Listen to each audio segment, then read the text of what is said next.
XFM 104.9. Steve just back announced that for us. Yeah, from the album Princess Superstar That was Princess Superstar and Untouchable Part 1. Did you enjoy it?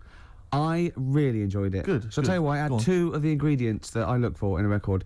It was both fly and dope. High five, man. Yeah, okay. You're sweet, man. Coming up, yeah, I've got my film review. Looking forward to it. It's a great one. It's a great film. I've got a song for the lovers any minute now. Sure. And probably loads more chat. Yeah, there will be. There will be.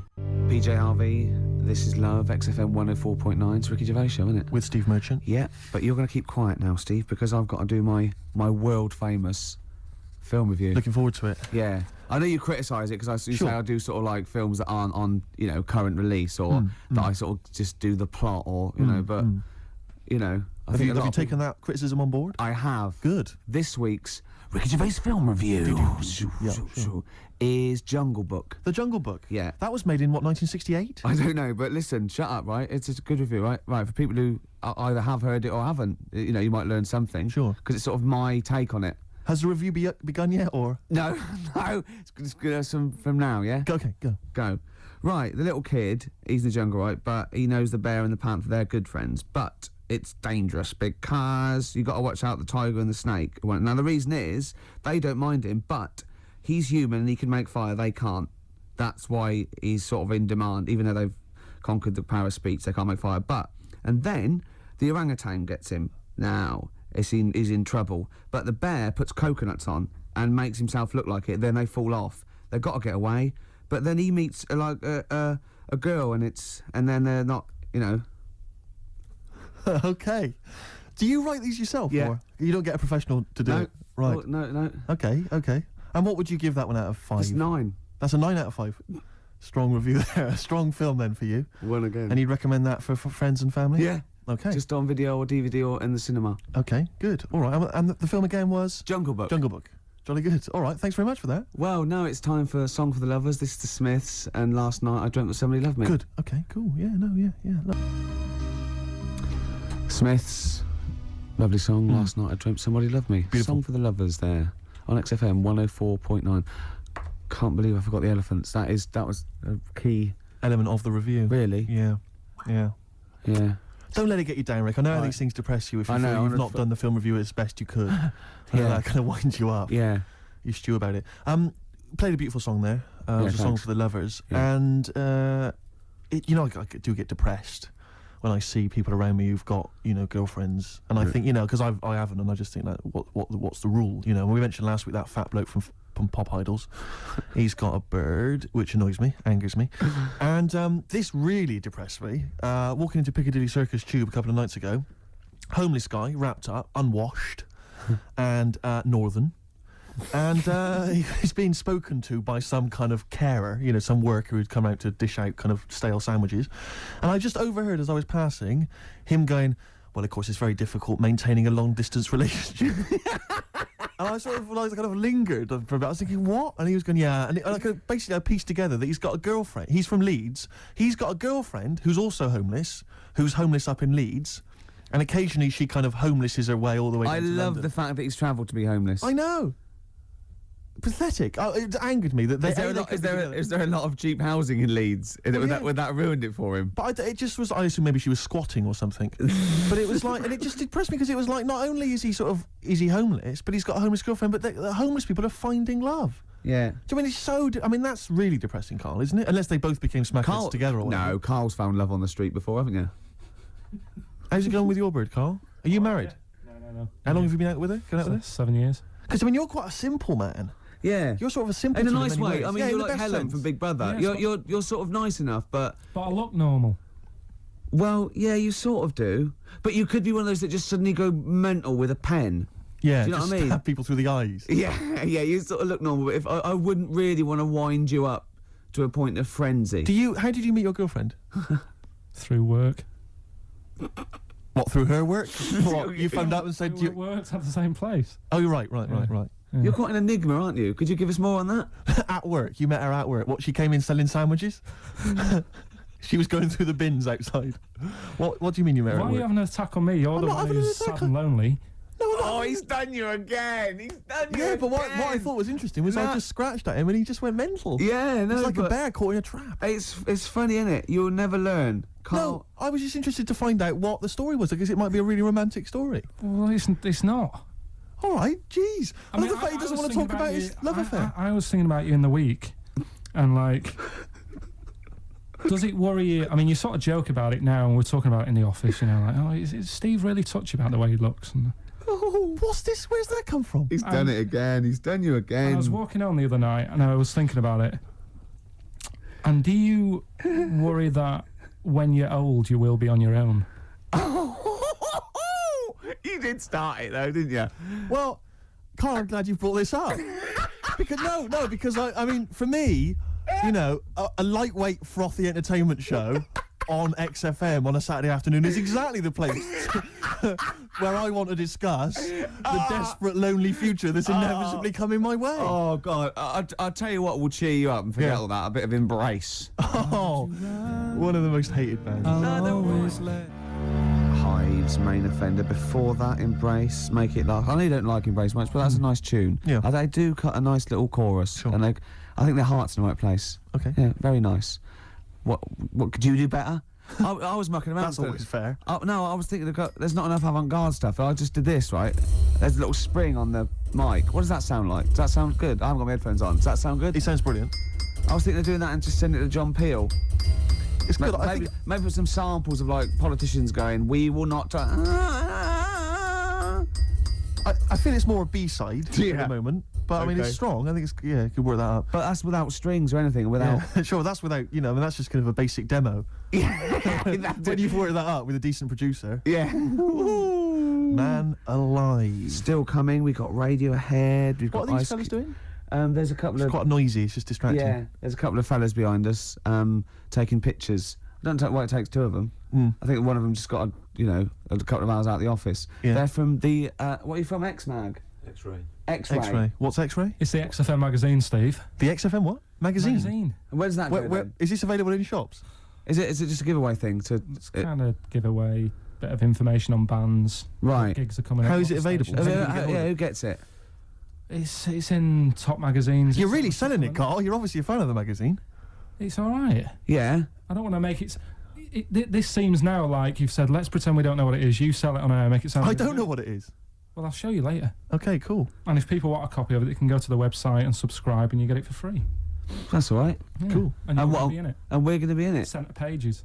I don't look my best. I don't dress for radio. And you know. Well, it's okay because I'm photogenic, so I'll make up for whatever you. lack.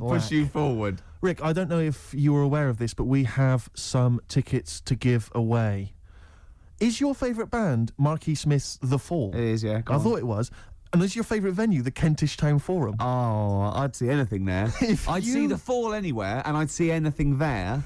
So if you're telling me the Fall are there, we're not giving away, Steve. I'd like those for myself. Rick, I'm just trying to remember if your favourite support act of late is Schindler. Oh, no, I hate them. I'm not going. Give them away. Okay, so the doors are at 7:30. Doesn't say when it is. Tonight. I'm only Is it tonight, joking, is it? Schindler. I'm Right. only joking, by the way. To Hey. Schindler, the lads in Schindler, if they think I'm being a little bit nasty. It's tonight. It's at 7:30. The tickets are £11.50 in advance. I'm assuming there's probably some still left, but we have some to give away. How many we got to give away? Just says 3 pairs. 3 pairs, is it? Have you talking of Schindler? You know the people that make lifts, or I think escalators as well. Oh, yeah. If you notice, like in Yeah. the bottom of a lift, it always says Schindler. It's always made by some organisation called Schindler. Do you think it's the same Schindler, like from Schindler's List? So it's Schindler's Lifts. Schindler's Lifts. And it was passed down wrong. No, I didn't make a list. Yeah. You must have- no, I made lifts. Yeah, You're joking. seriously- Spielberg was going, I've made a whole film about it was 3 hours. It was in black and white, for God's sake. Was it, where'd you get the lift? There was no lifts in it. I thought it was a list you made. No, I made lifts.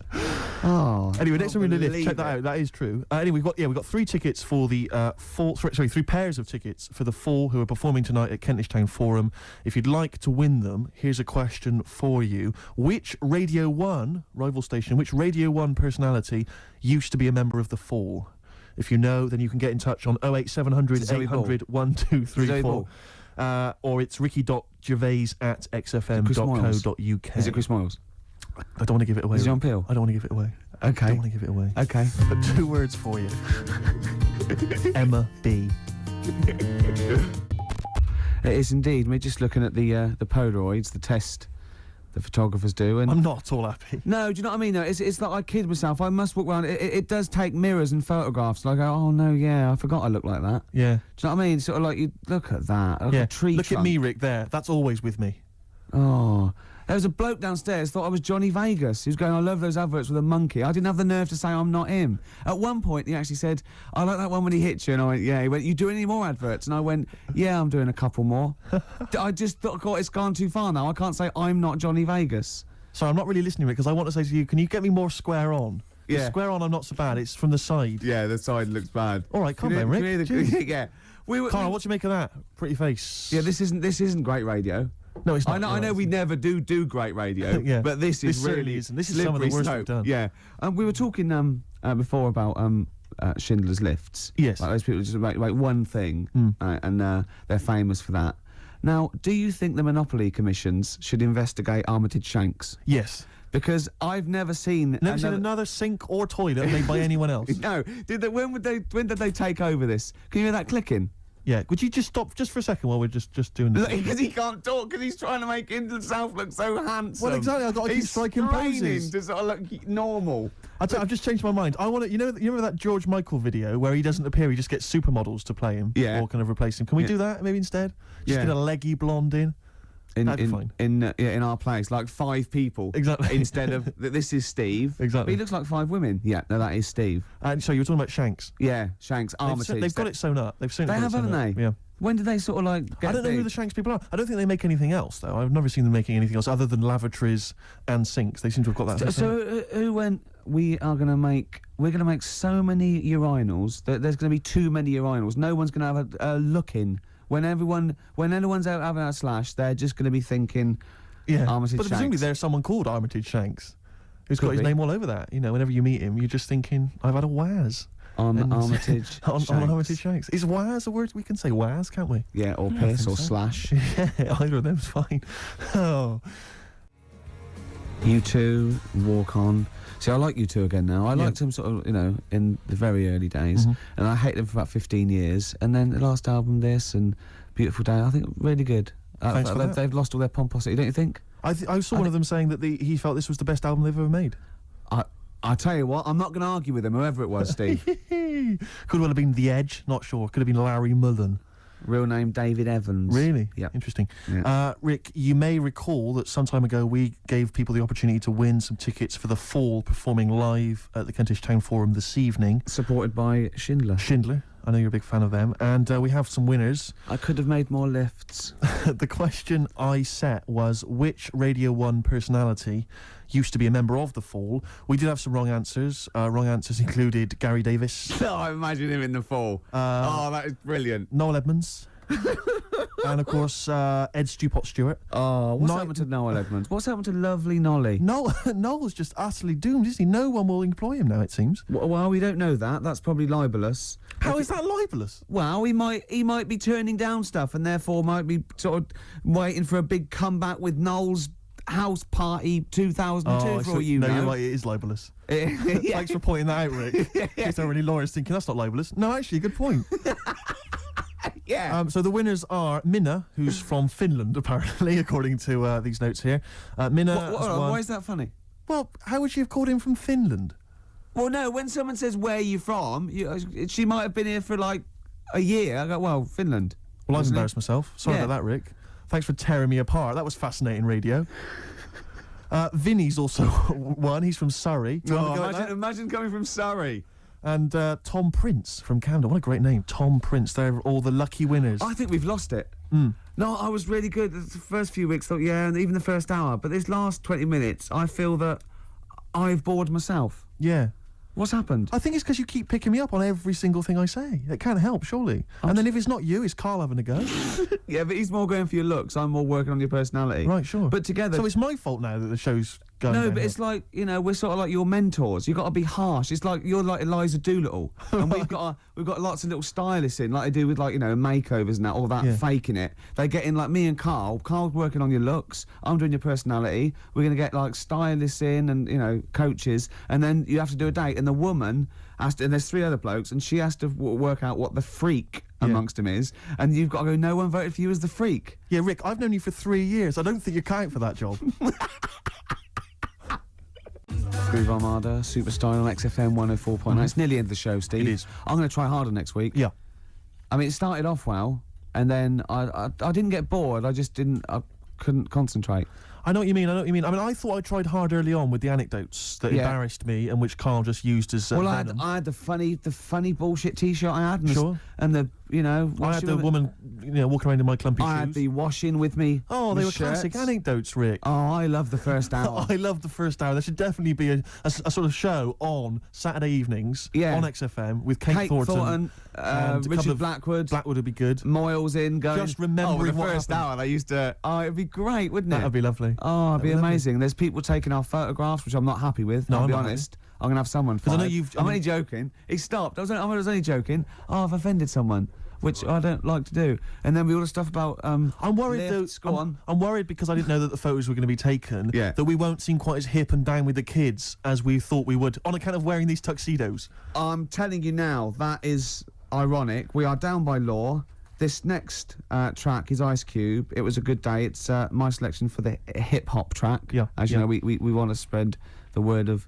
A lot of people don't seem to realise that hip hop is music as well, and it's out there, and it should be enjoyed by kids. And it's at the moment, it's kind of quite an eclectic thing, you know, it's very underground. Yeah. We're trying to bring it into the mainstream. Yeah, and in this, you know, Cube says it was a good day. You know, simple things like he didn't use his AK. That's the sort of world he lives in. That's what he's trying to get across. And it talks to you about your life. Sure. Yeah, This respect is you, it. man. Well, there you go. Ice Cube. It was a good day. Great song. Yeah, yeah. Well, you've got a great song coming up as well. I have indeed. It's the song for the ladies, Rick. We'll leave people with that. Have you seen the film Magnolia? I have. It's one of the most underrated movies. It didn't get a single Oscar nomination. It's absolutely fantastic. Breathtaking cinema. Yeah, it's made by the fantastic. guy that made Boogie Nights. Absolutely fantastic. Tom Cruise is in it, loads of people. And the soundtrack is entirely written by Amy Mann. Now, I don't know if she's normally the sort of person they play on XFM, but she's a singer-songwriter of great skill, I think. Yeah. And this is a song that features in one of the most breathtaking moments It's in the film. amazing when they all Incredible sing. sequence. Yeah, it all brings it together. It is, you know, we won't come across obviously. No, here, but it nevertheless still is a good song. It's called Wise Up. We'll be playing that in a second. But otherwise, Rick, that's it, isn't it? That is it. What will you be doing tonight, Steve? What are we doing tonight, Rick? Probably gonna be staying in. Yeah, yeah. Oh, yeah. Yeah, what, and doing what? though? Watching some telly. Oh, yeah. that's not always I know you. Did I see a couple of cans of weak lager in your carrier bag? I did sneak them in, yeah. You're not going to drink them both tonight, though, are you? What are you, my mother? Okay, chill out, do what you want. Oh. Will you be sleeping alone again? If I play my cards right. Will you be having a little tug just to get yourself off to sleep? I'll probably have a couple of Okay. tugs. If there's something saucy on Channel 5, I will. XFM 104.9. Here's Wise Up. Amy Mann, enjoy it.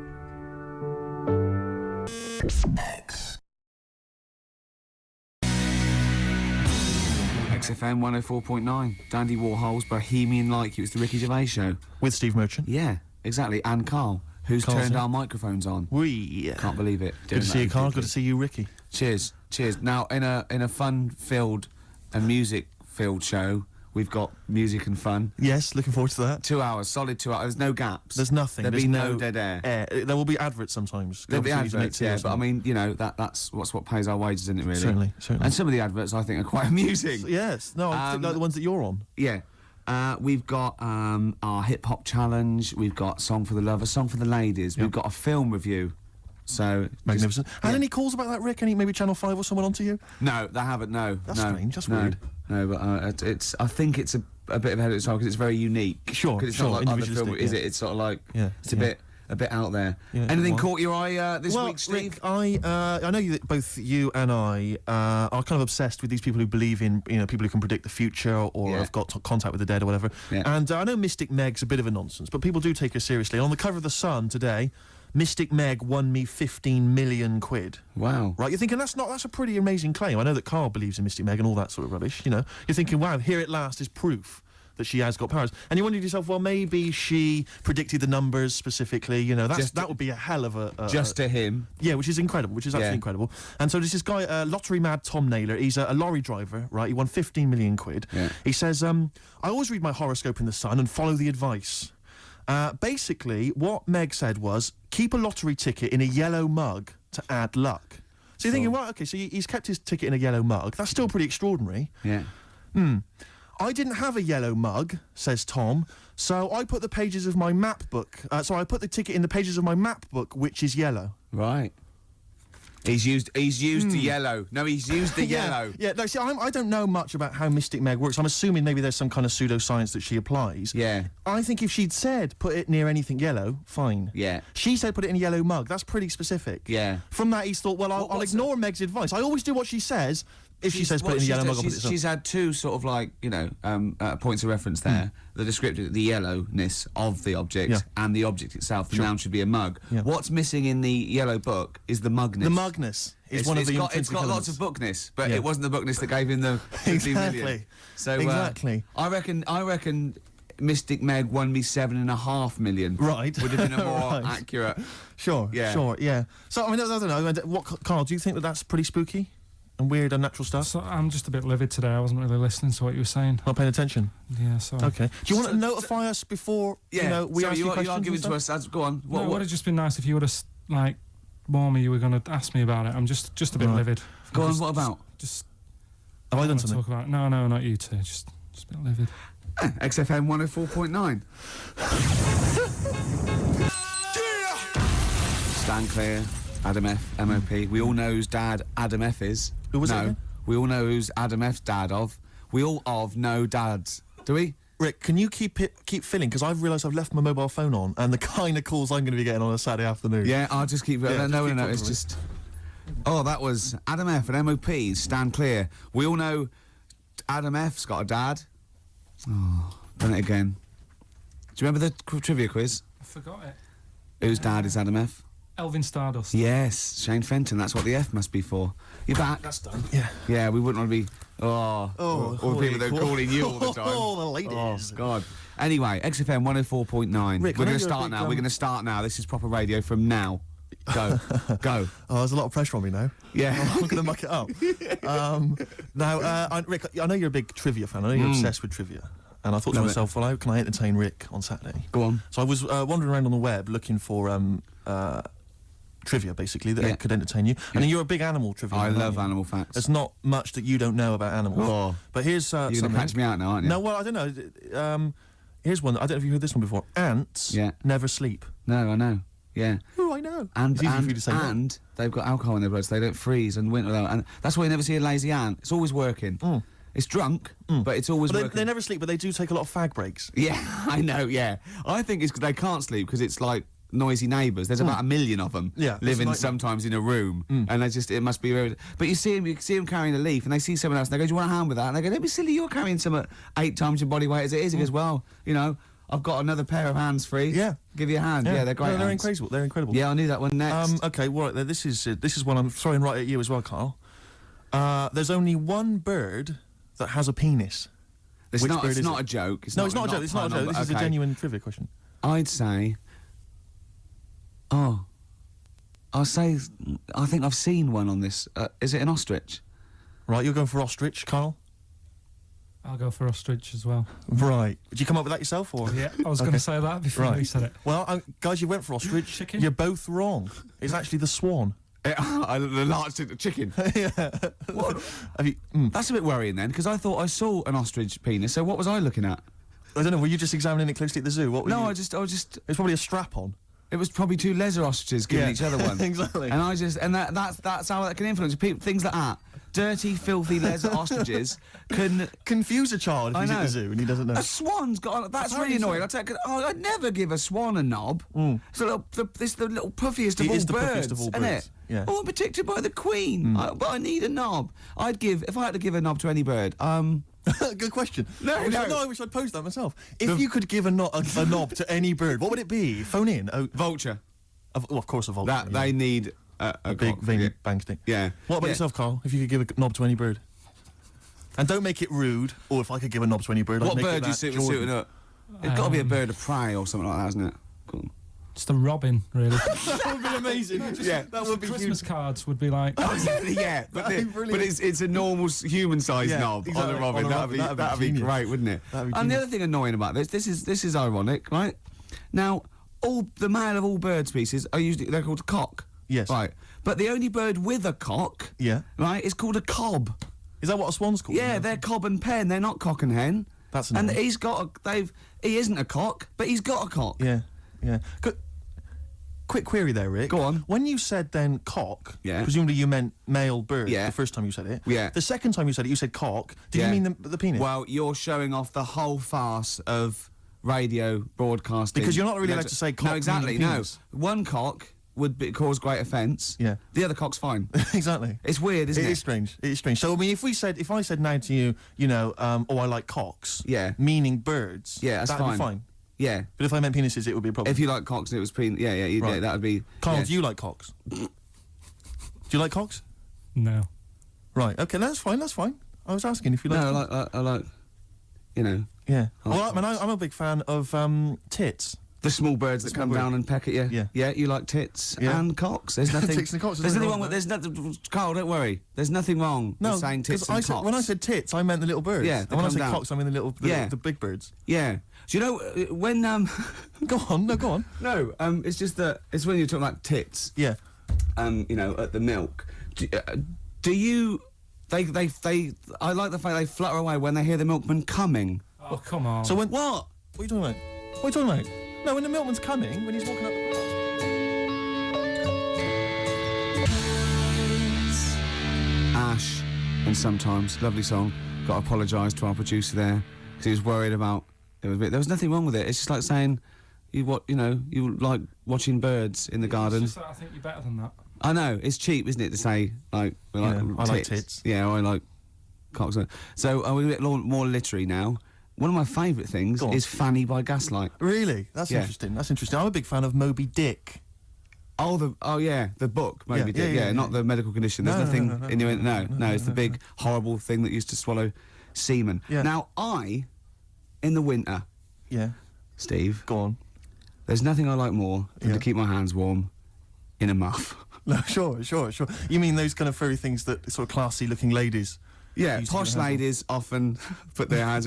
You know when you have a nice like a party and they're Have a all nice leaving, party, yeah, a and winter party. and you might take the wrong hat or something. There's nothing I like more than to see two posh women with their hands in each other's muffs, Oh, that's always a and they're fun going, bit. "Oh, this must be yours." Yeah, that It's is always funny. Yeah, That's always yeah, funny. Yeah. But seriously, no. I'll stop this. You're right. I've got a degree. I think I just remembered that my favourite Beatles song is "Come Together." Yeah. Now we're going to stop this now, Carl, because it's childish. You're right. I've got a philosophy degree, for Yeah. Christ's sake, and it's about time. Who's your We- favourite philosopher? Do you mind me asking? Well, I would tell you, except when I ever talk about it, I go into a Cockney accent. Really? So it can be like my favourite philosopher. I like a bit of Kant.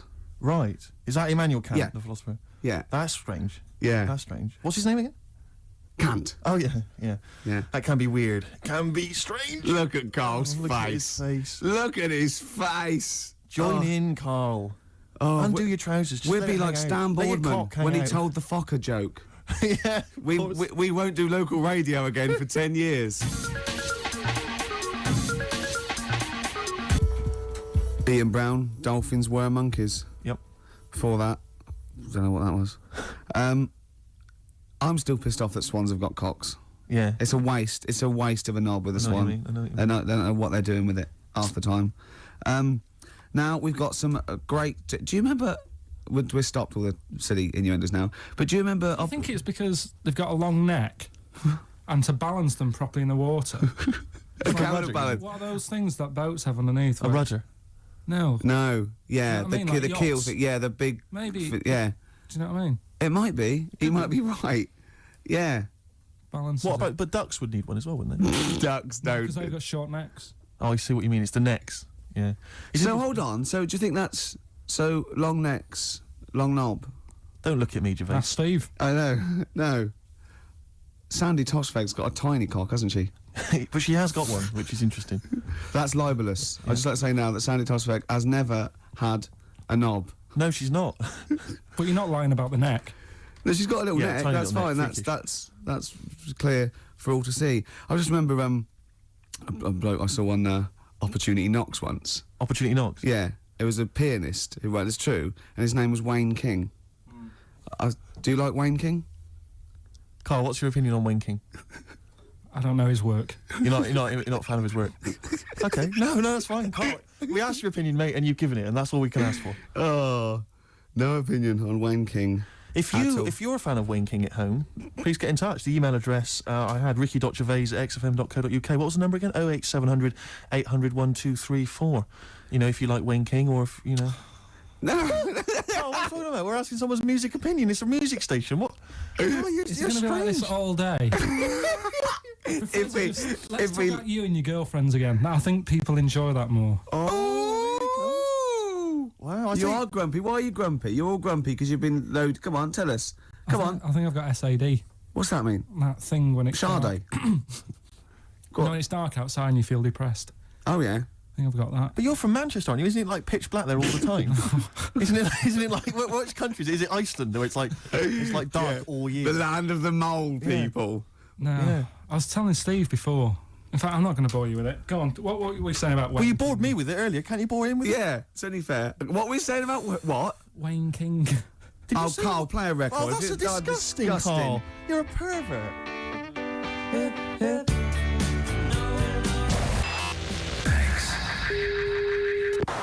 Right, that's what we're doing, Steve. We are indeed. Before that, Weezer, Island in the Sun. Can I just ask Carl a quick question? Yeah, why does he swear so much on radio? No. Carl, did you see that film last night? Gaylord Say No. Yes.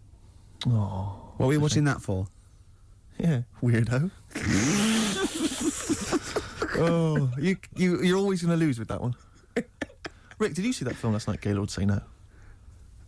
No. Oh, Oh, yeah, no. you're a Gaylord. Oh. That is actually the official way of finding out if someone's gay. That's how Oscar Wilde got caught. That's exactly how he got caught. Yeah, they went, well, we got no evidence the arm was okay. Anyway, cheers, my lad. Oh, before you go, Oscar, see that film last night? Gaylord Say No? No. No, take him away. Yeah. Take him, to that bender downstairs. take him out of my sight. That is how they got him. Yeah. That's the official way. Yeah.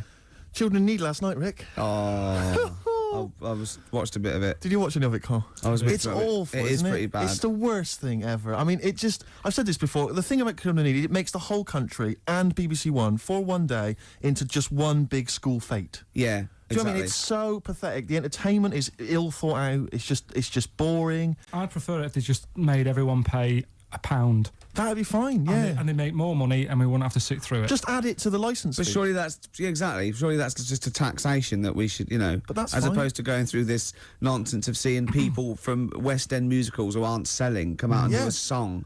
Yeah, of course. God. But it's just that they may as well, because I know there was Terry Wogan at one point going around the audience with a bucket, just rallying it, getting up him and members of the audience to put loose change in a bucket. This is national television. Yeah. And I'm watching. They've already had to sit through 3 hours of rubbish. Now you're making them pay for it. Does he get paid?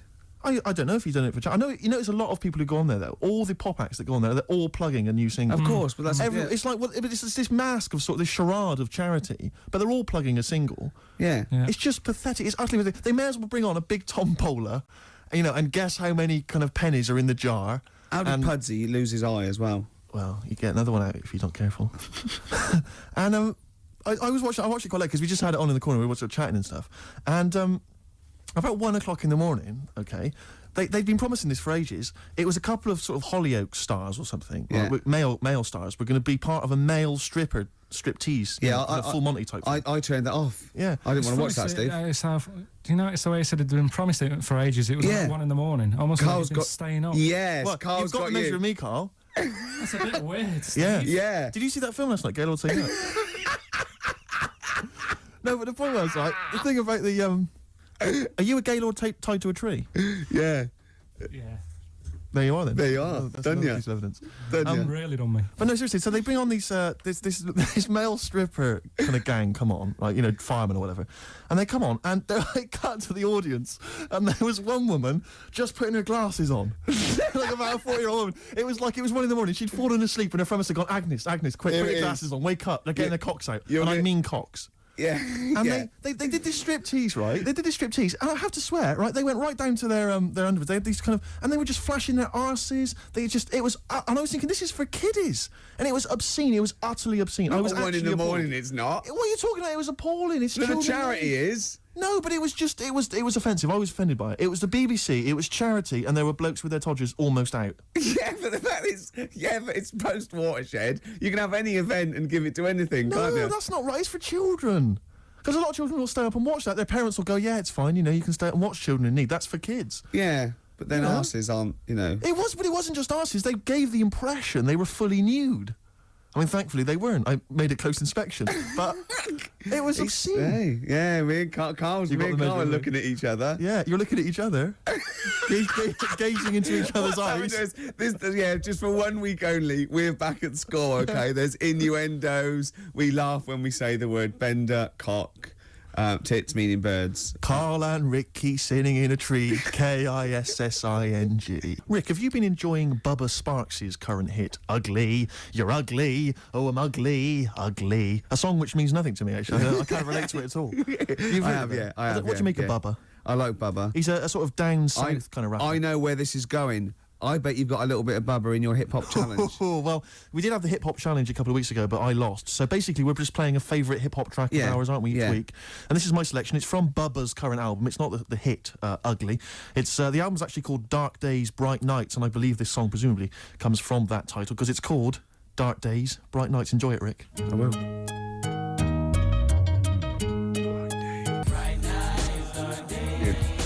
Bubba Sparks, Dark Days, Bright Nights, title track of his current album. Rick, what do you make of it? I love it. Do you enjoy it's it? great. It's hypnotic. It's the chorus. Is that a song? Sounds like Stevie Wonder? It does sound like Steve. I don't know. I haven't got the inlay sleeve to hand. I can't tell you. Does anyone know? Maybe they could call in. Rick, I'd love to give out the number. In fact, I will. 08700 800 1234. Ricky.Gervais@xfm.co.uk, who is providing the chorus for Bubba Sparks' Dark Days, Bright Nights, 104.9 XFM. Wow, from Rubber Sparks to Sparky Bubs. Those Sparky Bub boys swayed. Hey, slick. Strokes, last night on XFM, 104.9 before that, swayed. Absolutely. Beautiful ones. Fella just phoned up and said you were talking about waterfowl before.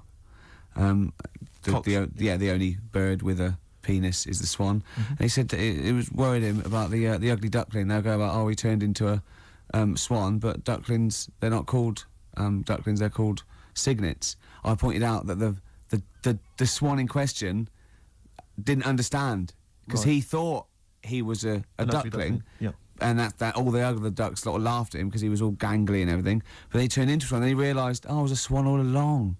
Yeah, See? the ugly duckling story got me through so many bleak nights as a child.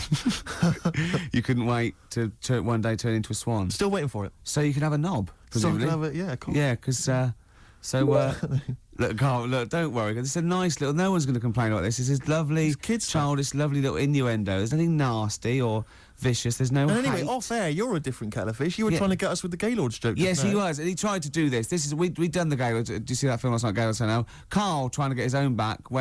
Did you watch Gaylords last night? Brilliant. It's got to be. Did you see that film last night? Gaylord Say No, and then you say no, and we all point and laugh. Oh, I was going to ask you. Is it true he's leaving Friday? Robinson Crusoe. Nice one. High five for it.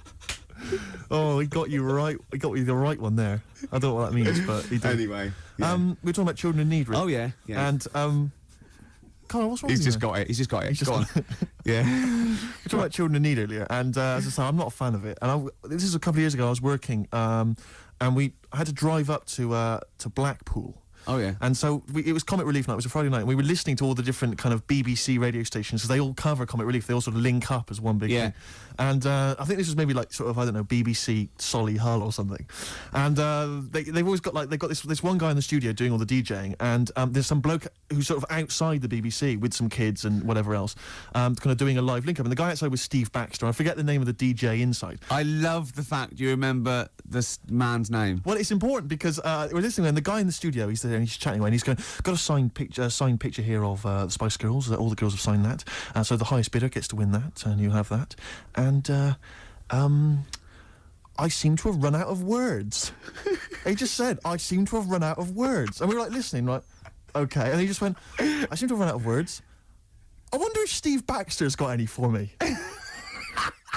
And And Steve Baxter was just outside, like, obviously not ready, just going... Didn't have any words "Do what, either? mate?" Yeah, no words. Well, who's got all the words then? It was wordless. I don't believe it. He's probably used up too many words in the first hour. Exactly. He just used all the words up. And he didn't want to repeat himself. Exactly. So he just thought, that's it. It was a hideous blunder. So we were enjoying that and the work of Steve Baxter, and we were driving along, and then we got stuck in this jam on the way up to Blackpool, and I saw this kind of white Mercedes, like a couple of them. I thought, it looks quite swank, and I'm swank. And I drove up. We were driving up behind it, and the number plate was something like, I can't remember exactly, but I think it was something like Orv1.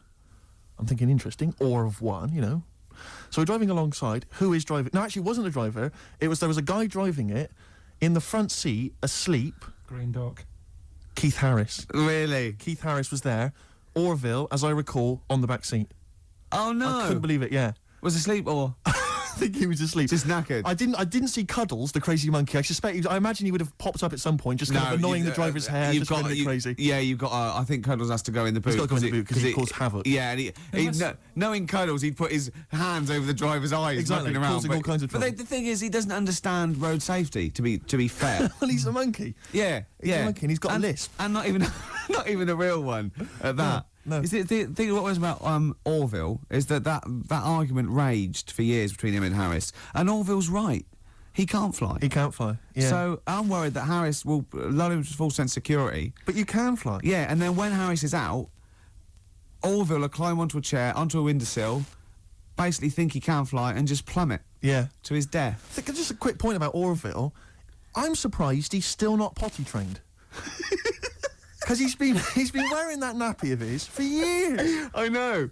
He can talk. He's mastered the power of speech. Yeah. Still crapping everywhere, I assume. I assume so. Flying around. Yeah. Mess. And as we definitely know, he's a duck, so he hasn't got a cock. He has not got a penis. Penis, sorry. That was a mistake. There, I did say cock. Did you mean penis, though? Yeah. You shouldn't have said that, Rick. I'm really sorry. You should have pretended you meant bird. Oh, I'm really sorry. Oh, we're going to put your fingers in your mouth like this, Carl. Right? Put it apart like that. Put it apart. Right. Now just say bucket and spade. No, with your fingers in your mouth. Put your fingers like that and just say bucket and spade. Bucket and spade. No, don't do that. Keep your fingers in your mouth when you say it. Bucket. Oh, Carl, play a that's record. outrageous, Carl. Smashing Pumpkins, Untitled Mix FM 104.9. I just got to tell you something, Steve. Remember at my birthday party, my girlfriend had bought me one of those arcade games. You put money in a pub. Oh, it's a quiz machine, though, isn't it? Quiz machine, yeah, touch the screen. And we're all playing, but Steve, with his general film knowledge, people were getting like 100,000 points and getting through, right? Steve got something like 8 million. Right, listen, I got the top score on a movie trivia quiz game, right? Who's the geek now? Yeah. All right, Carl? Hello. No, but it was impossible. And I tried it, and for like months after, I just thought, I've just got to knock him off the top. And I did it all the other categories, and I was best at rock. Let's say that. But by no means is, the gap between a friend of mine and a friend of yours, Johnny Candon, the lovely Irish comedian, came round last night, had a couple of goes. He got something like 30 million. That's mental. That's madness. Yeah.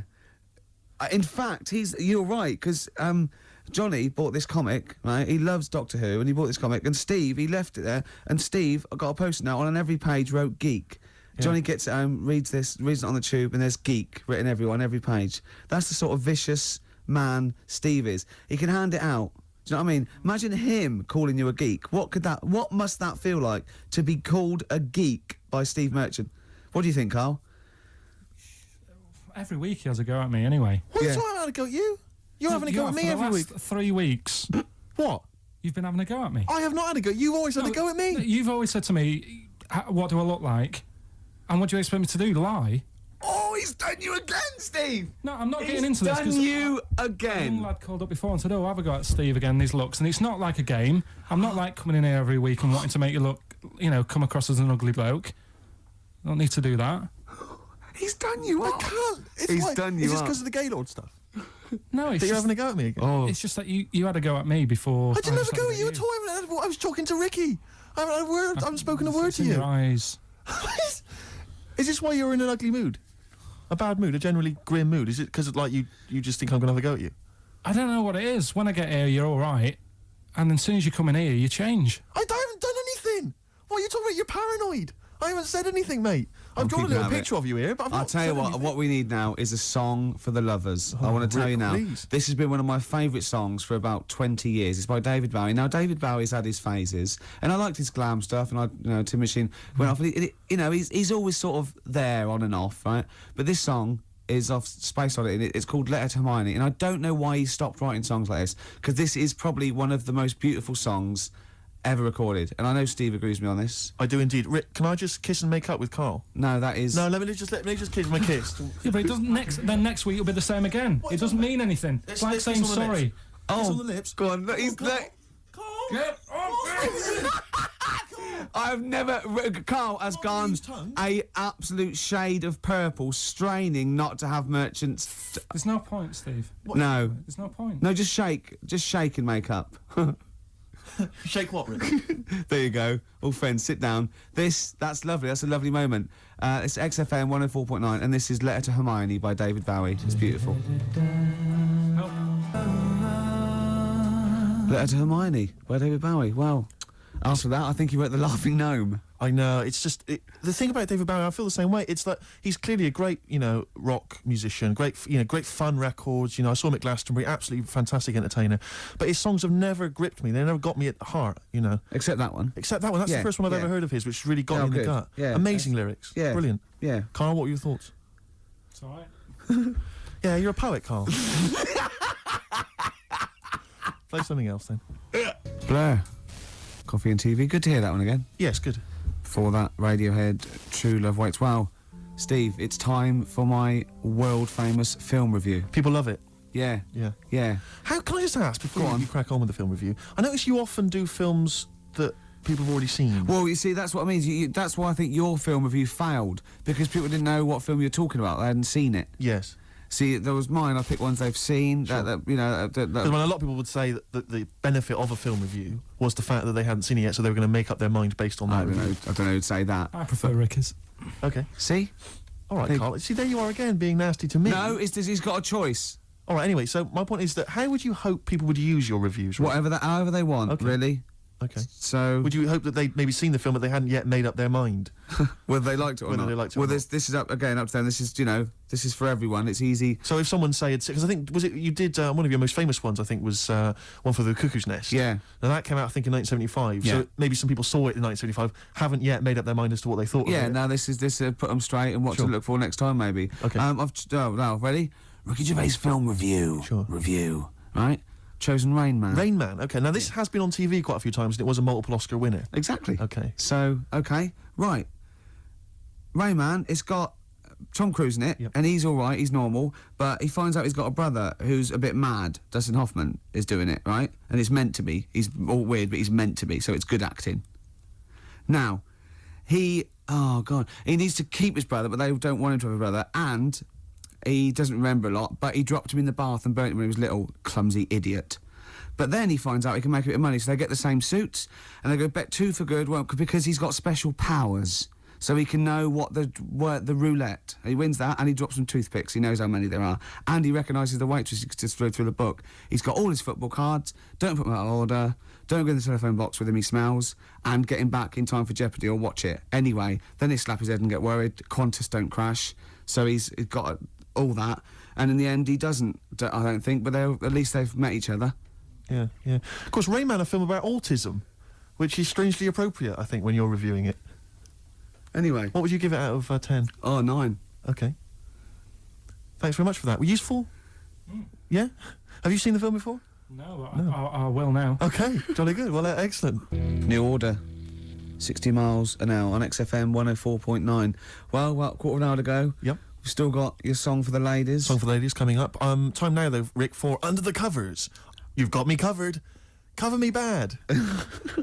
Which is when we play a cover version of a well-known hit. Just see the sort of effort that goes into the show. It's a lot of work. We've learned something. We've learned the only bird with a penis is the swan. Swan. We've had an interesting anecdote where he saw Orville. I saw Orville. Yeah. Keith Harrison We've Orville. had a film review, Rain Man. Informative. an award-winning film I reviewed today. Yes. So That was an Oscar winner, Carl. ants. There's been things about ants. Ants never sleep. Yeah. If you missed the beginning, you won't know that fact. We've had various songs Music. and that. Beautiful. So carry on, Steve. Cover me up. The White Stripes, everyone's raving about them, Rick. Sure. They are an exciting band, and this is their cover of the Dolly Parton classic, Jolene. Love it already.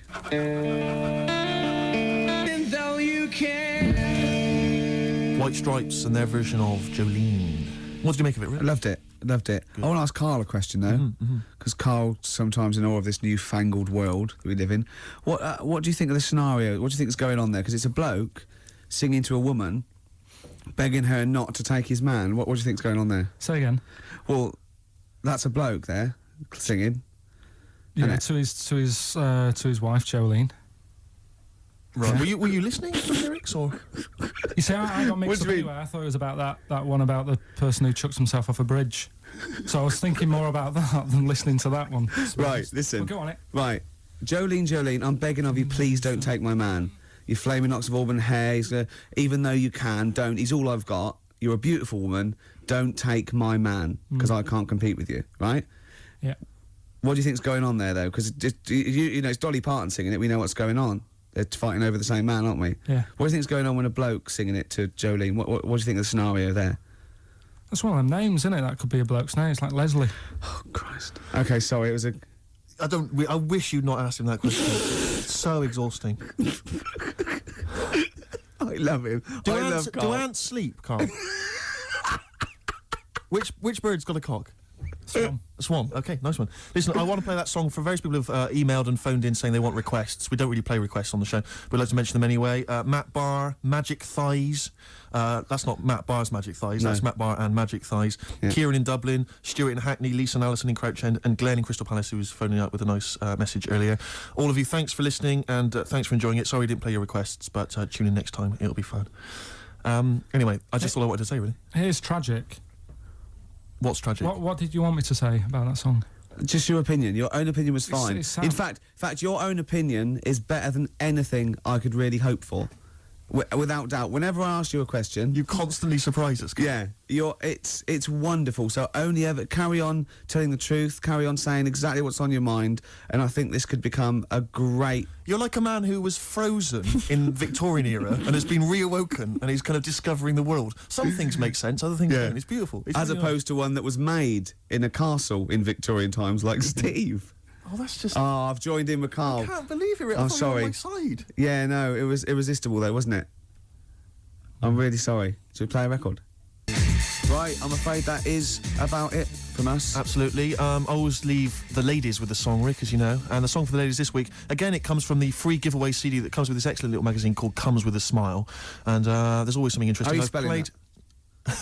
I've played the Mull Historical Society before. This is a track. It says it's just a demo, which is, I don't know why. If they've been picked up, it's outrageous. They're called Sloan, and this is called Pretty Together. See you next time. Goodbye.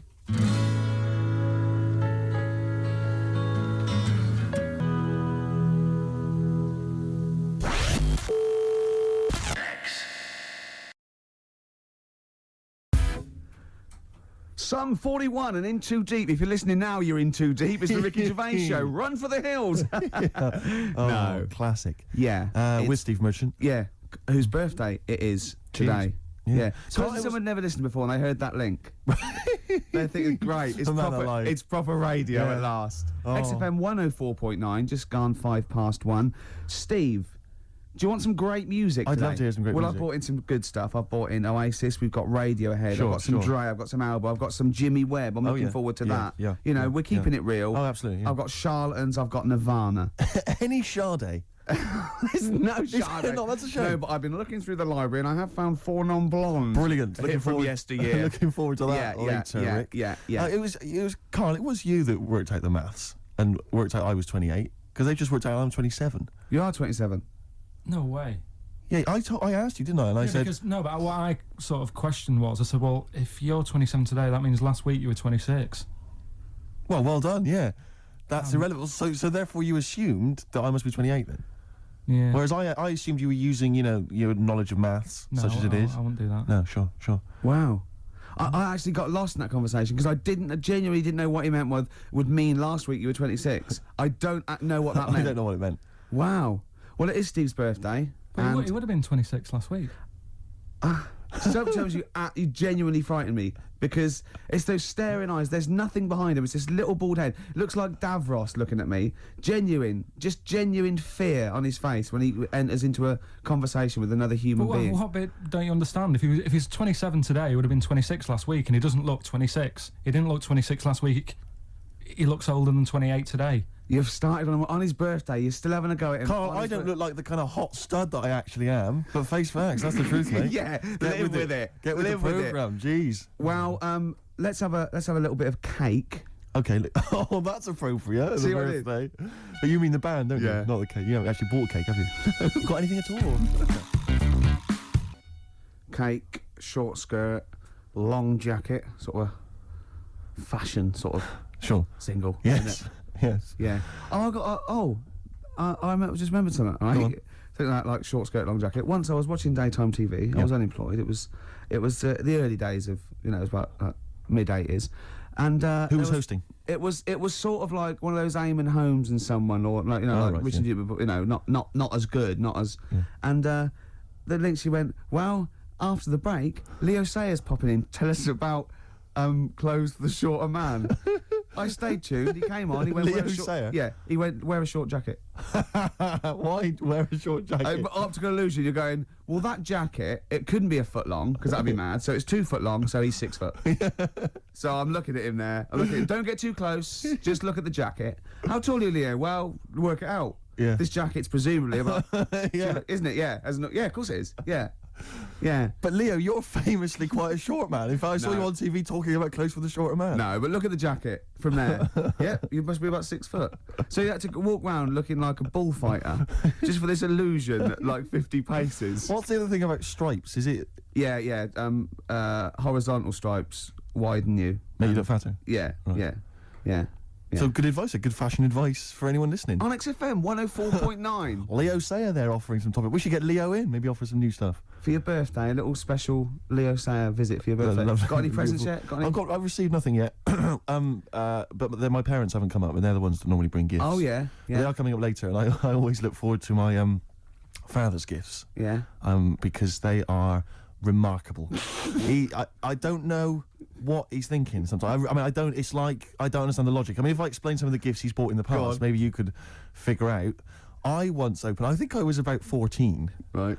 and I liked all the stuff that you like at 14, the ladies, obviously, pop music, Yeah, sure. fashion. Yeah. And that's why he bought me on audio cassette the collected wartime speeches of Sir Winston Churchill. It's a good gift. Did you listen to him? Well, I'm not sure when you'd ever be in the mood to listen to that, to be honest. We'll fight on the beaches, Yeah. all that. All the classics, all the classic hits. I don't know when you listen. I think unless you're under attack, I don't think you'd ever listen to that. Did you not even listen to it? I kind of stuck. But when are you gonna be in the mood to put that on? No, but just because it was a gift. But I always remember being once. This was. But what if he tested you? Go, do you like track 4? Oh, some chicken, some neck. Oh, I love that, Dad. Yeah. But I think they're doing a remix. But he said to me once. He said to me, "Never forget, son." He didn't. Yeah, and I went, I don't remember, Dad.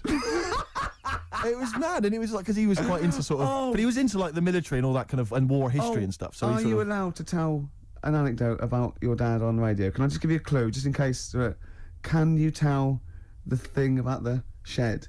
No. Okay, No. all right. No. Okay, Too all right. complicated. Too long. Okay, all complicated. right, okay.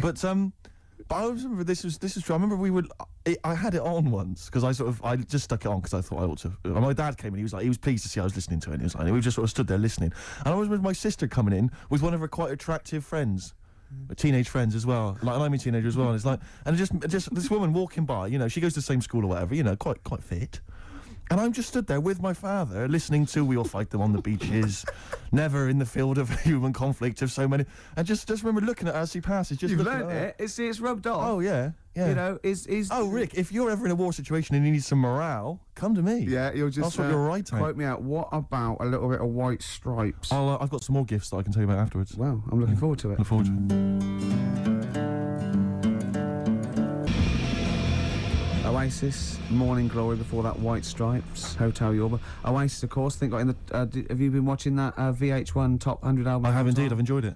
Yeah, number one. Do you remember what number one was?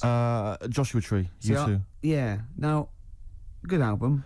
It's not the greatest album ever, is it? Of all time. I mean, I know it's an arbitrary list, but even so. Yeah, you sort of feel comfortable with it being the Beatles or exactly. you know, you kind of Gaye or even Pet Sounds. Exactly, Yeah. And then yeah, maybe I don't it's think a time, I don't maybe remember. it's a generation shift. There's enough people now. But it was sort of, what I found odd in the list was it started off with, I think it was like the Doors. I remember there was, Velvet Underground and stuff. You know, these kind of respected album classics. And then there was things like, you know, Stars, Simply Red. I mean, it was a big seller and it's well produced or whatever, but an odd choice for the greatest albums ever. And then I remember there was things like that Texas album. Yeah. Is it White on Blonde or whatever it was? And I just think, again, is it just based on albums that have sold well, you know, via the Britannia Music Club? But that's always the thing, isn't it? It's like any poll. Like I remember, I think it was last year, the greatest lyrics of all time. One was Imagine by John Lennon, which is you know, if anything's it's a solid classic. And there was like, you know, maybe a Dylan or another Beatles one, like and in the top 5 was Robbie Williams songs. Robbie Williams songs? Yeah. One of the worst lyricists ever. Well, just not the just worst, a collection of words. Yeah, just annoying. Yeah, I think you know, and it was that thing. A man, 1,000 fags, you know, like my dad, and there's gonna take you to the bridge.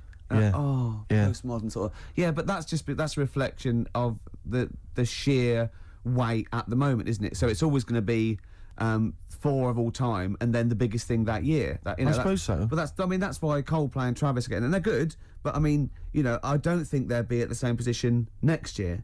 No, I think you know what I mean. Yeah, it's just yeah. But it's just, I mean, I get frustrated with those lists because they just always seem so arbitrary. I think we've forgotten we're on the radio because that was a pretty boring link, wasn't it? Because we're just talking like we're alone. A lot of people probably haven't even seen the VH1 show. Yeah. Not interested in the late. Are we losing it? Are we? You know what I mean? Listen, I'll be honest with you, Rick. It's my birthday today. Last night I went out. I got a little bit wasted. Yeah. So I'm hungover this morning. I didn't get to bed before 11. Right, so Yeah, it's like too much no, I was pretty wild last night. In actual fact, and I have to say, I went to God knows how many units I had.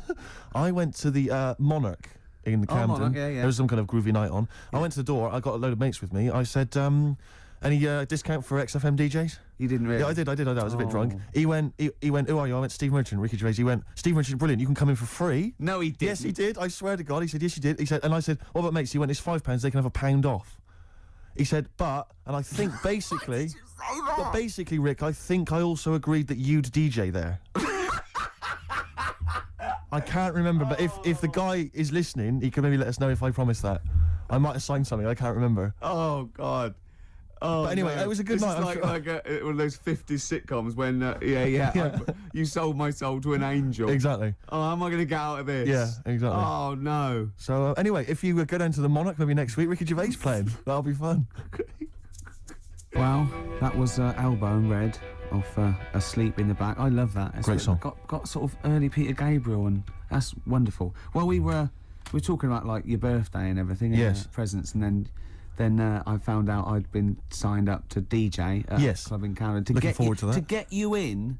I got in for free. My friends got in at £1 off. I was just when the record was playing there, I said, why did you do that? Why did you try and get in free? Right? He goes, impressing my mates. Now, how impressive is it that Steve Merchant can get you in a place for £1 off? Oh. Yeah, you want to save money? Go with Steve. If they recognise him or have heard the show, you get £1 off. That is great. I'm a quality discount. I don't know what you like more though, because I know you, and I think it wasn't just the acclaim and the fact it was the £1 off you liked. The money off was exciting to me. That was great. Any discount would have been fine. I imagine you made them all buy you a drink with several to the value of £1. It ended up costing them a lot more. Yeah, exactly. Well, have I ever?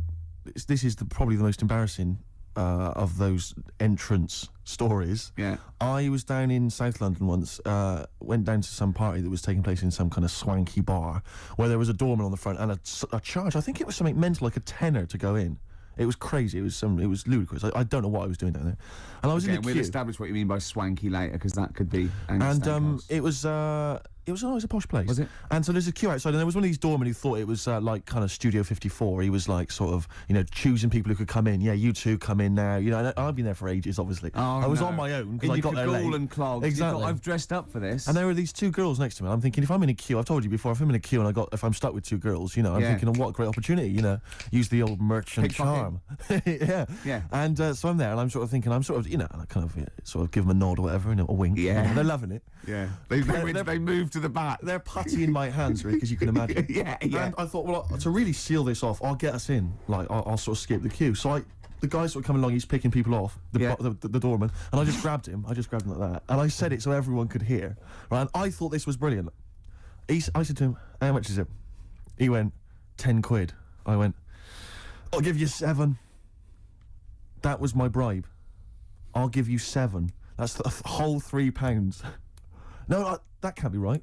No. He must have said a £5, and I said, I'll give you 7. Yeah. That makes more sense, doesn't it? That's giving him a £2 incentive. A £2 incentive. That's it. I'll give you 7, you can make up the 10. Exactly. You can, if you let me in, you can put in 3 yourself, mate. That never works, does it? He said to me,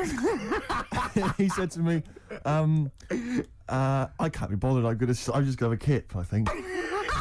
I'm so tired. Was it percentages that put you off? That frazzled me initially. I mean, it's a funny anecdote when you're giving him £2. Yeah. It's even funnier when you're getting him when to he's put up paying stuff. me as well.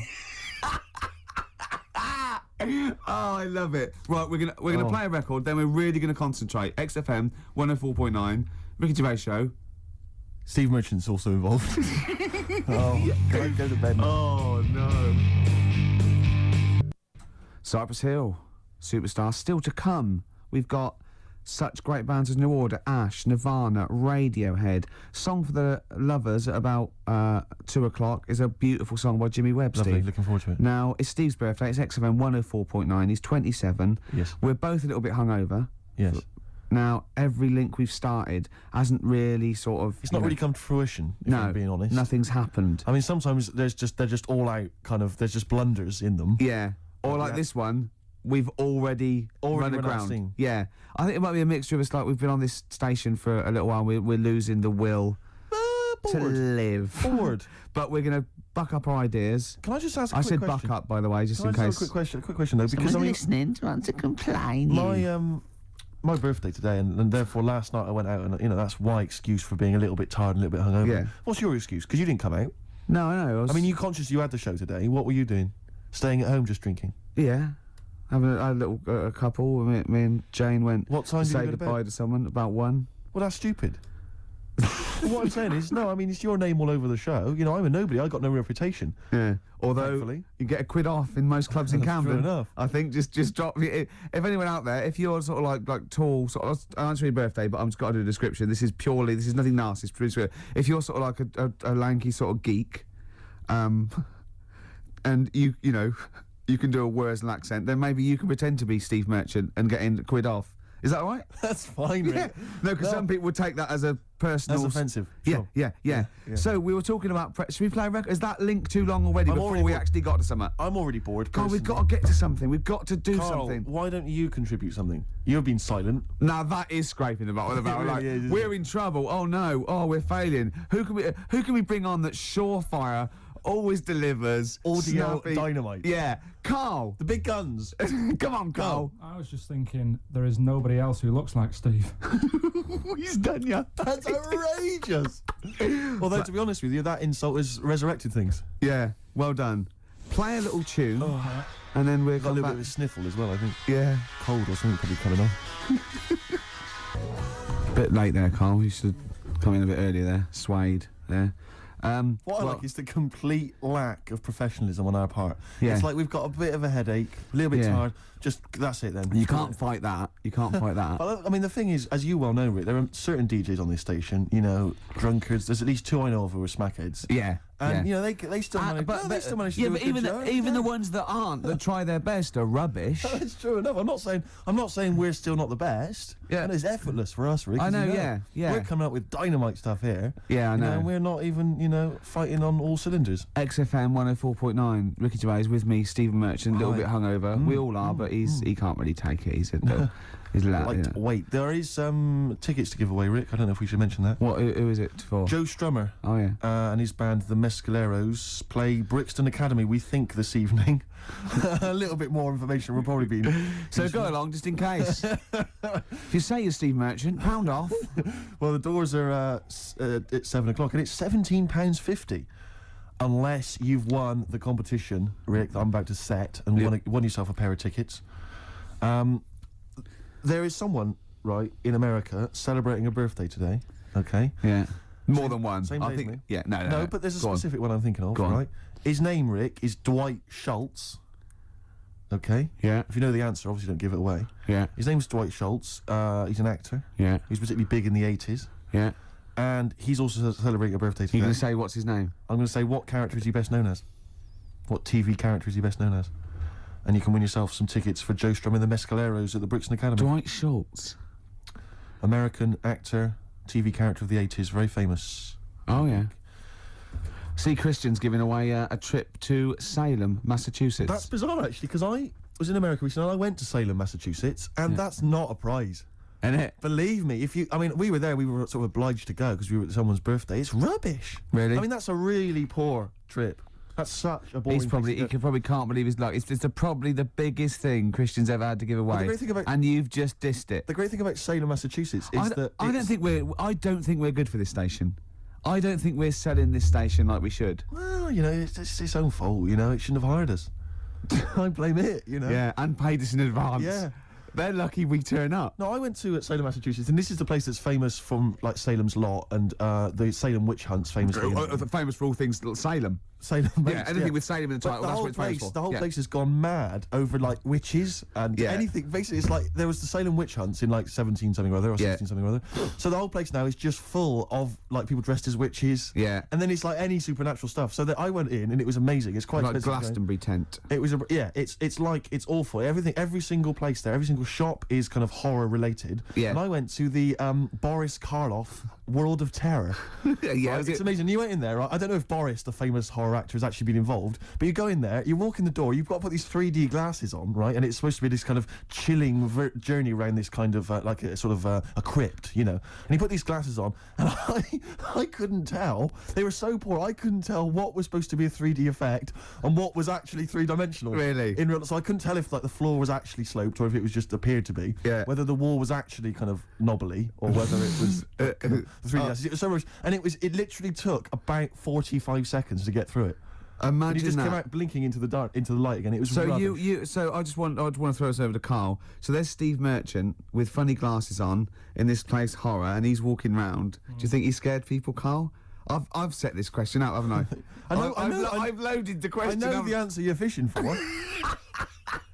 Carl, do you just want to have a dig at me? Because it's coming up to 2 o'clock, and you've not really put a lot of effort in today, slagging me I don't off. do it on purpose. No, he doesn't do it on No, go purpose. for it. He's just an honest northerner, and he can't lie. He's like George Washington, but without the wooden teeth. Yeah, Salem. I didn't mean We've to say... lost it again, haven't we? You didn't mean to say I Salem. didn't say Salem. This is such bad That was radio. just this the is word that was in really. the tip of my I mean, tongue. genuinely, this is bad radio, awful isn't it? radio. Quick. Oh yeah, my mate went to one of those things in the West End where you walk around and it's aliens and they jump out at you. Right. Right. And he was so scared when the alien jumped out. I mean, he ripped a bit of his face off. And What, the bloke- alien's face off? Yeah, it was foam, and the bloke went, "Don't do that, mate." Brilliant. Well, in the Salem one, I was wandering around, and this was one guy that kept jumping out. Yeah. Because there was about 10 of us, I was at the back. I always missed him jumping out.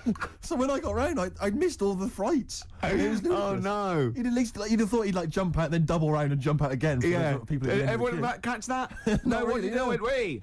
All right. Okay. Move on. Oh, if you want to win those tickets, 08700 800 1234. Dwight Schultz, who is he better known as? Yeah. Basement Jack said, keeping it real. Where's your head at? Where is your head at? Yeah, I know what they're saying. They're saying, where's your head at? Where is your head at? Yeah. XFM 104.9. Ricky Gervais. Now. Just one thing I would say, Rick, is that I've spoken to a few people who've listened to the show, and a lot of people, this is the highlight of their week. It really is. No, a lot of bedbound people, and Yeah. and we're not putting the effort in, are we? We're providing nothing. We're trying, but it's just not coming out right. It's just The words aren't coming out. When I say them in my mind, they're brilliant. But it's sort of like getting old. Your mind. I still want to run upstairs and things, but I just the lift. I'd like to run upstairs. I just can't anymore. And I felt that today. The comedy's in there. The interesting things and it's all in the head, and it has to go via the mouth. Yeah, that's it's just not working for me. But it is your birthday. You're 27. Happy birthday. Thanks. We're talking about. Can I tell you one of the best presents I ever had? Without doubt, all I ever wanted was a go-kart. This is true. I was like sort of 5, 6, 7, and I eventually for Christmas, I wasn't sort of spoiled in the sense that I got pocket money, but I always got what I wanted at Christmas eventually, because working class mothers they'd get it out the catalogue and pay for it for the rest of the year. So I always got really as many presents as anyone else, and I got this go-kart. It was a little red go-kart, and it was a pedal one, and I'd run home from school and I'd be in it. And I'd get up and down the garden for hours. I'd have to come in from a tea, and this was fantastic. And this went on for like weeks and weeks and went through the summer. The next time, it was fantastic go-kart. I'd show off, and then one day I came home and I went. It was always at the back of the shed, sort of up against the shed. And I went in, I couldn't see it, and so I went to the back door. My mum was sort of like washing up with that, and I went, "Where's my go-kart?" I thought it hasn't been nicked. She went, "Your dad swapped it." Your dad swapped it? Yeah. I went, he what? And I was going to be brave, and I went, he what? She went, he swapped it for a wheelbarrow. And I could see she didn't approve of this, and she was thinking, I'm going to tell him, and then I'm going to, have this out. And I went, right. She went, it's your wheelbarrow. And I went to the back of the shed, and there was this wheelbarrow. He swapped it with a bloke called Jimmy Dublin, who he worked with. Jimmy Dublin? Yeah, I don't know. I think he was a respectable member of the community. He was fine. It was his libel. No, I think he was an Irish gentleman, and that's why we called him. That's why I don't know what his real name was. And I think my dad must have been drunk, and he went, I want to get my son a go-kart. And my dad went, my kid's got one. He's probably had it for a year. He's probably bored with it. Yeah. And he said, I'll give you this wheelbarrow. And I went to this wheelbarrow, and it was caked in concrete. I could hardly lift it. I just nicked off a building site, obviously. And I'd be there for hours trying to push this wheelbarrow up and down the garden, right? And it was okay, though, because I was going on holiday soon, and I 7 years running, went to Bognor Regis, a place called Riverside, because some woman around the way had a caravan that we got free for a week, and it was great, just wonderful.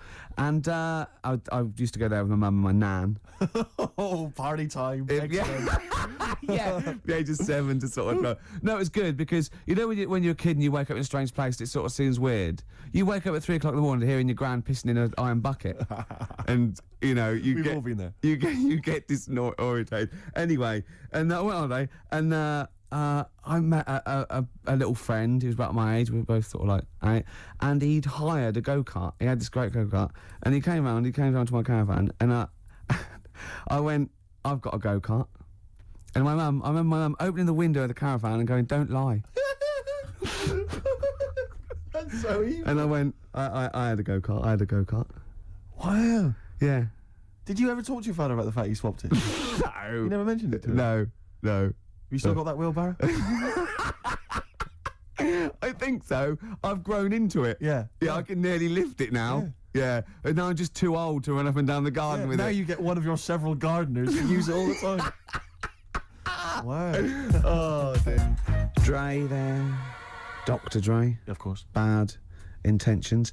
Well, it's... do you want to give the winners of the competition? The winners, yes. Tickets for Joe Strummer and the Mescaleros playing at Brixton Academy this evening. We have some lucky winners. The question I set was, someone else famous is celebrating a birthday today. Yeah. I don't mean someone else famous like I'm famous and someone else who's You famous. could probably get into the Monarch. Well, pound off at least. Yeah. And I said, which actor, Dwight Schultz...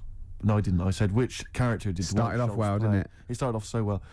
Which character did Dwight Schultz play? What made him famous in the 80s? He's celebrating a birthday today. I don't know how old he is, probably in his 60s. Not in his 60s. The character he played, of course, was Howling Mad Murdoch from the 18... We did accept Murdoch. I was watching an 18-1 UK Gold the other day, because I always like to have something, so I can talk to Camfield whenever I meet him. Yeah. And Yeah. the thing about Howling Mad Murdoch is, his madness is one of those convenient kind of madnesses where he's not like kind of depressive, where he's trying to kill Yeah. himself, or he's just schizophrenic, or he's unreliable. He's just a bit eccentric. Yeah. His madness is largely, I'll do some funny voices. You couldn't have howling slightly off the wall Murdoch, No. though, could you? It didn't have the edge. But it's rubbish. It's rubbish madness. Or howling wacky Murdoch. Yeah, well, that's what he is. He's wacky. Howling annoying student Murdoch, I think he should have been Yeah, called. exactly. Yeah. Anyway, Yeah. the winners, Carl, I think you took some answers. Tim and Neil. Well done, Tim and Neil. Are they going together, or are they No. No, two separate. lucky people? Lucky people. Yeah. I don't think your heart's in it anymore either, Carl. I was all right today, but Steve's really dragged me down.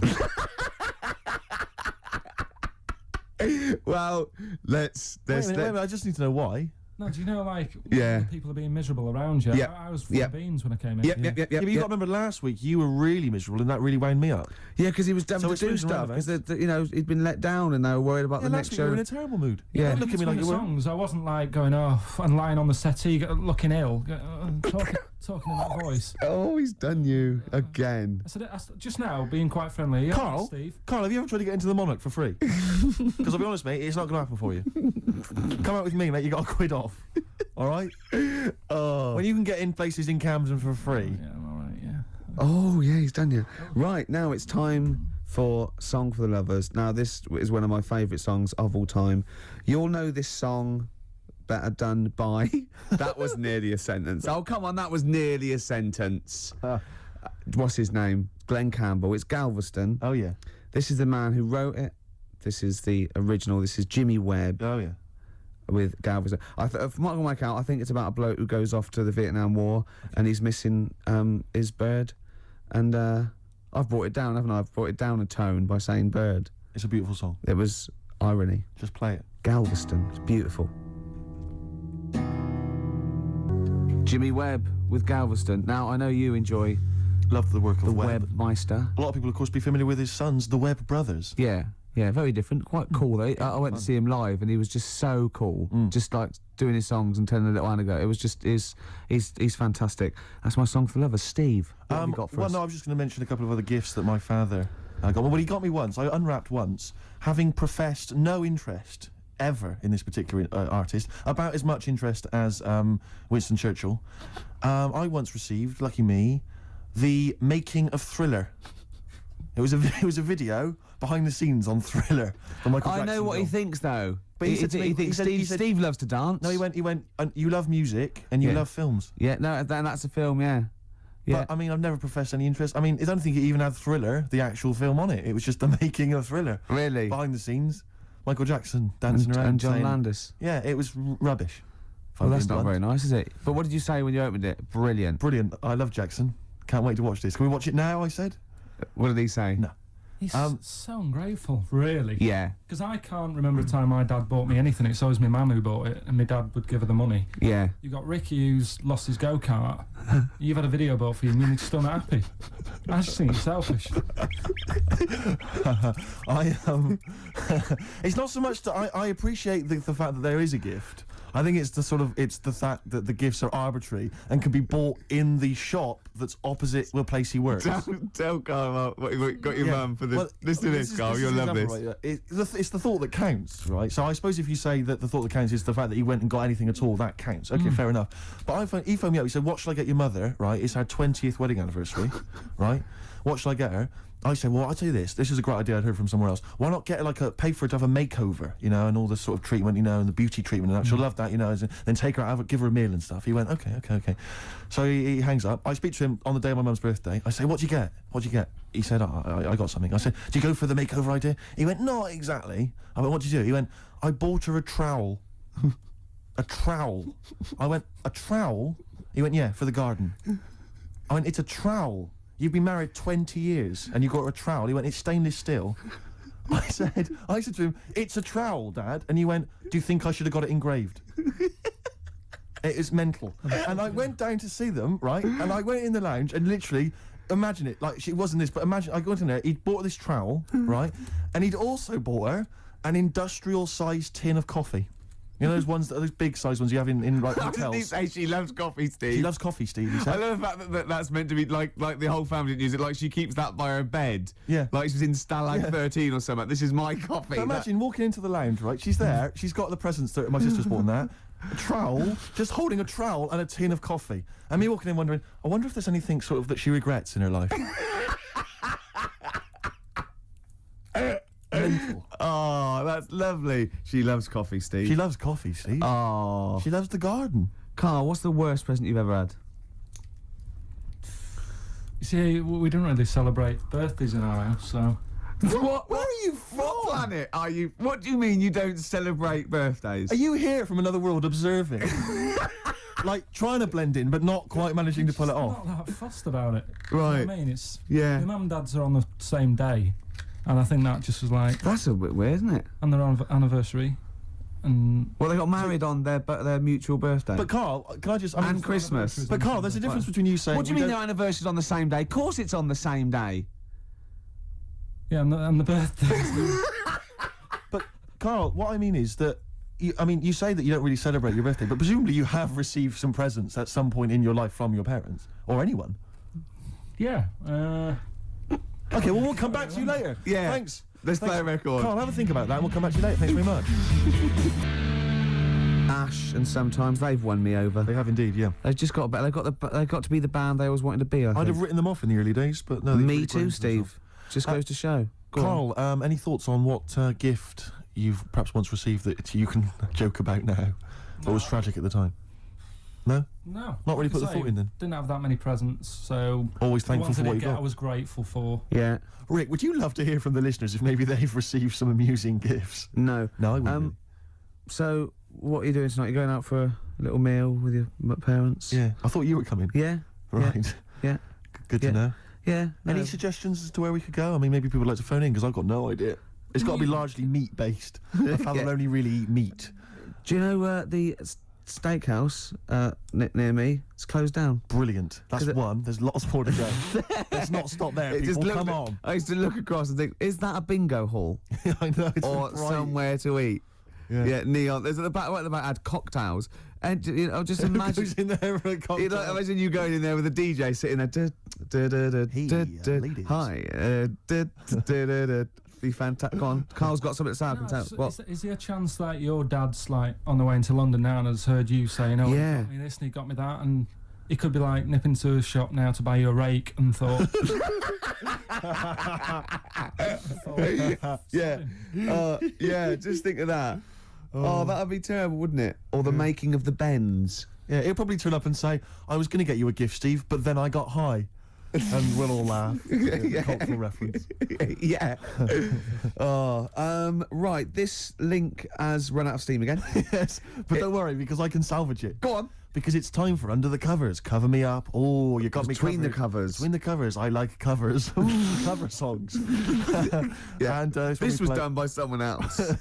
and it was this week I'd like to play I mean we're all fans of Destiny's Child, Rick, and we're all fans of the song Say My Name. Yeah. But have any of us heard the Scottish band Spare Snare doing their version of it? I suspect not. Let's hear it now. Oh. Spare Snare doing their version of Say My Name by Destiny's Child. Rick, what did you make of it? Do you remember Raw Sex that I used to be don't in think I do. French and Saunders? Was Roller River on this one? Yeah.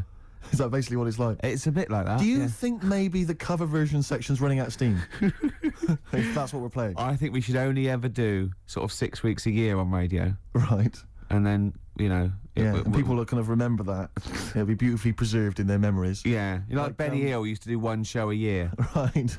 You know what I mean? Imagine how awful it'd been if he'd like do it every week for 2 hours. I don't Yeah. think he'd have been so successful, to be honest, Steve.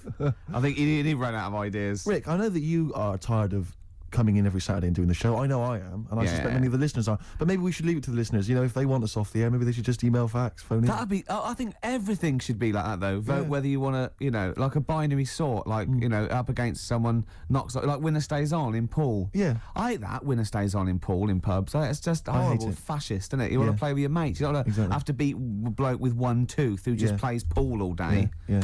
Costs him nothing, and he has 93 games. Of course, you're not going to beat him. He's a professional by the end of the evening. Okay. XFM 104.9. Oh, Merry Christmas.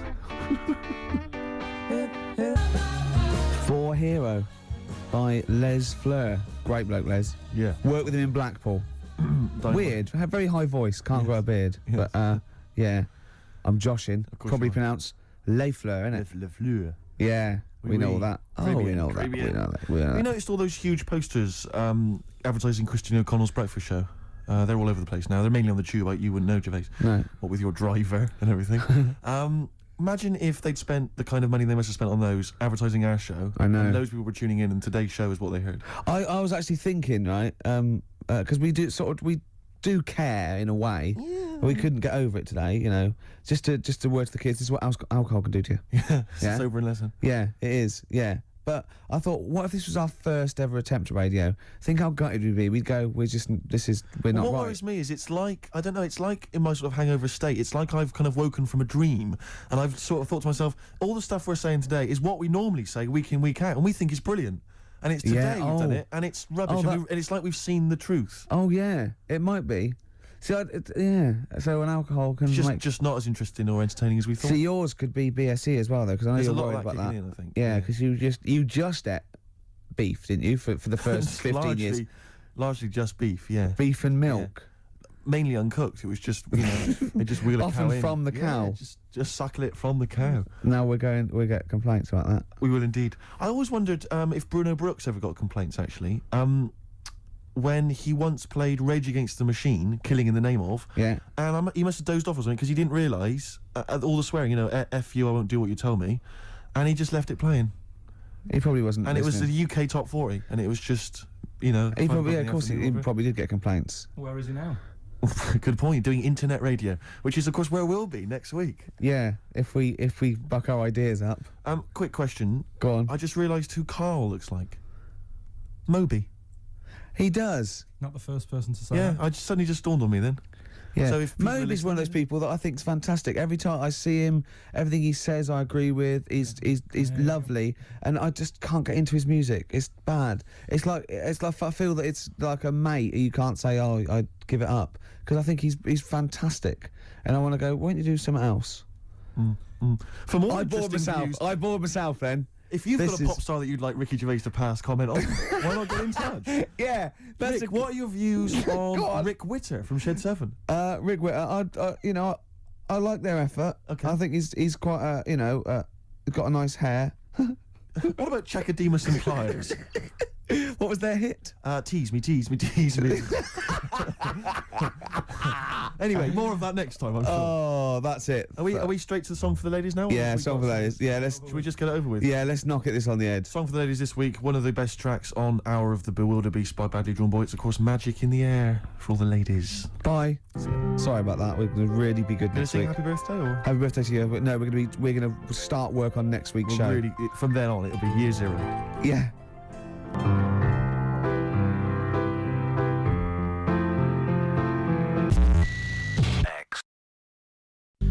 Muse on XFM 104.9. It's Ricky Absolutely. Gervais show, isn't it? With Steve Merchant. Yeah, we're all here. Oh, lads. I can't wait. I can't believe it. We've got some great stuff coming up, Steve. What we got planned? I'm being honest. Go on. There's some great tunes. Yeah. We've got there's too many to mention. Don't mention them. Well, there's about 20 actually. Is there? We could mention them. Looking forward to them. I've got a brand new feature Okay. as well. You know, I'll do a film with you, Loving it. and we do Run for the Covers and Song for the Lovers, and got a new feature. Go on. That film sounds good. Right. It's not the film review. It's a track from a film. That's brilliant, Rick. Yeah. That's That absolutely film magnificent. sounds good. Yeah. Something like Yeah. that. People will be desperate to look forward to that. And there'd just be some chat as well. There'll just be some natter in. KARL, have we got anything to give away this week? No. Ooh, it's a shame. Yeah. Quite like giving stuff away. It Yeah. makes me feel quite powerful. Does in the week, is there any meetings like, oh, what should we give like Ricky and Steve to give away? Because I mean, I'll see lots of trailers for the breakfast show and that Enterprise and that. Or do they go who? It comes Saturdays. Saturdays? What? I don't work Saturdays. No, but it's still on the air Saturdays. Is it? Who listens on a Saturday? Yeah, between 1 and 3. Oh, that's the worst time, isn't it? They sort of hear you, taking the mickey out of what tickets you're given. And Yeah. I think this week you could have had St Etienne, but they said no. We'll hold them back. I love her being punished. Yeah. Yeah. But I'll tell you what we're being punished for being subversive and rock and roll. Yeah. Is that a crime, Rick? I don't think so. High five. Fine. You've got to hit the hand, Yeah, I know, otherwise well, it sounds embarrassing. You're a lot taller than me, aren't just hit high five. Yes. Play a Sweet. record. Black Rebel Motorcycle Club there in Loveburns, XFM 104.9. We're really swinging now. We are. It's so happening. much better than last week. Last week was appalling. I don't want to talk about Well, it it. wasn't too bad actually. Was it? Apparently, no. You know, I said, oh, we were really off, and Steve was hungover, and I was tired, and we couldn't be bothered. And they were going, no, it's as good as any other week, which is pretty disappointing, isn't it? You want them to go, well, I'll tell you what, it was the worst one ever, and it was still brilliant. It was still magnificent. As opposed to, it was one of the best, but rubbish. Yeah. Good. So we're going to really, we're going to up the ante today. Yeah. Come on, Ooh. Carl. Cheer up. Let's make this, Carl. Let's make this the best show ever. All right. Should we have a big group hug? Yeah. Oh, Carl, come on. Let's have a big group lick. Yeah. Carl, come on. Look at his little look face. at his face. You can see why the ladies love him. He's a cute guy. No, you're a cute guy. And I'm not having a go. I genuinely think you are, so don't have a go back at me. Oh, I got some news for you, Steve. Go on. Where is it? Carl, where is that thing? Right, here. Company Magazine are compiling a 50 most eligible bachelors feature. Ding dong. For the May issue 2002, right? These are the requirements, right? Single, right? Hello. That means available, not just unmarried. Just, you know, Okay. age 20 to 30. You're well in there. I'm straight in there. C. D. What was C? C is, it says good looking. Fine, yeah, I'm eligible so far. And it Keep says going. not. Oh no, this is what rules you out probably. It says not necessarily Brad Pitt-esque, and you are a little bit. Well, so they say. It must be British and come from one of the following regions: London, Southeast, Southwest. You're there. That's me. I think they just name all the regions of Britain. Yes, they could just say from Britain. Really. think- Employ. What? Sorry, Carl. Go on. Is there a height restriction or anything like that? Well, we're So what is this? What is this a serious thing? What is it? It's the most eligible bachelor. This is so me. Do you know any of the boys who'd be perfect for us company girls? Past bachelors have included TV presenters Dermot O'Leary. Yeah. Hey, I'm in with Dermot O'Leary. He knows me. He's not Yeah. on, isn't he? Yeah. Jamie It's, Theakston. it's not most eligible person who knows a bachelor. The models Rob Warrington and James Polanski. Yeah. The singers Lyndon David Hall and Richard Blackwood. Yeah. Wouldn't necessarily consider him a singer. But Controversial. I'm sorry. He's having a dig at Blackwood. Hey, I'll tell you this. I was watching. I don't suppose watch it, but I saw the trailer for The Farmer Wants a Wife. Oh yeah. Right, which is the Which show which you you talking mentioned. about Yeah, it? you did. Which Yeah. is a show where I think farmers, because obviously it's very difficult for them to meet women. Wants a wife? And I'm thinking, hello, idea. Steve Merchant wants a wife. It's not bad. It's is a it? TV show. Who sounds a bit like a farmer. Exactly. This is. But what I'm saying is, I don't mind the public voting for the woman. You know, if that's how it happens, I don't mind. You know, because who cares? You know, Yeah. I'll have anything, whatever they can choose. Be fine.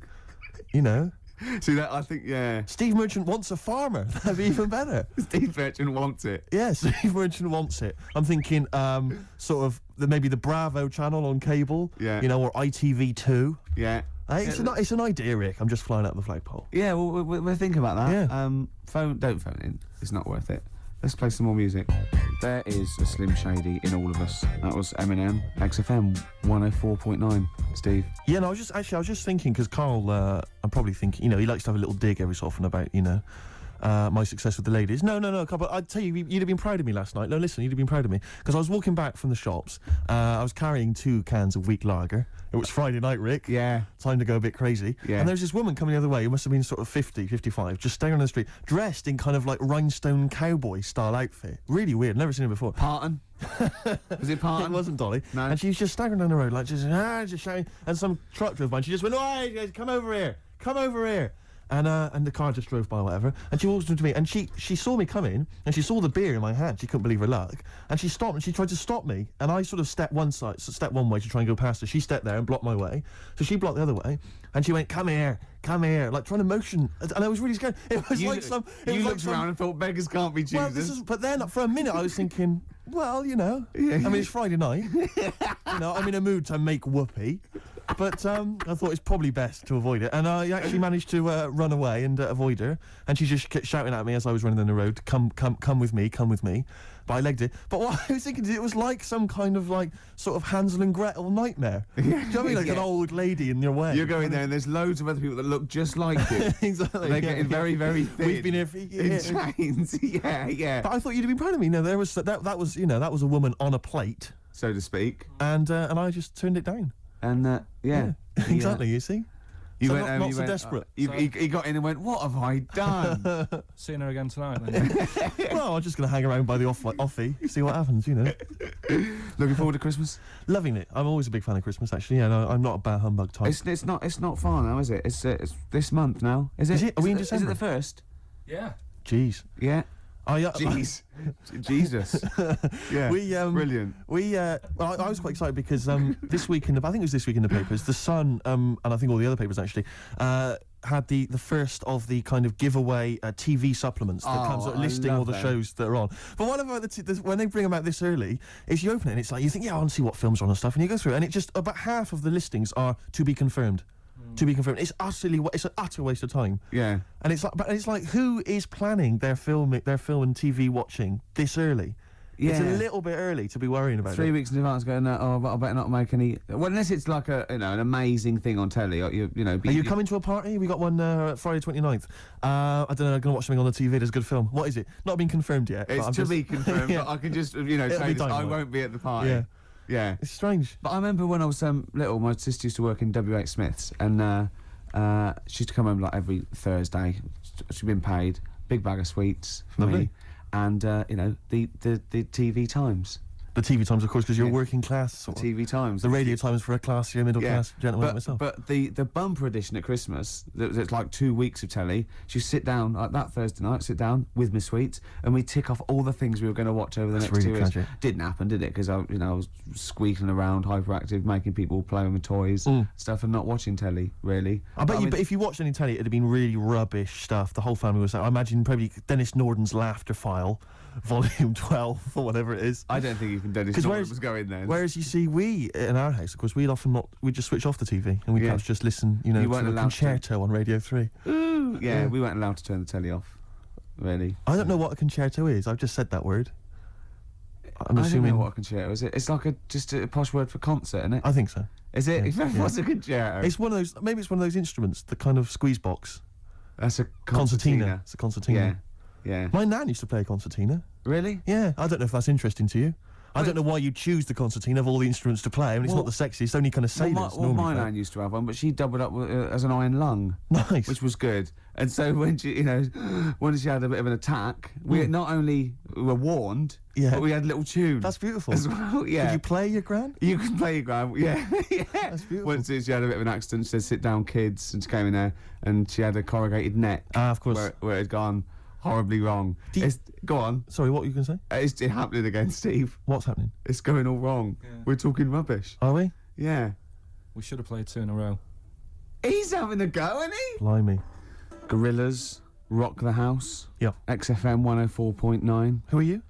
Ricky Gervais, who are you? Steve Merchant? Yeah, nice. yeah. Sweet. Together again. Yeah. I can't believe it. The old team. They said it'd never Plus happen. KARL, he presses the Yeah, buttons. let's not draw attention to Alright. him. Okay. We were talking about squeeze boxes, Yes. and it got me to thinking, what's happened to them? You don't see them. Do you know what I mean? Instruments should be around forever. You know what I mean? The piano forte, as I call It's a it, classic. been around forever. They invented it. It's around. The saxophone was only, I think, the 20s or 30s. But I can't imagine it going away. There's a number of instruments probably dying out. Lute. The lute you rarely see now. You which is a rarely see, crime. except maybe on a Men Without Hats What was Men Without Hats? or Marillion. Right, Men Without Hats. We can dance if we want to.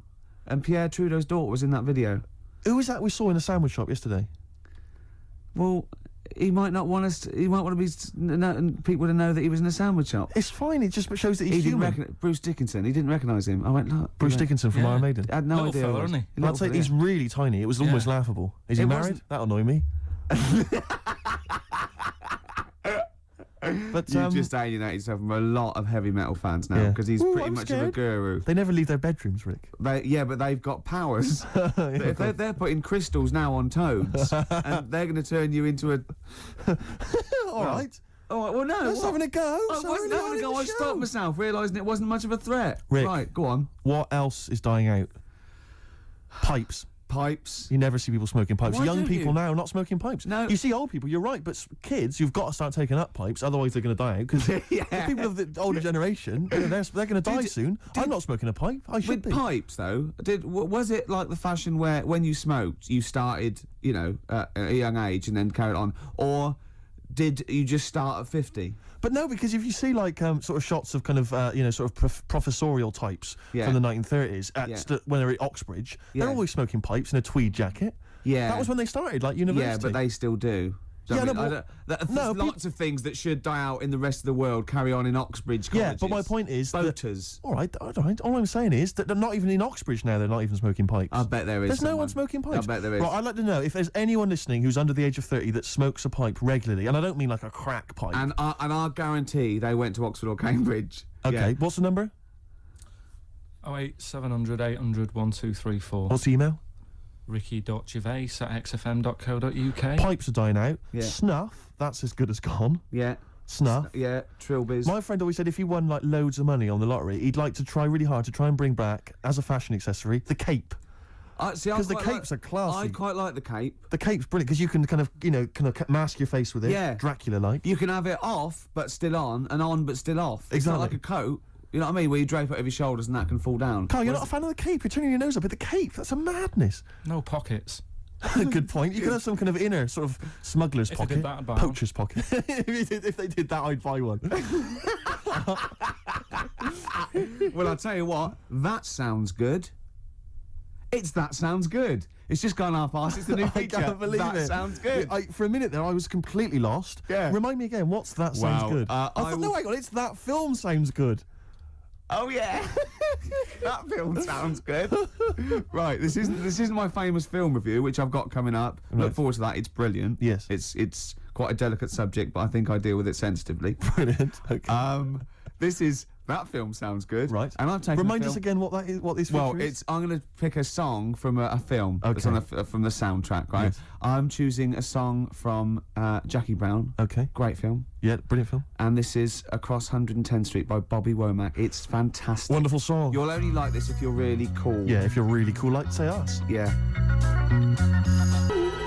Oh yeah, Bobby Womack, Across 110th Street. It's great, isn't it? That's a lovely feature. And that's the first feature. Ooh, that film sounds good. Brilliant. Yeah? Brilliant, yeah. That's I'm excellent. thinking of actually bringing out maybe a compilation of I'd love to hear it. Song for the Lovers. What Maybe. sort of things can we hear? Can we expect in the future? Because I know you're a big fan. This is brilliant. He bought the soundtrack to the film Braveheart, which is just kind of let me just explain. Which is just kind of big orchestrated numbers, right? James and Horner. as far as he's concerned, that's classical music. He's got a classical music CD in his collection. It's the music from Braveheart. Oh, I sit there and I think, yeah, mate, I'd probably sort of lead my people's, you know. He's obsessed with Braveheart. He actually sort of relates to William Wallace. He actually thinks, yeah, that's the sort of thing I'd be doing. Yeah, it is. No. What was it you were working out to the other day as well? He's got like a personal like gymnast or whatever it is. What's it called? Is it a gym expert? A trainer? You've got a personal... I box with this bloke. Yeah, he goes boxing in like some underpass somewhere. Right, every day, like every single day, he goes boxing, right? And what was it you were training? What did you tell me you were training to this week? God. What music did you have on? Oh my God! I have actually. Now I never this, but I have actually gone red, haven't I? Yes. Right. It's very hard to embarrass. I was working out and training and boxing. Oh my God! You're gonna have to play a record after this. To the Rocky soundtrack. To the Rocky soundtrack. He's bought, a CD which has got the best music from all of them. Now, was it Eye of the Tiger, or was it... It starts off with Eye of the Tiger, then it goes, Hearts on Fire. That's me sort of right on fire. Then it goes, dun dun dun dun dun dun dun. Does any of your training with your trainer, does it ever involve you running through snow with a log chained to your back, like in Rocky and helping, IV? I often have to help Russian peasants because their cart horse is like falling over, but I lift it up. Whereas the other fella, he's training in a posh gym having injections. I'm not. I'm just like breaking rocks and punching dead cows. Where'd you get that from? It's handy, wasn't it? Put it on. No, what is it? That's the He can't hear because put your headphones on. What was it? You'll love it. You'll love it. Yeah. That's magnificent. Yeah. That's now Ricky Gervais's theme tune. Yeah. Every time we start the show, we should just start with that. Win, Ricky, win. U2, Walk On. I've got to give it to them. I hated U2 for about 15 years. You've said it before, I know, but I love that one now. I just love that album. They can't put a foot wrong. Do you ever listen to the whole album? Because I know you tend to buy albums just for the singles, when you could, of course, just buy the singles. I know where he's going. I bought light funky ones. Oh, I wanted to say that. Yeah, I bought light funky ones because the light funky ones. Do you remember the Light Funky Ones? That was about like a year ago. What did they do? They did Girl in a Green Dress, a girl on TV. And Abercrombie. That one that goes, yeah, summertime Abercrombie and Fitch. The girls are wearing up. Do you remember that? It's like a light sort of summer Listen, nonsense. I've got a lot of money. It's nothing to me, okay? The Light I Funky want a Ones. bit of Light Funky Ones once. That's 15 quid. It's nothing to me. He put the 2 singles on, right? Never listened to the rest of the album. I never listened to the 2 singles again either. The Light Funky Ones. Oh, it's just my street cred's gone down it. Rocky soundtrack and the Light Funky Ones. You'd make 2 mistakes. Right, let's not forget Braveheart, the soundtrack. Oh yeah, it's a good film. Rick, we were talking earlier about stuff. True story that's, about a little Australian freed the Scottish. the stuff that's dying out that I think you and I single-handedly need to kind of resurrect and salvage. I thought the Trilby was dying out. Yeah, I'll surprise you, and yet, watching Top of the Pops last night, Jamiroquai was wearing one, and then lo and behold, Danny Minogue came on, she had one as well. I thought, blimey, there's 2 people there trying to salvage the Trilby, and good luck to them. Well, Yeah. that's on its way then. Let them The do Trilby's that. fine. Let's do something else. But the bowler hat, the bowler hat. You never see the I always bowler. fancy myself in a bowler I love hat. a bowler hat. Carl, would you wear a bowler hat? I know you'd wear the cape. I did wear a trilby. You were really? You must have looked like a... That's brilliant. What, because you're a Mancunian? Well, there was a phase, wasn't there, in about 90... When was it? I think that was just round your way. It might have been. It was in Manchester. Did someone get a I know job it lot of was. trilbies? And persuaded you kids? Yeah, I tell you what's trendy. No, Sean Ryder wears one of these. Does he? Yeah, go on. Yeah, quid. And then everyone in your street had trilbies on. But you've never worn a bowler? Never. What about Kangol bowler? You might The think one about out again. I'll tell you what. I would like to wear a bowler hat in a dark hat, but I'm worried I look like one of those little fellas off the Home Pride advert. The Home Pride guys, they've been persevering with the bowler for years. They still look good in it though, They're don't still they? looking good. They're dapper guys. Yeah. There's a lot of the Jolly Green Giant. He had quite a distinctive look, which is obviously one I've been thinking of exploiting. What the Being little about 6'7". I know the little sort of like a little dress. Was it Corncroft Yeah. that made up his little skirt? Yeah. What was Yeah. the Jolly Green Giant so jolly about? Probably. He was very pleased. It can't have just been the sweet corn and the peas. No, I reckon it was his enormous jolly green knob. I mean, he must have got up every day and gone, look at that. He must have been so happy. The only thing that's like, in the case of the Jolly Green Giant, or like when Gulliver was a giant and he was in Lilliput and all the Lilliputians, they helped him out, they were feeding him and stuff. Yeah. If you're a giant like that in that situation, how do you sort of have a little sneaky Tug? You know, a little tug, a little J. Arthur Rank. I don't know, because it's like... It's very tricky to do that Because you're as big secretly. as their mountains, aren't you? Exactly. You can't hide. They go, you know, I mean, there's no... Well, yeah. All the little village probably just thought it was a tidal wave or something. Do you know what I mean? That's pretty grim, though. I mean, Yeah. the tidal wave's pretty desperate. I know. It's how would he have gone to the mayor and said, I need a Kleenex the size of a tennis court Yeah. and a gigantic copy of the Daily Star. No, Yeah. I never understood with giants how they actually got that big in the first place, because what food was around to make them... Because not only were they, like, big, but they were muscly big. They did. They ate well. They ate whole cows, probably. When, Yeah, mate. Carl, It's not well documented, Carl, is it? you know they don't actually exist and never have. Mm. Okay. Right, it's time for a feature, I think. Oh, Carl, I've got. So there was a TV show I watched once on the History Channel. This is the History Channel. Yeah. It was the history of werewolves. Right, the history of werewolves, and the whole show is predicated on the fact that at the end we'll tell you if they ever existed or not. Yeah. Just waiting. And I go, oh, come on, we're going to be late. Hold on, he's going to tell us if they Exactly. existed or not. Carl, werewolves.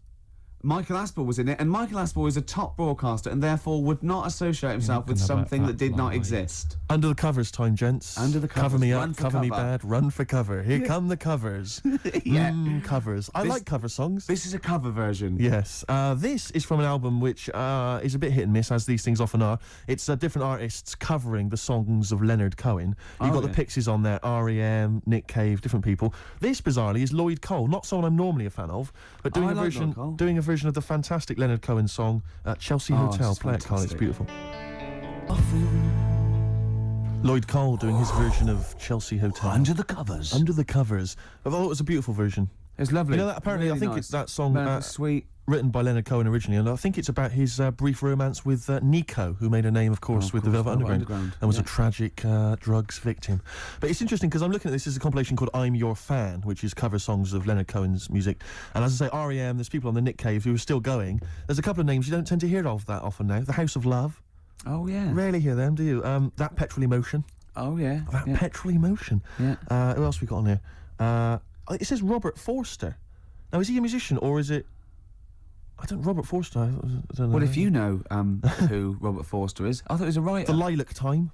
The Lilac Time. They're on there as well. You can't just say a name of a band and laugh. You can if it's the Lilac Time. Wow. We were. Did I tell you before that my friend and I once listed words we thought should be rude, but aren't, like cassock? We always thought. Yeah. And bollards. Bollards. And he always put in the blow monkeys. Yeah. Which I was. That could be a very rude word, but isn't. It isn't. Okay, That that's could be a fine. new feature, couldn't it? Mm. We're featured up, aren't we? Aren't we? This is brilliant. We've still got the film review to come. Song for Lovers is coming up in a few minutes. Song for the ladies. Yeah, Song for the ladies. What else have If we I can got? squeeze in a hip hop track, I'd love to do it. Yeah, that's called our hip hop track bit. Yeah, exactly. Oh, it's just Do we amazing. have a classic song, Rick? What were you thinking of? Oh, I don't know. Maybe something by Nirvana. Well, there's their biggest classic. You mean? Ideally. Smells Like Teen Spirit. It's going well, isn't it? I'm enjoying it. I'm enjoying it. Well, I'm looking forward to Pop Idol. Pop Idol. I've not been watching it. You're joking? Yeah, I don't know what's happened really. I've lost interest. Oh well, it is like most things. Like the preliminary rounds. Always that's much more when exciting. all the real freaks and no hopers, you know. But sometimes I watch those sort of things and I sort of laugh and I think, oh dear, I shouldn't be laughing at him because he's not just rubbish. He's verging on the mentally ill. Do you know what I mean? So there's people that go along. You want to go. Who told you to go along? What were you thinking? Right? Well, it's the fact that there was no one to stop them going. That's what's even more terrifying. I know. And Simon Cowell's good. He's great value, He's yeah. amazing. Foxy. I like Foxy now. I know. I've warmed to. He's come round, Dr. Fox. He's a lovely little shiny tree trunk. Now, of often a I man, notice he's but not always there week in, week. Is that because he's off doing medical operations? He's got his practice still. He's got the practice. He's got to maintain that. Yeah. You know, is on. Isn't it the big ones tonight? I mean, when I say the big ones, Capital Radio. He's still on Capital Radio. Yeah. That he's got to do. So you know, isn't it some of the big names though? It's Darius Dinesh tonight. It's Darius and the Fat Boy. And the Fat Guy, The big yeah. thing that makes you. No, I noticed in the Sun today is saying vote for me because of my musical talent, not because I'm huge and you feel sorry for me. Yeah, well, that's good. I think that's right. But he has got a great. Darius, I noticed, he shaved his beard off. He's a new man. He looks slightly laughable though. He's got quite a weak chin. He's having a laugh. Well, he's dissing Darius. I'm not claiming to be a pop star. Well. Oh, can you feel the love in the room? Yeah, let's have a little song. No, but I'm looking forward to it. My favourite all the way through has been the little fella with the stutter. I'd like Darius to get. Yeah, I think it's almost certain he's going to win. I don't think I there's any think so. excitement. Or there. that Welsh girl who was very good. Oh, yeah. The one that made Pete Waterman cry. Yeah, that yeah. was great. Yeah. She was good though, wasn't she? Yeah, was good, they're yeah. great. They're really good. But you know, it'd be nice to see Fatty get some He's recognition. too long. I mean, he's just a weird shape though. It turns my stomach, and I'm one to talk. Steady on. No, I know. It's just, you know, He's just doing his job. it's, you know, glandular. Yeah. It's not as greed.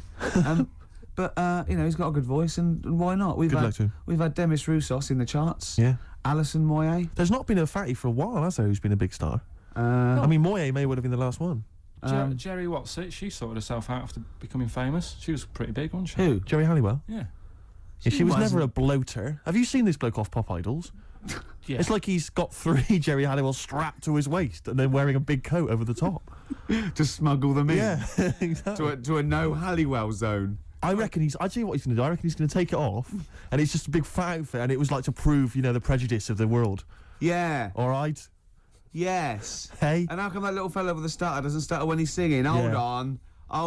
I noticed that's cleaned up actually. I bet that's she's cleared not up, hasn't even Welsh. it? Exactly. Steve. And apparently Darius is not a knob. Dandy Warhols on XFM 104.9. Back 2:20. The Ricky Gervais Show. With Steve Merchant. Yeah, he's still here. The Christmas ads that come on, I noticed. They're on now. And I noticed, I was watching telly last night, and do you think that the advertising executive for Cadbury's Roses chocolates just comes in once a year and they go, what you got this year? And he goes, what about some workmen and some old ladies singing thank you very much, thank you very, very much, Yeah. just shot in a street somewhere? Yeah, that'd be fine. It worked last year. Yeah, brilliant. That's been going like since I can remember. I've never seen another advert for Cadbury's Roses except that. Exactly. Well, there's certain things that conjure up Christmas, like you got your turkey and all that, and Yeah. you got your roses. Yeah, You know. Woolworths. Woolworths. Yeah, you got Woolworths. Yeah. Oh dear. Pizza. Pizza, Woolworths, drink driving. Oh dear. God, sorry, I forgot what I went in for. What were we doing? We Oh, were right. doing something. Be careful. There's a lot of money involved here, Steve. No, you can't say. Don't stitch me up. Did you? I was reading the paper this week that Charlotte Church, Yeah. you know, little kind of singing sensation, she's been slagging off the firemen who've been salvaging people and wreckage she and hasn't stuff. been slagging them off. Well, Be apparently, careful. no, What but I has she saw on the actually news. say? I saw on the news that she's apparently, and she claimed that she'd been misinterpreted. Right. But the Channel 5 News thought this was a big enough story to say that Charlotte Church had been saying that the September 11th tragedy had been blown out of proportion. Right. That's different to slagging off the firemen. No, but that's what they said. They said that she felt that they were being hailed as kind of heroes and they were just doing their job. Right. Oh, well, that's a little bit stupid to say anyway, a little bit insensitive, and yeah. But it's sort of, because it's like, did you read about... Why do you care? Why does anyone care But who's what she asked her? thinks about September 11th Yeah. anyway? It's the same as those things like during a presidential election or when I'm elections. It's these things they picture. Billy Piper says, "I've always voted Labour." I know. Who's going to go? Oh, hold on. H from Steps. He's a Conservative. Hold on, what's going on? Yeah. I don't know if he is or not. I don't know. Well, I know that, that was just an example. I don't Faye and know. Claire I don't know from what Steps are either both- of them vote. To be honest. All right, let's not get into it. Yeah. I Go think on. Faye and Claire from Steps are both BNP members. I remember reading that somewhere. That's But I so not can't- true. I That is cannot be so certain. untrue. He takes Cannot that be back certain. now. I cannot be certain. Right. I think That it was is misread. definitely untrue. I read it on the net and it's often wrong on the net. Right. Definitely, he's going to retract that now, aren't Definitely, yeah. Well, I'm saying, it's almost certainly untrue. I read it on the net. you? Oh, right. Yeah, and those things are always untrue. Okay. All right. He's dissed the net now. Yeah. You've Oh my dissed God. the net. I can't you- believe it. did you Let's hear- dig ourselves out of this hole now. Well, Blue. Now I definitely can quote this because Yeah. I read it in the Sun. Yeah. Blue were being interviewed by Blue, the pop band Blue. All Rise. Have you bought that album yet, Rick? I imagine that would be on your Christmas I list. like it. One for the money and the free ride. Yeah. Anyway, Blue were being interviewed by The Sun for one of their web chats by the lovable Dominic Mohan. Yeah. And for some reason they got around to September 11th, and one of the members of Blue said, again, church-like, Yeah. I think it's been blown out of all proportion. What about all the whales and elephants that are dying every day? And the other band were going, shut up. Yeah, shut they up. were. It was funny. They gave a But they- transcript of it going. They, Shut up, they people." had to do a retraction. He said, sorry, I didn't know. Oh, Yeah, it was. He said, I obviously I'm very passionate about whales and elephants, and perhaps a bit misplaced. All the proceeds that I'll receive from our next single, I'm going to give to the September 11th Foundation. Yeah, and then he went, can I give some to the whales? And then you've done it No, again. you've done it again. Don't worry about the whales. But this is what I mean. It's why are people asking the members of Blue, Yeah, or Atomic Kitten, what Yeah. they think about September the 11th? I know. They should just be working in a chippy. Those people, they're lucky. They're lucky to be on the telly.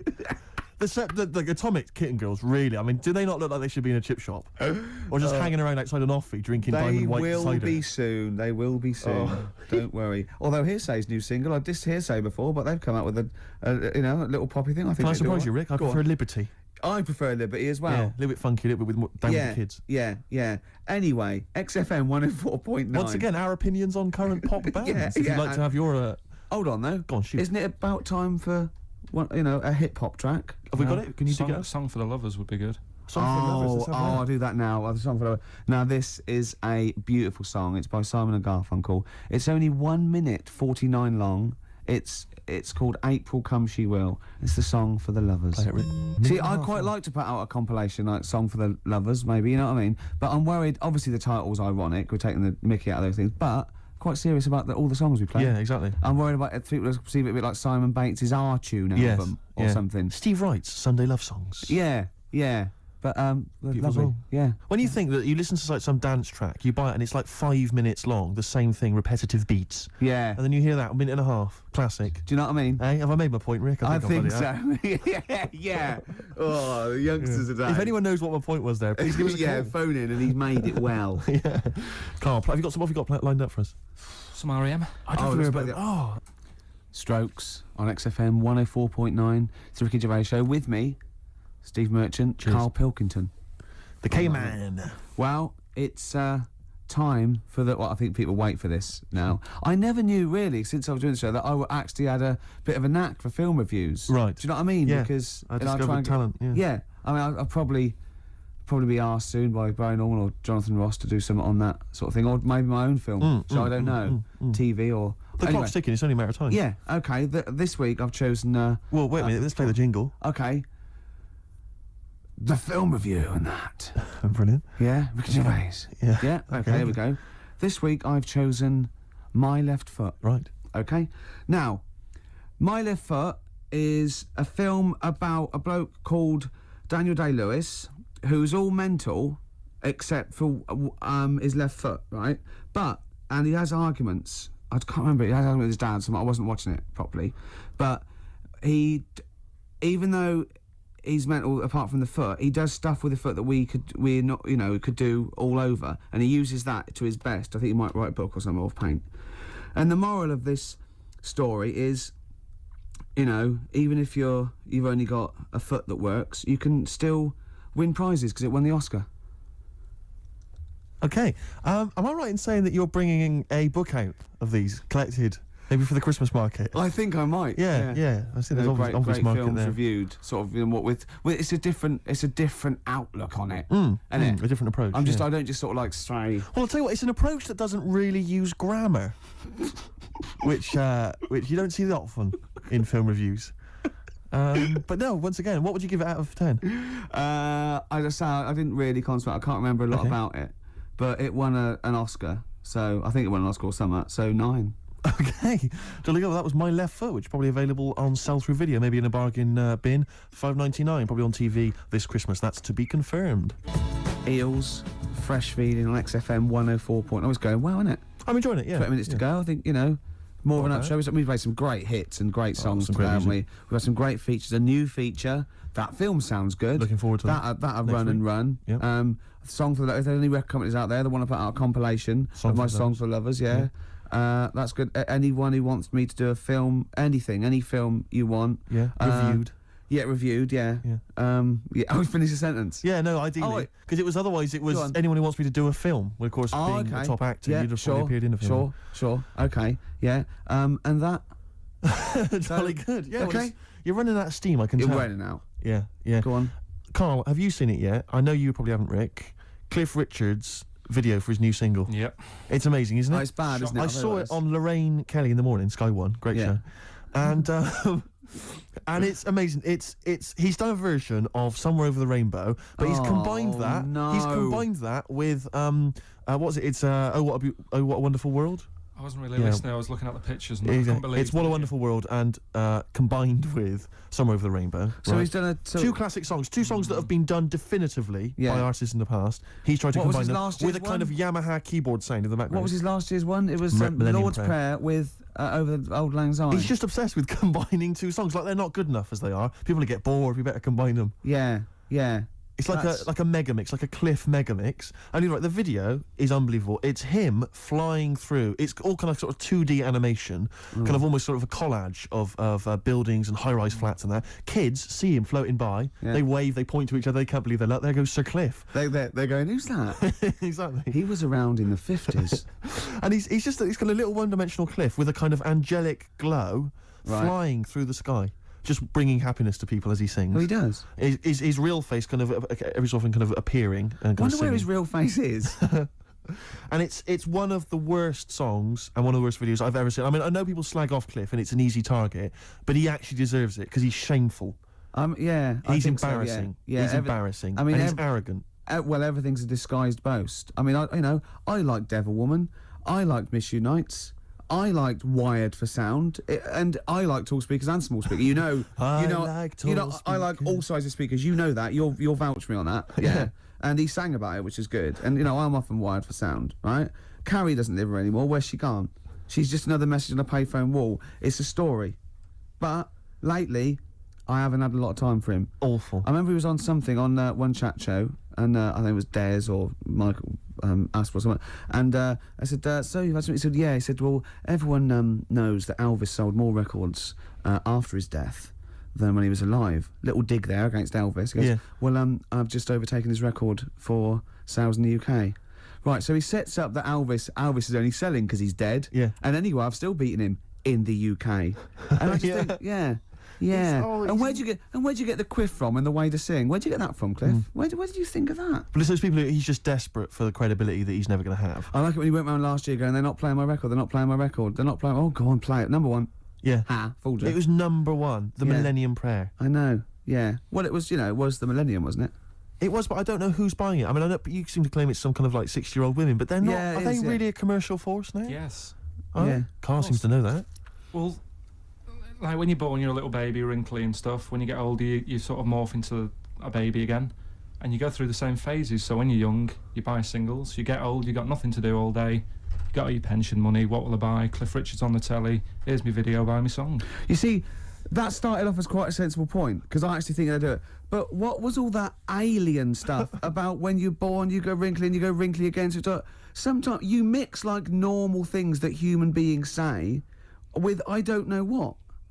Well, look, when you're a baby, you've got a little bald head, no teeth. You get old. What happens? Are you a philosopher? Are you an official philosopher? Because, I mean, it sounds like it. Oh, Carl, play a record. You're a gem. You're a diamond.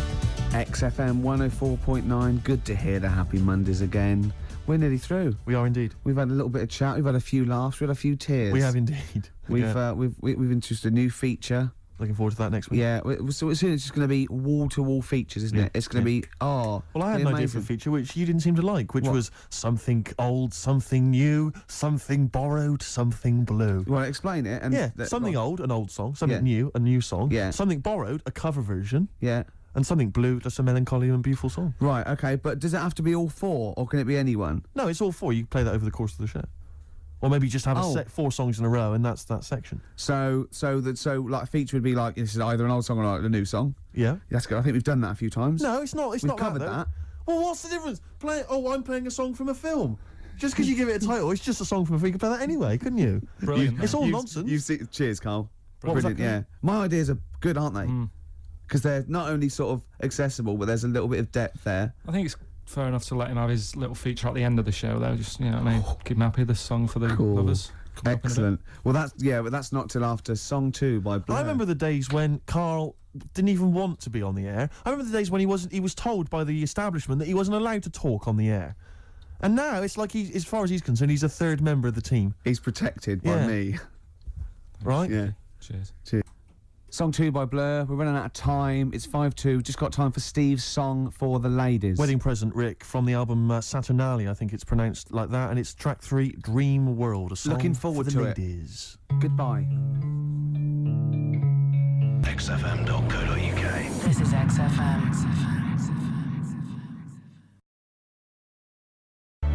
Ash, there's a star on XFM 104.9, 1:05. That means it must be well in. 5 minutes in to the Ricky Gervais show. With Steve Merchant. Yeah, he's here as well. Yep. Well, we've got some great tunes lined up, haven't we? We got Eminem, we've got Coldplay, Oasis, we've got De La Soul, Chemical Brothers, Dr. Dre, Garbage, R.E.M., The Manics, we got Muse, we got Feeder, we got some classic. I mean, you've said all those names, Rick, but the chances of us actually playing all of those are quite slim. We might not get to them if we talk too much. And obviously we'll drop a couple of those to play our own tracks as well. Yeah.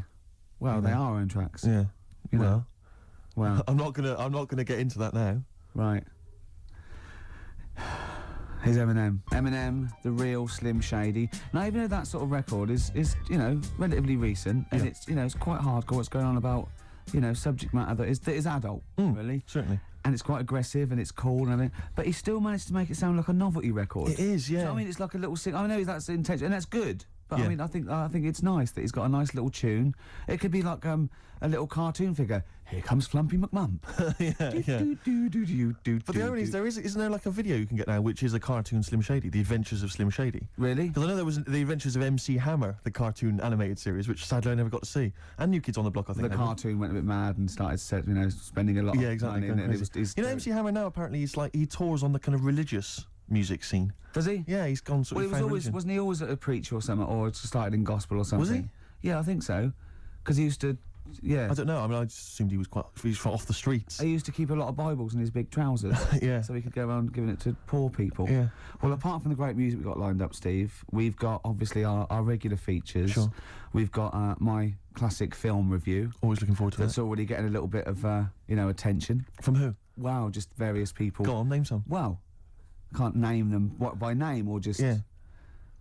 Oh God, what's that one? Oh, Scorsese. Right. You wanted me to talk about one of those films? Okay, good. Yeah. You going to talk about one of his today? Yeah. No. What we've got lined up? Spielberg. Right. He's going to do a Spielberg film. Okay. We've got That Film Sounds Good. Yeah. Now, that's not my film review. That's where I take a track off a soundtrack of a classic film. Yes. And it's a great track, and I go, oh, that film sounds good. Brilliant. So, Yeah. because it sounds Yeah. good. You see what I mean? But please don't be confused and think that that's the film review. I hate people to think that. No. That's because, what I wouldn't want. to Yeah. happen. We've got Song for the Lovers. We've got Song for the Ladies. Yeah, I'm going to be playing a hip hop track. It's called the hip hop track. It's called, Steve says, hip hop hooray. Hip hop hooray. That's not bad, is it? Oh, it's just brilliant. come Why- on. if there's anyone listening, like, you know, Saatchi and Saatchi or McCann Erickson, or you know, those people that do advertising, then we are the people. We're the people, man. We can market. We'll market anything. And maybe you're a two-bit band. You want to email in or something, you know, and just Yeah. say, how can we publicise our music? Yeah. We'll Well, I find mean, a if way. we were marketing, say, a band, we wouldn't say this is a two-bit band. That'd be that'd be wrong. Was that the We'd first say this is mistake? yeah. Yeah. We'd say this is a brilliant band. They're going They're going from places. the excellent. I like it. When it's always the same reviews. It's sort of like Mark Goodyear, they go inevitably. they go the excellent single by Coldplay, Yellow. He goes, oh, Yellow, that's Yellow by Exactly, Coldplay. yeah. Why do they do the bit that says Yellow? We Yeah. said it just to Yeah. show. I want to see something else in the song. Maybe the middle eight. Yeah, it would always be the brand new excellent album from Travis, featuring the hit single "Sing, Sing, Sing, Sing." That's the brand new Sing. album from Travis. It features 12 other new tracks and Sing, Sing, Sing. Brilliant. Well done. Actually, Cheers. I'd buy it. No, I would. Based on that. That's all the features we've got, isn't it? That's all the stuff we lined up. We were probably gonna, I don't know, probably rabbit on about other stuff. Yeah. Carl, unless I'm very much mistaken, we've got something to give away. Is that right? The K-Man's with us, of course, pressing the button. Yeah. KP. You all right, mate? Okay, man. Yeah. Yeah, Pilkington. we have- Hold on, can I just say there's nothing funny about that name? Just straight, It's no, straight nothing. away, seriously. Let's clear that up straight away. Your the name's idea Carl that people Pilkington, are isn't it? laughing. You so in school, they'd go through the register, Anderson, they'd go through them all, Camfield, Sturgis. Well, no, it wouldn't go to Sturgis yet, would it? Oh, she wouldn't be there, would she? Well, no, P's before S, isn't it? No, she just wouldn't be at school. She'd be out Too busy in rehab. Pilkington. Okay, settle down. There's nothing funny about Pilkington. What's up with it? It's Pilkington. Pilkington. Yeah, Sounds a bit like Plonker. yeah, or Pilchard. Yeah. So anyway, we've got tickets for I don't think anyone's ever mocked the name before. I think we're the first ones to do it. Oh, we're brilliant, we are. I don't think people Yeah, up north figured that out, that it was a funny name. Well, it probably isn't up there, is it? Because they've all got names all like, called that, aren't they? like Ramsbottom, Yeah. Wilkinson, Pilkington. Piddle Trent Hyde. Oscar Piddle Trent Hyde, what are you doing? You're late. Anyway, Gervais. Well, all right. Okay. No, that's an exotic name. It's a Don't bit have go at French, Jer- it's a bit He pays your French. wages. Blimey, here he comes, having a go at the star of the show. Yeah. Blimey. Yeah. Do you want to play a record and get back to it? We got tickets to give away. That's what we're saying. Carl, what's the tickets? People want to know what the tickets are. After this record. Clever. Shinobi versus Dragon Ninja. That's what I like about sort of rock and roll. It just, you know, sings, tells a story about everyday things Yeah. you know about. You know. Shinobi versus Dragon Ninja. Yeah, the old Was there any experience. reference to Shinobi or the Dragon Ninja in the song?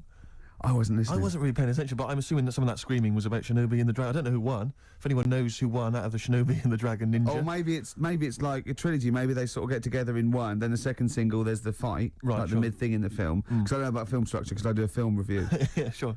And then the final one is, you know, the The two of them outcome. pairing up against maybe a larger villain. A Godzilla type. maybe. That's interesting. I don't know. I mean, who knows? Okay, well, no, they do. Lost Prophets. Unless If you're listening. they haven't written it yet. Are the Lost Prophets English? Are they British? What's the deal? Who are the Pilkington. prophets? Pilks. Who's the profs? Pilky. Yeah, I think they are. Yeah, Yeah. What was the answer? What was that? Are they English or American? I'd say they're American. Just having a guess? Why didn't you just say I don't know? Still trying to fool us. KP again trying to deceive us. KP, you were going to tell us, Pilky, you were going to tell us, Pilchard, you were going to tell us what? What tickets are we Laughing, away? But it worked for me, see, because when I was younger, I Yeah. had a mobile disco, Brilliant, so did I. and it was me and my mate Colin Makin, and the disco is called Pilky's Making Music. That's brilliant. I mean, genuinely brilliant. Pilk is making music. Guess what? When I first started the mobile disco, and this was when I was about 14, we didn't really go at touring. We just would do it for like people's parties and stuff. We were called the Rock and Roll DJs. No, really. We drew it Oh, on God. some sort of see-through paper and put a light behind it. Rock and Roll DJs. My first yeah. disco, I had 2 nights a week in this pub. What, you ran a disco? Yeah, this pub near King's Cross, right? And it was just their records, right? And I had to play this number of songs every time, the same time of week. So all the locals, all drunk, were dancing and everything. One of them was American Pie by John McClane, Right. and they just sing along all the words, Yeah. sort of drunk. It's about 7 minutes long or something. yeah, isn't it? yeah. The other one was Baby Jane by Rod Stewart. Nice. If I didn't play that, I'd get lynched. And what was the other one? There was another one that I always had to play.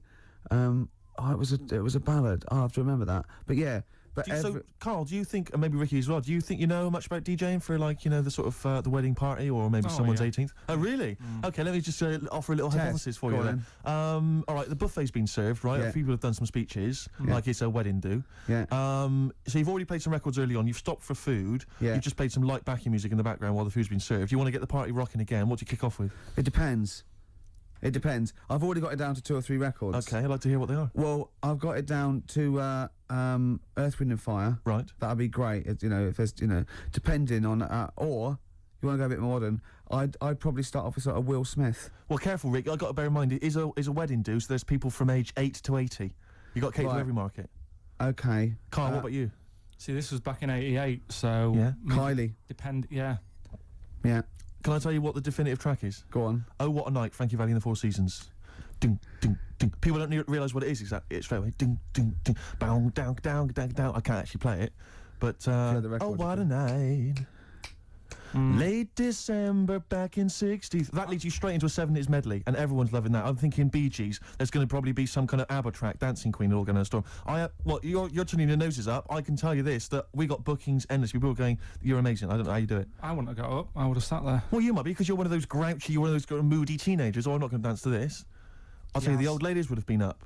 The people with a decent bit of musical taste would be up. No, the Ricky first Gervais would person be to get up is a fat lady in a dress with bad ankles and a little kid who's got problems and he's in a little DJ. See, the problem with you two is you're not catering to the market. You're trying to be all sort of bohemian and kind of off, you know, teach people about music and stuff. There's no place for Kylie, not at a mobile disco. Far too avant-garde. All right, kick it in. Grease Megamix. Play a record. Come on, Eileen. Have you got Come on, Eileen? Play that. What are you gonna play? Love Shack. Coldplay. Excellent. Yellow. Well, you'd never It's play the those. excellent single by Coldplay. It's Yellow. Oh, Yellow. That's Yellow by Coldplay. That was the stunning new single from Coldplay, Yellow. All the way back to 1999. When was it? I think it 2000? was. No, 99. Was it? No, was it? About that. I didn't realise so many people were fans of the Lost Prophets. Everyone's been phoning in, emailing in, telling us they were from Cardiff. Yeah. Welsh band. Now, you're going to tell us what tickets you've got, Carl. What have we got to give away? Tickets for. No, we kept this secret. We said, no, tell us on air, so it's a big surprise. This is going to be, if it's going to be really rubbish, is it? This, whatever these tickets are, right, is a testament to how much they rate us here at XFM, how much they rate our show and care about us. What tickets have we got to give away? A top show featuring Ricky Gervais and Steve Merchant and Pilkington. What tickets have we got to give away? Tickets for K-Fest. Right, go on. What's that? It's like a rock thing that's going on tonight. Right. If you're into that Welsh. Right, well, name some of the bands. Name some of the bands. Nile. Go on. Right. That's one of the bigger ones. Mark Lanigan. Not Lanners. Is Lanners playing? He's not really. Yeah, Mark Lanigan really playing there? I think so. God, who's that? What? Who's that? Who is Lanigan? Is he someone you went to school with? Who is Mark Lanigan? Who else is Who on? is Mark Lanigan? Is he the promoter? Who is he? Who is he? Is he head of Is this in security? a pub in Camden? You got Niall. We're giving away tickets to the K-Fest. Hold on, let's have a look. This is the enemy. Mark Lanigan, Masters of Reality. Right, okay. Who else? We got Niall, we got Mark Lanigan. Niall? Who else? I can't pronounce this one. Oh, let's have a look. That's good. Bedleyhem or something. Bethlehem? Behemoth. Behemoth? Behemoth, is it? Let me see. God, no one can Oh. read. I expect it from a northerner, but not from a university-educated man like you, do Oh, they? yeah. Let me have a look. Where are we now? I can't even find it on the page. Here we are. Yeah. Anyway. Behemoth. Yeah, Behemoth open But hold on, I proceedings. just thought something. We're not really giving those away, are we? Surely we're asking some sort of financial reward for them. Right, okay, right. Is there a competition or Now, let's something? just... South Carolina Death Metalers, Niall. Okay, all right, Head to okay. K-Fest. Yeah, that'll mean something K-Fest. to some people. We got a pair of tickets to give away. Yep. Okay. If you want to go to K-Fest, it's the Mean Fiddler. Charing Cross Road, and that's tonight, is it? Mm-hmm. The tickets would be £7.50, but we're giving away for free. Why don't we say we're giving away for a £5? No, That's still a saving. But I'll tell you what, if you can call in, what's the number? 08 700 800 123. Yeah, and if the question is, because they're quite sought after. There's big names here, like Niall and that what's his name? Lanigan's on. The question is, who wants to go? Yeah. So if you can call in and answer that question, who wants to go to that, then you could be one of the lucky winners. Right. After this, some great chat and music. Could you also explain who Mark Lanigan is? De La Soul, watch out. Well, we're wrong. The lines went mental to It's get amazing, tickets. isn't it? So that and they knew all about them and where they were from, what they were like, and the tickets. Death are gone, metal's I'm just afraid. something that's it's obviously passed me by, but it's obviously huge. It is huge. It's sort of huge without being sort of in the public eye and famous. I think it's probably the only real alternative out there now, isn't it? Because everything else is sort of mainstream. There's no real alternative music. Even raps. hip-hop. Yeah. Well, Slipknot kind of have snuck in, haven't they? Because they and their Marilyn album went straight to Manson. #1 or something. Yeah. Incredible. It still gets people saying, "You know, son of mine." Yeah, exactly. Yeah, well, you're probably not. You're probably a daughter or something. I can't remember. You can't. I It's can't like, really so tell. people who phone up about the heavy metal though, they always sound such nice people. Yeah. The women always sound attractive. You know, if you meet them though, they're like 8 foot tall. I and know the those fact huge that boots. we suddenly sound like two old ladies on a bus. And you know what? I spoke to one of them rappers, and he was as nice as pie. Helped with me shopping and everything. I thought he was going to kill me. Yeah.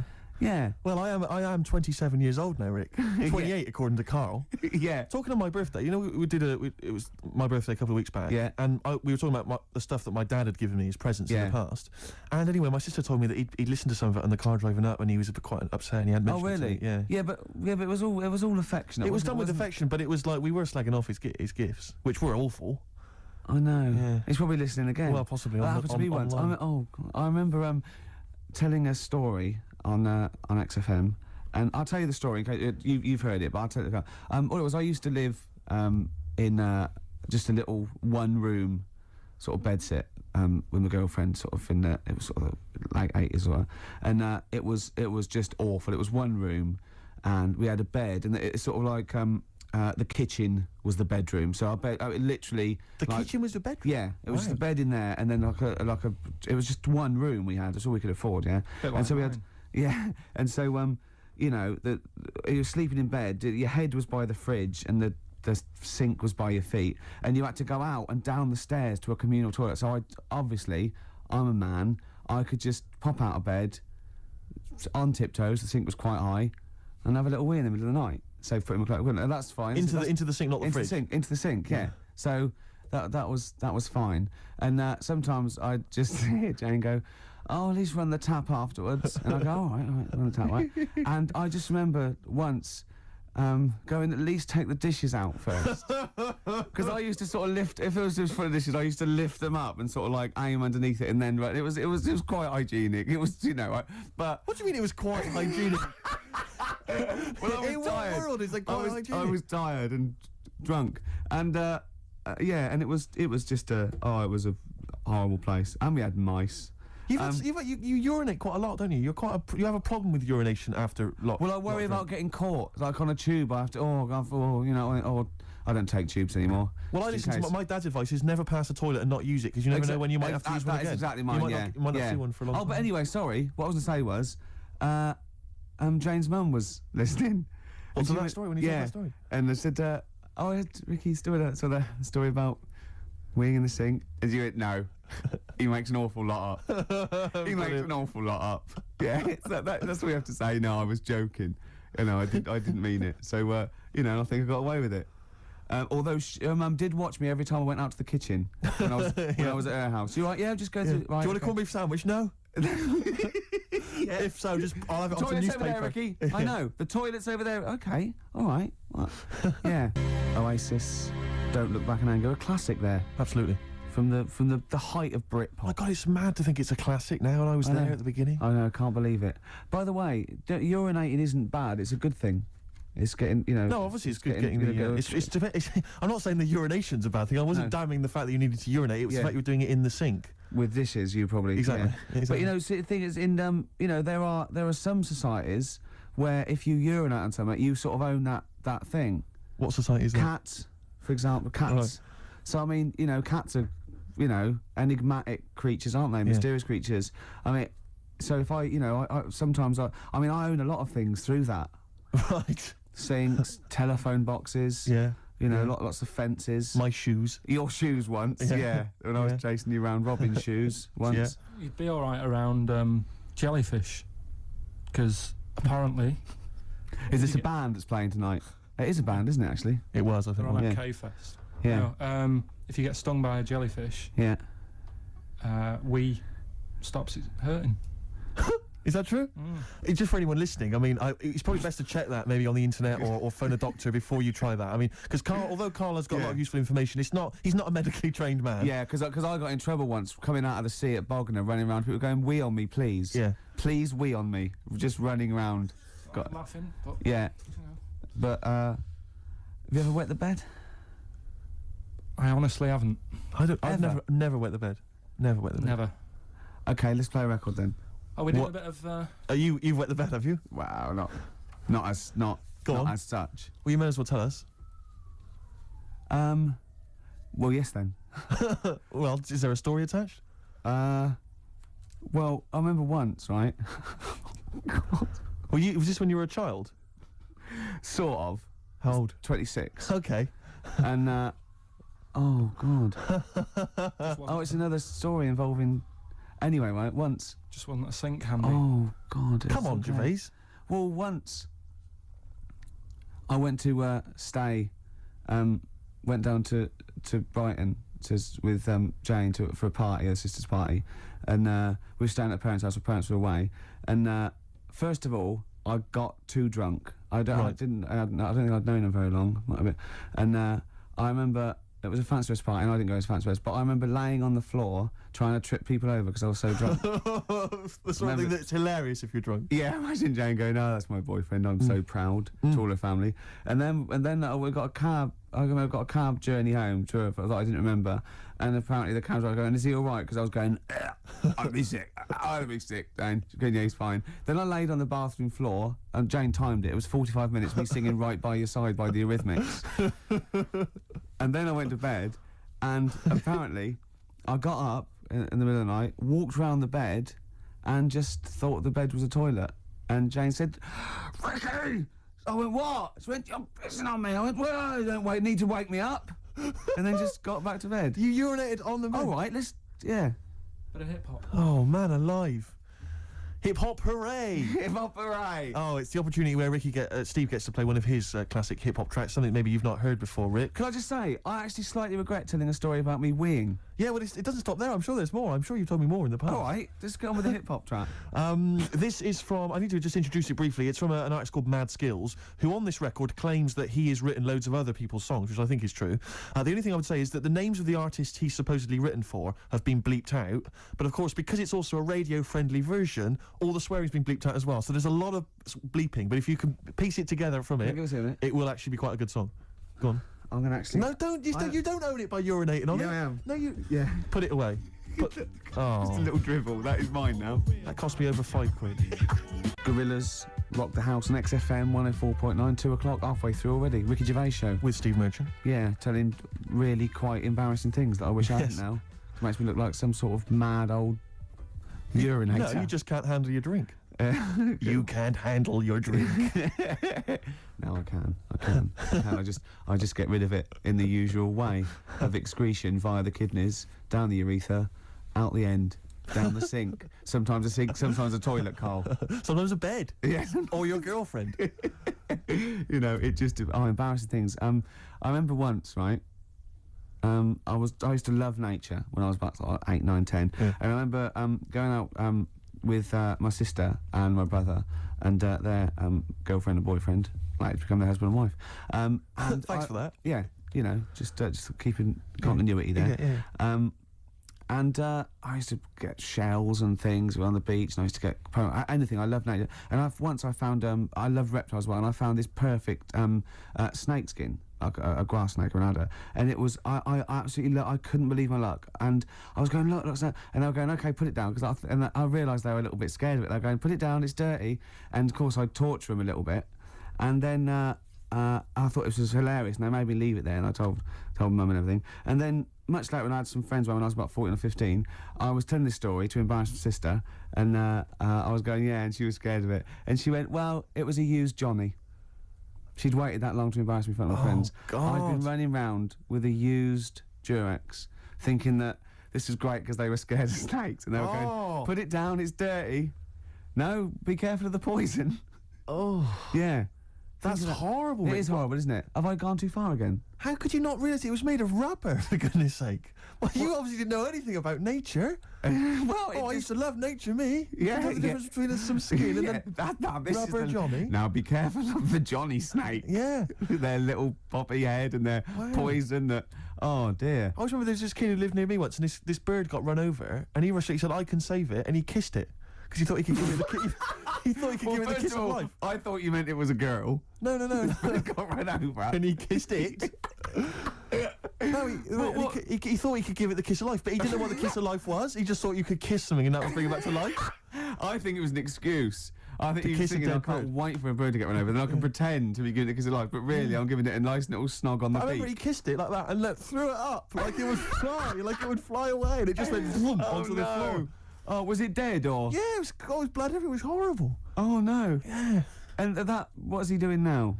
He presents Animal Hospital. No, I don't know what he's doing. But, He's the worst vet in the world. Got Yeah. struck off. Oh, For sleeping with I one of his imagine that. patients. Oh, that's terrible. Mm. Oh, bless him. I Just know. oh no. I killed a fish once. Go on. Well, I made a little bow and arrow. I was about 8 or 9, and I made a bow and arrow. And you know, you never think. We had a pond, and there was a huge fish in it, about 8 inches long, a huge big sort of like golden orf or something, or a carp or something. And I was sort of playing, and I aimed, and I shot it, and it went straight through it and floated to the top. And I thought, oh my God. You pierced a fish with an arrow. That's an amazing shot. Well, it was luck. It was pure luck. I You're never a thought I'd Native do it. American. Yeah, yeah. You know those little things outside in the front garden by the front gate, the little sort of 4 inches by 4 inches bit of metal. You lift it up, and it's sort of like where the drains are. If the plumbers need to get there, or the council or everything like that. Right. I dropped it down there, and I thought, oh my God, what if that's discovered? What if I have to drain? So I ran loads and loads of journeys in and out of my house, right to the toilet and back, just taking out handfuls of Vim and pouring bleach down, thinking that I can get rid of this fish before the council dig it up in 10 years' time and go, send him to jail. Yes. Fish aside. But what do you think they would have done? They'd have taken the dead fish, they've gone to each of the doors going, is this your fish? Do you Yeah, but recognise I was this fish? 8. You don't think... Do you recognise either the arrow or the fish? Yes, it's arrow straight through it. But you don't think when you're 8 that it'd be okay if I can ride this out till I'm 20. Yeah. The statute of limitations on goldfish murder. yeah. It is about, I can't work it out, 12 years. Wow. Yeah, so that You're was a killer. Yeah. Carl, anything embarrassing ever happened to you ever? With what? With animals and Could stuff? be animals. I like animals, to be honest. So do I. It was a mistake. No, you don't. I thought you were feeling bad about the fish. Yeah. But really, you were more worried about you being locked up. Well, I felt bad. There was both the law and the moral side of fish death. I mean, we kill fish all the time, just not usually with a bow and arrow in a back garden in Whitley. That often the supermarket can lend a hand with that. I used to sell mackerel. Did you? Yeah, I had a pet magpie Did you? called Maggie.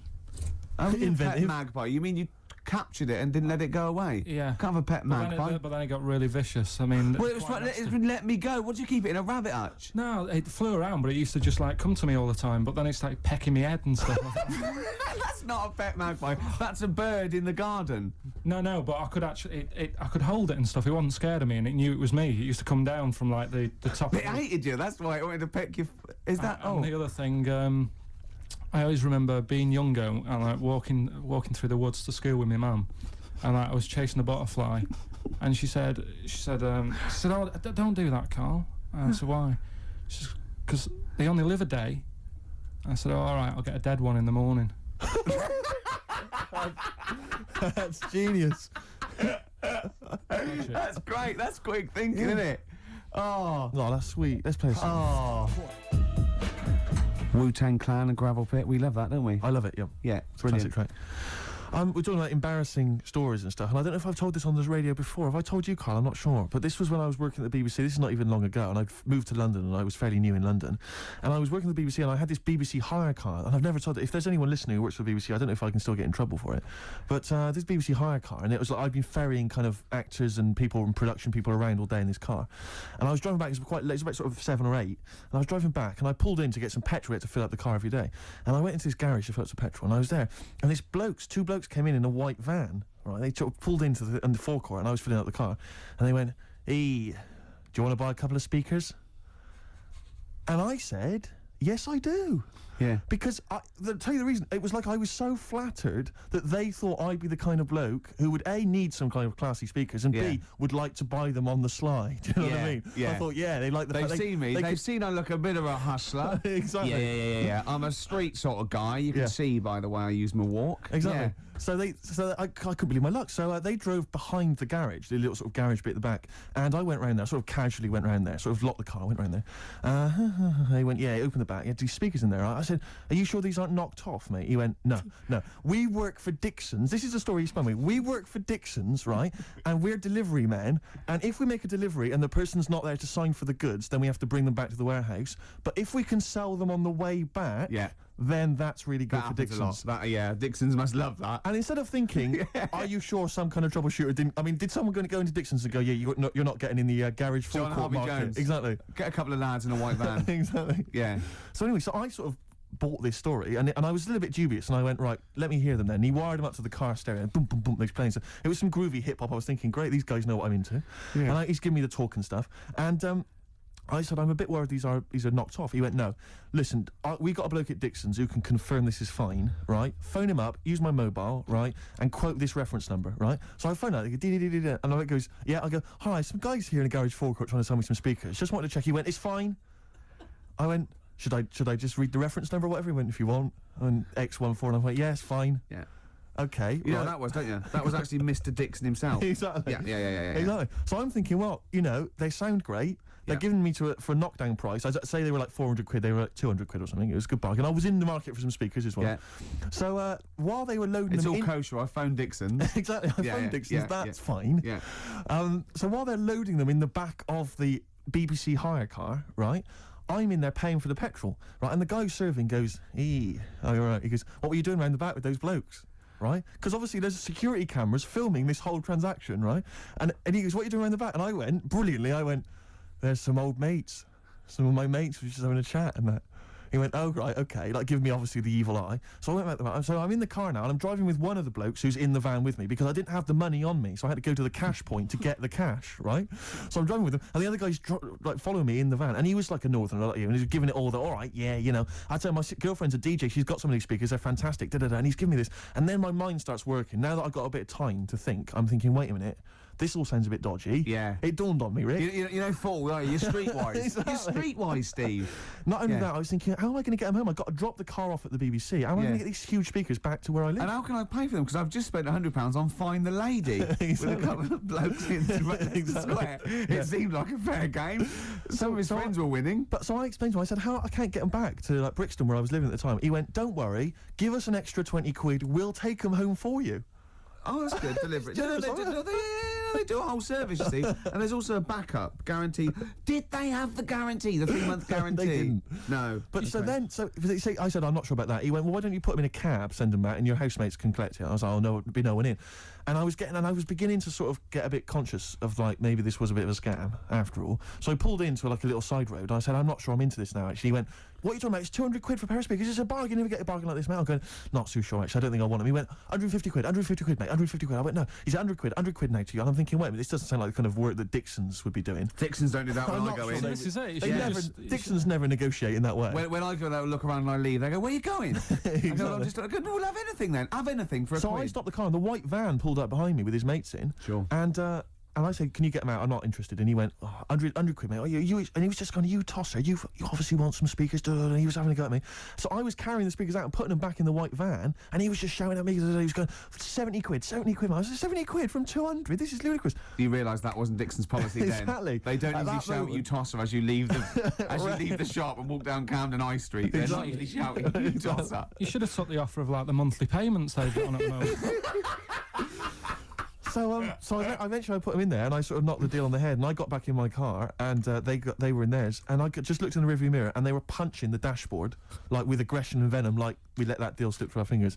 And I've never been so terrified in my life. I just sat there, and I was just thinking, oh my God, all I was thinking now is, what if I go back to the BBC, and they go, we've had a call from the police, the man at the garage, he saw you doing a dodgy deal. I love it. Yeah. Well, what you do is you put the hire car in a drain in your front garden, and then go in and out of the toilet, just pouring bleach down or Ajax, and they'll never know. This is Song for the Lovers.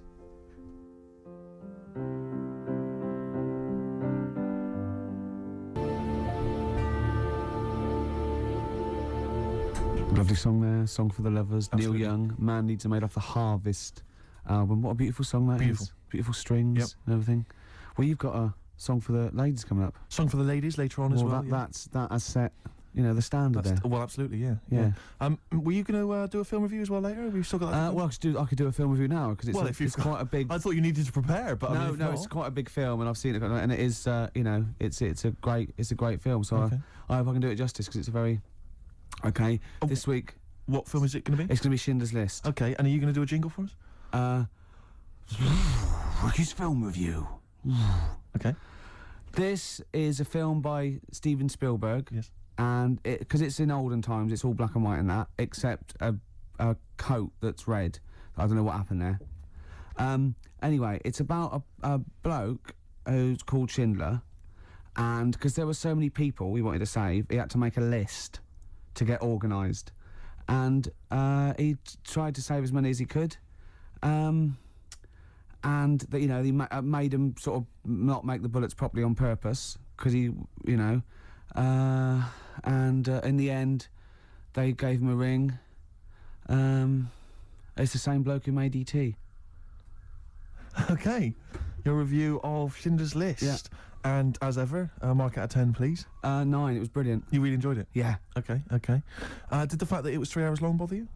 No. No? Quite like No. that? Okay. Watched some of it on fast forward. Okay. Carl, have you seen Schindler's List? No, I'm surprised they managed to get all that in 3 hours. Amazing, isn't it? Would that encourage you to see the film? Definitely. Yeah. Okay, what would you give it a mark out of 10? 9. You'd give it 9 as well? Mm. Okay, I'll tell you, Just that red coat effect thing you're going on about. That's Yeah. sold it. You like that idea? Yeah. Well, that was just a mistake, apparently. Apparently, they probably just couldn't get all the colour out of it. As I said before, if you've got a film that you'd like to have reviewed by Ricky Gervais, then email us, ricky.gervais@xfm.co.uk, and I'm sure he can... or even not just like the people, but what about the ones who make the films? Like, the ones that actually make the film, what are they called? Hollywood. Yes. If they want me to do one for that coming out to sort of give it a little bit of a boost. Yeah. You saw me give away the tickets, that was selling. Yeah. So, we can sell your product, and we make it look like it's all editorial, but really, if there's a little bit of money involved, I can probably give it a 9 out of 10 instead of 4 or something. Rick, would you do that without having seen the film? Yeah. That's fine, because they wouldn't. They could just tell you what was coming up, and then if they said this, give us a good review, and here's 20 quid. Yeah. If they go, there's no money in it, I'll probably give it a bad Well, review. let's just try that. Rick, can I just try that now? Because a lot of people listening won't be necessarily convinced. Lord of the Rings. Let's imagine I've paid you now to review the forthcoming film Lord of the Rings. What do you make of it? This is a brilliant film. Yep. And even though it's all about wizards and that, and there's people in caves called gonads with beards, probably Robbie Coltrane's in it, because he's in the other one at the moment. And it's all swords and stuff, and there's some magic, but it is actually the Lord of the Rings, not just like just one of them. He's the Lord of it, and he's excellent in it. So right, mark out of 10. 9. Again, very popular film for you, Carl. Less convinced by that one, maybe. That doesn't sound as good as the other one. Yeah. What are you going to give it? 7? Still give it 9. You still give it 9. Excellent, because we split it. We split the money. Okay. Excellent. Good. This is the Eels. Sorry about that. That was a mistake. I know the shit that was, but it was too late to get it out of CD players, Muse and Feeling Good. What do you think of that? I'm not a fan of Muse, but I wasn't quite as venomous in my hatred Don't of worry, it. we won't play that again. No, right. well, no, let's explain the situation in the studio. There's a certain frosty air now because What? we ended up playing Muse. Yeah, it was, so I you don't know, wanna it was a play that one. mistake. Yeah. But it's not that bad. Well, no, it's not. It's not as bad as Ricky What? thinks it. I admit it's not as bad as that, but I'm standing out of it because I'm not a fan of Muse. I wouldn't play Muse generally. Well, I don't mind Muse generally, but I hate that. What, you like Muse normally? I hate Muse. Well, I don't hate them. Says the man who bought the Like Funky Ones album. Well, yeah, but I wouldn't play them on XFM. I know, but Muse fits in. I mean, you're saying you want to play Fits in, so Radiohead. playing a They Nina, sound like doing a Radiohead. Nina It's a new- Simone. Why didn't we play Radiohead then? That's what I was saying. You're Let's- playing Radiohead, but Muse is like Radiohead. There's not a big difference. Oh, Anyway, we're not going to argue. there is a big difference. Phone in if you. What's the difference between Muse and Radiohead? What's the phone number? What do you mean, what's the difference? Well, yeah, I'll just have a competition. Let's see if people can tell the difference between Muse and Radiohead. Give the number out. Can't be bothered. Nor can I. So it's left to me to keep the thing afloat. Yeah. That's never good news. I went to see the White Stripes this week. Good. If anyone's interested. Anyone interested in that? Go on, Steve. White Stripes are absolutely amazing. I've heard all the hype. You know, I've not listened to the album. I went along to the gig, got a free ticket. Wasn't even £1 off. It was free, £10. I could have sold it outside the gig. I didn't. I went in, right? Couldn't take along a mate. XFM wouldn't let me. I went there on my own. You know, went in there. I have to say, I wasn't expecting much. They were amazing. They were absolutely amazing. I have to say this now. They were the best band I'd seen who I didn't know much about or whatever, like a new band. They were the best band I'd seen live since I saw a little band you might have heard of called Oasis for £5 at Coventry Poly. Yeah? Well, yeah. It's a long name for a band. And it was amazing. And it's brilliant because it's just the two of them. Obviously, the girl on the drums, the guy playing the guitar. He's got a real kind of rock guitar skill. He really plays it up and down the long neck bit. I mean, I know all about the music and that, the terminology. Yeah. He was amazing. Yeah. Sometimes he plays like kind of steel, with that steel pedal thing on his, not steel pedal, the finger thing, the kind of thimble thing that some guitarists wear. I believe it's called a guitar thimble, I believe is the name for it. And he plays that like old bluesman would play. He plays that sometimes. Old Sometimes- bluesman. Somebody's got like a little electric keyboard thing, or piano, as I believe some people call it. See, this isn't a review, this is listing the instruments. Well, all right. There's not many to get through with. There's some drums and a guitar. What colour microphones were they? I'm glad you asked. Were they SM58s? Anyway, the point is this. Go on. With just those few simple instruments, they Yeah. had this huge sound, a big rocky sound, Yeah. quality, kind of bluesy punk with a little bit of an edge into it. It was amazing. I have to say, I was a huge fan. And so I thought we could play a bit of White Stripes, you know, to We sort of could. commemorate that excellent gig. I saw a band once, right? There was a drummer, had all the drums, big one at the bottom, two of the diddle-drums once, cymbals. Yeah. They were all mic'd up with different microphones coming down the loudy speaks. I was at the back, it was still, wow, I can hear everything on that. Electrical, really, and a guitar, and a bass. Can I do a gig review every week, like you do your film review? No, good, yeah. Well, you just did. Well, I'm about as well informed about music as you are about films. Anyway, tell me how do you choose the playlist? Feeder, Just Today. Now, because we're running out of time, Yeah. because of that Muse shit we had to play, I think I'll say that's my feature. That PlayStation game sounds good, Right. because that's the main music of the PlayStation 2 game, Gran Turismo. Right. So I could incorporate that. Brilliant. Yeah, and I've still got to get in song for you've got to get in song for the ladies. Yes. At the end. Got anything else lined up? Well, I mean, it's just that I've never seen you spiral into such despair after hearing Muse. I mean, Well- fair enough, is that they're not a great band. Well, but- obviously we have to, there's a bit of a playlist we have to keep to, and we drop the records we don't like, Yeah. right, and play the ones we do, and that's fine. And if I don't care for a track, I don't mention it. I don't usually slag off bands, and I know we got to keep to a playlist. I don't know how they're chosen or anything, but there's one thing I didn't want to play. It's Feeling Good, Yeah. and it was already lined up, and there was no time, so I was genuinely annoyed, because I don't mind like playing stuff that I wouldn't actually choose myself. That's all right, but we're not completely free played all the time. So the worst thing is I don't want to ever play Feeling Good again. I don't want to ever play Kashin again. Kashin, They're I don't know what banned. Kashin is. I'm thinking of putting a ban on Gorillaz. Anything you like to ban? Basement Jacks. Basement Jack. Oh, where's your head at? We already dropped that. Where's your We head dropped at? that on purpose, didn't we? What else have we dropped today? That's what we saved people from. Do you know what I mean? Like playing 5 songs over and over again just because some record company wants it to be played. I mean, if I'm gonna play things I hate, pay me. You know what I mean? I'm willing to take bribes. Look, I've been sent some chocolates here by the lads out of Carter USM, right? Are they And still going? Yeah, they got a gig at the Who's the Daddy Now tour, right? They're playing the Astoria at December the 14th. On December the 14th. Oh my God, it's worth going along just to see how few people will be there. Well, see, I wouldn't use play it, but they've sent me chocolates, so there's a plug. It's like, Bribe me, not XFM. Yeah. All right? Let's Yeah. get some out of this, Steve. Okay. All right? Yeah, I'm not sure. I'm not sure even I'd sink so low as to be bribed by Carter.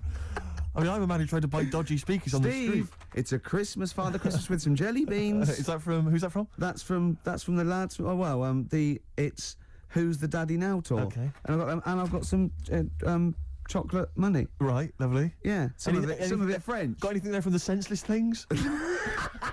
Or the Wonder stuff? No, but we don't know. They don't know what they're doing now. Yeah. Carter was all right at the time. Eh? Carter was all right. Carter? Yeah. Right. So you like Carter? Not really, no. It's nonsense. Well, I didn't like him singing about Dagenham all the time. Whatever No. it was. No, what was it? New Cross. yeah. But some Good. funny lyrics. Anything some else you want to get puns. off your chest? What do you make of the war in that's it. Afghanistan? Anything Let's play some songs we like. What have you got lined up? I've got the song for the ladies. That's coming up in a Oh, second. lovely. Yeah, let's choose a song here and let's have a look. You Let's. like this one here, Ricky. What? Oh, Radiohead. Just. Brilliant. Is this news? Radiohead and Just. Off the Bends. No, that's a track.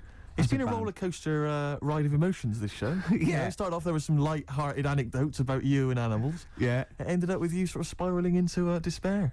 Wow. There That's was some what, urinating in the bed that's along the what way. a track by Muse can do to a man. Yeah, well, clearly. Did I ever react? But then maybe that's what makes them good. I mean, if music can create those kind of passions in someone, maybe that's effective. I don't know. Well, you've made me think again. I Well, love Muse. it's the punk approach, I suppose. Yeah. Anyway, Carl, thanks as ever for pressing the buttons and contributing. Yeah. All right, mate. Good job. Shame about the Muse. He won't be getting a 9 for his movie next week. Won't we get? I think you guys should kiss and make up, maybe Oh naked. well, that's not Carl's fault. Go and kiss him. No, I'm not going to kiss Carl, him. but I'm go on, going to touch please him. kiss him. I'm going to kiss Go him. and I'm gonna touch him. I'm going to touch Go him. and touch him. Should we both go and touch him? Yes. Why don't we play a song for the ladies? And touch him. This week, Drugstore, White Magic for Lovers, beautiful track. And let's just go and kiss and touch Carl. There you go, take the jumper off.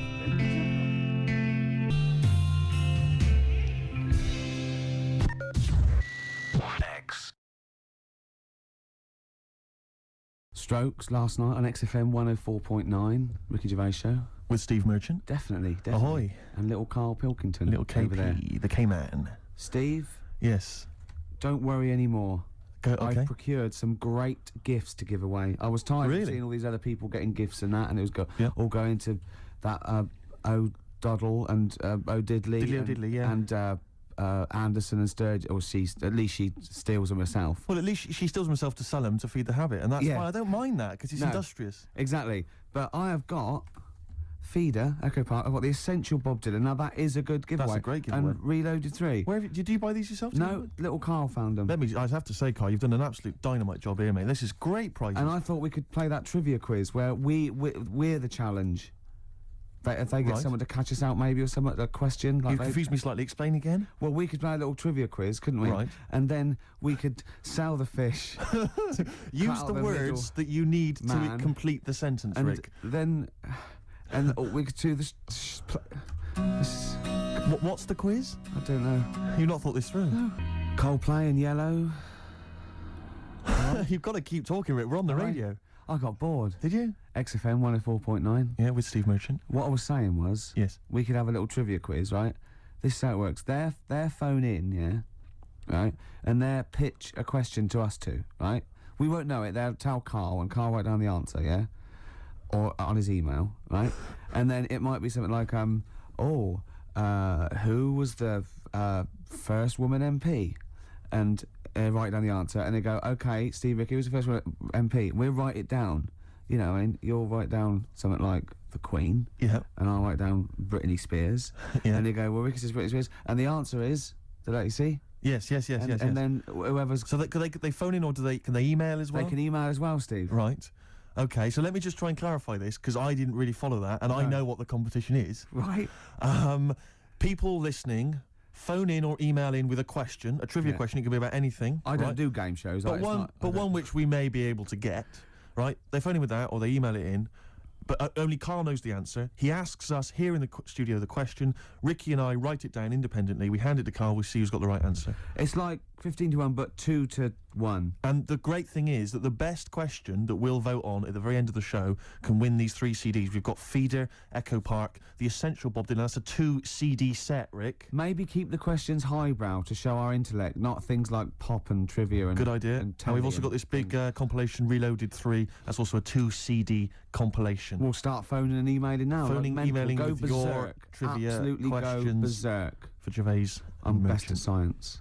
Well, don't start Well, don't giving say hints. That's that. not That's fair just because not I'll say fair I'm best because- at films if they want Yeah, me to but I've win. already said don't do trivia and entertainment and that. Well, they should Well, do. don't- They should do no. trivia and entertainment. Music and films is what they should do. No, they shouldn't. Or That's old stupid. TV. That's the cliche of XFM listeners, and I know they're more intelligent than that. They're not. They're not, Rick. they're- They're stupid people. They're stupid people, and they only know about a few things. Garbage, Cherry Lips on XFM 104.9. Well, either they really want those CDs or they want to embarrass us. Because the phone lines are going mad. And They are Carl's going mad. In taken- fact, we didn't even give out the phone number or the email, Rick. Shall I just give it out now? Well, obviously don't need to. Well, I ought to anyway, for those on that didn't hear it but didn't know it already. Of it. 08700 800 1234. Sorry, that's not 08700 08700 because I started again because I sort of fluffed slightly. Yeah, go on. 08700 800 1234. And when he says he fluffed, like that's not how he got into television. Exactly. Ricky.gervais@xfm.co.uk if you want to email the question, and only Carl can see the screen, so there's no cheating. Probably people don't know what fluffing is, do they? No, I don't think so, Rick. Carl, have you had a question? What, already? Are we doing it now? Should we do it now? might as well. I think we should just drip them in throughout the course of the show. Yeah, you could one dripping them in. Go on. Ask us a Right. question. I thought this was a good one. It's from Clive. Go on in. Clive, we've got a listener called Clive. Wow. That's all right. Who was the first James Bond? Oh, it's Right. this film one. I didn't know No, that. but wait a minute, But wait a minute. I know this ambiguity because we've talked about We've it. talked about this ambiguity before. You see, he might be deliberately embarrassing us because the old myth is that someone played it on radio Yeah, that we all know and love.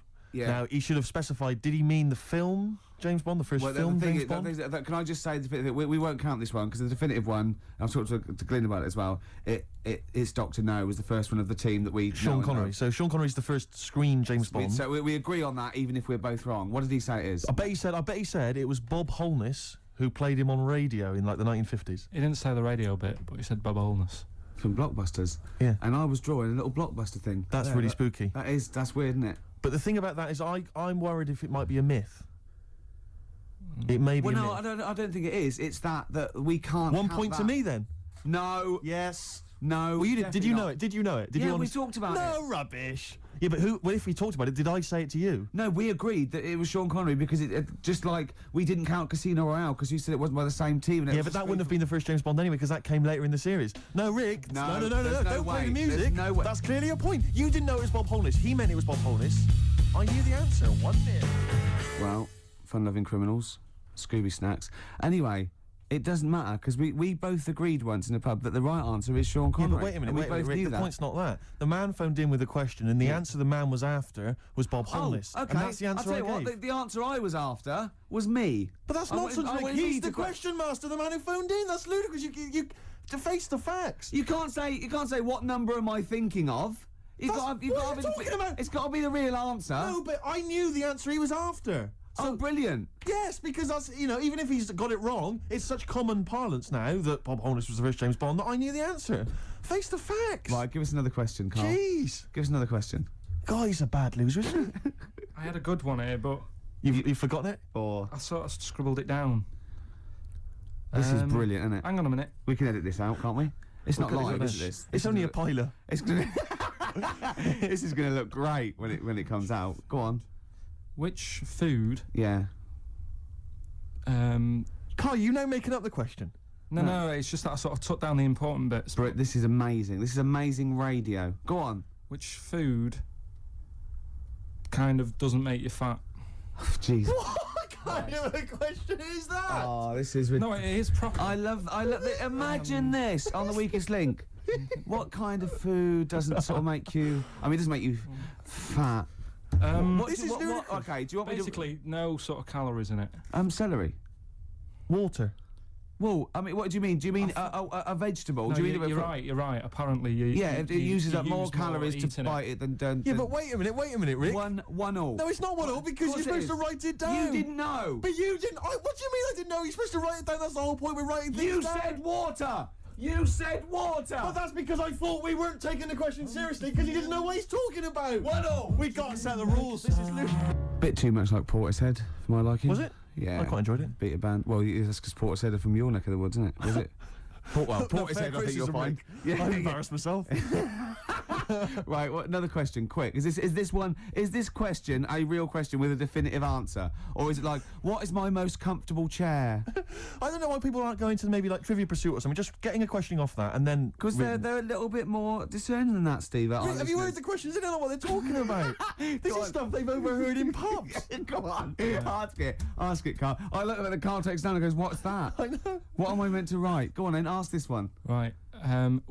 What sort? No. The Pope. Yeah. What semi? Sorry, Anne, Mrs. Robinson, we're going to have to let you go. Yeah. Go on. You are the weakest link, Carl. Goodbye. Yeah, go on. The Pope. Yeah, the Pope. Yeah, we've got the Pope. Yeah, that's not strictly a question. He wears a. He wears a dustman's hat. He wears gold-blimey trousers. Does Yeah. he live in a council flat? Yeah, he lives in a council flat. He wears a semi-precious stone. What's the stone? The Pope wears a semi-precious stone. What is the stone? You mean, what is it called? Yeah. What is it called? What, is it got like a kind of papal name? I think it's like, is it a 18-carat one? So we got to try and get Right. the carrot Yeah. of the Pope's big He calls diamond. it Dennis. He calls it Dennis the Stone. Do they want the type of gem it is, like Or is there diamond, some kind of jade, papal name ruby, for it? or do they want it like the Rosetta Stone, or I don't know. I can't actually play a record. Play 2 records. Let's not. Where's your head at? Basement Jacks. Right. Okay. Let's get this. Have we knocked this on the head then? Is this not happening? Oh, here he is. Look. Here he is. Come in. He's. How have you? Oh, I don't believe that. Oh, that's pathetic. I do not believe that. That's absolutely pathetic. Now, they won't believe this, will they? No. Right, No. if I say that Jonathan Ross just got his massive member out, and he is a big lad, come and sit down. I've got your tickets, Mr. Gervais. Thank you. What's going on here then? I mean, why are you dropping off tickets? Well, because, in the spirit of the Comedy Awards, we like to have the rising young stars of the British Comedy That's Awards. right, Yeah. and that's And, me. well, we couldn't find any this year, so we've asked Ricky whether he would sit in the rising young star seat, and I wanted to deliver the tickets personally, so there's no excuses if he doesn't turn up later. Yeah. I always suspected that you were sort of pretty well endowed. Yeah. And now we've seen. It's on webcam. That was just one of my cocks. That's the one you're wearing today. Did Did you? Yeah, don't say that. No, we were in This is meant to be the happening young station. What's going on? No, you can't say stuff like that. You Yeah. can't. Just careful what you say. Look at after Julian Clary. 10 years in the wilderness, and he comes back in a person life. 10 years and in the that can wilderness. happen to you. That's Jesus you're thinking of, isn't it? Just because you're on everything at the moment. I walked in here, and I came in here, and I thought, this is the young happening place, and what do I see in here? 3 old men sitting What are there. you talking about? I'm only 28, 27. You all look, you're wrecked. You all look wrecked. You're Well, that's because we're always partying. I was looking for some youngsters. Where's the youngsters? I wanted to see some tight leather pants. I wanted to see some Look how- foxy chicks hanging on you every word. What is it? It's a bunch of old blokes and a bloke up there washing up in a sink. But look at him. He even dresses for radio. Look This at is him. ludicrous. It's amazing. Looks like you're I love the one fact step you away. were on the phone to Gervais last night, weren't you? Asking his advice Yeah. on clothes. Look at him. He's going for the man down the DSS. I like that look. That's a nice look. Have you got a single pair of trousers that aren't elasticated at the waist? They're maternity jeans, aren't they? They've got a whole panel that pulls The forward. thing is, what I do at the end of the week, I can pop these in a pan and I can make a nice soup with all the food that's encrusted in That's them. his years as a homeless coming to the fore there. Look at you, But one why- step away from Lawrence Llewellyn Bowen. I'd like to be that bit closer. But why are you dropping off tickets? Are you a little bit... Because I thought you were married and stuff. Why do you suddenly got this obsession with Gervais? Because I'm a bit rough, aren't I? yeah, it's like when you see Dale Winton out with those rough boys. I'd like to get one of my own. when a top celebrity in a lovely looking suit walks down the corridor with his penis out, Yes. Yeah. I know that I'm still an You attractive know man. you've arrived. I was inaugurated the same way. For me, it was Des O'Connor. It's like it's the passing on of the baton, if I may use that euphemism. and you've been battened. But it's fantastic. Well, It is a pleasure. I don't think I'm complacent just because I'm mixed with people like you. I still wake up and think, I don't believe it. I'm mates with Jono. Can I just point one thing out? I was listening to the show last week, and I heard you, as always, revealing a little too much about yourself, if you don't mind me saying so. Yeah. Steve tried. Not as much as you. No, but that was just for the benefit of the room. Yeah. And talking about when you used to occasionally urinate in the sink. Yeah. When you were around my house last time, and I came in the kitchen, and you looked a bit shifty, No, please reassure me. It was more ownership. That Yeah. I was like, I went to my territory, and then other people that come in that go, has Gervais been round here? It's like just marking my territory. Because my coffee the next morning had a hazelnut tang to it that I don't remember putting in. Can I just say something? Because I mean, I used to, you know, mention to you, Gervais, when we first started getting involved in the business. Yeah. I used to say, if there was one celebrity I'd like to be friends with, it's Jonathan Ross. Yeah. Lo and behold, Ricky's befriended Jonathan Ross. I'm nowhere to be seen. But Not Ricky invited told me- round. Ricky told me that I could be his friend, providing I never extended the arm of friendship. Right. with you. Yeah, if you ever... I thought as much. He tries to keep everyone else down he works with, from the office, all the other shows. He tries to keep them down. He I said, didn't even want "I'm you to number come one." in. I wanted to meet you on the steps. Yeah. I didn't even want to tell him you were around. But you called. He went, who's that? And he saw your name come up and he went, well, can I meet him? Well, you're all coming tonight, though, aren't you? This isn't Radio 2, by the way. These links are way too long. This is snappy radio. We have to play... Yeah. You might The be kids have Jonathan lost Ross, interest. But the kids want to hear Coldplay, Catatonia, You know what I like? How about some more of that instantly forgettable hip-hop you play each week? One of those obscure hip-hop hooray. That's the worst feature on British radio. You should be ashamed of yourself. Wait a minute, I've heard your quiz on Radio 2. You're having a laugh. The hip-hop's had its day. You should be that one. Put it away. Put it away. I'm Carl. Carl, how you doing? I'm all right. Got a question for you. Quiet man. Got a question. Yeah. The Pope. Yeah. What semi-precious stone does the Pope wear? That is easy. Go on. Topaz. Is that the right answer? I don't know. I might have wrote it down. I'm really sorry, Jonathan. It's not what he publicly admits to, but I have to know because I was hanging out with him at the Groucho one night, and he was saying, "Oh, look at this, look at this, look at that topaz. You can't buy that. Look at that. Vatican City. Look at that. We can make a nice ring out of that, he said. Didn't go anywhere, but thanks for asking. I better go. I've got to go. I've got to go and buy some winkle pickers. Thank you very much. Okay. Enjoy Nice to it. meet you, Stephen. Yes. Carl, I wish I could say it'd been a pleasure, but actually it was quite creepy. See you later. Question, please. You two, beautiful day. Yep. Now, I was just saying that's probably one of my singles of the year, but was it this year or the year before? Oh, crumbs, I don't know. It was, I think, was it 2000, the album? It was the first one off the album. Maybe that could be a question. No, we need the answer, don't Well, we? we don't know the answer. No, it's good. Can I just ask, Jonathan Ross just came in there to drop off some tickets for the Comedy Award show that he's hosting Yeah. later this evening. Yeah. Interesting, of course, a man who's 40 and still thinks it's funny to get his penis out. It is, I love that, because it's like, when's that novelty going to wear off? 74, 75, when it's just too horrible to show Exactly, in yeah. public, I imagine. But so he dropped off some tickets for you. Yeah. Was asking you fashion advice last night. Yeah. He came after a 3-hour radio show he's just done on Radio 2. Good show, by the way, worth tuning in to. He came straight around here, dropped some tickets off for you. He's now got to go and rehearse that show. A lovely man. I was out with you last night. Yeah. Went into this pub, like kind of that we've been to a few times before. Went in there, and this guy came in and said, "Your usual table, Ricky? Your usual table." Can I just ask you 2 questions, Godfather? One is, have we won a prize tonight on I National don't Comedy know. Awards? We And genuinely 2, don't know. Can you have someone iced for me? It's ludicrous. What have you suddenly got over all these people that they're doing all this for you? When have you suddenly become the daddy? Well, I came from nowhere, and I've got Polaroids of the head of all the Right, yeah, stations. yeah. Exactly. Because what I'm worried about is that, like, when we're wrapped up in our winter coats, Yeah. you're walking there in your little sort of, little black overcoat, and I must look like your hood. Do you know what I mean? Like your goon that walks with you. Twice as tall. Very much like Edward G. Robinson. Exactly. Yeah. You are with yeah. a pug face, obviously. Yeah. Well, don't go on about it. Sorry, that was a bit Freak. hard. All right, no, I don't know. You just Wow. like that. There's We've something not. about that. Even Jonathan Ross couldn't save this show. No. It's the only A celebrity I know. Yeah, I'm that's all it. out of ideas. I thought we'd have a trivia game. That's rubbish because he can't read. All right. Yeah, and that's what is it? So It's- are we knocking the trivia game on the Yeah, yeah. Should we, let's have one final question. what What's the the answer? answer? To What that? about I the don't answer? know. I don't know. For the Pope one. I don't know. We couldn't even figure out the question, Carl. What's the stone? What's the stone? It. Hang on a minute. Just stop, entertain yourselves at home while Carl looks for the question. Anthirst. Amethyst. Amethyst. Yeah. Amthirst. No, she was the first woman MP, I think you'll find. Amthirst. Ruby or Diamondo? So have you got maybe a final question? That's still Carl, one that on can it. decide- Okay, is do a this one on decider there? and then we knock this on the head. Yeah. Go on then. What? Who? Have you not been practicing in all these? We've had ads, we've had music. Oh, where? What? Rick, I don't think we should call ITV later. With this. Maybe he was talking about Jonathan's inquiry about sartorial elegance tonight. Where Yes. what? Yeah. Maybe he's just like summed up that Yeah. conversation in What's just the two. most expensive pub in London? Ricky won't know because he never pays. Hang on, wait a minute. What does that mean?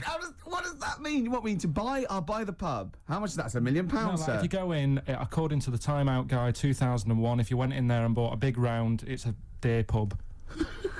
It's an expensive pub. Imagine this on Millionaire. Imagine that question Why on is it all Mastermind. too vague? I know your specialised subject, how much things are and that, and whether they make you fat when you eat them. Then It's in London. Is this like some guy went in the pub last night and thought, this is a bit pricey? This is the most expensive pub I've ever been in. I'm going to expose them Exactly. on Ricky and Steve's show. But does it mean, like, maybe is it a pub or a club, maybe, where you've got to be a member? No, it's a pub. I'll narrow it down. It's in Covent Garden. Punch and Judy. That's it. Has he got it right? Yeah. Well, 2-1. I have to hand it to you. Well done. Yeah, So brilliant. So who was that? Who was that question from? Because maybe they should get these 3 CDs. Let's give them that. Who is it, Carl? There's no way of verifying that. That's probably libelous. They've probably it's from made. the Time Out Guide. Okay. All right. Carl, who What are was you it? moaning for? You got it right. Yeah, I won. Yeah. I won. Carl, who was it that won? Well, listen, they know, so they've won. Yeah. Right. This is genius radio. This is I brilliant. tell you We're what's slick. letting us down? Him. I know. KP the P-Man. When he was just doing the press buttons and it was cool. Now we let him on the air because we thought it was funny. We quite like him. He's digging a grave for us. Right, listen, this is a new feature I've introduced called Songs I'd Like to Play on the radio. And this is falling apart. and a friend of mine sent me a little CD of little treats and stuff. And one of them is this track. It's called Monkey Man. It's from the Rolling Stones. Play it, Carl. It's an absolute gem. Press that. And what was that again, Steve? Rolling Stones and a track called Monkey Man. That's from a double CD, not available in the shops. My friend Dave G made a compilation for me, burned it onto CD using modern technology. That's one of the tracks on there. What's his name? Dave Greenwood, obviously breaking several copyright laws Exactly. there. I would not encourage anyone to make copies of anything for anyone. It's breaking His the name law. again, if the police are listening. Dave Greenwood lives in Nottingham. I can How give details. dare he do that for you? It sickens me, Rick. He's making you receive, Stolen goods, Yeah. and there's various artists on there who've barely got a penny, who are losing money hand over fist. The Rolling Stones, for instance. Yeah, The and Doors. XFM have done that as well, played it off, and that's terrible. Now we've implicated those as well. XFM are culpable, so is Dave G. Thankfully not us, Rick. No. We're just middlemen caught up in it. You know what I mean? Yeah. Mr. Biggs behind it. There's always and Mr. we're Biggs, just pawns right. in his game. Aren't And we? so that's, I'll be playing another track from that later on. I've got a lovely couple of little tracks on my hip hop selection. Looking forward to it. Is Incidentally, can I just ask, Rick, did you get a little gift here from XFM? I did. I got a lovely little voucher here. It was very nice. You're very thoughtful. I've also got one. How much is yours for? £25. To spend at John Lewis or Waitrose. Yeah. A little kind of gift voucher there. I think I'll do Waitrose because food. You can get a good lot of food for 25 quid. Absolutely right. You can't get a lot of like haberdashery for 25 quid. So I'll be going with the food option. The thing about the gift voucher, a lot of people were, I'm sure, receiving these over the Christmas period. The thing about the gift voucher is it's like here's £25, Yeah. but I've limited where you can spend it. It's like they don't want to give money because that's go. Say this is like money, but not as versatile. Exactly. You can't spend it in as many places. But it's the thing is that surely the thing about a gift is, you don't want people to know how much it was. And unless you're letting them buck their ideas up for next year. Yeah. Like, you know what I mean? If an aunt gives you like a single, like a step single, and you've given her 25 quid at the body shop, Yeah. you're saying, you know how much that single costs. Exactly. So do I. I'm not Yeah. going to say, right? Yeah. Let's make up the difference next year, Exactly. Sally Hartley. You know what I mean? Exactly. Let's spend 50 quid on me next year. Yeah. Do you know how much he got? How much did you get? Did you get a gift voucher as well? Yeah, but I work here all week. Right. How much do you get? 150. 150 quid? Yeah. What, on gift vouchers? Yeah. To spend at the same places? I'd have to say, though, I mean, it's not a very inventive gift, is it? It's a Whoever came lovely up with thought, it, though. it's a lovely thought. It's wonderful to have £25 that I can only spend in 2 places I never go in. But, no, I'm not Steve, looking you a gift know horse in the what, mouth. Any I'm not ungrateful anyway. looking a gift horse in the mouth. It is a treat. He only spoke to Jonathan Ross like he was a normal person. From someone whose dad buys him a spade for Christmas, I thought you'd be grateful. But my only thought is that John Lewis and Waitrose, I mean, it's not very rock and roll. It's not very XFM, is it? No, I mean, whereas- a tattoo parlour, maybe, in a or bike a shop. piercing. I might get my face pierced. Just a big Exactly. bolt through my head. But I mean, Yeah. they're a little bit, aren't they a little bit like The Man? Aren't they a little bit mainstream? Rick? Yeah. Eh? What would I thought Billy we were say rock and about roll. this? Oh, play a record and don't make it a square record. Something on an indie label or something. Or something that hasn't been even recorded. Yeah, that can't even become available Yeah, ever. I don't know what instruments they're playing. Oh, not the guitar. Sum 41. In Too Deep. All right, Steve? Mm-hmm. It's been a long time, Eh? hasn't it? What has? That seemed a long time, all that music we've Yes, played. no, you're absolutely right. Yeah. It's annoying, actually, that Carl never went to the email, because the questions have been sent in there. Are they Good good? questions, and they've all been sort of neatly spat out with the correct answer. For instance, I might have asked you this if I was the quizmaster, Go on. Rick. How many noses do slugs have? Oh, I Which think is an I think interesting it's thing. 4. It is 4. Yeah. Point to you there. Let me just see if I can find another one. Who, according to the current issue of Viz, is a cycloptic pop temptress? Oh, don't know. Is it a pun on her having one eye and being Yeah. sounding like? Cycloptic is the clue. There's Yeah. only one pop temptress. Oh, it's Gabrielle. Of course. Yeah. 2 points. Mine are better. He didn't get them. These are rubbish. Have you ever watched a quiz show? Because I can understand the question. They're rubbish, I suppose, aren't they? That gives me a chance to know what the answer is required. Go on. Let me see if I can find another one for you. No, you're never going to get that one. That's too hard. Oh no, that just That just teases you more, Yeah. doesn't it? What's the name of? No, that's boring. That one. Sorry, there you it's go. beginning to fall apart again now. Here we are. What's the proper name for Big Ben? Is it St Stephen's Tower? You know, it absolutely is. That's 3 out of 3. That's fantastic. Yeah, because the bell named after something like Benjamin so and so works in it. It's Stephen's Tower, and that's the big bell. It's actually, in a weird way, I didn't know any of those.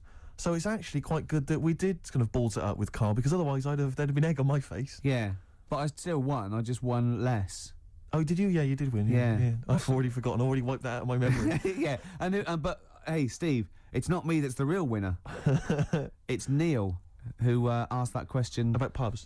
pubs, and was he's the got 3 those 3 CDs. Just tell him what they are again. Just Feeder, Echo Park, a compilation called Reloaded 3, lots of great stuff on there, and the Essential Bob Dylan 2 CD. Have you set. called him and told him? No, not yet. This is such a shambles, isn't it? Because what if he goes out or something? Actually, if he's listening, can he give us a call? That is so lazy. Can't we call him like Tarrant would? I would have That's had his surprising. number. You've not got his number? I forgot. Oh, this is unbelievable. I said get the numbers, KARL. I wanted to go for the Pope one. KARL, do you actually work here in the week? Or, like, did you just, you know, like in a film when they knock someone on the head, put on the spacesuit and go to the moon? Is it instead? like is it like Secret of My Success with Michael J. Fox? You actually work in the post room, but Saturdays there's no one around that recognises you. So you pretend that you're a producer? Yeah, Because you don't seem to know any of the rules. because I reckon that name's made up. When did I say a producer? When did I say I Yeah, was KARL one? Pilkington is a name that you'd come up with on the spot. No, he doesn't work. No, he's not a producer. He says he works in sound. He works That's what in he says. sound. Yeah. Well, I'll tell you what. Work with this. This is my song for the lovers. It's a beautiful track. I've played it before. I'll play it again. It's one of my favourite tracks of all time. It's Bob Dylan.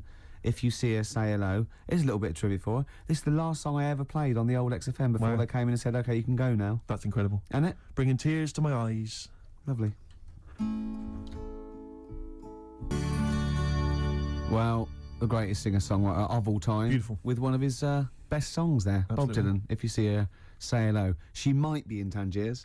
I mean, he's having a go. I mean, if you're going to go to Tangiers on the off chance to try Yeah. and find her, I wouldn't bother. yeah, you know. but I mean, you know, But he's certainly if you're thinking- going to be there, then He's have a look for desperate. her. He's desperate. He's going. Well, she might be in Tangiers. Have you checked upstairs? She's definitely not upstairs. just have a look. Well, anyway, that was Song for the Lovers. But because I'm so excited about having such great prizes to give away for the first time, some albums that KARL found, I got 'em. we've got the lucky winner on the line. Hi, Neil. Are you there? Yeah, I'm here, Ricky. Hi. You're a winner with XFM. Fantastic. Yeah. Do you like Feeder? They're a good group, aren't they? See, well, yeah, the kids seem to like him. They do. The kids like them, and then Bob Dylan. He's a great, lovely bloke with a guitar, isn't he? You're working hard, aren't you? I'm fed up with this, mate. Really, honestly, I just don't know what else to do. I come in every week. I try and right. do. Yeah, You have to write a new series of The Office. I'm That's what you have to do. I'm trying, but I've got voiceover work now, so there's more money in that. You know. You're everywhere. Yeah. Willie's adverts. Yeah. Ooh, sorry, I shouldn't mention that shit on the radio. No, it's all right. It's all So, right. Neil, Steve Merchant here. Will you be looking forward to receiving these albums? You've got Feeder, Echo Park, Bob Dylan album, the best of, and a compilation. You looking forward to them? Oh, absolutely. You know, I mean, it's going to really lift my Christmas. I'm not going to get to go home this year, so that's going to make up for it, I'm sure. Neil, what of those three? Which one will you be putting on first? I think Feeder, Echo Park, because the kids seem to like it. Okay. Excellent. Thanks very much. What will you Neil. be doing for the rest of the weekend? Are you going to be chilling out? I'm chilling, man. I'm freezing. I'm playing golf right now. That's madness. It's very Yeah. cold out here. What's your handicap? What's my handicap? My short game's terrible, but Right, yeah. You're going to be watching the National Comedy Awards this evening. I hear that The Office is nominated. you guys are the shoe-in. Sorry? Yeah. You're a shoe-in. It's yours.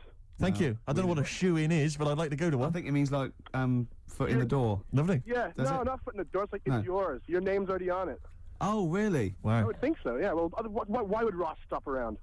I don't think he makes the decisions. Neil, but thanks very much for calling. Those prizes are going to be winging their way to you. We're just like real DJs, aren't we, Neil? Just say we're just like real DJs and we'll leave you Exactly. alone. You guys are just like real DJs. Thanks Enjoy very your game. much. Cheers, bye.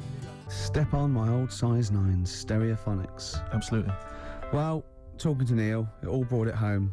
You know, maybe I should give it a little bit back. Yeah, you've had a good year. I'm hanging out with Jonathan Ross. I'm Exactly. doing ads, Yeah. right?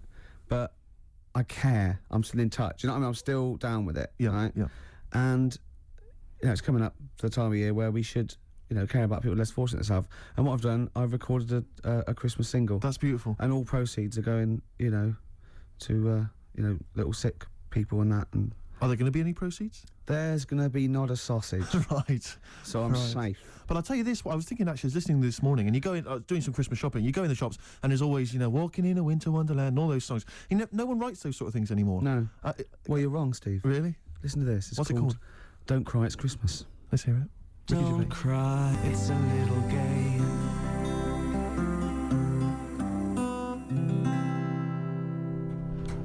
Do you know, as far as I'm concerned, it's already become a standard. One of the classics. Thanks. There's a star. Ash. Good. It's a great show so far, isn't it? Enjoying it, Rick, but I'll tell you this, what worries me is on. something we've not done, which is what we've not taken on board some stuff I've heard from the management. They've said they've enjoyed the kind of light-hearted flippery, you know, in Yeah. the past on the Yeah, show, and yeah. you know, the likes of Jonathan Ross getting their just knobs popping in. out. Yeah. But they just feel that sometimes it's a little bit cheap. Rick, No, a little in bit what- crass, and they in just what want us to way? perhaps be a little bit more highbrow at times, a little Well, bit look at more that, 'cause I mean- thoughtful. Well, you're a smart guy. I am, know yeah. that. Well, I've proved that with Clugs having 4 noses and Stephen's Tower. Can I ask you, Rick, about politics? What do you want to know? What do you want to know? Because Politics. I am a political person. I thought as much. Go on. What on the politics? What do you make of who to vote for? Vote for the government, whoever's in the government. Yeah. That's The it. Liberals ever? No, not if they're not in government. No, Okay. What about the foot and mouth, which a lot of people are worried about? Don't worry about it. No. No. Recession is hit, and a lot of people are losing their jobs. Should Yeah. they? What should they do about Get it? another one. Get another job. Yeah. And I'll tell you what, this is, I mean, you can have this for free. If you do lose your job or something, get another one, but get one that's even better than the one you lost. Right. Okay, good advice. Yeah. Maybe if you were just like kind of the post boy before, like Carl, Get in charge of the company, get a manager's job. right, become director general or something. More money. Good. And don't Oh. lose that one. Okay. And what else is concerning people? No, we get calls all the time, Rick, to the station. People saying, I'm worried about the war in Afghanistan. Yeah. What do you make of the war? Is it Well, one of your favourites? Well, what? No. My favourite. All war's bad. My favourite.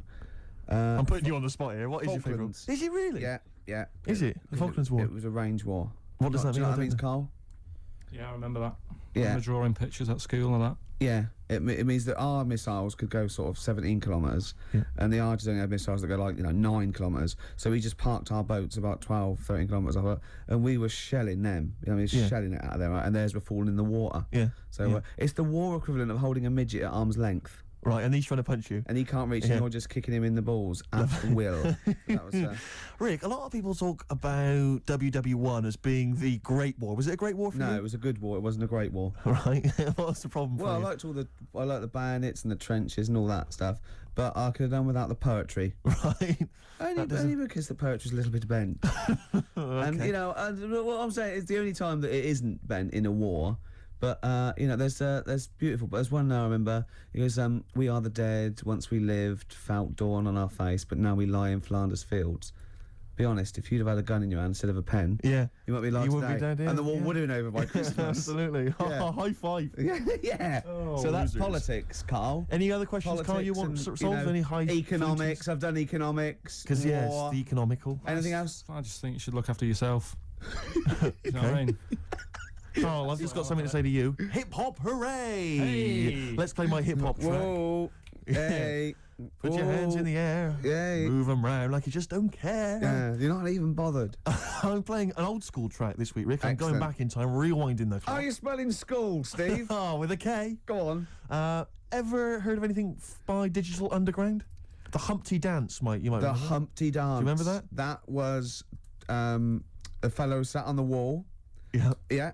And he was getting dissed by Yeah. the police, and he fell and he broke all up. And the king's horses shouldn't have really been sent to repair an egg. They couldn't do it because of their hooves. Anyway, Digital Underground, for those that don't remember, was an Oakland group led by Shock G and Chopmaster J. Go on. But of course, most famous now for the fact that they featured Tupac Shakur. Love him. Where he first began. You'll hear him on this track. It's called, which one have I chosen here? I think it's called The Same Song. Have a listen.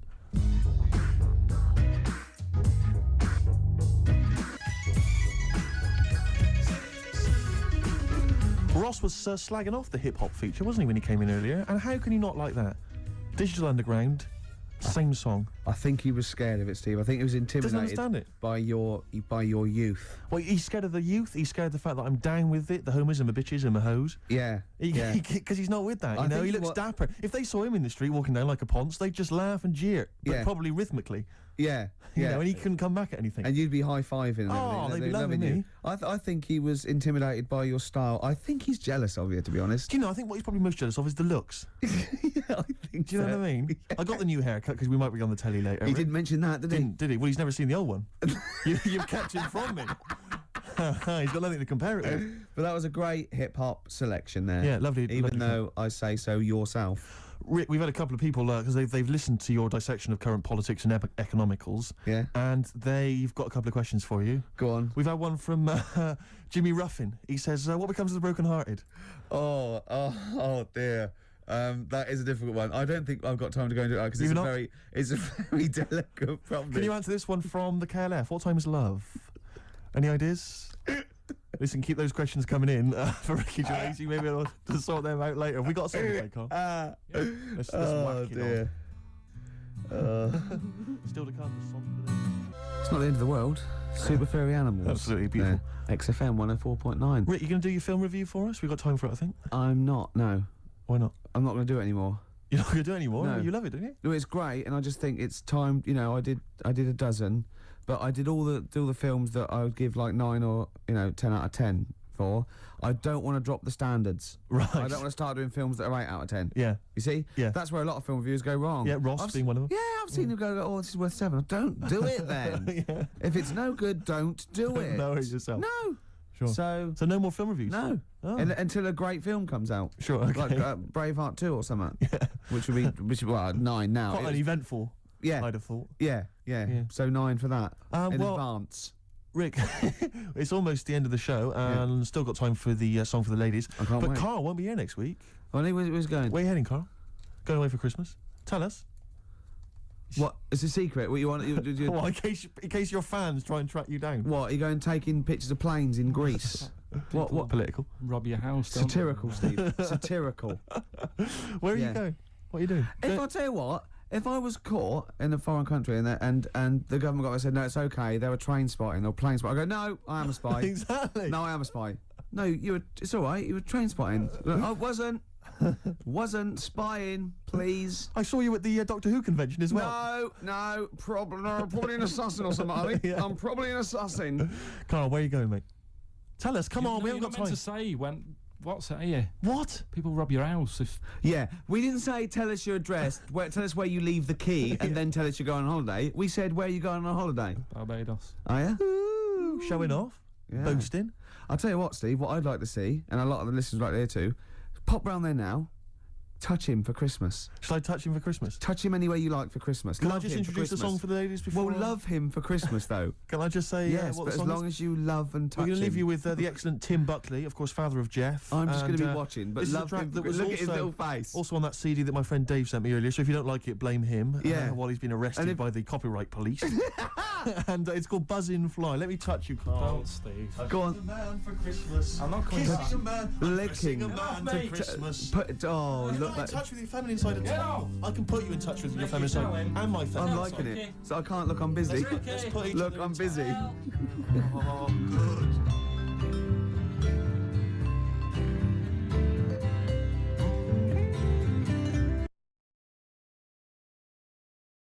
We don't know. Yeah. We Has hide. it worked for you? The problem with me is it's like when you multiply anything with naught. to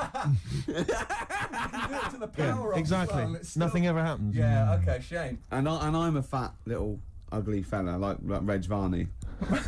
There's lots of people You there have that to you say don't that on like, radio and you because some sort of people you don't could go know. up to afterwards and almost like metaphorically flip the bird. What's that mean? Last week, yeah, flip the bird. You dirty. No. Middle finger. And see, I married Steve single.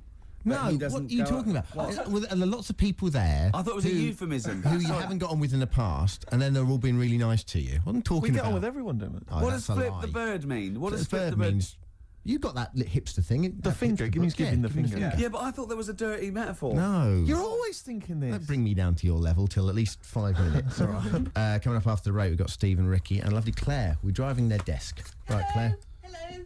Don't bend over like that, Claire. Sorry. Put a longer top on or something. You're up, boys. You're very studious there. We are. We're working hard on the Just show. working out what we're going to play, and what order. I love the way you even live What the about pretense. What about some Foo Fighters mixed with the Strokes, Ricky? I wouldn't mind a bit of Strokes or no order. What should we kick in with? Undecided yet, Rick. Probably got some ads to help us decide. That Some dilemma. advertising. That dilemma will be revealed in just under 4 minutes. Stick around. Merry for Christmas, Dermot. New Order and Crystal on XFM 104.9. Now listen, it's Ricky Gervais, so obviously. With Steve Merchant. yeah, Hi. yeah. Well, they like to know. They like to know if I'm here. They don't like to know. The fans do. Yeah. Now that was one of my favourite singles of the year. Yeah, it's a good song. And that's what we're going to be doing in this programme. We are going to be playing some of our favourite songs from the year, Rick. That's absolutely We're true. also going to be playing some songs that maybe we don't like, Exactly. just for the hell of it. Yeah, because we're crazy guys. Yeah. We never know what's going to happen next. No, we don't. Guess who's pressing the We buttons, Rick? genuinely don't. Well, you know who's pressing the buttons. You can see her, but That's the why audience we don't know don't. what's going to happen next. It's Sturgis. We've got Sturgis in. Claire Sturgis. XFM's Claire Sturgis. Yeah, yeah. She stayed off it for just a day. She's not. No, she's just. She's clean for a day. You're on methadone or what are you on? No, I'm clean now. You can actually clean. Yeah, Well done. absolutely. Yeah. Well done. Well done. Congratulations. Well done. Yeah. That's For great, clean for yeah. Christmas. Oh, That's beautiful. You're still thieving though, aren't you? Still the thieving. Just Can't lose the thieving. But at least the money now goes on like 40 Benson as opposed to a little £5 starter pack. It's lovely. Yeah. Of scab. No, it's sweet. Right, It's okay, nice to it's see a nice, little it's nice, little yeah. miracle for Christmas, Yeah, Rick. It's yeah, beautiful. lovely, yeah. Yeah, I'm already Oh. in the Christmas mood. Are you in the Christmas mood? The thing is, right, what she's still got left over from it, and these are the scars and the reminders of your smackhead thieving days, are those little homemade tattoos on her face. Exactly. That Exactly. she did with a pin. Yeah, she looks like Seal. And some quink. Exactly. Yeah. Oh, but no, Merry Christmas to you, Claire. Yeah. Merry Thank you, Christmas. thank you, Merry It's Christmas. great. You're still living in the projects. Yeah. It is one of those little She's still miracles. keeping it real. She's It's like wonderful. little tiny Tim. I tell you what, she's a bit like Jesus Christ. In a way, yeah. In a That's way. blasphemous. Please play a record, Claire. Linkin Park and one of their songs. Gervais, quick, come on, mate. He's coming back from the kitchen with a couple of cups of tea. It's like he's won an award. He doesn't care now. I'll turn up if I want to. Maybe we should do a twin spin, Sturgis. Do you want another Yeah, record? play something, Okay. play something. Here you are then. Paul Weller, the changing man, the mod father, That's true enough. as they call him. Absolutely. See, now, you told the listeners that I was just too big to be here because I'd won some award. Yes. I was actually making the tea for all of us, wasn't I? It's awful, this tea. That's not the point. I shouldn't be making tea, a man in my position. And yeah, You're it is- right, you shouldn't be making teas. It's awful. How do you actually go about the tea? You understand how a cup of tea is made? But You've got to put a tea bag in there. No, but this is weird, right? Because I actually can't make a good cup of tea or coffee, and it's strange. It must be something metaphysical. I put all the right ingredients in, just like everyone else does, and I boil the kettle and everything. But people do go that. This Can I is tell you where rubbish. you're going wrong? Go on. Laziness. Why? Because you literally don't leave the tea bag in long enough. You literally dunk it in there and throw it away. I was trying to get back in time because No, I got you a were. I show. saw you talking with Dermot O'Diddley, so don't give me that. And I've been round to your house before. There's been times, Sturgis, when I've tasted the tea and it tastes like washing up liquid. And I've said, what happened? And he went, there were some bubbles in there, yeah. Well, Could you not have rinsed it out with some water first? Well, Not really, didn't have time. yeah, but I resent having to make tea. Yeah, but don't teach me a lesson. Don't offer someone a cup of tea and then think, I'll teach them a lesson. They won't be asking for tea again. When it usually works. But yeah, I've had to go and get an extra tea bag and dunk it in here. It's ludicrous. I know. It's mad, isn't It's it? pathetic. Anyway, it's Christmas. Let's not disrespect Let's each other. not- Let's no. be cheery. Yeah. Can I tell Sturgis what you got your family for Christmas last year? I just remembered when I was Please, outside. please. It was a joy because Gervais is a generous man, and he's a thoughtful man, and he's got a lot of brothers and sisters and a lot of nephews and nieces and stuff. Well, I got about 20 people to Yeah, get you've got presents no for. exactly. So it's a tricky business. That's why I think you got him £200 worth of lottery scratch cards. I had about a minute. I was getting a lift down to Reading, and it was my mate Jimmy, and I went, hold on, I just got to get the presents, and I ran into the 7-Eleven opposite me and got his worth of scratch cards. That's amazing. It's such a working class Jippo gift, isn't it? But did any of them work? Anyone win anything? Yeah. I mean, some people were down. That was a present. Hard luck. That's the risk you take when you accept this present. Some people are up £70, Well, so they had a great Christmas. Let's bear in mind that there's like some children who are like 7 or 8, you know, scratching off scratch cards. They got to be 18 to claim them. And just the rest of your family sort of, I can imagine, just wrestling them off. You know, you can't claim it anyway. It's not off. No, have I won? No. No, you haven't. No. But I've got 3 dumbbells. It's 3 the same. You don't get anything for that. Not in this game. Unlucky. Are you going to do that again this year? Maybe, yeah. Mercury Rev, The Dark is Rising. That sounds a bit like a tribute to Neil Young. Beautiful. I thought it was a wonderful It was song. lovely. Yeah, lovely. no, they're great, Mercury Rev. We're going to play some lovely records Oh, there'll be today. some beautiful songs today, Rick. Steve. All right? That's true. What did you call me then? Steve. Did you call me something else before? I didn't hear. I thought maybe you No. called me, I don't know, Jonathan or something. No, I don't know. I didn't hear. I got paranoid. Christmas. We were talking about Christmas. Yeah. Gifts. What's wrong? No. I don't know what that meant. What? Were you having a go at me because I went on Jonathan Ross show? No. I thought you'd said something. You'd said my name by mistake. You'd said someone else's name when you were talking to me. Oh, right. But I didn't hear that. So when I heard you just go Okay. Steve, I thought you were correcting a mistake you hadn't made. No. Exactly. Oh, okay. All right. You see? Blunder. What did you call me? Fatty. Good. Right. We're talking about Christmas, Yes, yeah. yes. Well, it is because it's just the isn't fact that it's the right time of year to talk about it, to be honest. It's topical. So let's carry on. Go on, shoot. Well, I just wondered if your Christmas gift buying had always been as thoughtful as it is in recent years. Oh, well, no, that was actually, even though it was thought pretty lazy and thoughtless, it was quite generous in a sense, Yes, financially. But I remember, God. Now, even though I sort of come from a working class family, my dad was, a labourer, and my mum was like a housewife, but I was spoiled at Christmas. I didn't have like pocket money or gifts and that, but she'd get out of a catalogue and pay for it for the rest of the year. So I did have great presents. Yeah. And because I had older brothers and sisters, they were earning, so I had good presents. And it was okay for me to, give them nothing or do a card or something rubbish. But then I remember one year when I just suddenly realised I was too old to be doing this. It was like, in Jaws when it pulls focus. Yeah, and you yeah, go, yeah. oh my God. And I just realised that's the worst present you've ever... I think it was about 12 or 13. And I remember it now. My sister had got me a Cat Stevens album. Great. I think a birdhouse and like a quiz book or something. Yeah. And it was my turn to give her a present. And it was a bottle of shampoo that I'd found in the bathroom and wrapped up. It's a big jumbo, one of those Tesco's, Had it not already been used? No, I don't think so. Mum had bought it, You just topped it up with water, wrapped it up. I just gave it to her and she went, oh, thanks. I thought, oh, God, outrageous. that's rubbish. That's really It's bad. rubbish, isn't it? That's really bad. I know, yeah. I remember one year, I really wanted a Scale Electric. So I was going, I want Scale Electric. And my mum was going, no, you'll just get bored of it. I know what you're like. You'll get Yeah. bored of it and we'll have spent all that money and you'll be bored. I was going, no, I won't. I love it. I'll play with it forever. And, and she was going, no, you won't. And I was going, I will. I love it. And so she bought me Scale Electrics and I unwrapped it. And I was using it. I was bored instantly. Yeah. But I didn't tell her. I pretended I loved it.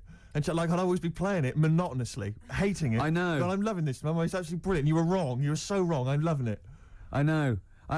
Things with Sky Electrics, I think it was great at the time, but I think it was an XFM party actually years ago when they got Sky Electrics, and like loads of us think, oh yeah, I used to love it. Rubbish. Yeah, really. It's tiny. Yeah. It's about 2 foot long. Yeah. You go put it back on, Yeah. Dave. Yeah. There Exactly. you go. Oh, can you put it back on? Exactly.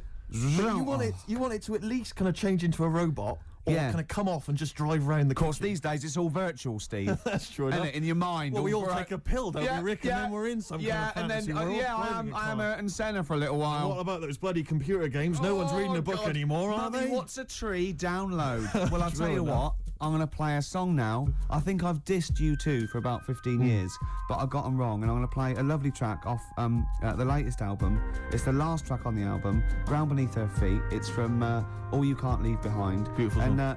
I think it's one of their greatest works. Live Forever, Oasis. Still good, that one. It is very good. That's 1993, 94. Mad, isn't it? Long time ago, eh? Crazy. Cool. All those Crazy. years ago, when they were setting out, they were great, and they'd Yeah, before they became embarrassing. well, they can still They come could back. still come back. Their last album's not as good as their first 1 and 2, and No. but who knows, Steve? Well, exactly. Yeah. Exactly. Go on. It's been a good year for hip hop, Rick. Can I surprise you? Go on. I've gone off hip hop of recent years, but I've been charmed this year by Bubba Sparks' album. I thought it was fun. Sure. I think De La Soul had an album this year, which I enjoyed. they did. That was good. They Very did. good. I didn't mind the Jay-Z album. See, I liked a couple of Yeah, tracks. it's like all that. right on there. I Yeah. actually quite liked. There's a Izzo new was Outcast compilation that I don't know if it's out yet, or maybe it's just going to come I out was in the new year, disappointed but by that's the good. album. I bought it on the Well, strength Rick, can I of- surprise you? There's a new little I like the compilation. little owl. I like the owl and the cat and the dog. The and new little compilation, Go Rick, on. has lots of tracks from their previous albums and other singles, and it's a good little dynamite buy. Maybe something Steve? for the new year in the I'm sales. just going to make a note of that. I'm going to buy that on the way home. Do it. But the album that I was particularly charmed by, Princess Superstar Is. Well, Now, a lot of people have been dismissing her as a bit of a novelty sort of rapper. They said the same about Timmy Mallet, so don't listen to them. This is No, what I'm don't saying. listen to That's what I'm them. saying. So, another track put it on. we played a while back, Untouchable Part 2, which Sure. was dynamite. Yep. And this is another track, I think this was a single. It's called Bad Babysitter. She raps very quickly, but listen carefully because the lyrics are fun.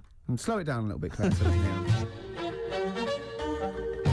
Okay, honey. Tell us about it, Steve. From the album Princess Superstar Is, Princess Superstar and Bad Babysitter. Did you enjoy it, Rick? Yeah, I did. Good, good. Yeah, good. Simple no, I passions. like that. Yeah.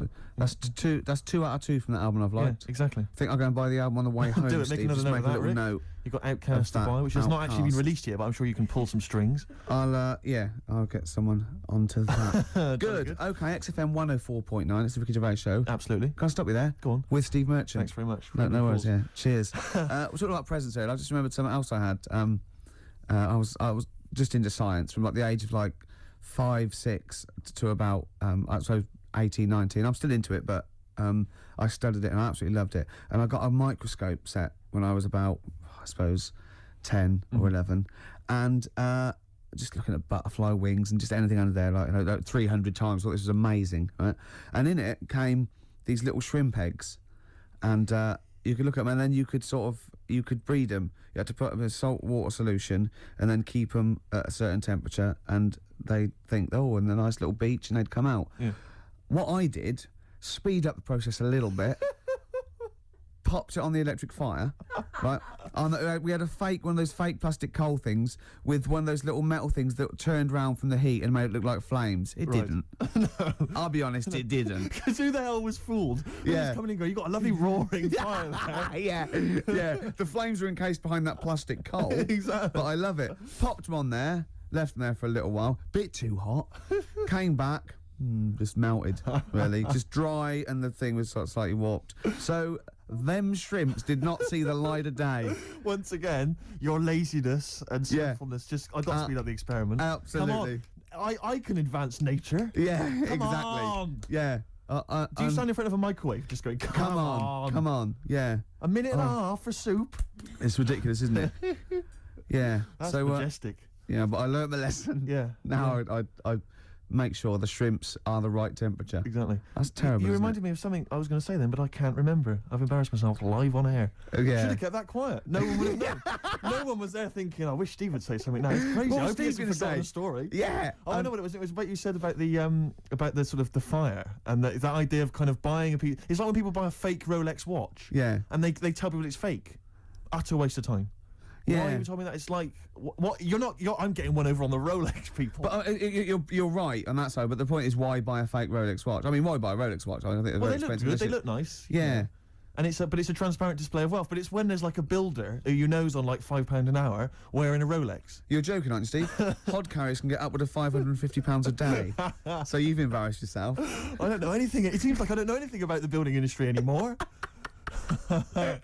Unbelievable. Do you know once my friend showed off this watch that he'd bought, and a guy had sort of dodgy bloke had sold it to him on the street. Yeah. And he'd been up in London, and some guy on Oxford Street had sold him this watch, and it looked really good, and it worked fine for years, and it just looked class. And I thought, wow, that's brilliant. And I came to London for something, and I walked up and down Oxford Street for 2.5 hours trying to get sold a dodgy watch. And I'd be going up to people like selling lighters, going, yeah, not interested in lighters. Got any watches? Yeah. And I go, no, I haven't got any watches. Go down to the Yeah. perfume guy, and I go down to the perfume bloke. You, any watches? I love the idea that they saw you go, no, like my watch, and they go, no. I know. Why? It's a bad advertisement, mate. If people see you walking around with this, it's not good for trade. What? How dare you? Send me one of those stolen watches. Can't do it, mate. More than my job's worth.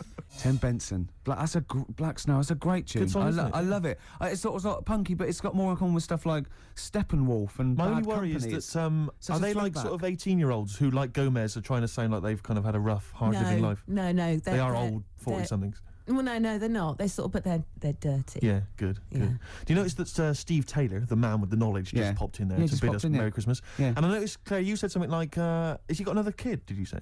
Yeah. How many children has he got? I think he's got the 2 now. Yeah. Clearly, he has got the knowledge, hasn't he? In every sense. Yeah. I imagine he's a great lover.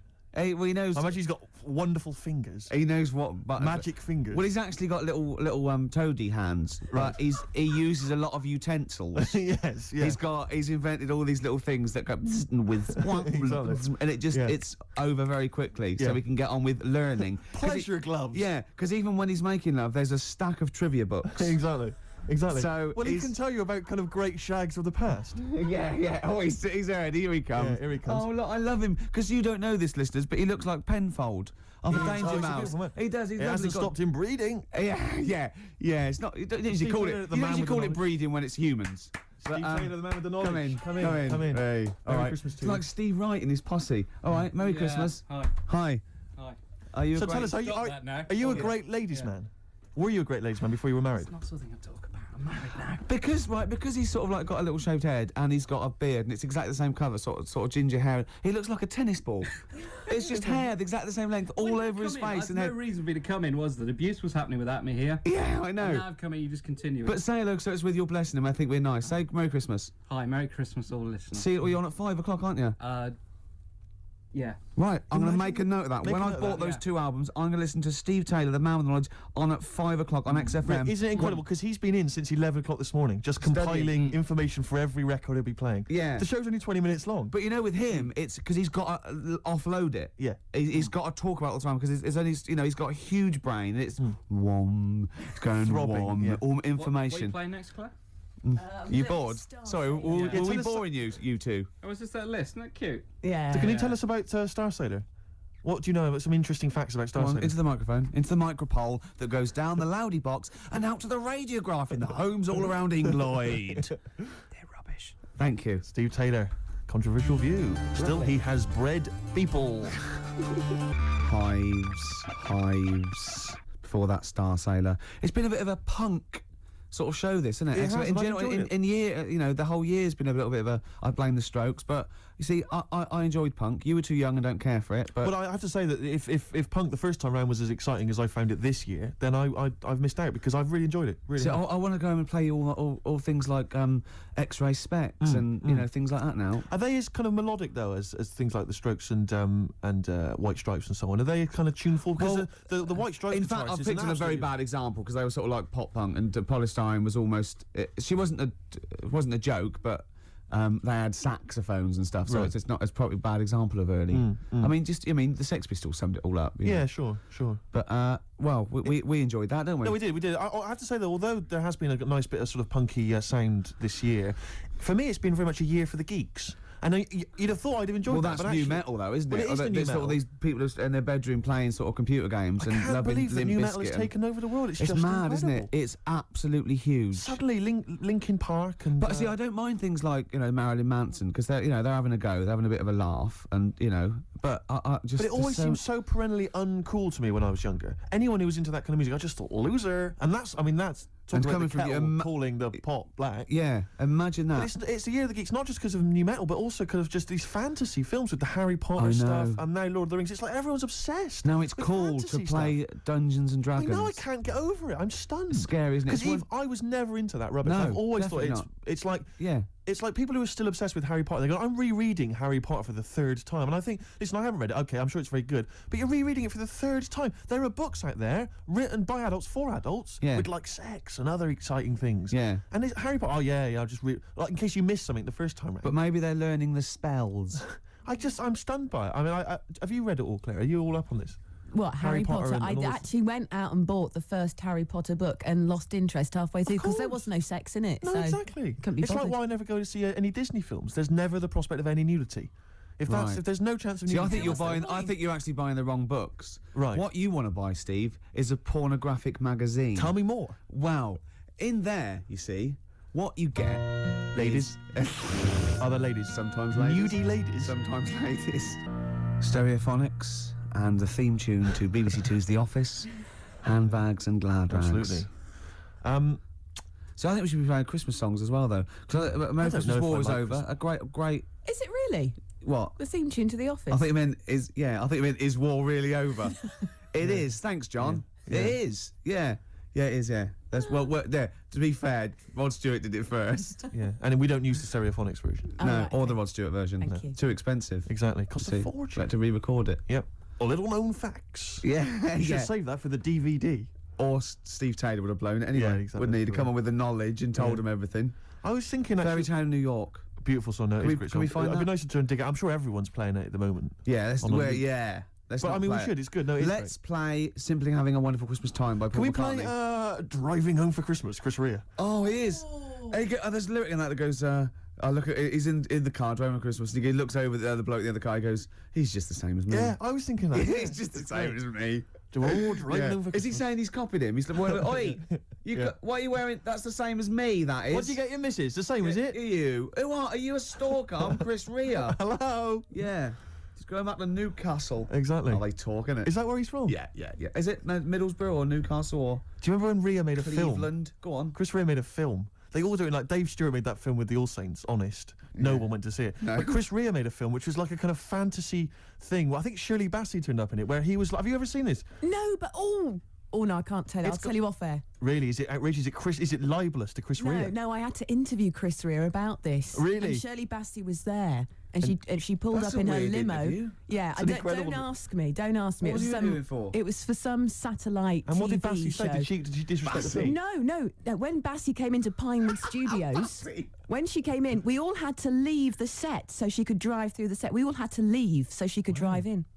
No. Just thought I'd tell you that. God. It's very boring, really. I wish I hadn't told you that. What do you mean? actually. She drove her car into the set? No, she was driven into Pinewood Right. Studios, Right. into wherever they were filming, and we had to all leave why did you as have she to arrived. leave? Because, I don't know. Did she knew what you do? She didn't Sturgis? like me. She went, Yeah. I don't want that smackhead around in here, you know. Wow. I got some valuables in here. Yeah, yeah. Sturgis. Diamonds yeah. are forever, and especially when she's around. Yeah. Anyway, I never saw the film, Steve, in answer to your questions. Yeah, well, I don't think anyone did, but the fact that Chris Rea got money to make a film. I mean, has he released a song for years? He's still going. Is He's he? probably got a little bit of back catalogue going. You mentioned Paul McCartney as well, and we were talking about that with Steve Taylor. And I'm wondering, because you're talking about his money and the fact he's got loads of wealth, and that's fair enough, and he obviously deserves it. But what I'm wondering is, he's got to be he's such a Steve, rich does man. anyone deserve it? Unless they spread it around. Really. Politics. But he's obviously, I mean, he must be one of the richest men, certainly in this country, and I'm Yeah. sure, internationally. Millions. Yeah. I don't know if he's reached the billion mark yet. But I'm wondering to myself, why doesn't he spend some of that money making his missus like a bionic leg? That'd be amazing. Do you know what I mean? She God. could like leap over buildings and stuff. That'd be Well, genius. she wouldn't leap. She'd hop. Because if I had that much money, I would. She could only hop. But she'd just be definitely- running around in a circle. if She'd she win. did the one. She'd You'd have win to get the other one done as sports well. games, wouldn't she? At school, easy. Just Yeah. one hop. Exactly. And she's won. I mean, it'd just be Oh. incredible. Because I don't know. I mean, the Bionic Man, it was expensive then, wasn't it? 6 million then, Steve. Christ knows what it would cost now with inflation. $6 million, of course. That's only about £4 million Yeah. sterling. Yeah. But now, and that was like, what was that, 74 or something? It cost you a fortune. Hundreds of million. Oh, I wouldn't even want to guesstimate. But he got the eye. Sure. That's useful. Yep. He can see miles away. Yep. He's got the 2 legs. You need the 2 legs for running. Did he have the 2 legs? Wouldn't it be? Yeah, of course he did. Otherwise, he'd be hopping, wouldn't he? Yeah. Dun, dun, dun, dun, dun. But he got the 1 arm. He need the 1 arm. They thought, let's not look mad. Let's not make him completely bionic. Yeah. But the one thing that always worried me, right, was that when he lifted up a truck with his 1 good arm, why didn't his back collapse? Yeah. He didn't have a bionic spine, did he? Sure. I could see him lying on the ground and sort of like doing a sort of leg press. That'd be fine.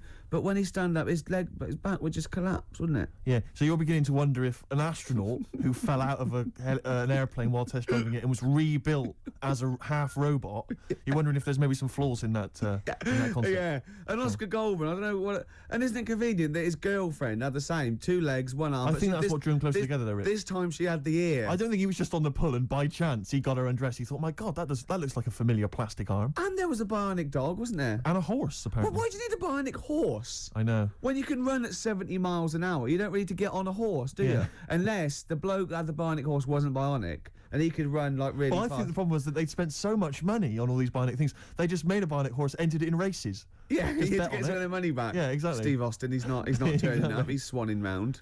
A very costly investment. Does anyone remember Bionic Man? Is this just, this is all shown again, isn't it, on Bravo? Everyone and all knows the- who the Bionic Oh, just Oh, ask no, sci-fi. Camfield about it. Oh, I bet he loves it. Because doesn't he? Camfield's only about 14 and he knows the Bionic Man. I know, yeah. He's been watching it for 13 and a half years. Sturge, Let's play another song because we just played the cover version of Handbags Now Rags. Sure. Great song, really good. Yeah. And I've been playing cover versions version. all this year. And one of my favourites was this Run one for cover. I played a long time back. Actually, I think I played this when we were standing in for Dermot O'Diddley. Yeah. Not He gonna- was back today, wasn't he? Just pops was, up when he wasn't wants. Exactly. Isn't he? But I'm not going to play any cover versions in the new year. That's Go on. that Cover Me Up or Cover Me Bad. That's Cover, gonna be scrapped. run for cover. Well, I've finished with my I call it film review. Yeah. Yeah. Sure. So yeah. we're going to have all new features in the new year. Yeah. But I'd love to play this again. This is a Once Around the Block, as done by the Kings of Convenience. Play this, Claire. Lovely.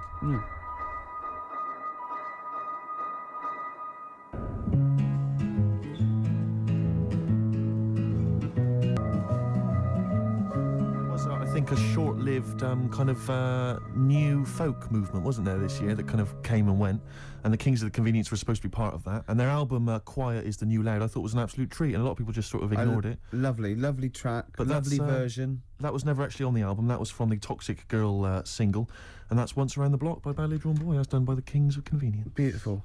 This is great, isn't it, coming in and just like playing songs? Oh man, it's a lovely Do job. you think the listeners enjoy this as much as we do? I would imagine not. No, I don't think No. so either. No. But does that make us bad people? No, I don't think it does. No. It makes us wealthy people. And lucky, very lucky. That's true enough. PJ Harvey. Lovely. Love it, great. I'm loving this, Steve. Yeah, no, it's Nearly great. Christmas. I had a couple of chocolates there, didn't I? Oh, the yeah. purple ones in roses. Very much like the Quality Street one, the hazelnut and the toffee. Yeah. But getting me in the mood. Now, I know if you're a fan like me, you love the roast dinner. Oh. We love the roast dinner. But the Uber roast dinner is the Christmas dinner. I'm looking forward to it. No, I'll I'm tell you thinking this, about it man. now. I can't believe how many different sort of meats you're going to have in your house. Well, we always have the turkey, obviously, Yeah, traditional. Plus, we always have a little bit of pork, a little bit of lamb. Oh, God. And don't forget the sausage, you know. Well, I love the fact that someone's designed the turkey Christmas dinner, and then they thought, wait a minute, I also want a little sausage, and let's wrap it in bacon. Why not? Let's have just have some stuff as in it Can as we well. have some? Can we have all the meats that are available? Someone said, please? hold on. There's sausage meat in the stuffing. Now, I went, well, sue me. Yeah, exactly. Sue me if I want a bit of extra sausage. You know what I mean? Oh. It's the greatest. It's the work of art, and it takes It's genius. hours. Rick, can I ask you what kind of Go on. veg you going with this year? Veg, well, I just love the roast potato. I mean, people have tried to sneak in the Brussels Because you sprout. don't eat vegetables or No, anything I try green, do not you? to eat. Parsnips. I love parsnips, but when they're crisp and crunchy, like a trendy crisp Yes. in a wine bar. I love it when yeah. Yeah, Oh, I that's love cool. that. Can I? We'll be having carrots. We'll be having leeks. We'll be having Brussels, obviously. Yeah. Brussels. Yeah. And there's my mum will always throw in a little bit of something crazy. Maybe there'll be a little bit of red cabbage, something wild, something exotic, or something Vim, continental. or a used condom. To be quite honest, I think she's mental. Your mother. She's But, got to stop that. But who knows? Any kind of treats. I'm looking for. I'm just so. And I love the fact about the Christmas dinner is that people are taking weeks, years planning it. I know. They take yeah. Like months. They got to defrost. Did it? Have you told? Can you talk about your grandparents? Well, my grandparents, of course. The thing about my grandparents, I have mentioned this before. Yeah. I don't. Think I love I this. think they've got about 3 teeth between them. It's unbelievable. My grandfather. They're all their own, though. He was in the RAF in the war, right? And for some reason, he had problems with his teeth, and they pulled them all out, Oh, and they really? replaced them with a false set of false teeth. But during the wartime, I don't know whether this was just like what it was like during the war or just the 40s, but he had a kind of wooden plate put in with like some kind of fake teeth attached. Oh no. And he's never had that changed. So he's still got the wooden plate and about 3 teeth still hanging on it. Oh. It's just so he and my grandmother combined, they cannot eat anything that's kind of solid. So they will literally get up for Christmas dinner. They'll get up and they'll put the meat on like it's sort of 6 in the morning, go back to bed for the day, get up and eat it at about 9 o'clock at night. And the best compliment you can have if you've cooked dinner for my grandparents is, oh, this is lovely. You can suck it away. Yeah. Imagine that. Imagine Why having don't to they suck just it through a straw. liquidise it? Have a nice little They roast have done. smoothie. They have done in the past. Really, and a little apple crumble smoothie to If we follow. take them out to eat, like at a restaurant or something, we've got to phone ahead to make sure there's fish on the menu. Really? Because they can only have fish. But then the bones, you see, that's a problem for them. Well, you can take the bones out of fish, can't you, and sort of mash it up. Yeah, but the eyes are going Steve, as well. could I suggest the fish cake? It's already mashed. It's with the potato. It's in a crispy crumb, which doesn't hurt anyone, whether you got teeth or not. Rick, can I Go on. make a little... Yeah. I just want to make it... Because obviously not Yeah. everyone's as fortunate at Christmas, Rick, No, as us. we're What talking about the vegetarians? What are they eating? A nut cutlet. What the A hell is lovely little nut cutlet. Can't they have like tofu, but in the shape of a turkey? But I love the fact that so often, you know, certainly your Linda McCartney veggie items, they always try to fool you into thinking it's the real thing. You know, some veggie sausages that they've injected with something so they'll taste like sausages. Yeah.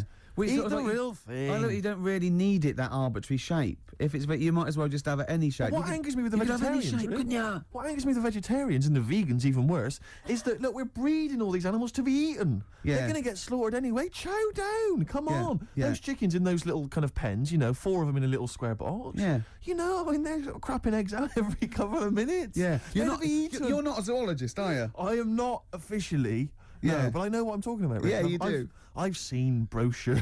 Yeah, yeah. I've yeah. walked past a farm while on holiday. Excuse me, farmer, could your finest hens crap me some eggs for my tea? No worries. Chicken, crap a little egg for me.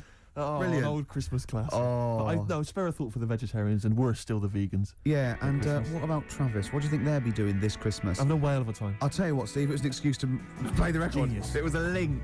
Travis and Driftwood on XFM 104.9. It's the Christmas edition of the Ricky Gervais Show with Steve Merchant. Hi. I'm loving it. Yeah, it's good. I'm in the Christmas spirit, actually, I have to say. Yeah, yeah, I definitely. do enjoy it. I do enjoy it. Will you be looking forward to, I know everyone talks about it, Rick, but Christmas telly? I love Christmas telly. Christmas Day telly's great. I get up and Noel's giving out some presents around hospitals and that, and then you might have the number ones of the year from Top of the Pop. Then you might have a little, I don't know, I don't watch the Queen's speech, but you know, you have a little sleep then, don't you? Yeah, Maybe exactly, after a big exactly. roast dinner with too many sausages. Yeah. I'm only joking, Mum. Let's have some more. It's true enough. More Yeah. chocolate, please. Yeah. Well, let's not, you know, there's not go people crazy. starving in the There world, are so let's people not starving rub in it the in. world. Hopefully they're not listening to the radio. No, probably not. Just scrabbling around in the cold and the dirt looking for food. We are actually laughing about it. I know we we are. actually laugh. Rick, I find that if I laugh about it, then I can ignore the problem easier. Yeah. Not face up to the horror. Yeah, I know. That's too easily done, isn't it? Exactly. It's too easy to face the horror of the world. It's better to laugh it off. I know. That's what annoys me about buskers. Because a beggar just sits there and you can pretend you haven't seen him, whereas a Exactly. busker's shouting out. Yeah, and he's you want to drawing go, attention to he himself. you know, unless you're deaf and blind, he knows. Yeah. He knows. Yeah. So, Have you anyway. cultivated a kind of universal... I've cultivated this kind of thing I always do with a beggar. When they offer their hand, I don't even say anything anymore. I just sort of kind of offer up my hands as though to say, look, I have no money in my hands. And just Yeah. a kind of sympathetic turn of the head. And I sort Yeah. of mouth some words like, and it normally involves sorry mate or something. Yeah. Because I find it's better to be courteous than like kick them in the head or anything like that. Yeah, you no, know. I never do that, The and old I approach. always acknowledge them. I actually never ignore them. No. And sometimes I give, depending on. Although I have to say, it's another all situation. isn't Another it? successful year for me of avoiding the Big Issue salesman. I've never bought a copy of the Big Issue. I love the fact you are actually proud of that. Well, it got to the point where I actually am appalled by myself, but it's like it's a contest now. It's like I've managed to do it for so long that it's almost a competition with myself. Well, it's to the same avoid as me failing. with reading a novel. But, yeah. Although I blew that in 1987 when I read Catcher in the Rye. I'm still kicking myself. I'm looking forward, of course, to... I'm hoping it'll be Dennis Norden's Laughter File, Volume 7. Oh, it's 7. You're having a laugh. 27. It used to be It'll Be Alright on the Night, but I think they've changed the name to Dennis Norden's Laughter Well, File to fool us. it's great, though, isn't it? Because he comes... You're one of those people. If you're one of those he goes, people. this is something we call doorstop. Yeah. And it's sort of like, just what? Yeah. And Yeah. doesn't he just go into the Director This is General? one called Let Sleeping Logs Die. Yeah. Yeah. It's just, oh, God. But what I don't understand is why no one has said to him, or why hasn't he watched that TV? Why hasn't he, at Christmas, right, he's gone home with the family, he's gone, come on everyone, let's watch my show, and he's watched it. It's and Laughter File 27 with Dennis Laughter File, Norton. and That's The me. family must have been faking laughter, and why has he not turned around and gone, why did no one tell me Yeah. I'm crap? Why doesn't he go to Greg Dyke and go, or whatever it's on? Well, like, it's ITV, isn't it? Yeah. What is it? Oh, who's that then? ITV Task, it's Who's in charge? Paymasters, I don't know, they I change don't every know, week, don't they? But That's why we don't work with them. Just watched me on that Laughter File 27. It's rubbish, isn't it? And they go, yeah. They go, well, why didn't you tell us? Well, we thought it would kill you, to be quite honest. But why didn't you let my son take over or something? Well, Dennis, he's 84. How old am I then? Well, we don't know. We've had you carbon dated, but it's off the scale. But why did you let me carry that stupid file? Are you reading this now, Dennis? Well, I am, can't yeah. remember what I got to say. Well, don't read it. Just speak normally. 2 coffees, please, waiter. I'm on the No, wrong sheet. I don't know what I'm this doing. is what we call talking to the Director General. Stop it!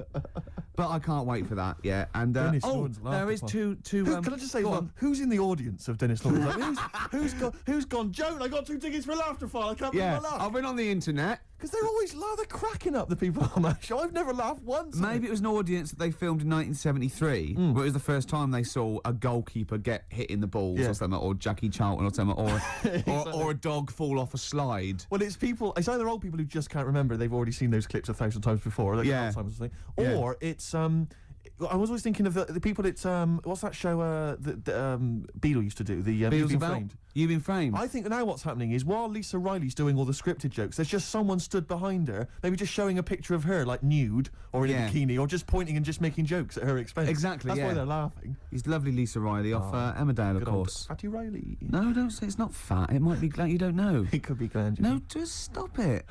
You can't say that. I don't know. I've gone a bit crazy. I've just gone. No, a but bit wild. what if she's listening to this and she gets an eating disorder or something, or becomes bulimic because of what she's probably at home binging now. I know. She's leaving out the vomit and she can't get her fat fingers in her mouth. Anyway, I'll tell you what, the best gig of the year, surely the White Stripes, Rick. I know everyone's raving about it. And let's hear one of their tracks. What's it called again, Claire? Fell in love with a girl. Lovely.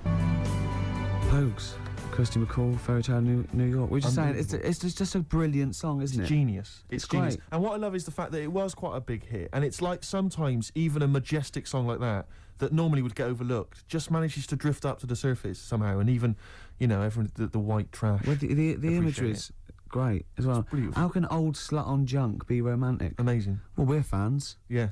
Sturgis thought he was talking about her. Leave it, Sturgis. You're clean. You're clean now. Exactly. Yeah. Well, we got more treats. After this, we've got a song for the ladies. We're going out of sync here. We're going to play Song for the Ladies, the penultimate track, because I want to leave them with a Christmas classic, the Joni Mitchell classic, River. So look forward to that. Absolutely. Well, it's been a great show. It has. Even though I say so myself. Yeah. I've enjoyed it. Looking back over the year, Rick, looking forward to Christmas. Go on. Can I just throw a big thanks out to all the people that have emailed us and phoned in and written to us over the last 6 months. I think it's about 4 people who keep doing it. Recycling the same under old different names though. Exactly, but we don't tend to read stuff out, but it is appreciated. It is, and it's often gets into the show whether you know it or not. Exactly. In some way, we steal your jokes and pass them off as our own. Nice email from someone there saying there is a tofurkey. A tofurkey, yeah. So a tofu turkey. Yeah. You can buy it in the whole trimmings. See, I made that up. I could have written that down and, it had already been done. Yeah. So I said we can't paint in a tofurkey. Sure. So I've embarrassed myself again. Sturgis, are you going to be driving home for Christmas? No, I'm going to be here. Christmas. I'm going to be here. God, she's working. He's just the same as me. She's working on Christmas, Sturgis. Oh, yeah, I'm here. Yeah. Someone emailed me the other week saying, will I be voice tracked over Christmas? Well, I'm not quite sure. It's a radio term, apparently. But no, I will be live. Wow. On Christmas Day? Oh, yes, Christmas Day evening. So you can't drink and stuff? Well, not as much as you would have liked. I mean, you're always drunk on air, obviously. But it's getting to that point. I didn't know she drank till I saw her sober one day, Sunday morning when she came in to do an early show, and she was talking differently. Yeah. She went like, the pub's not open yet. Exactly. And I realised. It's terrible, isn't it? Well, what should we play now? I don't know, I've kind of felt like we've sort of exhausted ourselves, really. We've run out of stuff to say. We've made all our observations about Christmas. Yeah. We've taken a sideways glance at the sausage. Yeah, exactly. Oh, another funny word. This year's stuffing. Christmas. Remember we talked about stuff? Do you remember I think it was 4 links ago. Yeah, sure. No, listen. We're going to call it sausage loving. And we talked about all the different things you have on a plate and that. And we started off with like turkey, and then we went. I'm just trying to remember some of the amusing bloopers that took place over the course. Do you remember when you didn't make it back in time for the link and you were making tea? I was making tea. That was a classic God! Moment. What was that one when I think you said something like that was a white stripes. He's going to say the word wrong or something. Yeah. Oh God! If you're one of those people. Oh, this is great. I'll tell you what. I'd like to play a record because I'd like to talk about this link later. Yeah. Should we play a record? Yeah, well, let's look back on it, like, amusingly, like I Love 1980. Oh, let's do that in a second. So I'll play a song for the ladies, final one of the year, and it's a song which I did play a long time ago, and it's absolutely beautiful. It's from Nick Cave's album. What was it called again? I think it was called No More Shall We Part.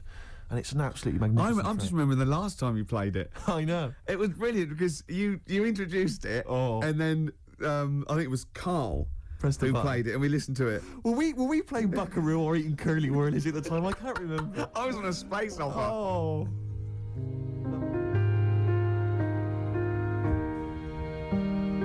That's absolutely beautiful. Well, I'm loving this, but we've got to go soon. Sadly, the clock has beaten us, Rick. But it's the last track that we're going to play this year. It's a lovely track. It starts off with a little bit of Jingle Bells at the beginning, a little bit of tribute on the piano. It's Joni Mitchell and The River. Enjoy. We won't be back next week, will we? Or the week after? No, we're back We're on off the for 2 12th. weeks. Yeah.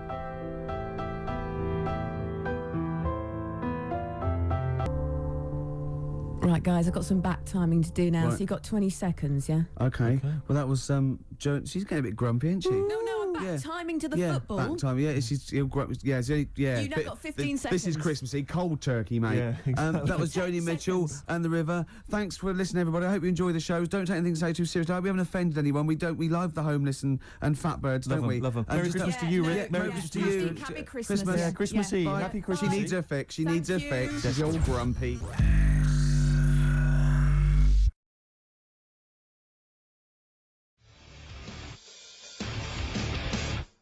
POD, or Pod, as I call them. I don't. No. XFM 104.9. It's the Ricky Gervais show. With Steve Merchant? Yeah. So Dermot O'Diddley, Yes. 3 weeks and weeks in a row, he doesn't even turn up, and now suddenly he's all over breakfast. I noticed, yeah, you're standing in for the breakfast show. Why weren't we asked to do that? Well, we Quite were. upsetting. Were we? Yeah. I didn't know about this. Yeah, but I don't want to get up that early, do I? Sure. I feel a bit hungover today, actually. Do you? Yeah. What's happening? What were you partying last night, were you? Well, not partying. We just went out for a couple of drinks, then had a meal, and then went to the Borderline and saw. But I'll tell you about that. It's good. You saw a band? That's the first Yeah. time in years, isn't it? It is, It's not yeah, like it. yeah. Because no, do you know John Sim, the actor? Not really. He's in this band, right, called Magic Alex, and it was really good. They're sort of like a friendly Oasis. They got, sort of quite, it's quite mank sort of feel, but it's really good. Good songs and everything. Is he the singer? Yeah, no, he's a guitarist. Nice, cool. But it was full of actors because of that, and I felt quite tall. That's ludicrous, because you're See, a very short man. Well, I am. I'm sort of. I was average, but now I'm not. I don't think 5'8". That's what. But there, I was like quite. It was like Lilliput. So I just got to hang out at actors do. Or I'm like, yeah. This is the reason, because actors are often quite handsome people, but yet they're always quite we obnoxious. We are. No, I mean, they're normally quite obnoxious, Rick. Again, you're a good example of that. And yet, I think it must be the small man complex. That's what makes them so obnoxious and so kind of desperate for attention. Didn't realise it before. Steady on. Because, of course, I tower above everyone. You do, don't you? I'm, for people who don't know, who are listening, I'm 6'7" tall. That's high. Yeah. That's big. And for people who've never seen him, he doesn't hold it well. It's not like he's a sort of handsome athlete, is it, Carl? He's a bit of a what do you call him? Carl, don't answer. No. Don't get drawn into that. You know the game he's playing. No. Do you know yesterday when you were in the office? Yeah. You did a little move, and it reminded me of Blakey. I hate you, Gervais. I hate you, Pilkington. That sort of stance. Yeah, but even he held it a little bit better, didn't he? Because he was a man, he had a big coat and everything, and a peak cap. But, yeah. I can't believe, I've not suffered enough from being freakishly tall. Now, two of my best buddies, live on radio, are just... It's not just the height, though, is it? It's the posture and the face and everything. But it's got your places, hasn't it? No? What do you mean it's got me places? I think people give you a bit more of a chance in your career and stuff. It's like... What, yeah, stacking shelves? Because I can reach to a high level.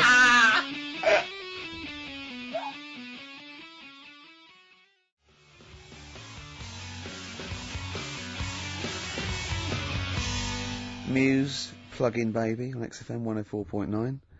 Rick, Ricky Gervais, go on. Well, yeah, but I know you guys are laughing about the height thing, and for those that have only just tuned in, I am 6'7" tall, which is tall and that's big, and I pride myself on it in a way. I've worked hard, I've not smoked, I ate well, Yeah. It's an accomplishment, but obviously I didn't have much involvement in it. I just am, and it's a curse because mainly the problem is that you can't get stuff, you can't get clothes, you can't get shoes. Yeah. Size It's size 14 feet. Yeah, but it is genuine, and I don't know. I mean, it costs a lot to buy a pair of size 14 shoes, and so I don't. I mean, if you were genuinely poor, I don't know how you'd afford to be tall because the clothing costs more, everything costs more. I've seen this in comics that you'd actually go to school in a barrel. Wearing a barrel. With just braces, it'd just be a barrel and you'd have sort of flip-flops. And you'd take a mule with you. They all had a mule, didn't they, the But poor people always think that they like you'll be in a pub or something, and people just think they can talk to you about it. They just think, hey, oh, you lanky, it's just like because it's like they. But that really annoys you, doesn't it? Well, it annoys me because it's like they think I should be proud of it. Like well, exactly, but they don't think that this is not a disadvantage. This is not a disability, is it? You're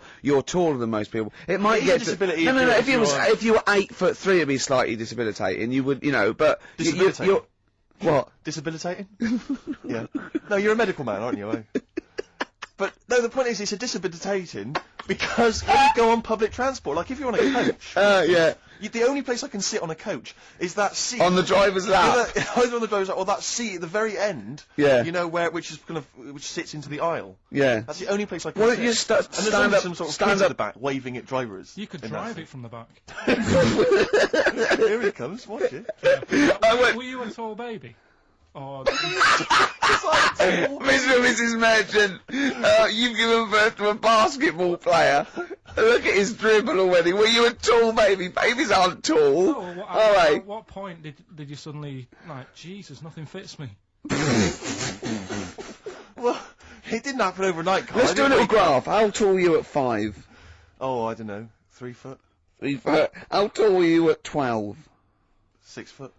6 foot? Are you really? I don't know, do I? How do I remember? I don't remember this. Well, when did teachers start calling you freak boy and lanky? They didn't. It wasn't Didn't they? So much. It was no. You went to a funny school. I went bowling with him once. I'd never been bowling before, and he'd been once before. And he went, "Let's go to this bowl." We went to a bowling alley, right? And you have to wear these special shoes. Now they're sort of like pointed things anyway, and they're multicoloured, sort of red and green. They look pretty weird. And the woman said to me, "Oh, what size?" I said, "Oh, 8. She went, "Yeah." "So what size are you?" He went, 14. She went, 14? He went, "You probably haven't got them."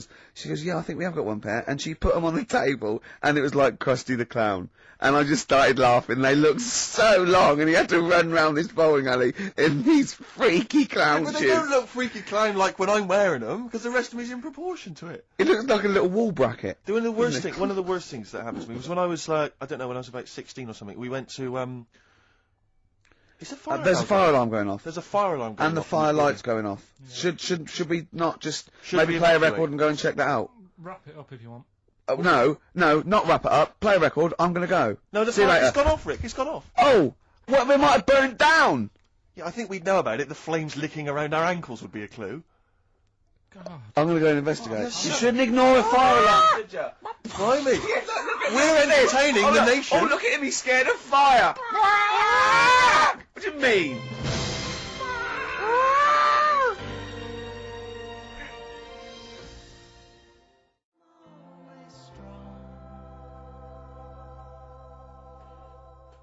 Mercury Rev. The Dark is Rising. That's a good song, isn't it? I noticed that you're investigating the fire mainly involved wandering out into the office, looking around a bit, then coming back. Yeah. What did you find out? There was no fire. There was no fire? No. Right. But I love that. Imagine that, though. Imagine there's a fire, and there's loads of firemen, they go, "Get back," and you go to the firemen, "All get back." Oh, look at him. I would. I'd actually be justified to. Okay, there's heavy shelling, lads. Retreat. Oh, brack, Sarge. I'm sorry? Brack, Sarge. Yeah. There was a fire alarm. I'd never seen it before. A fire thing going off. There was a fire alarm going. I thought, oh, let's at least have a look if there's a fire. That's all I thought. See, here's some official coming in now to tell us we should have been running out. There's no fire. Well, you can't just stop entertaining, you know, the people of London just because there's a fire. This isn't the Titanic. Oh, true. I don't have to carry on playing. I don't know. It feels like a bit of a sinking ship. Rick, all right. Nice one. Nice one. I don't know who I was slagging off then. Probably me. Yeah, I think so. Yeah. But listen, let me just tell you briefly. This is another example of how people can just exploit you and make fun of you when you're tall. Yeah. I was quite tall. I've always been like about 6'7" for quite a while now. And when I was about 16, I went to a big New Year's celebration in Bristol, where I come from. And everyone kind of congregates in this big sort of part of town, and there's sort of people dancing around, like in Trafalgar Square. And I was there, and somehow I just picked up a balloon somewhere along the line, one of those kind of helium sort of balloons, and I was holding that, sort of dancing around. And these two girls came up to me, and I was thinking, yeah, okay, you know, it's New Year's Eve, brilliant, you know, that's my kind of party. Yeah. And they came out, and they went, hey. Once a year. And they said, you going to be here for long? And I went, well, maybe. And they said, it's just that we've arranged to meet back at you in about an hour. I went, what do you mean? I went, well, it's just because we can see you wherever you are. Don't worry, you can move around and stuff. We'll see you with the balloon. Just arrange to meet some friends. I here. love that. A landmark. So, like, As pilots use that. Oh, we're just coming in. There's when we see Steve Merchant, we will be descending to Bristol Temple Mead. What's really funny is New Year's Eve, Trafalgar Square, you got a huge column, but they use Steve as like the meeting point. Steve's got a huge column. Brilliant, Rick. Well done. Award-winning comedy from Ricky Gervais.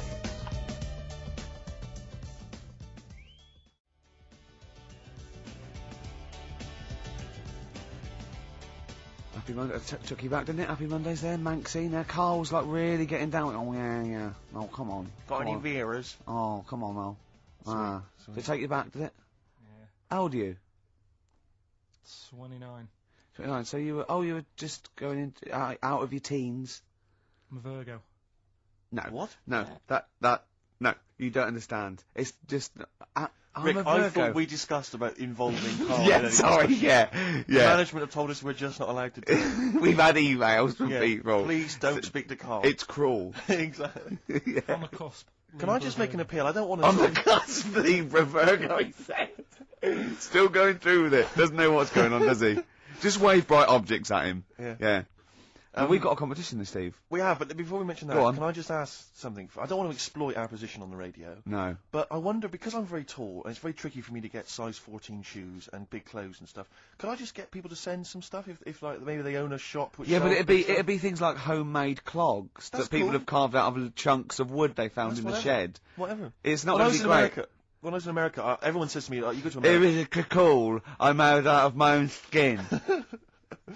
When I was in America, everyone told me like it would be really easy to get big clothes and big shoes and that because they're all huge and all freaks over there. all right, steady on. And I was wandering around New York and I was going in a few shops, kind of saying, we've got size 14, US 15 shoes, and they were going, no, one shop Is that the literally- difference? Yeah, One. and they literally were laughing at me. There was a couple of shops where they literally laugh and get like someone else in and come and look at the tall, freaky Englishman. Really? And then one guy said, I remember we had someone come in here once, and he said he'd been to a shop which sold kind of stuff for really tall people, and he said, I think I can remember the address, and he sort of looked through the sort of telephone directory, and he made a note of it. And I went on the subway, and I went down all Lilliput. And I went, it took me ages to get there, and really hard to find it. I finally went in there. I've never seen it was heaving, right, with freaks. It was Really? amazing. It was like, they just kind of gargoyles. It was like something from Lord of the Rings. They were just kind of these tall people and kind of gnarled. Did they turn around and grotesque start feet. bowing to you? It was incredible. Yeah. When I went in, I just said, hi, I'm looking for a kind of da-da-da-da sort of thing. Guy went, yeah, sure. And he sort of hobbled off into the darkness and came back with exactly the kind of pair of shoes I wanted. I couldn't believe my luck. It might be a magic shop. But it was like that shop in Mr. Ben. It might have been a dream, though. You see. Have you still actually got the shoes? No. Because when Mr. Ben sort of like goes back and wakes up next day, he finds like a feather in his pocket where he remembers he was a 17th century sort of squire or something. Yeah. You know what I mean? The classic episode of Mr. Ben when he becomes a 17th century squire. oh dear. Mr. Ben learns to play the harpsichord. But it's like when Mr. Ben, that black shopkeeper goes, right, are you going to pay for that? You're not just going to go through that door and then have an adventure and come back. Oh, yeah, I am. No, you're not. You're barred. Yeah. You just make me sick. We wait nothing from you. Well, I'm not in this for your amusement, Mr. Ben. Is it only Ben who's got the insider knowledge about the magical doorway, or I is there don't any other know, because customers? that fella in the fez doesn't seem to have anyone else there. No, rarely. He's always grinning though. He knows something. I'm not sure. It's not a documentary though, is it? It's a kid's show, isn't it? I'm trying to remember. No, it's not. It's just a kid's show, so anything can happen. Yeah. That's a lot of people make that mistake when they slag off something like Scooby-Doo or Thundercats. It's not really Not reality. actually real. It's just a Oh, kid's. but Mr. Ben, they were all on drugs, weren't they? Like Magic Roundabout. My mate fancied Cheetara from I forget Thundercats. Cheetara. Which one was Cheetara? I quite like She-Woman. She was a lovely cat. Yeah, she was a real dish. What's the sexiest cartoon? I'm glad you've asked. A lot of people say Jessica Rabbit. They do, and they'd be right to say that, because she's actually human, she's not an animal, which is good. What? Isn't she? No, she's a normal woman married to a rabbit. No, she's not. Yeah, Jessica Rabbit. Is that what she got a surname, Rabbit? But she's not actually she's a rabbit. married to Roger Rabbit, but she's not actually a rabbit, she's a glamorous woman. Is she? Yeah. I've never seen it. No, yeah, this is the weird thing about it. That's weird though, isn't it? It is weird, the idea of a rabbit having sex with a beautiful woman. That is the weirdest thing about it. How does that make you feel? Annoyed, if I'm honest. Yeah. But I bought some bunny ears just after I saw the film. Oh, hip-hop. You got your hip-hop Oh, yeah, track. good. No. This album was rated by a lot of people last year. My sources tell me that it's being re-released and re-recorded this year. Anyway, Nerd are the outfit. They're better known as the Neptunes, who are kind of sort of hip-hop R&B producers. I think this track may have featured on a giveaway CD. It did. On the NME. It did. Anyway, it's Dynamite. It's from the album In Search Of by Nerd, and it's Bobby James. Play it.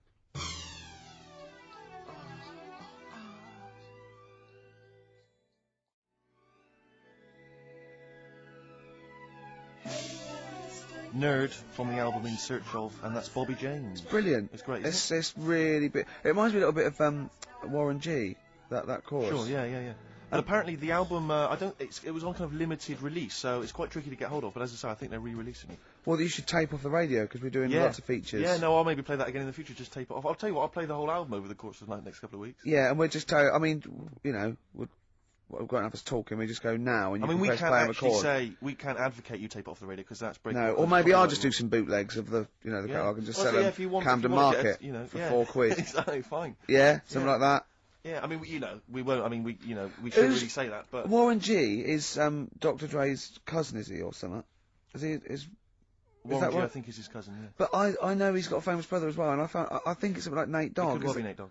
Maybe someone would know that and could email or phone in. Yeah, or email maybe kind of. This is the best thing about being on the radio. I can think of something. There was a competition on Virgin, right? I was listening Virgin. I think 105.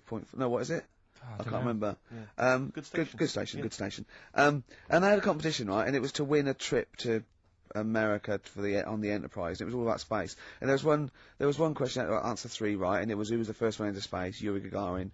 Who was doing that? And then the third question was how much bigger than the moon is the sun? Is it twice as big or 4 times as big? And this one went 4 times as big. Went correct. It's not. It's hundreds of times bigger. A lot more big, I can't believe. Can someone look that up on the internet? And how many times bigger is the sun than the moon? It's not 4 times. It's huge. It's like beach ball to a pea type dimensions. Which DJ was it? Do you remember on Virgin?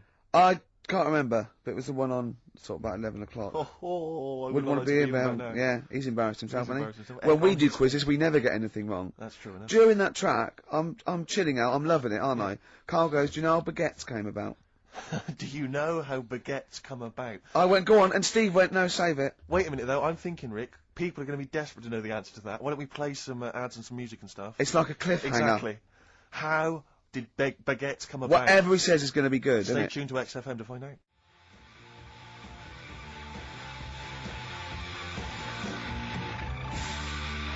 Hives, hate to say I told you so. So I love that sort of stuff. That and the Strokes. So much better than this new metal rubbish, isn't it? Definitely. Now, most people think we talk rubbish on air. Yep. If they could hear the conversations Off that air. go on, I know, but someone just emailed in saying the sun is indeed about 400 times bigger than the moon. Thanks for that.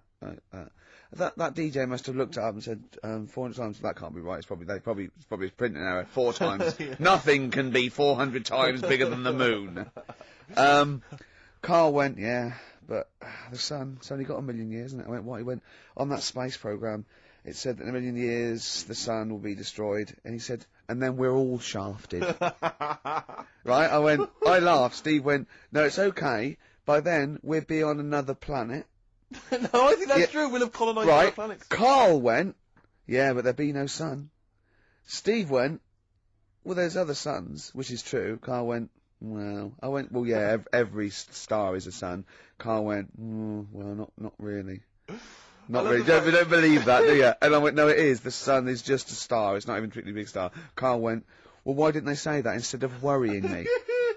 Instead of worrying me. In 1 million years' time. Yeah. I love the idea of Carl. He's been preserved, brought back to life, and is now the ruler of the world. Just a head in a fish tank. And he speaks like this. I am Pilkington. The reason you became king of the universe, of course, is because of your fascinating French bread anecdote. Oh yeah, yeah. What Come was on the then. How did baguettes come about? If this is going to be someone cooked a loaf a bit wrong and said I can still make a sandwich out of it, I'm going to hit you. No. Go on then. Right, Napoleon, when he was at war and that with Russia. 1812, yeah. Yeah, all his soldiers were like, not used to the cold weather and that. So they said, take some clothes in your bag with you because it's going to be Chilly. nippy out there. So they put all the clothes in the bag. Sure. Do what they were told. Thought, oh, It's Napoleon, for Christ's sake. No room for any food. No room for You're any joking. So Couldn't they make some sort of like sandwich? No, it wouldn't fit because of all the clothes. You had to take extra gear. Sure. for them. So anyway, he I said, can see where know. this is going. I'll be honest. Is there a baguette-shaped gap left in their holdall? They thought, let's make some bread that you can fit down your trouser leg. What? That's not true! No, it's not, Carl! I read it in Euston train station. I was waiting to go back to Manchester. Where did you read What, these? scrawled on the wall in graffiti? Yeah. Do you know the Was it also meet me here for cock fun at 12 o'clock? The upper crust sandwich shop, Euston station. It's on the wall. What do you mean it's on the wall? Do you know how it says like sale on at Dixon's, whatever? Yeah. Next to that, there was like a bit of information. Once you've read the stuff on Dixon's, Baguette information. there was a big thing about the history of the baguette. I read it and I thought, oh, Wait a minute, no, we got to make a sandwich we can spit down our trouser leg. But how can you march and fight with a huge piece of bread down your train? Although it would be intimidating. You see them coming, you go, sacre bleu, look at the size of them. They're big fellas. Well, Blimey. I can't help but feel that could be a practical joke at your expense. yeah. wouldn't do that. Well, the Earl of Do you ever Sandwich... question anything you read? If it's No. printed up, is that Yeah. like fact for you then? Well, it's not funny. I mean, if they were trying to be funny, it's like, it's not, is it? So it's information. Have you heard us? Things sometimes want to be funny when they're not. That's exactly what happened with the sandwich. The Earl of Sandwich wanted something he could fit down his pants. And it was those triangle cut sandwiches wrapped in cling film were perfect. You might be right. You might be right. I am. Because the Cornish pasty, so they could drop it down the mines, isn't it? Is it? They wrapped it up they wrapped up like meat and vegetables in pastry, and they sort of crimped it, and it was like a little, and they dropped it down the mine. So, yeah, that's how that came about. And bagels were originally made so that people could play hoopla, but then eat afterwards. I don't know if you're aware of that. That is true, Carl. Well, Is anyway. that Call My Bluff? Is one of them true? Yeah, They're all true. They're all true. Yeah. Tell your kids that when you have them. Yeah. You know, if they're still alive in a million years. Well, it might be true. Can someone confirm that baguette fact that it was so Napoleon could stick it down Not his him. trousers? Not him, his men. soldiers. His men. Yeah. Fascinating information. Fascinating bread information, Carl. Radiohead. Yeah, now this is my song for the lovers. It's a beautiful track. It's Let Down off OK Computer. It's one of my favourite Radiohead tracks. It's lovely. Right, set the tape going now if you want to tape these songs.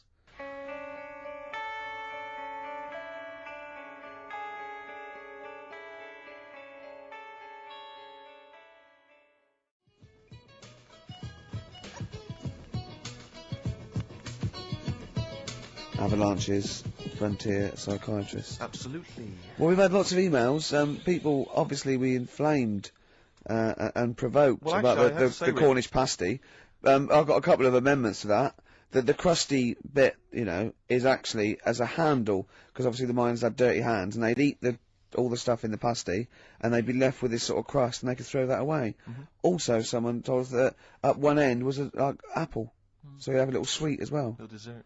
So there you go. You noticed how, like, over the years we've been doing this, way back when we started XFM, no one ever contributes when we ask about the music, when we ask about hip-hop, or their, opinions on that, anything important. No. But start talking about pasties. Yeah. We've had about 5 phone calls. Yeah, and someone phoned up to confirm. They used to work for Upper Crust, and basically Carl got all excited. So it is true. She went, well, I don't know if it's true. I've read the same sign you did, Carl. Interestingly, there's an email here that says, which basically offers a history of the baguette, and talks about after the revolution, the government decreed that all of France must eat the same bread, and it was up to the bakers to bake this bread of equality. And then Napoleon kind of made sure it was a particular. He kind of set in.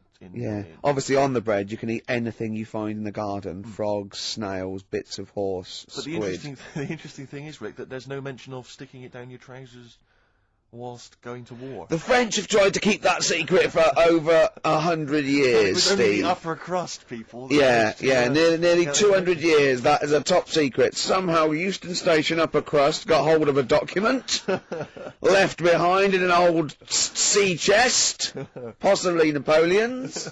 Could have been Josephine's. Unfortunately, jotted it down. He's kicking himself now. Oh, Secretary, I cannot believe I left a note. If he talked like that. He did. He did that, yeah, he talked English, but in a very funny French accent. Do you remember, there was one thing that, talking about funny French accents, you remember Allo Allo? Yeah. Remember, It was on about 5 o'clock in the afternoon, but they still meant, because it was a funny Frenchman, it was that English guy who was posing as a French police officer. It's very complicated. He would often walk by, and I remember there was one where he said, I was pissing by the door when I heard a shit. Oh yeah. Now that's passing by the door. I'm allowed to say Passing that. by the door when I heard a shot. That's what he's saying. I'm allowed to say that at 2 o'clock because I'm just saying I'm talking in a French accent. Yeah. I was pissing by the door when I heard a shit. Yeah. That's fine. Yeah. Because I'm speaking French, Carl. Do you know what I mean? That's the rule. Do you know why people tink the glasses before they have a drink? Why they tink? The verb to tink. I do know that, Carl. Is it about poison? It is. Here we are. What, would it make a different noise? Nope. Brilliant. Go on, explain Why? it. You explain it, Steve. No, don't, Steve. You explain it, Carl. Come on. Oh, I've started, so I'll finish. Come on, Carl. Explain why they tink the glasses. Ages ago, Yeah. only people with money had drinking or something. That's like one of my film reviews. Years ago. Welcome to History Now. Now, ages ago, only people with money had drinking or something. Keep going, Carl. Keep going. Like spirit and stuff. So they'd it's like businessmen with money. It's easy for you to say. This is getting to be cruel, isn't it? This is amazing. Yeah, go on. Why Go did on. you open your mouth, Carl? What were you hoping was the best that could happen? Because you were trying to make me look stupid before with the planet, so I'm not Whereas really you fucking- know. Yeah, go on, no, come on. Businessmen with money have got to drink and ching. Okay, so then, with all the drink... So they'd nip round to have a chat about the whatever they're earning money with, and they'd say, right, do you want a drink then? And they'd go, oh yeah, that'd be all right. Yeah. So Yeah. rather than like just pouring it out of a bottle into a glass and saying, there you go, it could be going, hang on a minute, it could be poisoning me ear and trying to like nick my business idea. Yeah. So what they'd do, it sort of pour a bit of his drink into the other person's glass, and you get that tink noise, and that's like cheers, you know. No, Carl, I've just a slight amendment there. I think what it was you're absolutely right that they would then test each other's drinks to show that it wasn't poison. But over the years, that was reduced to just chinking the glasses by way of saying let's not actually bother going through the whole rigmarole. They just did the chinking at the same time. Yeah, that's good. Whew. It was exhausting though, wasn't it? I know. Was it worth it, do you think? Well, I like that, because people carry that with them now. When they do that, they'll think, oh, that bloke's definitely not trying to poison me. Yeah. So the horrible thing is that now, when I do the glasses, I can laugh and go, they don't know I've poisoned them. Exactly. You should always do the pouring back and forth. It's a shortcut, it's a slippery slope. You know, just be careful.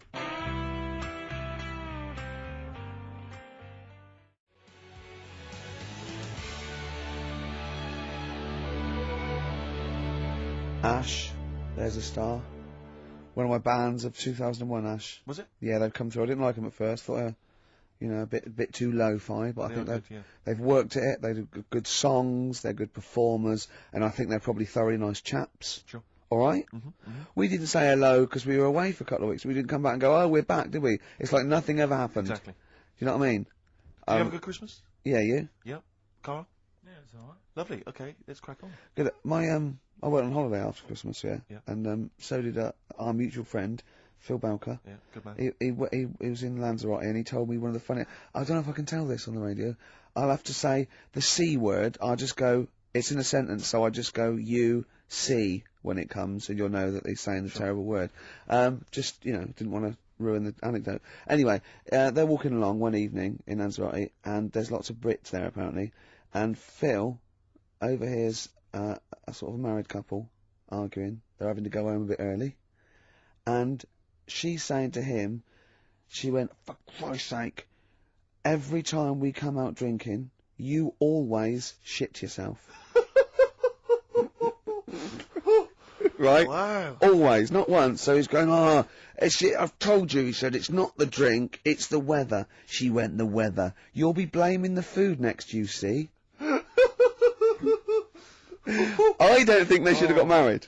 Wow. Or when did you think the shitting themselves started? Must have been after the marriage, because if you were courting, and they go, went out with Derek again, did you last night? Yeah, how was it? The evening was lovely, the meal was nice, but he shut himself.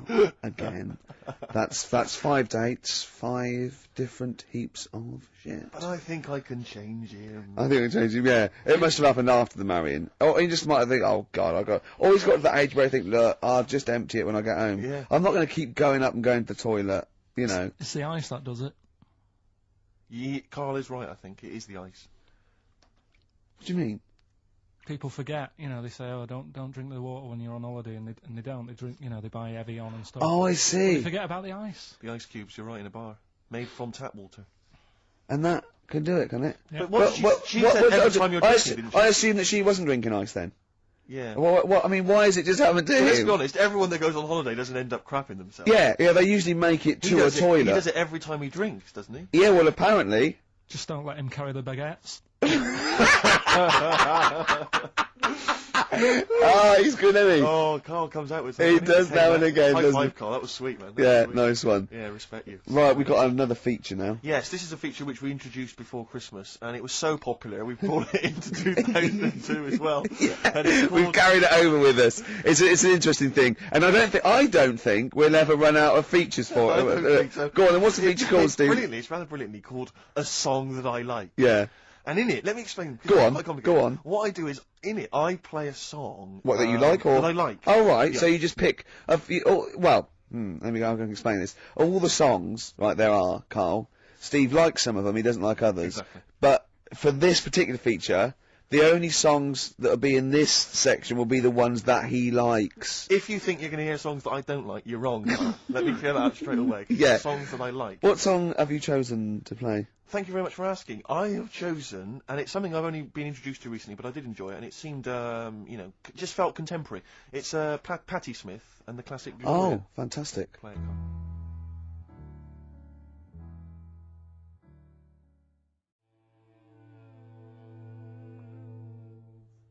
Gloria by Patti Smith. Did you enjoy that? Yeah, I love it. It's lovely to hear that again. I've always been one of my favourite tracks. And as Carl pointed out, sounds remarkably like, who did you mention? PJ Harvey. Oh yeah, well, yeah, everyone knew that. She was obviously very influenced by her. That's fine, that's fine. That's all right. Yeah. That's allowed. That's cool. I like PJ Harvey too. Exactly. There's enough room for 2. You're absolutely right.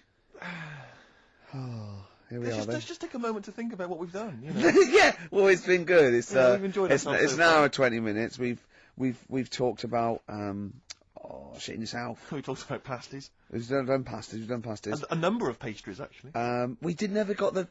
We should go in a competition. Who's the tastiest cartoon ever? Well, actually, I someone threw up did She contribute. Terror. I threw up Jessica Rabbit. I've had some people contribute here on Go the on. email. We've got someone here, Dom, has emailed us. He's told us that for him, Daphne from Scooby-Doo. Yeah, Always popular choice. Popular And choice. obviously, this is one I've never quite understood. Wilma from the Flintstones. I've actually always felt that Wilma. I don't know. I just thought she was a bit. No, not a bit Wilma. homely. Betty, surely. Yeah, Betty. Well, this is what I'm hearing. Wilma. I mean, yeah, Betty, surely, but Wilma. No, No, I mean it's she's quite like- homely.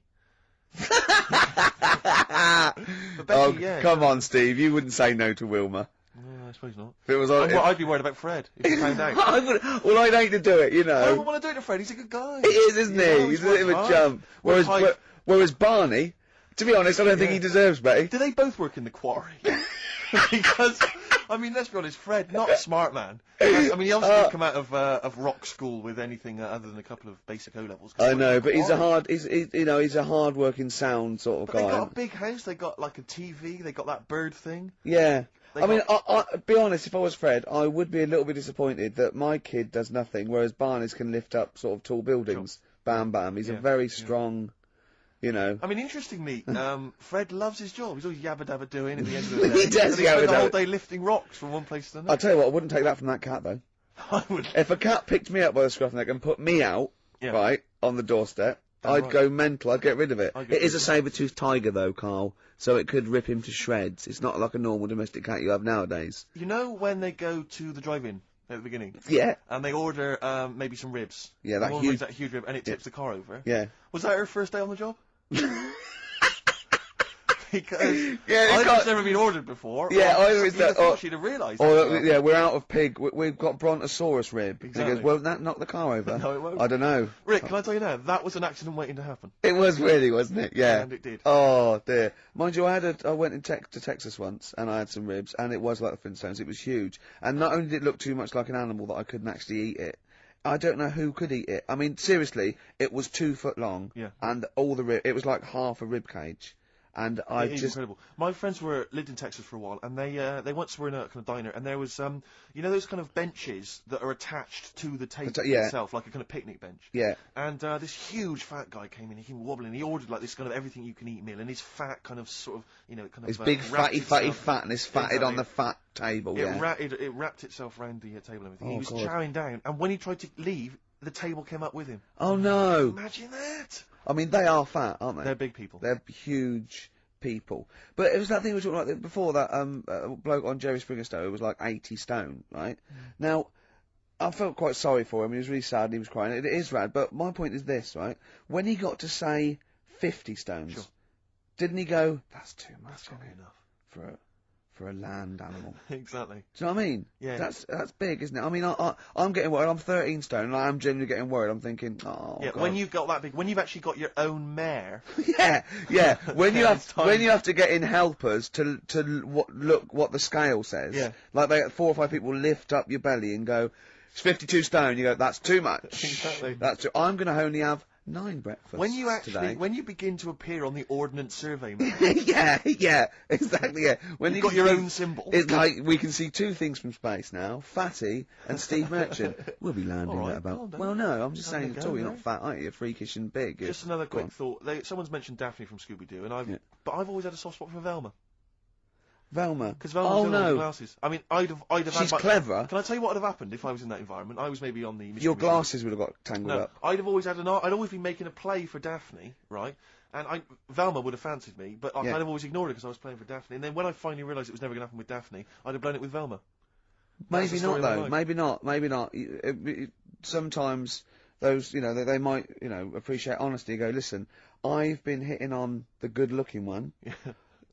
Oi, Four Eyes. Yeah. Do you fancy it, Chubbs? Exactly. Something like that. Just being honest is what you're saying. Well, yeah. I'm wondering, I don't mean to be libelous, but Velma, she was quite short, the glasses, the short hair. Lesbian? Hung around with the dog and Lesbian? the bloke. I'm beginning to wonder if she was... Maybe. See, unfortunately, I said lesbian there, and you still carried on with your assessment of what it is to be a lesbian. It's bad enough doing the cliches of having short hair, but you said the dog. Yeah, well, she hangs around with a dog. Do lesbians do that? Well, have you seen some lesbians? They're right dogs. Good night. Have you seen what I've done there? You know what I've done there, Rick? Comedy award winning. Oh,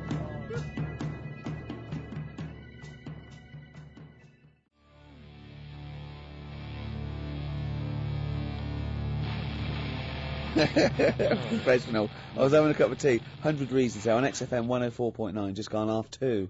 Ricky Gervais. Yeah, with Steve Merchant. Hi. All right.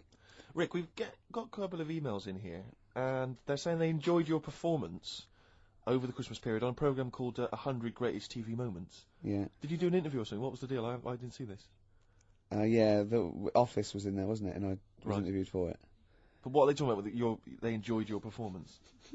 Come on, tell me You what know, do you? No, it's the thing that I did on Razzmatazz. Oh, is this where they found a clip or something? Yeah. No, alright, I was in a band, and we had one single out or something, and I did one TV appearance when I was about, oh God, and they showed a bit of it, about 7 seconds, me on Razzmatazz. Oh, God. Razzmatazz, for those that don't remember, was like a kind of, I suppose, what was it, like a kind of CD UK of its time? Yeah, exactly, yeah. And, oh God.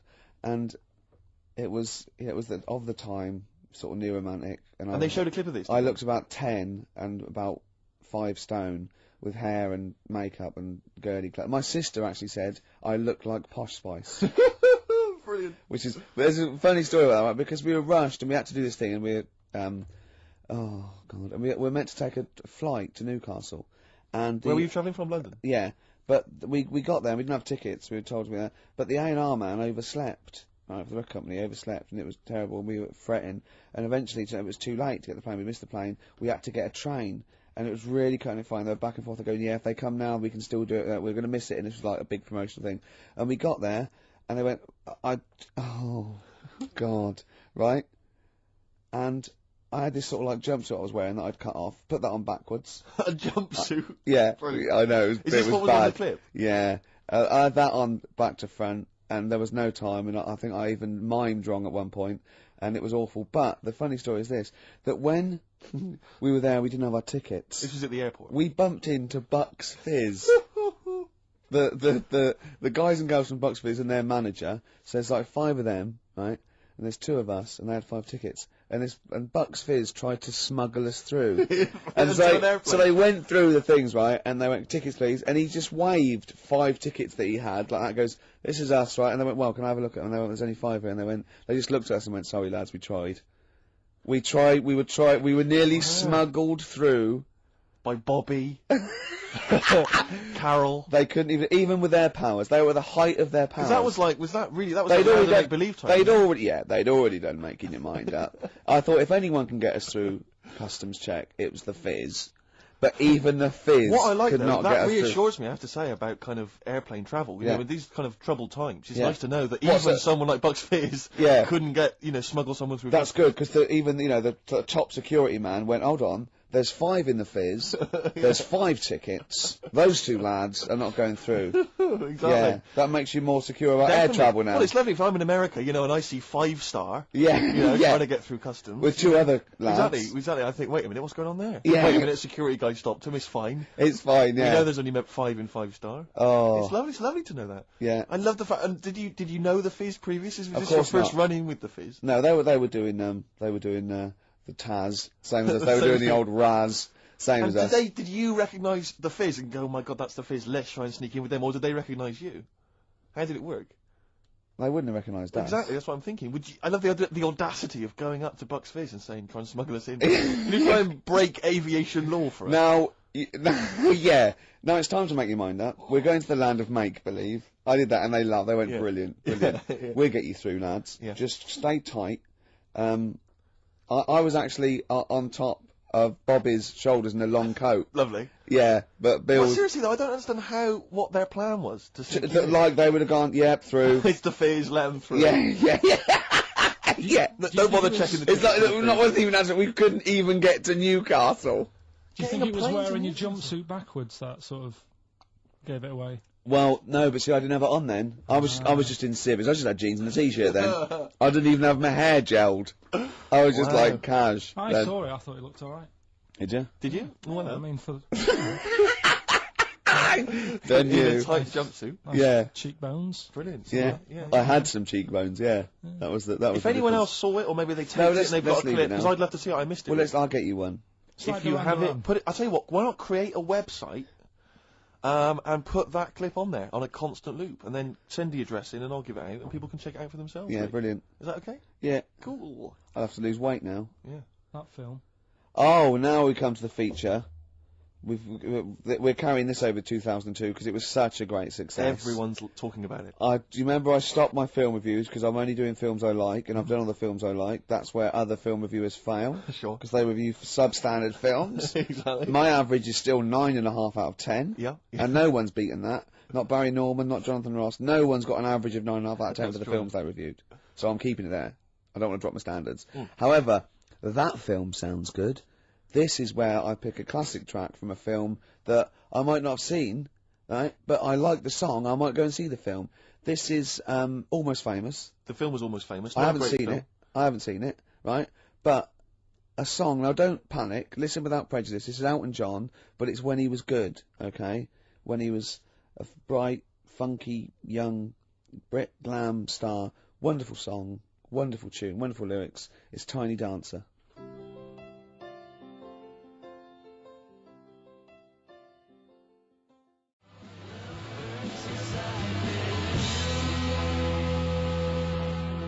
Love Burns, Black Rebel Motorcycle Club there, Steve. What's about it? That's it, isn't it? We've had some laughs, haven't we? We've learned as well. We've been educated as ever. Yeah, past ears, all that. We've got baguette information. We've had features such as That Film Sounds Good. Exactly. Song, a song that I like. Song for the Lovers. Song for the Ladies. Song for the Ladies coming up very shortly.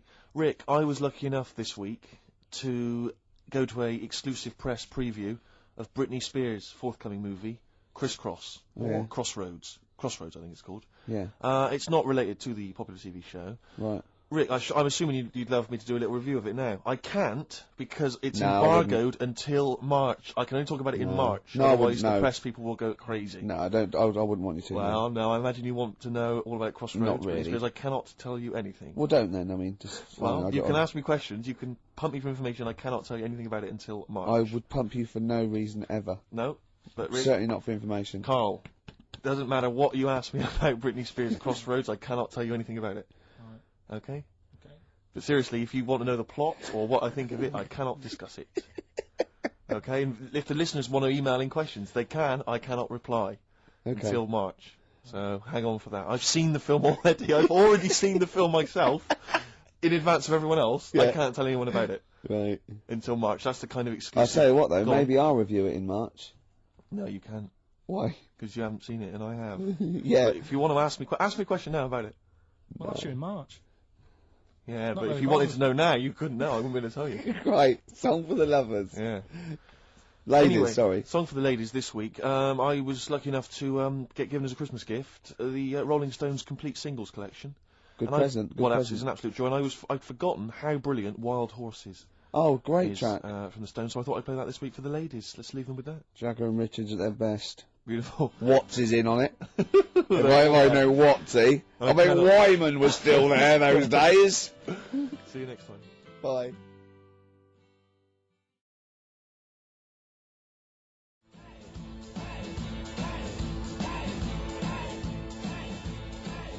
XFM 104.9, kicking off there with the Dandy Warhol Steve. Sure.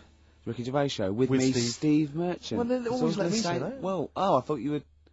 What? Well, it's 1:05, isn't it? Already an error has occurred. Yeah, It's a shame, 'cause yeah. it could have been slick. But Steve, we've got some great music. We've got some I've great been on a bit of a soul tip this week, Are to be you honest. really? Yeah, I was a bit Wow. of a folky last week, but you know, you got stuff from like early Bowie, some Stevie Wonder, a little bit of Groove Armada. We've got the classics. We've got Coldplay. We've got Blur. We've got Ash. Sure. We haven't planned anything for the show. I haven't Got planned nothing, any- have you? You're No, just reading the list a of songs list there. of songs that I Thinking might that play. will fill up some time. Oh, no. Anything interesting happened to you over the week? Nope. No, I just swore off air, and Yeah. Carl went, "Never swear in an on-air studio." I love it when Carl tries to sound like he's professional and understands the business. Yeah. You don't fool us, Carl. Yeah. Eh? Yeah. Oh, I wish I could buy like a Carl, you know, like those Garfields you can stick on a car window.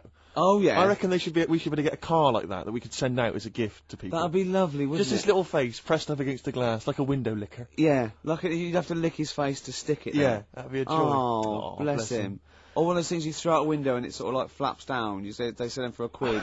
Yeah, exactly. On Oxford Street. What are they Or called? those little dancing baby cars. pigeons. That's what we used to Yes. use. Or frogs from Sure. the pond. Sure, That's yeah. cruelty to animals, and I don't condone that. And it was a joke before the RSPCA phone in and say stop throwing frogs at windows. Well, people who are listening And know I don't what- mean the French, by the way. That sounds like xenophobic. Before someone calls in and says stop throwing French people at windows. Yeah. So I'm digging myself into a Yeah, hole here, aren't I? yeah. It's all gone horribly Quick, wrong. mention the Germans and then let's get out. yeah. I don't mind the Germans. No, good. Carl. I was just saying, I wonder if people know what Carl looks like in the wide world. Is there any reason why they should have you ever He's featured sort on of- anything or? He's like Moby. He looks like Moby. He does look like Moby. Yeah, that's what Yeah. it does. Does that help? Is that a compliment? Sort of a Moby who's Mank. had a bit of a tough paper around when he was younger. Yeah, He that's look right. a bit more knackered than Moby. Yeah, I think so. Yeah. Yeah. See, I think Moby's great. He's one of those people that every opens his mouth, I sort of like, oh, I'd love to be mates with him. He talks sense. He's interesting. He's lovely. I don't like his records. There's nothing I can do about that. If I ever become top mates with him, and after about a few years of us like driving around and having a bite, and I'll go, Moby, I've never liked anything you've ever done. Is that what you do with your mates? Just drive round? What are you, 16? Never. I've never done that. Go to a car park and just do handbrakes. Never. I haven't done that since I was like 17, when like it was great to sort of someone had a car. You couldn't believe that you were just moving. I remember once, right, my mate, Bob, had a car, and there was me and another friend in it, and we were young, about sort of 18, and he did a U-turn when he shouldn't, and this motorbike hit him and came off, and the music, it was just turning the music down. It was really, really bad, right? And he was there, and he was really worried, and the motorbike bloke was dazed, and he went, "You okay? I'm really sorry." And the bloke said, "Yeah." And I put my head out the window and went, "Sorry about that, mate. That's the third one today." And this motorbike just looked at him and he went, "No, don't do that, Gervais. Why did you do that? Why did you say that?" I just thought it would be funny. I didn't really understand the, the severity of this. Have I told on the radio before about that time when I when I just passed my test and I was driving my parents' Volvo estate, and we went off driving down some country lanes. Have I Is mentioned this the that? one with the... Yeah. I've told you, have I? Yeah. Have I told you, Carl? No, go on. well, then maybe I'll tell you a bit Oh, later let's on. play a Yeah, record. play a record, I'll tell you that. There's It's a quite great fun. anecdote about a Volvo estate coming up. Exactly. That's the kind of stuff you're getting on XFM this Saturday afternoon. Do you want some Coldplay or what? Oh, I'd love to. Bones sinking like stones, all that we fall. Everybody here's got somebody to lean on. Coldplay. Don't panic. That's the title of the song as well as what I was saying. In fact, I was just saying the title of the song, if I'm being honest, making it sound like it was Conversation, XFM 104.9. It's the Ricky Gervais Show with Steve Merchant. Thanks. You were going to tell us a little story about Just a Volvo passed my estate. test. Yeah. My parents had a big Volvo estate, and it's quite a big Oh, car don't to show drive. off. My parents didn't have a car. But I know you don't drive cars, Rick, but No. it's quite a big car to drive if you've just passed your test. It's safe though, isn't it? It is very safe. That was the thing. Yeah. And I come from the West Country. Obviously, there's quite a lot of windy lanes. around No, there. you're joking, do you? They have cars there. Well, here it comes. Blimey, Carl. Learnt on a tractor, automatic it was. Do you want me to tell it or not? Oh! Don't give up the accent! Oh no, I'm not a Wurzel, go on. Go on. So I went to this party. You have a go at him being from the north. Not when he's telling an anecdote. He's never told an anecdote. Oh yeah, fair point. Yeah, go on. So I went to a party, and I was quite excited because I had the car, I had the motor, and there was a chick heading down to the party that I was like, I had my eye on. And I thought, now I've got a car, and going to the party, it's going to be amazing, right? You glass and eye, various friends had said, like, can we get a lift? I thought, yeah, groovy. Yeah, I'll pick up the chick as well, who's Yeah, a friend of yeah, a friend. yeah. So cruising down to the party in the motor, the Volvo estate, and there's nothing sexier than that. Slipping a little bit of Billy Joel on the stereo or whatever. Oh, something don't classy. go changing. Exactly. And maybe it was Billy Ocean.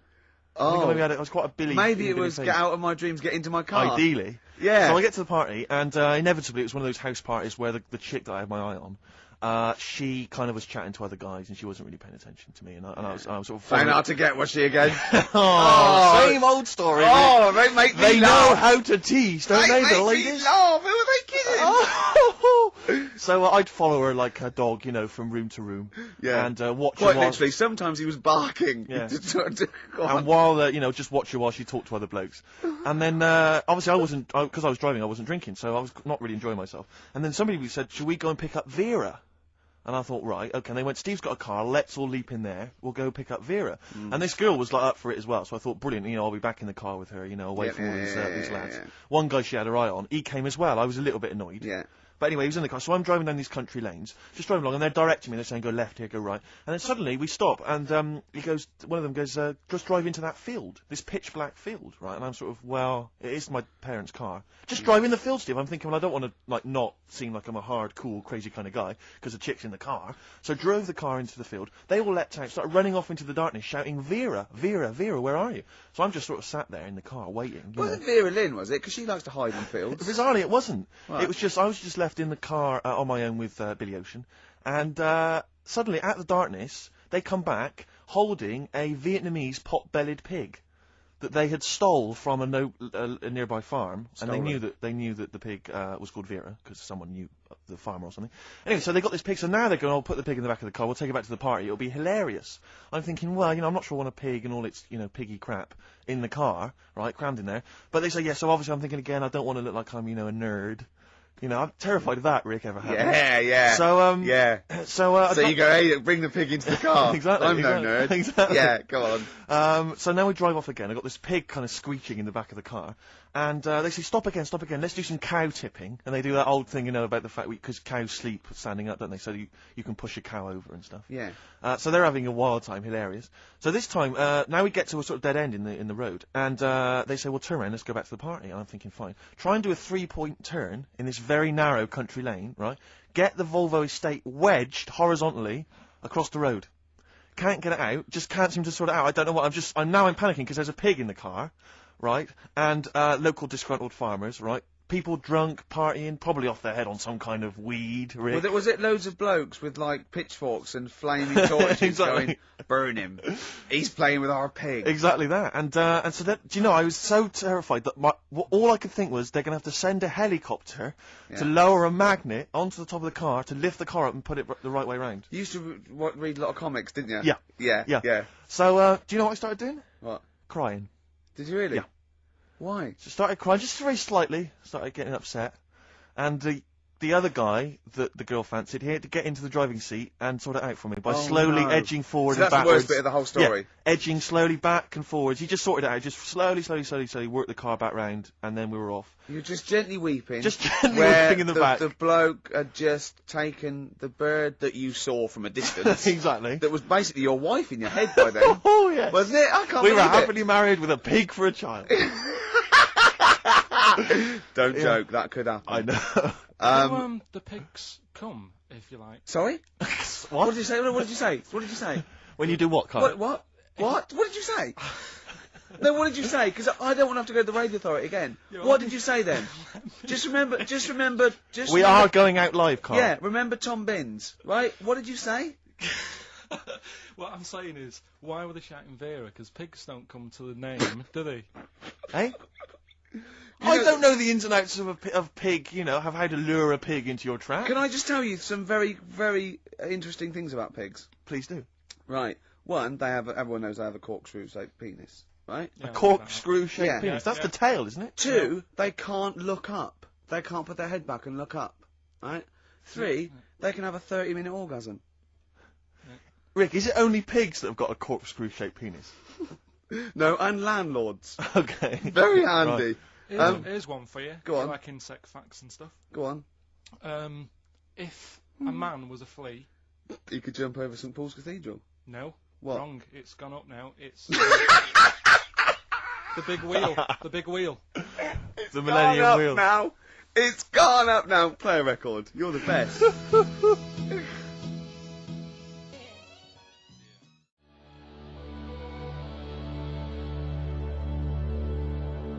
Ash, there's a star on XFM 104.9. Now, Steve. Yes.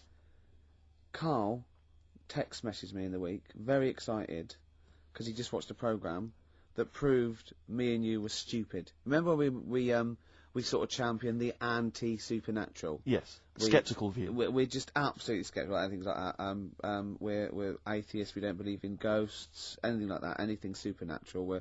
We're followers of James Randi, a genius of our times. But Carl saw something that proved us wrong. I'd like Carl to tell you what this proof was, what he saw it on, and look at him.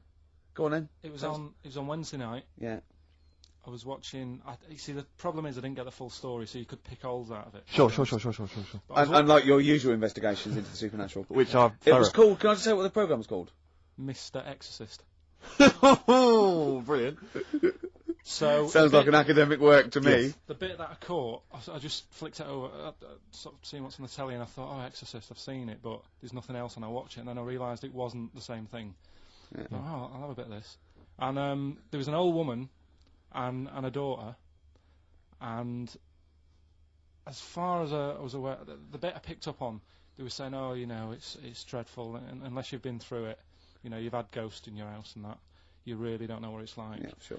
And the main thing that seemed to be getting them down was the fact that the budgie was getting stressed. The budgie was getting stressed? Because animals can sense the other side, can't they? Can they? Yeah. Okay. So, and how was that manifesting itself? You don't know. What was the budgie doing? I think it just wasn't happy. Right. Did it explain that to people, or how did it express that? Budgies are known for being chirpy, aren't they? I see, and it wasn't chirpy. It normally swings on its little perch and that. And just depressed because it was possessed. It was just sat around in its pyjamas. So No. Come on, Steve. Come on, Steve. You're making this a mockery. So the budgie was depressed because he could sense the ghost. Yeah. And then this guy, this Mr. Exorcist, came round. Was that his name? Yeah. Okay. Was he a priest or something? Yeah, he might have been. Yeah. Like Did he have like a black coat with a little white collar? That's usually the. He had his coat on, so you couldn't tell. No, sure. Okay. But so he came round and he sort of did his thing, and then. And was he trying? Was he trying to exorcise the budgie?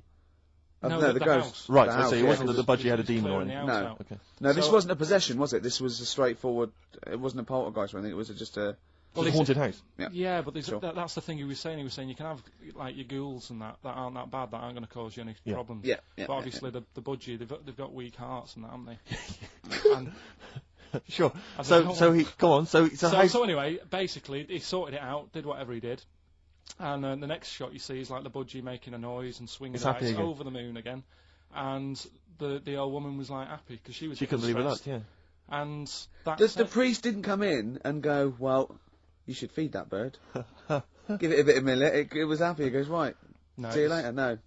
It was a... So Because budgies are. My mum's got a budgie, and they're fairly happy all the time, aren't they? So it's got to be something fairly odd. You never see a budgie sitting down going, I feel like topping myself, to be honest. Yeah. Do you know what I mean? Though? No. Do you know no. you can have like a moody dog? You can see a dog when it's unhappy if it's walking down the street. You can have a moody canary, can't you? And what they do is they often tell the police what you've been doing.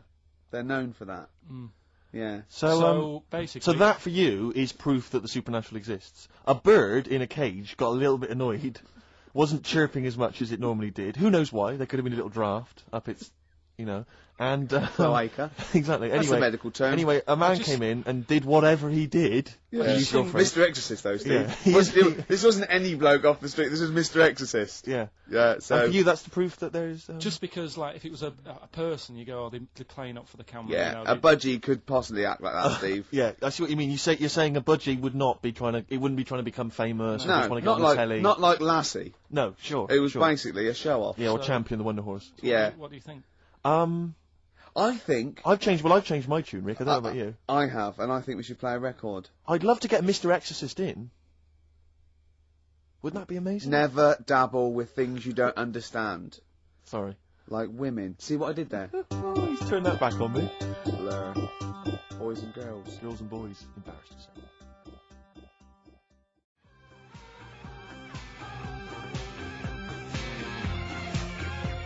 Blur. Girls and boys there, Steve, on XFM 104.9. So it's not so bad really, because we didn't plan anything. No. We proved the supernatural. We were wrong about that. Well, just one other question. Was there anything else in this woman's house that led her to believe that there were ghosts, or was it just the fact that Tweety or whatever his name wasn't chirping? You see, this is the problem. I was watching UK Style. I was watching something on that. What were you watching on that? It was. Do you know? It's not changing rooms. It's like that, but cheaper. Quite seriously, right? You might be the most interesting man in the world. I'm fascinated by it. I'd like to follow you. I'd like to have a hidden camera on you. I can ask you any question. I'd like to have you in a cupboard in my flat. So I just think about it. I wonder what KARL thinks of that. And I'd just throw something at you, and you'd, you know what I mean? Yeah, because that's what my dad did. Just kept me in the cupboard. Do you know what I mean, though? Yeah. I wonder what KARL would You're think never about stuck this. for a conversation point if Carl's around. That's No, what's genius about it. he's always got an opinion. He's got an opinion about everything. Yeah. It's But I love the fantastic. fact he was watching UK Style without a shadow of irony.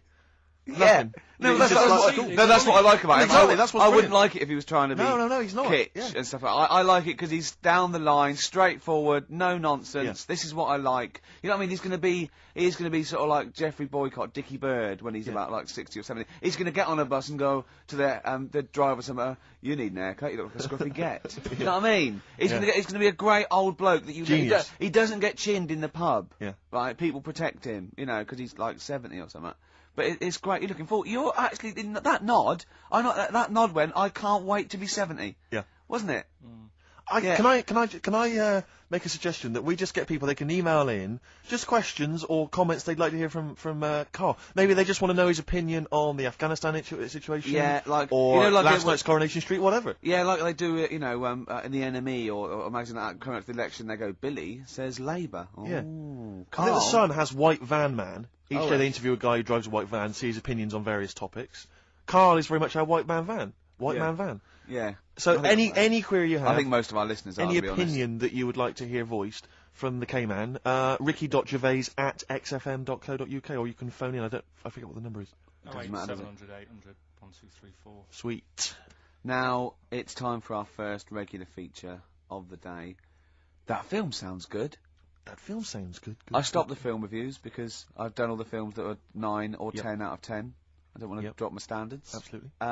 This is a feature where it's a soundtrack of a film where I like the single from it and might want to see the film, might have seen the film. Today is our first request. Right, interesting. This is for Martin, who wants to hear Live in the City by Stevie Wonder, and it's Genius. from Jungle Fever. Let's hear it. Well, I love the song It's and I an love the absolute film. classic.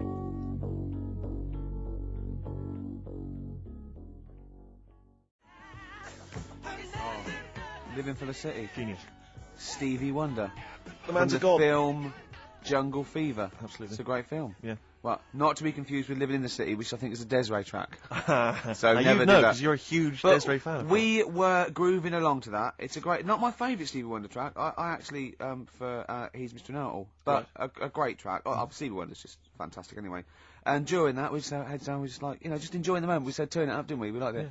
KARL, just halfway through, just looking at me, he's got a driving licence. Yep. I went, what? He went, he's got a driving licence. I went, has he? He went, yeah, just for his own land. I went, you don't need a driving licence for your own land. He went, you might be right. He said, who else is blind? I remember hearing something. It was someone famous Right. who shouldn't have a driving licence. Well, And they have. And I'm sure a lot it's of people. I'm sure it was someone who's blind. But you're right, it's a bit of an odd one. It is, isn't it? No, but don't forget, this hasn't just happened, this is in your head. So you can't say that and go, isn't that weird? How did that happen? It's in your head, don't forget at the moment. There is no proof There's of no this. proof of that. You can't say something and then go, isn't that strange? You said it. Oh. Do you know what I mean? We didn't just see something happen out the window. Yeah. Yeah, you see what I'm saying? What's in your head and what happened and all that? What are you thinking? I'm just thinking, who's that other fella? Ray Charles. Yeah. Why would he have a driving licence? He's blind as well. I think it's the blind thing we've got a problem with.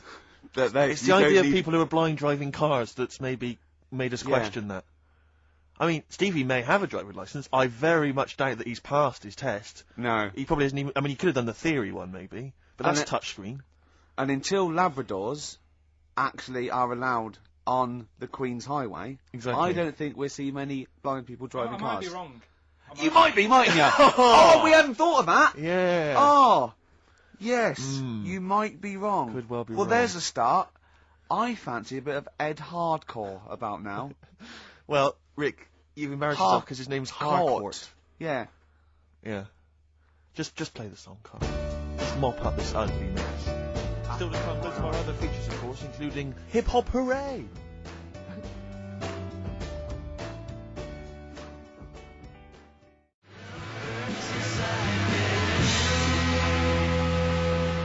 Black Rebel Motorcycle Club and Love Burns, XFM 104.9. I'm Ricky Gervais. My name's Steve Merchant. KARL, what's your name? I press the buttons. That's it. Carl, I press the button. Yeah. Oh, bless him. People are loving the K-Man, aren't they? They are. People are saying they love him. He's just. Oh. He is. He's I think we've created a whole new Will McDonald. I like to think so. Yeah. Carl! Or Gordon the Gopher. I used to have a show in Manchester. You used to host a show? Yeah, overnights.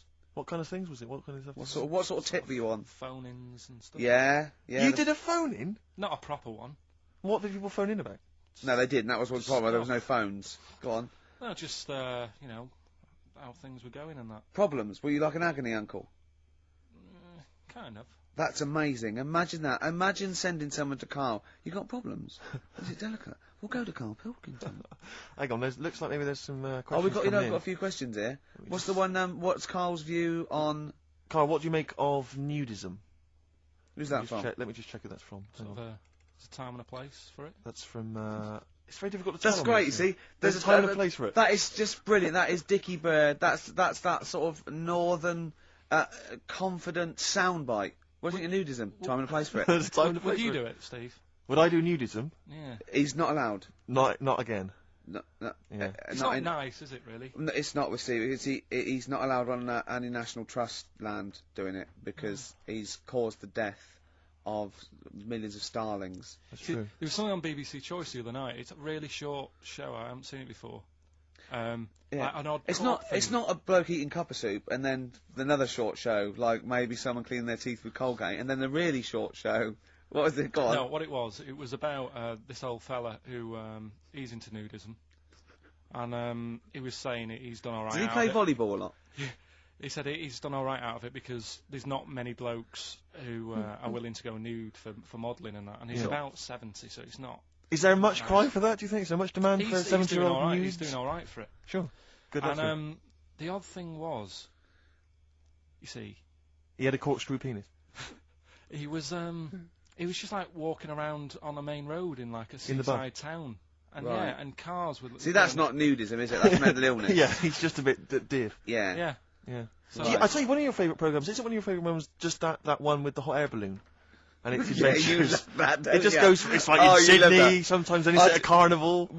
His favourite programme when he was little, he used to watch it for hours, was that little girl by a blackboard with 2 toys. Yeah. He used to love You that, didn't enjoyed you? that, didn't you? Right. Listen, here's something else I learnt in the week, and we can use this if you want to give away the Incubus tickets. Go on.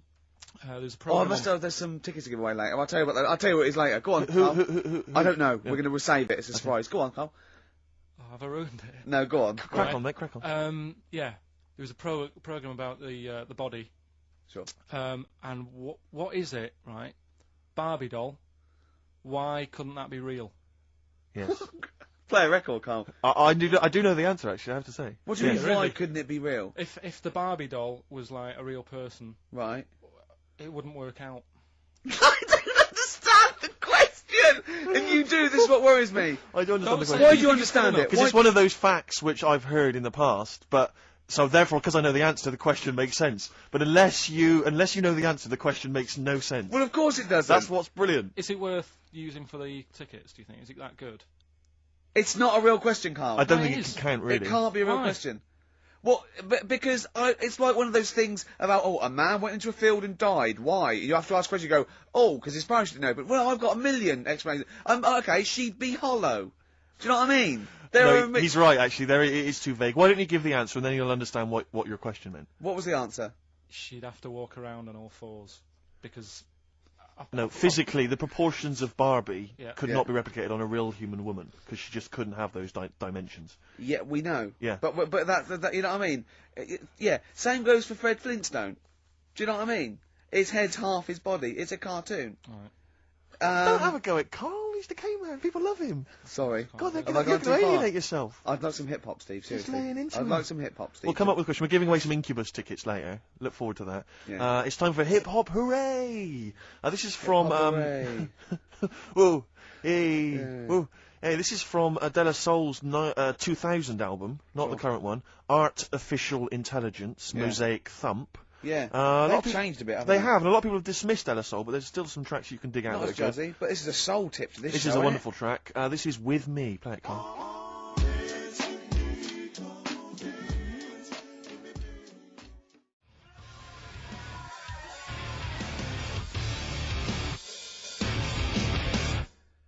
A live POD or pod, Absolutely. as I call them. Yep. On XFM 104.9. A bit of rock. Who are you? I'm Ricky Gervais. Steve Merchant here. Yeah. Carl over there. Now listen, there's a bit of rock there. Yep. Takes us into a competition. We Okay. got Incubus tickets to give away. Incubus, you say? Now, I like Incubus. Okay. I mean, for what they are, but, I'm a bit worried about all this crossover, this new metal, and these people coming out that are a bit like Pearl Jam and a bit all this sort of. I'm not too sure about it. I'm still not convinced, but Incubus have got a bit of style about them. The competition we just ran there, the phone in, ask Carl and thing. People were phoning up. One person said, "What do you think about new metal?" Carl just quick as fast went, "I hate it." Exactly. And he threw a question right back at them and went, "Do you listen to that in the morning?" She went, "Yeah." He went, "Wow, you see, in the morning I like Ash. In the evening, I might listen to I think he said Magic FM. Yeah. But I love the fact that he is now, we've put him on a pedal, he's happy with his own opinions. Before he was like, don't know. And now he wants to tell the world. He'll be down Hyde Park Corner tomorrow, won't he? And they're going, right, who wants to know what I think about, I don't know, At 2 o'clock, I will listen to the Human League. Today at 4:13 I had one apple and listened to Primal Scream. Thank you. No, you're a great bloke, Carl. We better stop now because we're going to make you into the new. There'll be more from Carl next. This is a very last question that someone. This is Jim. He's emailed in. He says, "Does Carl think that that Waterworld, Mad Max, Judge Dredd, or similar films present an accurate portrayal of what a post-apocalyptic world might be like?" How do you imagine the world will be, Carl, I when haven't seen the any bomb of is them, gone? so I've got no comment. You've got no Okay, comment? okay, let's forget the films. What do you think the world might be like if there was, say, a nuclear war and we had to survive underground for a while till all the, waste went away and we could come out and we could eat fruit again and, it was all weird and we had to start from scratch? I'd rather die. Okay. Okay. All Wouldn't right. you? Uh, Wouldn't you?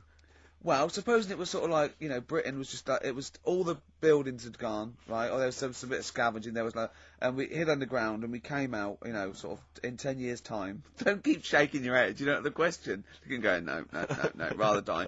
And it's fine, you lived on tin fruit for a few years, right? Then you had to come up and start again. You had to find other civilizations. I'd want that thing that, is it Walt Disney had? Sort of Cryogenically put me in a preserved. fridge thing and say, look, wake me up when it's all built again. I couldn't be doing with that, walking around with a hard hat on all day. Yeah, what would you do? Set an alarm clock? You're the only person. What, you get in a fridge and leave a note? If you find this, do not disturb till 2012. You know what I mean? No, well, yeah, but saying that wasn't. Well, I mean, what would you do first? You just come out into the light. It was just like Saxon Britain. There was nothing. You'd have to start again. What would you do? What would you do first? I'd probably go and see where I live now to see what's left of it.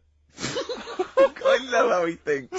Oh, Carl, if you were the last man on Earth, right, Yeah. and you had to have one other woman with which to start the human race again, right, Yeah. and not your girlfriend, who would you start the human race again with? Which person would you want to? Bear in mind, it's not just like the fact that you've got to have kids. They've got to be able to provide something in this world. They've got to be leaders. And they might be all melted. And Exactly, so their beauty may have- They've just got one good eye, but now they can tell what you're thinking because Exactly. of radiation. Yeah. They Who do you think, Carl? they tried to go through a pod, and there was a fish in there for some reason in their Wellington. I mean, for me, probably. Now, what would you rather kiss, a mermaid or a unicorn? Carl, quickly. Mermaid. Why? No, no, I want him to answer my Because it's question. got a lady's face. Okay then. What would you rather kiss, a lady with the body of a fish or the body of a horse? A fish. Wouldn't you? This is the best thing in the world. It's just like, when you call a file a rude word, and then the computer goes, "Do you want to open tits?" Yeah. You laugh because it's like that's what playing with KARL's like. It's sort of like you input it, and you always get, you know what I mean? You Yeah. sort of get. You get more back than you bargained for. Yeah. Oh. Oh, probably only because I've seen films, that one with that Hannah Darrell or whatever her name is in, and she looks Yeah. alright. I've never seen Hannah a film Darrell, yeah. with a woman with a horse's body. Maybe if I've seen one, I might change my mind. If Okay, if it's alright. can you email us a picture of a woman with a horse's body? Yeah. Yeah. Ricky.gervais@xfm.co.uk. Or do they exist? Anyway, Do you reckon unicorns exist, Carl? no.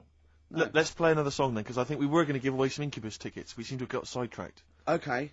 Well, I'd like to play my song for the lovers. I'm not ashamed of this. It's an early Bowie track. It's his sort of, version of soul.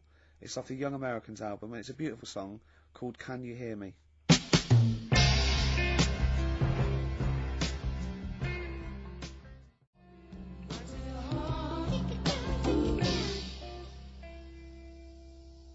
David Bowie, at his best there. Yeah. Young Americans, Can You Hear Me? You said it when the record was on, Steve.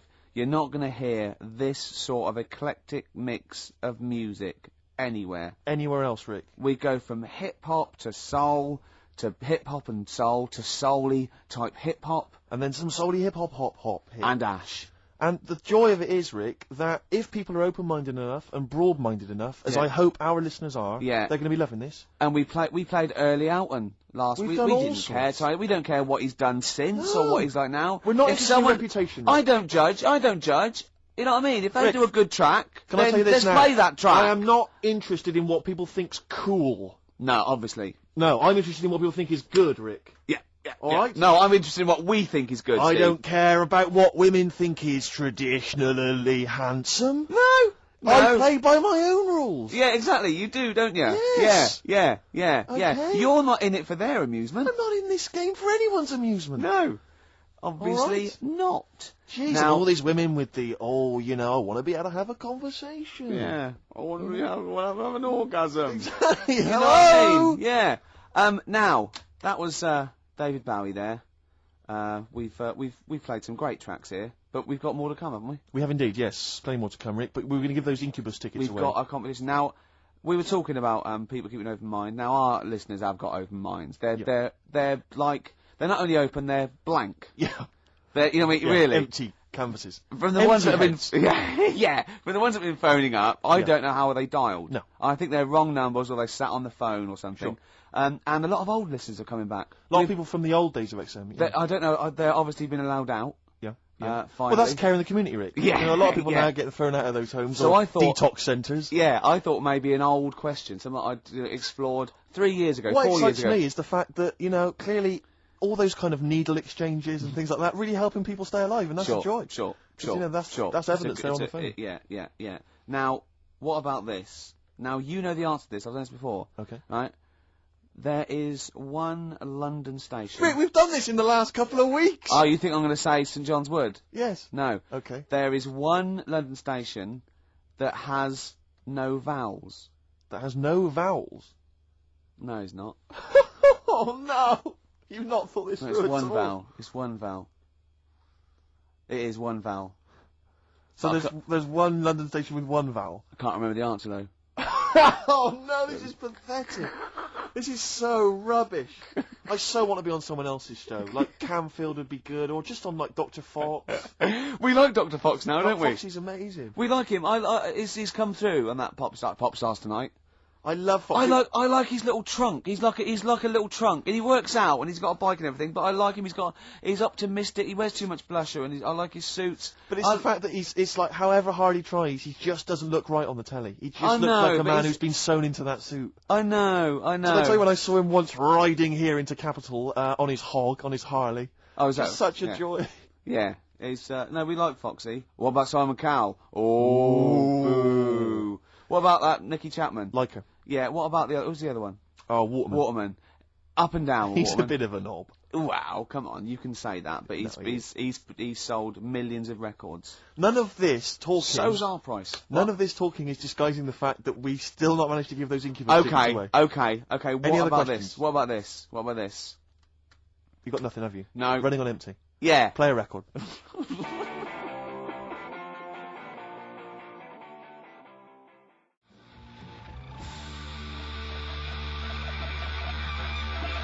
Highs there on XFM 104.9. Right, we've got a competition question. Steve's come up with it at the last minute. This is just to check if you are a regular listener of the show. Yeah, we Okay? would like to reward loyalty. Exactly, absolutely. So last week on the show, Ricky described a story that happened to him back in the 80s when he was making his TV appearance on Razzmatazz with his band, and he had to fly out, was it to Newcastle? Yeah.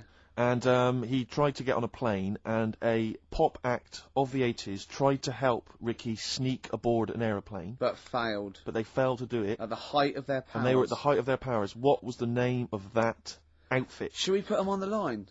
Absolutely, let's hear Well, it. this is There's the people dangerous, there already. isn't it? This is to win Incubus tickets. Please do not be mental. Don't be mental or swear or say anything libelous or nasty. Yeah. Just be nice. You won't win if you're not. Go on. Hello? Hi, who's that? Oh, I've got my headphones on, haven't I? Put your headphones on, Rick. I'll just keep her talking. Oh, no. Hey, how's it going? Hello? Okay, hello. Hi. Hi there. What's your name? Lindsay. Lindsay. Where are you calling from? Clapham Junction. And do you know the answer? I do.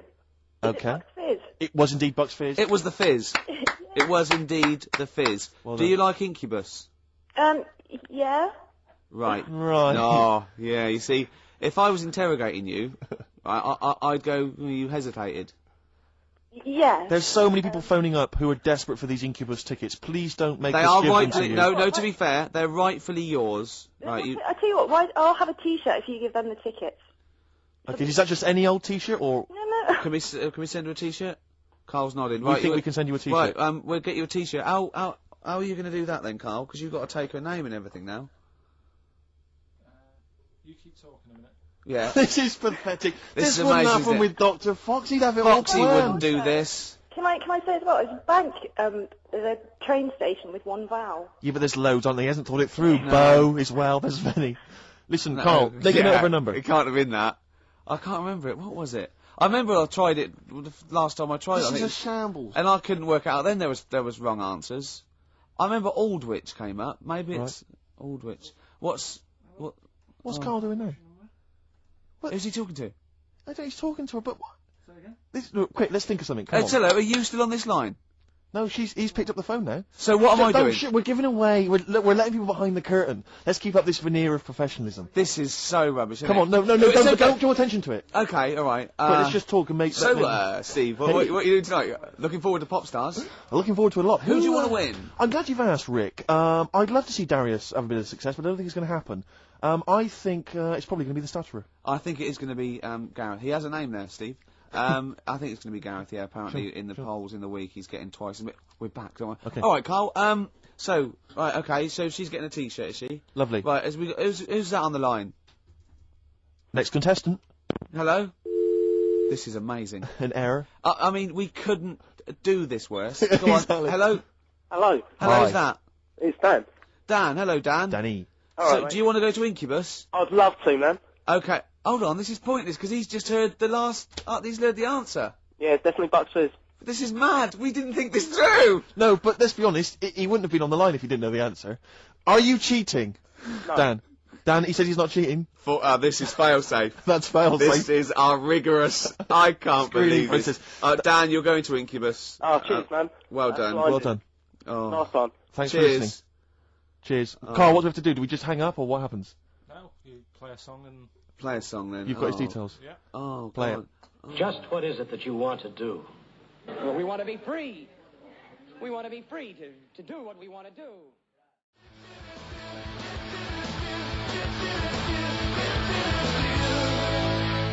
Feeder, just today. That reminds me of this Christmas where my 51-year-old brother wouldn't let anyone near the PlayStation 2 because he was playing Gran Turismo. And he has to build his car up and buy it. He just played it from about 6 o'clock till sort of 3 in the morning. Was it bought for him? Or about 3. I don't know, but we had to watch him. Brilliant. Why that song particularly? It's on it. Oh, I think Feeder feature all over it, don't they? On the soundtrack, yeah. So there you go. Yeah. I was on the tube the other day, Rick. So I was just coming into Finchley Road. Yeah. And I was on the train. I know you don't travel on the tube anymore. Cause no. You're too famous. But I never did. No. It's not that I don't really recognise. It's just that it's beneath me. Fair enough. And then on the tube in each carriage on these newer ones, there are kind of these flaps that are normally locked closed, and there was one of them that's swinging open, and inside there were various buttons like on off. Self-destruct, whatever. Yeah, but seriously, like doors operating. Train quicker. Exactly. And you were thinking, like, you don't want some, kind of oik, sort of fiddling around, pressing buttons and stuff. It could be quite dangerous. Yeah. So I got off of Finchley Road. I thought, I'll be a good commuter. I'll mention this to the staff, and they'll probably, they'll thank me for it. And if it's an attractive young staff member, I mean, they never are on the tube. Have you ever seen an attractive member of staff at a tube station? Oh, come on, steady They on. are such freaks. I mean, I know that's the pot kettle black thing. They're all from Devon, apparently. They're grotesque people, really. All right, steady on. And so anyway, I went up to this guy. I thought the uniforms don't out though, do they? They don't. It's pretty grim. And so I went up to this guy. I said to him, "Excuse me, I was just on the train there, and there was a flap open. I could see all these buttons and things." He went, "Right." I was like, "Yeah, well, I just think it might be wandering hands, a small child or something." Yeah. Right. Small child.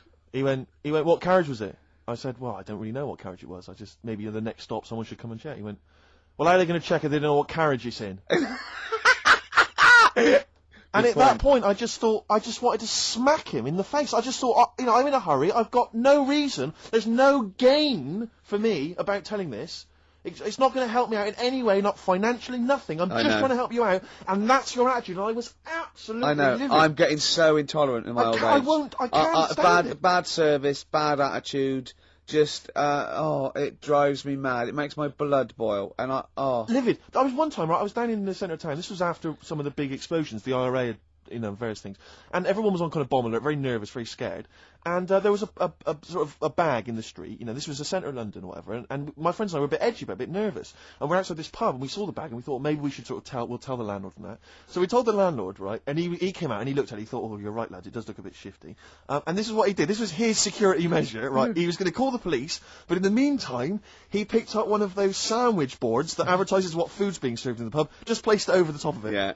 Yeah. I mean, that's fail. That is what the bomb disposal unit use very often. Like you see them up and down Oxford Street. They're not people selling stuff. Sure. That's just that's they a bomb will leap shield. on a bomb. Yeah, yeah. But I love the idea because what we did was we moved about 100 yards down the road because we thought if the bomb goes off, we want to see it. That'll be dramatic. Yeah. We don't want to get injured. But I love the idea of like a sandwich board flying off into the air and just embedding itself in someone's head. Yeah. Well, no one would be injured. Who do I sue? That sandwich board. Well, that was Ron, the landlord. Exactly. Yeah. My God, is that a Cumberland pie for £5.95? I can't believe my luck. John, I think there's something more serious.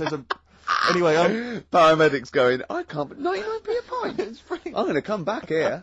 So anyway, listen, he calls the police, right? And so after a while, about, it's like 40 minutes later, and I think the police do a good job. I'm not trying to bake down on the police. I think it's a good job, and I respect the police. But, this police van turns up after about 40 minutes of waiting, right? And this guy leaps out of the van and he goes, "What? You're the guys who reported this, are you?" And we went, "Yeah." He went, "Right."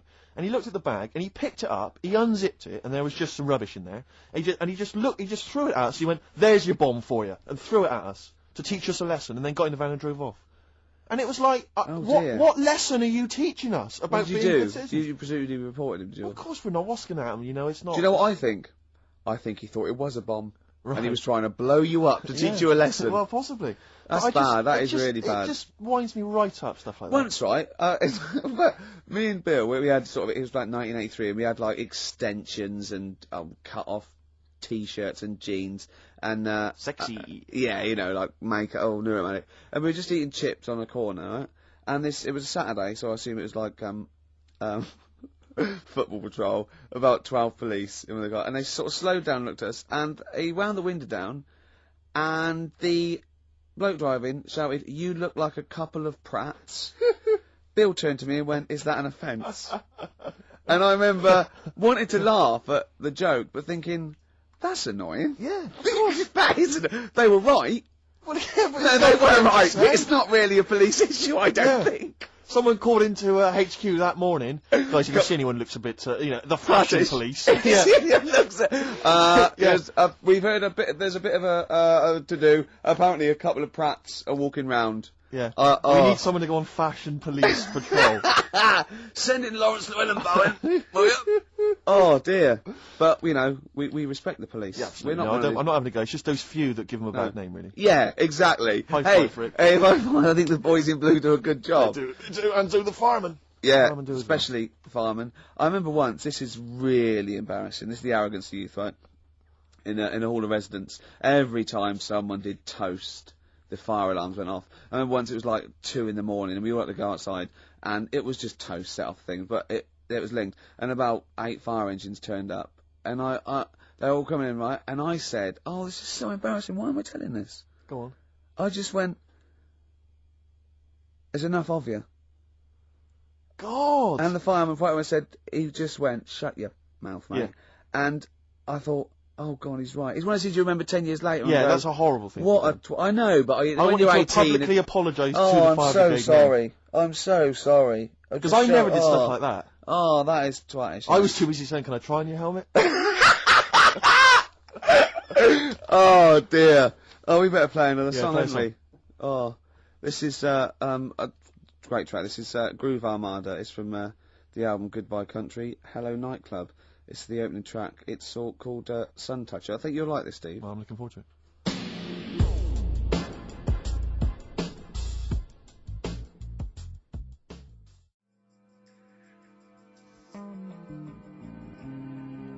Groove Armada there, and Sun Toucher. Do you like that? I didn't mind it, actually. I didn't realise you were a Groove Armada dance music fan. Well, no, Jane played that to me today. I hadn't heard that before, but I loved it immediately. It's great. It's like a soundtrack mixed with a little bit of hip hop, and it's all like a big mix. Big melting pot. Yeah, yeah. I just wish that's what the world was, really. So where do we I. could So do I. just, So do you know, I. everyone Yeah. could live in harmony. I wish it was an onion. Oh, if only the world were a great big onion. Yeah. Oh, well, maybe one day. Well, this is nearly the end of the show. Absolutely. It's been Ricky Gervais on XFM 104.9 with KARL. And it's been a great show, and I've just there's been some laughter, there's been some tears, there's been some jokes, there's been some political satire. I'd like to think so. But above all, there's been some chat with friends, and there's been some bloody great music. Let's not forget that. I don't think we need to swear at this time. It's late juncture. Yeah, because you make yourself look a cock, and me look a twat, and true Carl look like a complete... Song for the Go on. ladies. Rarely do you get a chance to play on a radio station. Nearly 7 said minutes. wanker. 7 minutes worth of Led Zeppelin. But screw it, I thought, damn, Hey. you know, it's the end of the show. We don't give a damn. It's Be an amazing careful song. with the language. Screw damn and bloody.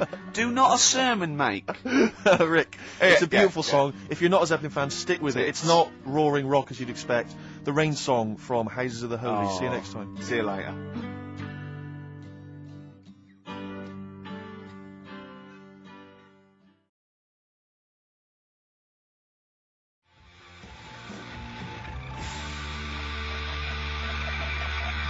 Hives there on XFM 104.9. I'm Ricky Gervais. Steve Merchant. He's with you. Oh yeah. Yeah. Sentences and all It's that. just using the Well, you traditional pointed, English but language. you put me off. You pointed to yourself, and I just said Steve Merchant. You know what we do that every week. You introduce me. You Yeah. say with me, and I go Steve Merchant. No, yeah. So no, it's a catchphrase that everyone's waiting to hear. No, It. but usually I go Ricky Gervais and you go with Steve Merchant. But this time you pointed to you, so I said it. But I didn't say it. It caught me off guard, so I didn't use the sentence. Oh, I don't like the way you sit. Right, I've read medically that if you're slouching like that, can you try and describe how you're sat? But you've got the kind of Have you ever seen that picture of when John Lennon was off his head on Smack recording Let It Be, and he was lying on the floor at Abbey Road? That's basically what Ricky looks like now. chest pains, I was scared. It's not good for you. That look at you can't breathe properly in the diaphragm, so No. you're going to speak badly. Hey, listen, I was trying to speak medical stuff there. I was trying to run into trouble. Yeah, Anyway, Rick, what are the words to Wham Rap? Now, what are the words to... I don't remember Wham Rap. What the hell's got into you? Hey, sucker. No, there's nothing you can do. Brilliant. We look forward to a forthcoming revival of your music career. Yeah. Rick, I had some devastating news last night. Go on. You know when I left you, I was off to buy a PlayStation 2. Yeah. I was totally in the mood for Or it. a PS2, as he said. Yeah. Which confused him, Grandad. Anyway, so you know, I think I went in like some electrical stop on Oxford Street. Yeah. And the thing I'll just say, the thing about Steve is I wouldn't say he's mean. He hates that. He's careful, right? And he will spend days to get £1 off. Rick, 2.5 hours I walked around last No. night. I swear to God, I was walking to different shops, right? I went from Oxford Street to Piccadilly Circus, back again, along the length of Oxford Street, back again, all over the place, right? I realised I basically couldn't get a better deal than about 240 quid, right? For a console and a game. So I ended up in Virgin Megastore, I bought a Auto Grand Theft 3 or whatever, and a PlayStation and a memory card or whatever. So I shoot off, and I'm walking off, and I'm going to the Tube, and I walk all the way to HMV, on opposite Bond Street, and I just popped in there because I'd forgotten to get something, and I went downstairs, and I was walking past the PlayStations, and it went, if you buy a PlayStation 2, you can get Grand Theft Auto 3 with £20 off. Oh. I was absolutely devastated. What did you do? I crumbled. I didn't know what to do. I was thinking of taking it back to Virgin Megastore, going, it's faulty. Well, how could it be faulty? You haven't even got it home yet. Oh, I can tell. No, I didn't mean to buy this, though. What did you mean to buy? Keyboard. Exactly. So the problem is, when I get it back and I wire it up and that, all I can see is the cars are racing around the track. All I'm thinking is, it's like one of those cartoons when a really hungry bloke could just see his mate as like a big chicken. All I could see on the TV was just a big £20 note just floating. It was an absolute night. I'm just devastated by it. 20 quid, I could have bought like another cheap game for that. We went to did I tell you this? Rick, would you give me £20 and then I'll shut up about it? yeah, we went to the casino once, a group of us, and I lost about 100 quid, and it was a, great, it was someone's birthday, I think it was Jane's birthday, and Steve, after 3 hours of gambling, had lost the £20 he got out to play with, right? I was going, you're really gutted, aren't you? He just went, have you any idea how much cheese I could get for £20? Yeah. Cold meats. Yeah. For £20, and there it is again last night. £20. I'm robbed of £20. Literally, they've taken it from my hand. Yeah. The HMV people. I They've can't believe taken it. that and they've. I'm going to hissed it try and away. think of some things to cheer you up. Should we play some songs?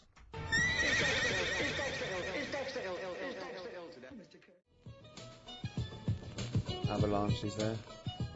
Frontier Psychiatrist. I never enjoy any record where I think I or a 4-year-old could have made it. Do you know what I mean? It's Yeah. just like it's cheating. It's musical cheating. Yeah, I'm not a big fan of that one. I won't play that again then. Alright? Okay. That's done. Yeah. All right. Nice. Shake on it. Yeah. Lovely. XFM 104.9. Kiss on it.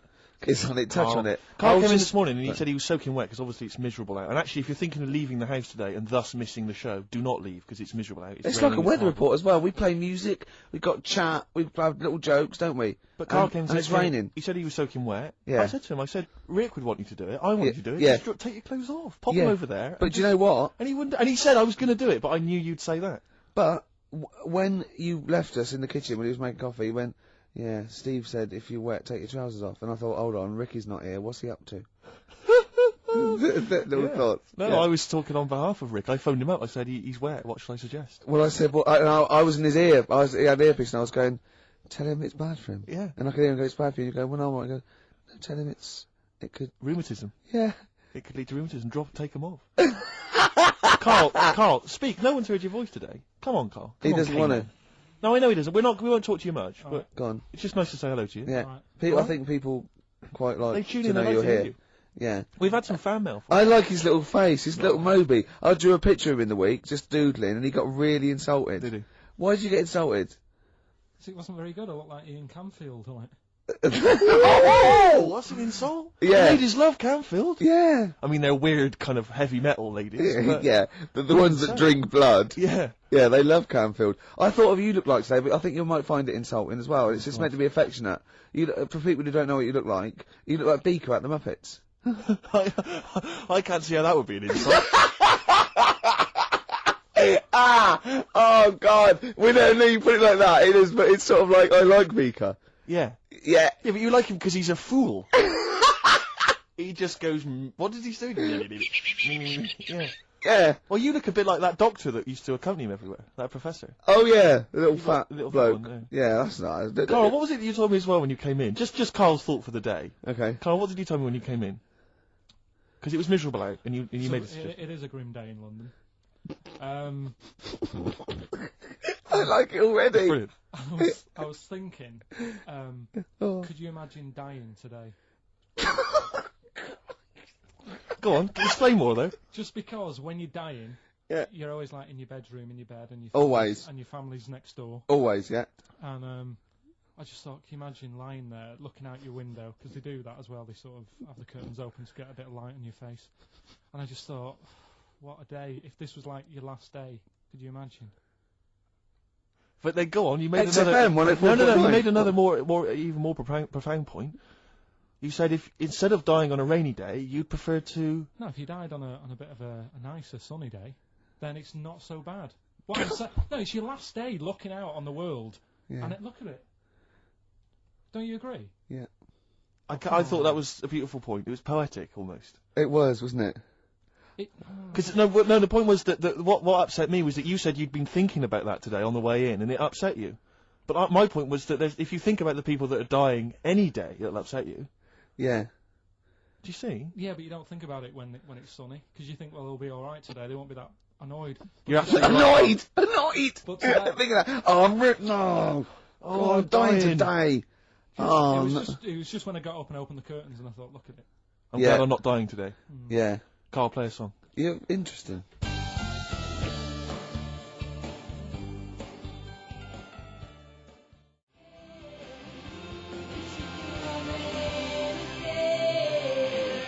Mole Historical Society, watching Xanadu on XFM 104.9. I'm Ricky Gervais. With me, Steve Merchant. See, it doesn't work if you say with me, Steve Merchant. It doesn't work. I've got to say either. I've either got to say with me, Steve, or you just go with Steve Merchant. Sure. See what I mean? Okay. It's not as easy, is it? No, it's not. No. It's not as easy as it seems. You know this, right? I mean... What? The radio show. Oh, yeah. We do, right? Well, we just come in and we don't plan them, we just sort of like chat. And they still pay us, it seems good, well. Should we just do this all day? What, all day on XFM, or just get a license where it's Ricky and Steve FM, and we just chat and we go, what are you doing there, Steve? Just having breakfast. And go, oh, right, yeah. Oh, what are you doing there, Steve? I'll just clean the windows and that. And we have a little chat and we go, oh, just reading the paper. And we just talk and we play records. For 24 hours a day? Yeah. I mean, have you spotted any flaws in that plan? Or? It would be boring after about an hour and a half. Yeah. Is that it? Yeah. Oh, okay. I mean, this is boring now. No, and we've only done 20 minutes. No, it's just we were talking about KARL having a thought, remember? Yes. And then I had that thought when I went out to get some orange juice, and I had that thought. So maybe this show can be about let's have thoughts. Okay. So we have thoughts? Yeah. Okay, or they could, if we haven't got any, they could phone in with some. Okay. Or email a thought, maybe, if you've got a thought. Just email that in. Just thought we could talk about it. Ricky.gervais@xfm.co.uk. It could be a thought about anything. Go on. Can we not make those thoughts racist or homophobic, though, please? Yeah. Or, not downers. No, nothing that's going to bring us down, you know? Yeah. Upbeat stuff. Yeah. Go on, Carl. Do you know when you said 24 hours then? Yeah. Do you know how much it takes to run one of the escalators on the underground for 20 hours a day? How much it costs a year to do that? To run it how long? 20 hours a day? Yeah, that's what it runs. Is this another of your facts? Mhm. These are always substantiated by an independent source, aren't they? They're not just something you overheard on a bus. Am I just to check? This is fact. I read it. Okay. Did you read it on a wall in a sandwich shop? Sometimes I wish this was on telly, because when Steve said this, you have these substantiated by an independent arbitrator or something, Carl just looked at him. Yeah. Like he'd just spoken French. It just looked like that. It just did. Okay, so anyway, this information you've got from a reliable source, you read it on the back of a fag packet or something? No, I think it was in the Metro magazine in the week. Lovely. Okay. Yeah, So okay. and let's just hear it again. How much does it cost? Yeah, there's loads of escalators on the underground. Yes. And they run for 20 hours a day. Yes. Don't tell us how. Tell you what, Carl, that's such a fascinating fact. Don't tell us. Let's play a record, Rick. Okay. And then people can stay tuned if they want to hear how much it costs. This is like some sort of mental home radio. Yeah. Isn't it? I mean, we're not mentally ill. We haven't had any head trauma. We're educated people. Yeah. But we come out with just rubbish. Gobbledygook. Just nonsense. It's like, I can't grasp it. I don't know why he started saying, I've no idea what that thought was. You just said 24 hours about doing radio for 24 hours, so I thought, 20 hours. Oh God! So we're now examining the thought processes that we all have before we get to something. Let's just hear a song. Okay, Rick. right. It's 1:30, and that film sounds good. Ooh, that film sounds good. Feature. This is where I choose a song from a film that film sounds good. See, this is a film that me and Steve both love, and he saw it first and got me onto it and said I'd love it, and I did. It was Rushmore. It was a great film, and from it features one of my favourite artists of all time, The Wind by Cat Stevens, and this is off the first album I ever bought from Teaser and the Firecat. This is The Wind from Rushmore. That film sounds good. Feature.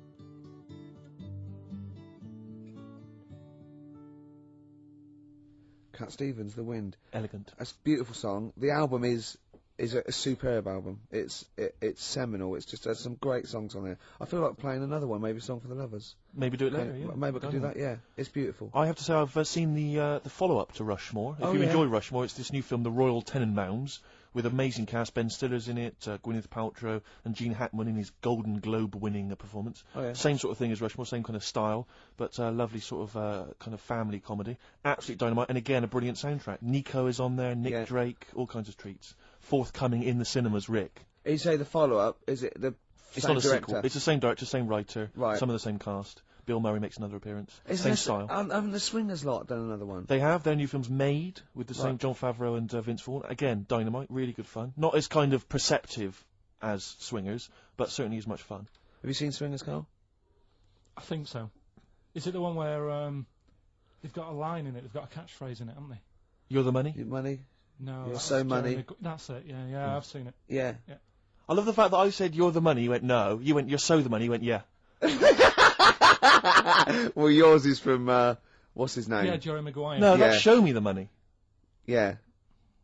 Yeah. I've seen it. Anyway. See, that was really articulate. We had, we did a feature. It linked into film. Steve Loves Films. Did a little, off the cuff review. Then it went into gobbledygook again. Yeah. That, I can't even say it. You couldn't even say the word gobbledygook. It's Anyway, listen, you had an interesting fact you were going to give us, Carl. I don't think we can leave people waiting for this any longer. No. Right. How much does it cost to run one escalator? That's just one. Yeah. On a London Underground. It's running 20 hours a day because it shuts for 4 hours in the night when they're cleaning up and that. Yeah. How much does it cost to run it for a year? £12. £60,000. The trouble with these facts is I've got nothing to compare it against. Well, think about like your yearly electric bill. At home. Well, when you put it like that, when you can... It's a lot, isn't it? When you think they could just use stairs. Carl, play a song. Politics on XFM 104.9. Please, people, just use the stairs.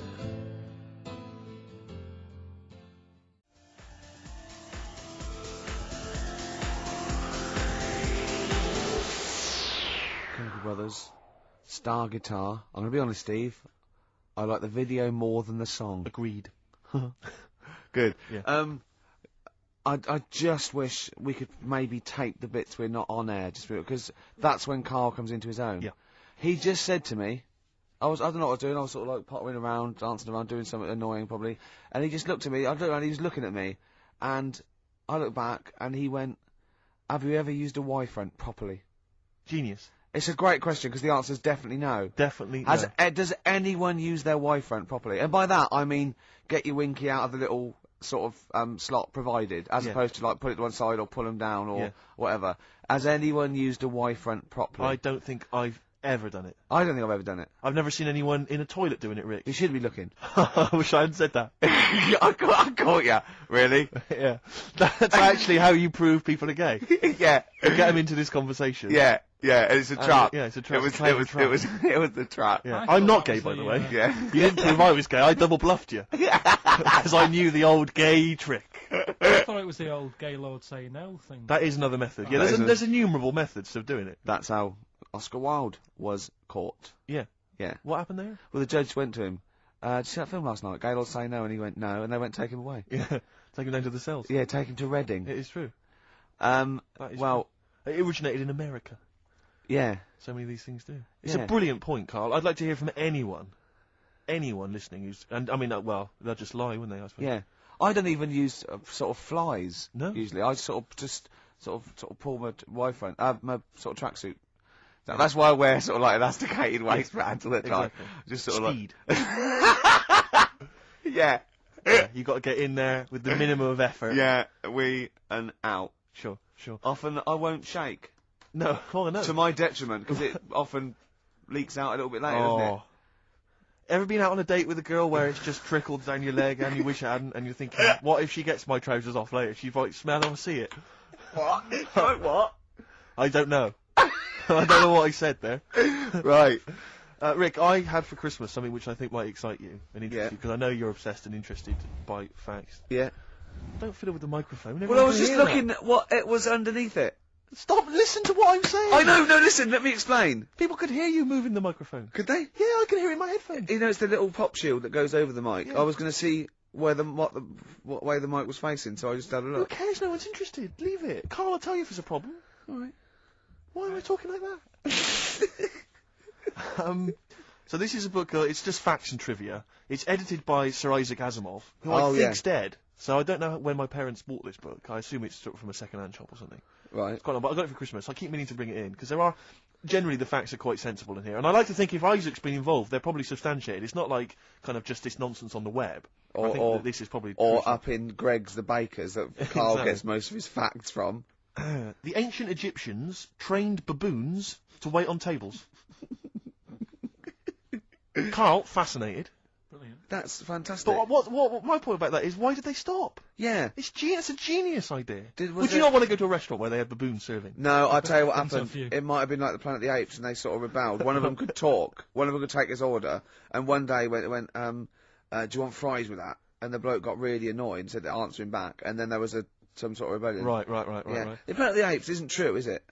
It's not a documentary. Right, okay. I wonder, because what I like the idea of having baboons is the fact that I reckon they're, like I have difficulty, and I'm sure you do, Carl, like working out that sort of 10%, on a bill. Yeah. I reckon baboons would find that particularly hard. I reckon you could get away with under-tipping them all the time. Yeah, exactly. Just not leaving enough and just legging it. Exactly. They go away and you go, sucker. Yeah, exactly. So I'd love to see some baboon restaurants. If there's any restaurateurs out there, could I if you do go to a restaurant and you've been waiting on those, please don't order the banana daiquiri, because it comes half-eaten. They can't help their little selves. They really can't. They're okay with, like, beef and steak and chips and all that. But there's a little bit. I go, do you want? Can you imagine that? The baboons serving at waiting tables. It's genius. Just stop to think about that. It's absolutely incredible. Yeah. It's absolutely dynamite. Yeah. That's a See, good zoos fact. would be a lot more popular if there was like the canteen. You could go. If and they were sit. serving tickets to 2, yeah, Exactly. one child row. Okay, go through there. But I Okay. think they should do other things, like in the Flintstones, they used to mix cement in that bird's kind of beak. Pelican, yeah. We should start doing that again. Because that also happened in ancient times. Yeah, exactly. According to the Flintstones. Yeah, before they had proper cement mixers, that's what they did. That was how they did it. Definitely, yeah. Just animal facts. I remembered one in the week. Go on. There was, do you know them 2 gay American men who have tigers? Well, they're not necessarily gay. They're not. are they? No one actually knows if they are gay or not. All right. Okay, Well, yeah. okay. Gilbert and George, is it? No, that's those artists. Yeah. They're called Siegfried and Roy. But Yeah. anyway, Who may or may not be gay. Yeah, and if they are, so what? And if they are, so what? But if they're not, and they no, don't. I just said that so you knew what I was talking about. Sure. Okay, the 2 gay ones, Those yeah, are go the on. Two possibly gay tigers. Yeah, let's not worry about libel law anymore then. Yeah, if you go on. shave a tiger's head, Whoa. Right, okay. You've got to treat that sentence with a lot more reverence than you did. Think what you're saying. If you shave a tiger's head. not just its head, its whole body. If Oh, sorry. Sorry, yeah. So I thought you were getting weird. Go on then. Yeah, if you shave a tiger, yeah, go on. it's still stripy underneath. The Yeah. skin's Is it like rock? It goes all Is it the like way all the way through. through? Yeah, Yeah, It is. that's amazing. Where did you hear that one? I remembered that. Like, I was Was watching. that drunk just shouting it in the street? I shaved a tiger and it's still stripy. Get out of here. Yeah. I must make a note of that, things, Carl. Yeah, that's an interesting fact. Well, you know a polar bear? Polar bear's skin is actually black, and its fur is transparent, not white, and it gives the illusion. So it gets all the radiation possible from the sun, but it's still camouflaged.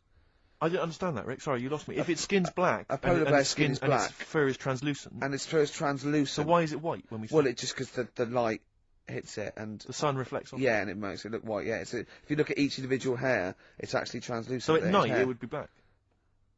Well, everything is. Is it? Yeah. Oh, not bright stuff, Rick. You've embarrassed yourself. Play a record. Oh, I know all about animals and stuff. Do you, Rick?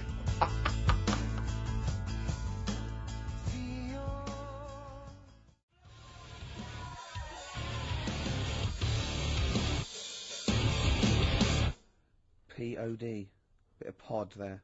Alive. That's grown on me. Yeah, it's not bad. It, you know, it rocks. I mean, we've got to give it that. I will certainly give it that, Rick. Yeah, XFM 104.9. Ricky Gervais. With me, Steve Merchant. So more from the facts and trivia book. Edited, as I say, by Sir Isaac Asimov, so not Sure. just overheard on the tube or Yeah. by a drunk. Well, he might have overheard him on a tube by a drunk and just put him in a book. Listen to the whole fact here before you make any judgments. Okay. Sauerkraut was renamed Liberty Cabbage by Americans during World War One. Sure. In their denunciation of all things German, some Americans actually kicked Dachshunds. Are the little dogs? Yeah. Little German dogs, just give them a kicking. Because they were German. Or they were derived from Germany. I don't know if they got to like a small sort of French village and just said, bring out your Dachshunds. Why, what are you going to do to them? Nothing. Give them a little bit of food or something.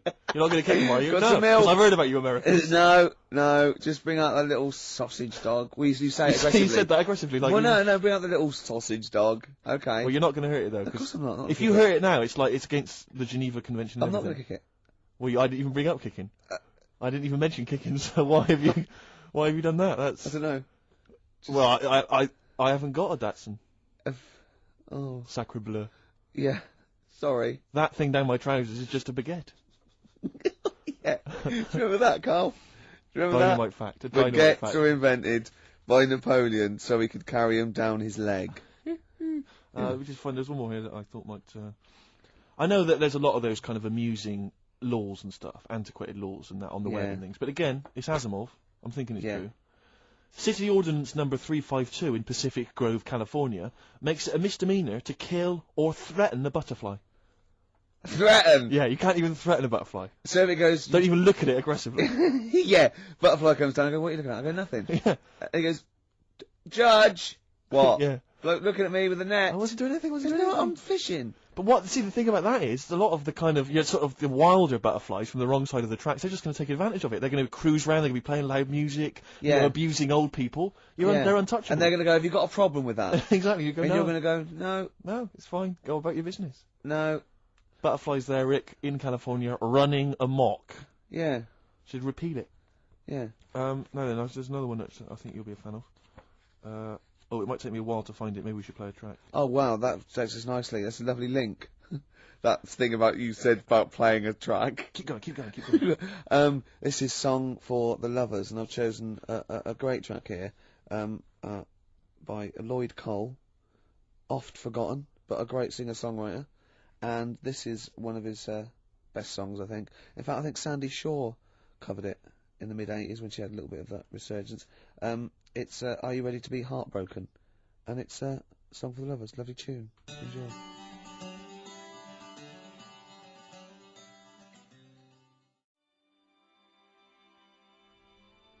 Are You Ready to Be Heartbroken? Actually, Lloyd Cole with his Commotions. That was done with, and yeah, I love it. Beautiful. Cheers. Facts and trivia, the last one, Rick. Go on. This is a sobering lesson for us all. Go on. At the Pan American Exposition in Buffalo in 1901, Yeah. President William McKinley received a line of citizens, shaking hands with each. In the line was a man with a handkerchief covering one hand. Neither of the two Secret Service men guarding the president was curious enough to take a look at what might be under the handkerchief in the hand of the man. Leon Golzgolz, an anarchist. Yeah. What he had was a loaded revolver, and when the president thrust his right hand out for the shake, Zolgozd fired twice. McKinley died a week later. So, what he did there, it was outwit the might of presumably the FBI or the Secret Service by covering the gun with a handkerchief. Clever. That's brilliant. It's absolute genius. Just think how they had to explain that. And they go, how did he get close enough and shoot the president? And they go, we didn't see the gun. Why? Covered it with a hanky, did he? Oh, well, you're not to blame then. Exactly, we can't compete with that sort of, you know, didn't you think to look under the hanky? No. Well, probably just thought it was a hand. Of course, because that's where the hand would be. Did you not think he was probably holding a gun or something? Didn't do that. We didn't train. We didn't do hiding it with a hanky, did we? Alright, if you didn't do it, then it's not your fault. Don't worry about it. But he lived, did he, for a week? The president lived with it for a week, yeah. That's because they had to go to him and they're probably shuffling around his bed going, sorry about that. Why didn't you look? I had a hanky, did he? Oh, well, they're now in jail. Well, they were. Go on. Well, when we went into the jail to give him some bread and water, he had a hanky over his hand. Right, yeah. We thought nothing of it. Sure. And a gun? Yeah. It's a gun and he got out. See? Do you remember the gun? Yeah. That's terrible, isn't it? It's pathetic. No one's used that method since. I know. Because it was effective there, but you don't hear about that now. No. People using all kinds of elaborate methods to assassinate people, poisoning their wine. Yeah. I think that was Rasputin. As I recall, they put some poison into his wine. Well, they didn't study it in history class. That's my memory of it. But if only they listened to KARL last week, chink the glasses. Always chink the glasses. That shows that they used to test it, didn't they? Pour a little bit from yours into mine. That means I'm not poisoning you. Yeah. But if you're thinking of murdering someone, you know, just a dignitary with a gun. Yeah, but let's pop say a hanky over it. Just think about that. Just pop a hanky over it. Oh, I don't know. Pop it inside an oven glove. And just wear that as you go to shake their hands. Or sooty. Or one of those big gladiator-style pointing foam hands they used to have on gladiators. Yeah. That was genius. Yeah. I'm just using this because I love the president. No gun in there, is there? No. It's just a big finger. Check if you want. Yeah. Well, no, we won't then if you said check. Right? That's unlucky. Have I ever told you my method, Carl, my genius method of assassinating someone? This is brilliant. This is the ultimate crime. Oh, Is this the Ice Cube one? Have I told it to you before? No, but I know that. What's Is the that Ice one? Cube one? When you shoot an ice bullet. you get someone round. Rick, don't say it, don't reveal it, because it's my story to tell. Oh, Blabbing there's it out. two. I know two of them. Well, listen, let me tell you it and see if this is the one, right? This is genius. Right, you rent a room across the street from the person you want to kill, right? And then when their window's open one day, right, what you've done is you've made an arrow from ice, okay? And then what you do is you train, like, to become a brilliant marksman with a bow and arrow. It's an old one. It is brilliant, but this is why it's classic. And then you shoot them with the arrow, it goes across the street, into their heart, kills them instantly, but what's brilliant is, the arrow, the murder weapon, it then melts, dries out, there's no murder weapon. And then you can take apart the bow. Another one, Steve, is to stab them, then take it out and walk away. Same. No murder weapon. No, but there's no. But you got to get into the building. This is the point. You're across the street. Right. You know, the only thing that could get What you is about if an someone arrow- saw you shooting an arrow. What about an arrow on a string? Arrow on a string? What are you talking about? No, not an arrow on a string, because that's not going to work. What if the string broke as you were trying to loot? Good point. Good point. No, point. Rick, No, the ice arrow is the only way. The ice arrow is the only perfect method of assassination. That was on Colombo. Was it? But there's another one. Do you know, like I was saying about the... The murder weapon's irrelevant, Steve. What? The fact that it's a murder weapon, that is irrelevant. No, because there are fingerprints on it and stuff. You're having an laugh, Rick. I defy you to win. There's no fingerprints on a bullet when it goes through your head at 12,000 but they can miles trace an hour. it to the same gun, can't they? They can figure that out. Throw the gun away. No, but they'll find the gun. They always find the gun. Burn I've it. seen it. No, you can't burn a gun. Rick, my point is... Melt it. No, the point is his fingerprints and stuff. Well, no, wipe it. Ricky, never Wear try and kill gloves. someone. Wear gloves. They'll catch up with you. They'll always catch up with Will you. they? Oh, I won't then. The ice arrow is the only way. No, The ice arrow I is bet the that was the only- one case that Colombo didn't solve. That's one of them. The other one is, do you know I was saying the other week about the drinks and you chink your glasses and stuff? Yeah. A way around that, put the poison in the ice cube. You quickly have a swig before it's melted. Before it's and they'll melted. go, that's all right, I can drink that, it's not dangerous. Just say, oh, I'm going to show you some pictures or something. Let the ice cube melt, the poison goes in the drink, you say, oh, knock that back. Yeah. You look thirsty, they'll have it, they'll die. Genius. That is good. Carl, you and I, man, we're like criminal masterminds. Yeah. All What right? happens when they find the poison in the body and go, well, he was at Carl's house drinking, it might have been... You'd have legged it. Oh, yeah? He'd have been off with his missus and like £30,000 or whatever it was. Yeah. Wouldn't it? Yeah. So that's perfect as well, is That it? is the perfect crime, So, Rick. so it's, hold on, are all perfect crimes to do with ice? Pretty much. Hmm.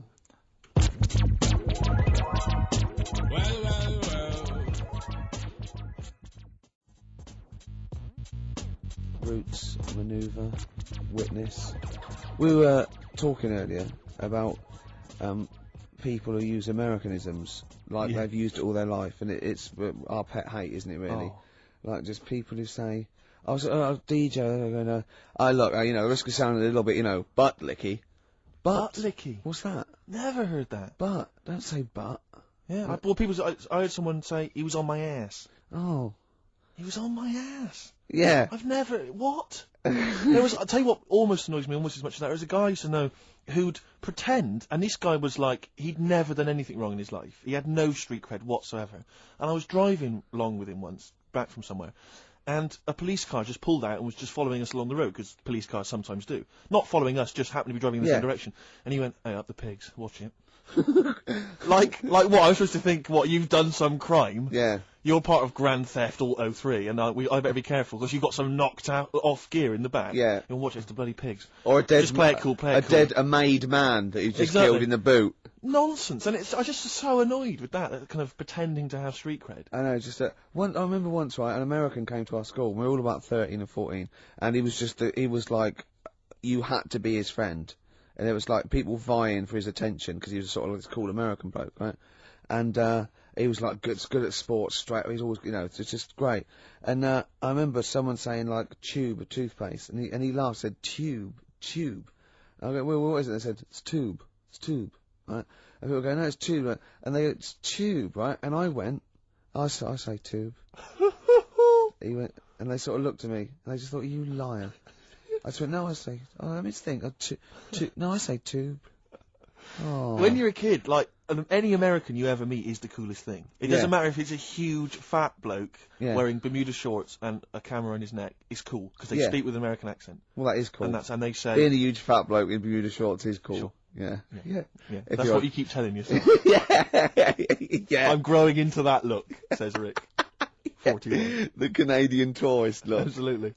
But no, so anything, you know, sidewalk. Yeah. I mean, if I could say, like when I was sort of 14, if I could have said sidewalk, fender, you know, I always wanted to go into a sandwich shop and just order something on rye. I want to be one of those 80-year-old sort of Yiddish blokes. Those old, you know, sort of like old vaudeville Jewish guys that, you know, they sit in diners and talk, you know, like Walter Matthau talks. Right. And Yeah. like that. I want to grow into that. A long coat and I go, ish. Yeah. Oy vey. Yeah. Maybe I'll start. Yeah. Well, convert to Judaism initially. Yeah. Be your first port of call, and then just tour the vaudevillian, you know, circuit. Yeah. In the Catskills. What of am I? America. Some kind of schmuck? Yeah. Something like that. What do you, Carl? Would you like to be American? No, not at all. Really? Got me nerves. When I was in Get on my nerves. When, a whole nation there reduced. when I was in Barbados at Christmas. Oh, name dropping. Right. Yeah. There's loads of them there because that's. Was that when you were doing a bit of extra sort of waiting? Is that you were sort of your girlfriend was cleaning rooms, wasn't she? Went there for Christmas and there's loads of them there because that's like really close to America. That's like Blackpool is to Manchester type. It's thing. exactly like that. So I think that's the analogy a lot of Americans use. So, but I think they call it the tropical Blackpool. but they were going on. That's only all the brochures, I'm sure. Right. Yeah. And serious now, but Yeah, they were going on about the September 11th thing. Yeah. But they call it the. Of course, this is American. Of course, Brilliant. the 9/11. The 9/11. That's what they call it. Really? Oh, that's awful. That is. So it's like people who say 24/7. Yeah. Well, I'm working Americans my say ass that. off 24/7. Well, Americans that say Yeah. that. Well, they're allowed though.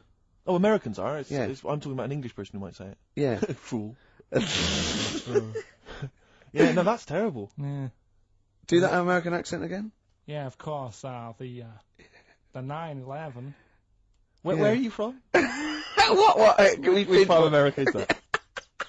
That's how they sounded in Barbados. Sure. Sure. But Can Carl, you do any other impression? But Carl doesn't. I very much doubt that Carl likes newfangled countries like America. Yeah. He doesn't like London. No, true. So he's not going to. Have you been to America? Yeah. Did you enjoy it? Went to Florida. No, they got me again. Got on your nerves? Yeah. Went for some food. Yeah. And it was the last few days. I didn't take much money with me, and we were in Florida, and we were hungry, and we went for some steak, and we had our dinner and that, and I think it's their equivalent to the Angus Steakhouse. Yeah. Right. And sat down, had the steak, and that's huge, big portions. But anyway, we didn't have much money left, and we had like another 2 days left, so we didn't leave. We didn't have much money for a tip. Do you know over there they expect it? Yeah, a big tip, yeah. So we left what we could, and I don't know what it was. It might have only been the equivalent to 60 pence. Yeah. But he didn't have to do that much. We didn't have loads of courses because we didn't have much money. So he brought us like the main course and I don't know, a couple of Diet Cokes. And anyway, left them the 60p. Yeah. On the way out, and it comes running over. Excuse me, sir, you can have this back. Because it wasn't enough. I mean. Yeah. It's outrageous. What did you say? I said, all right then. 'Cause I didn't have, well, I needed it. I mean, I thought it was nice to leave them something, but obviously it wasn't enough, so it got us a couple of more. Is it good Cokes. fun with you on holiday? I mean, do you enjoy yourself? Yeah. Do people go with you on holiday? I get bored after about 4 days. You surprise me. What do you expect out of a holiday, Carl? What do you go sort for? Of soak up some of the culture. Yeah. You liar. You liar. What did you learn about Barbados while you were there?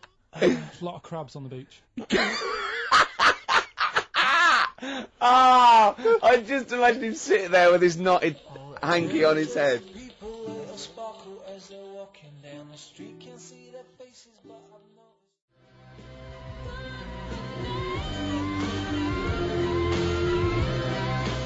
I like that. Not bad. Bit of Gary Newman there. That's Richard X and Sugar Babes. Are Freaks Electric. Is that one of those things where they've taken one song and they've laid it over the top of the other? Yeah. Brilliant. It's good, no? No, it's good. I like that. Good. Yeah, it's good. Classy. Yeah, well, we're nearly done, aren't we? We are almost finished. Which is a couple of great tracks. We've had a few laughs. Maybe we've had a few laughs, haven't we? Exactly. I've perked up. Yeah, you have. Yeah, You've no, lost it here a bit though. You feel a bit. It sounds like you're a bit down again. Well, that's just 2 hours work in one long stretch. Yeah. I reckon we could do a 3-hour show now. No. No? No. Skin of the teeth, sort of just. Yeah, we barely got away with this. Really? This is beginning to fall apart now. It is, isn't it? Yeah. Oh. But yeah, we've had a fun, good time. though. We've had a few laughs, as I say. I just think of Carl on the beach. He said he started winding the crabs up because he got bored. He started throwing sand at them. It's like a child's experiment. When you were in California, you weren't aggravating butterflies, were you? Because that's a misdemeanor. Scary though. The weather's really freaky. Where? In California. Is it? Yeah. In the day it's dead nice. Come 6 o'clock it goes black, and then the rain comes down. It's freaky. Is that every single day, Carl, or was that just the week you were there? Every day. I was there for about a week. It happened every day. So as far as you're concerned, that happens all year round. Yeah, good thing. So what you're saying is if people are booking a holiday, they should be conscious of this, because it will always happen. California tour. That's I think fact. It does. I think it does. But why did you start throwing sand at crabs, by the way? Just because you get bored on the beach, you sat there, you look around, and then I saw these crabs, and I was watching the way they move around, and what they funny, do, innit? Sort of Did that annoy you the way they moved? No, I mean it works for them. Good of you. But it was just what I was weighing up is they're quite close to the sea, so I was watching the sea come. They like it close to the sea, don't they? Yeah, but they don't like it too close. No. So like the sea was coming close to them, they'd run towards me. Yeah. So as the sea came in to them, I was chucking sand the other way, and it was like, ooh. They didn't know what to do. They didn't know where to go. Really? Yeah. How long did that keep you occupied for? The last 3 days I was there. Maybe. Have you ever seen, I don't know if I've described this before, do you remember a classic Paul Daniels episode where Paul is having tea with some baboons, I think? Chimps, full circle. And he's got a little box, and inside the box is a mirror. And he gives it to the chimp, and it looks in the box, and it's confused by its own reflection. It can't figure it out. So it's looking behind the box, trying to figure out, is there another monkey behind it? Yeah. Goes on like that. It's dazed and confused. It was there for weeks, just staring into it. I imagine you're a bit like that on the beach with the crabs. Yeah, that's great. I think that's my analogy. Paul Daniels chimps. I kept a crab once for a week when we went to Bognor.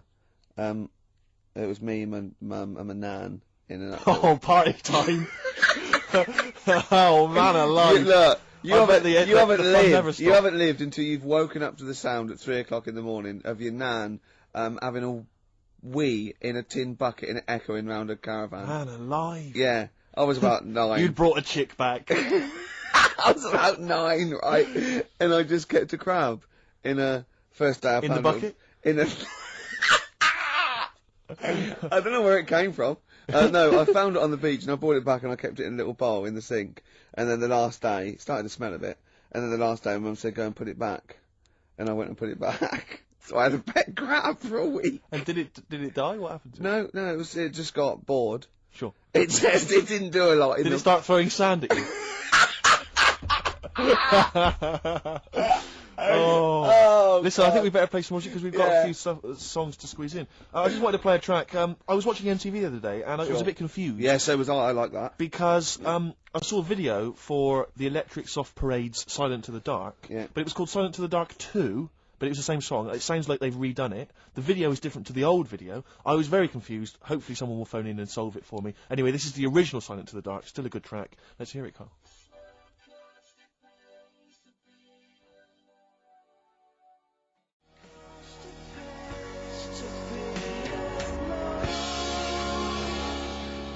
Silent to the Dark, the debut single by the Electric Soft Parade. I like that. Yeah. Very good choice there. Apparently discovered by XFM, is that right, Carl? Yeah, sent a tape into Claire Sturgis. You see? Big time now. What did she do with it? Sold it. Yeah. Got a little £5 starter bag of Skag. Exactly. Oh, and the rest is history. Well, I've enjoyed myself. I have. But can I just say, we don't just muck around and do stupid things and play great music. We're also informative. And I'm going to leave London with this tip that Carl, for no reason, just told me. Do you want to do it, Carl, or shall I tell him what you just said? Rick, we haven't got much time. You better explain it. Okay. He said, you've been on the Millennium Wheel? I went, no. He went, well, if you do, here's a tip. Go when there's lots of disabled people on there. And I was up for it. I went, why? He went, you get more for your money. Because they have to keep stopping and letting them off. You get an extra 6 minutes. All right? Good, solid advice if you'd So maybe do that go there then. today or tomorrow. Yeah. Thanks. Song for the ladies, Rick. I'll leave you with Lamb Chop. A lot of people aren't a fan of Lamb Chop for some reason. They don't like the way he sings, but this is a beautiful song. That's the reason. Up with people. See ya. Bye.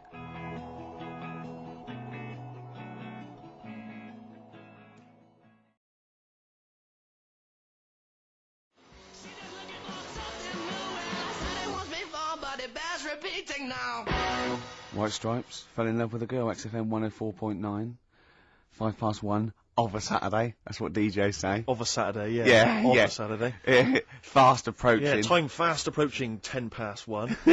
What do you mean it's fast approaching? What's it, speeding up, is it? Time's speeding up as it gets towards 2:10. Shut up. Ricky Gervais, obviously. With him, Steve Merchant. Yeah, and KARL Pilkington. Let's not forget Carl P, the K-Man. He's growing on people now. Love him. People love People was thinking, oh God, he's too much. Now they're going, they love him. Like same as you. I mean, they still think you talk a little bit too much, but I mean, they love KARL. You know, but I shouldn't say that because it'll rock your confidence. Exactly. Yeah. Yeah. No, I am a man of nerves.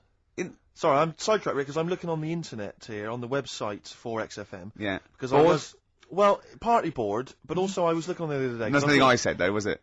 No. Right. No. And there were some people commenting on the show. Yeah. And one person on there, I'm trying to find it, I don't want to misquote them, but basically, as far as I remember, they said that we knew even less about the music than the DJs that are on in the week. Right, I think that is scientifically impossible. Yeah. So they've embarrassed themselves. Exactly. I think it's impossible. You can't know less than the people that are on I in the don't week. think so. It's like trying to multiply 0. You just end up with 0. It doesn't make sense. I checked with Steve Taylor, the man with the knowledge.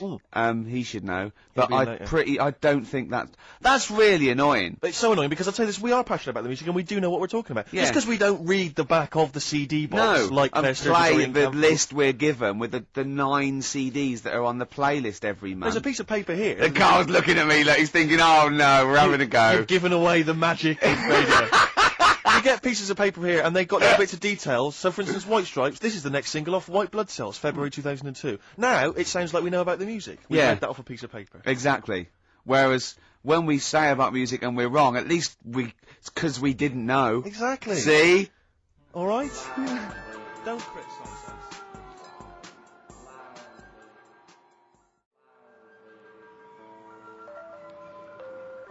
Look at the All-Stars. The So, cause I don't want to criticise there, but if I was listening and I'd enjoyed that track and I wanted to know what it was, I wouldn't have understood what you just said. Really? Could you just say that again? Low Fidelity All-Stars. Yeah, Low Fidelity, because you went Low Fidelity, wasn't it? I was doing me DJ talk, No, it's just you didn't open your mouth wide enough. I can't be bothered. No, sure. It takes too much. Look, listen to him crinchling his little crinchling. You're not crinchling. You're not crinchling your Jaffa cakes, are you?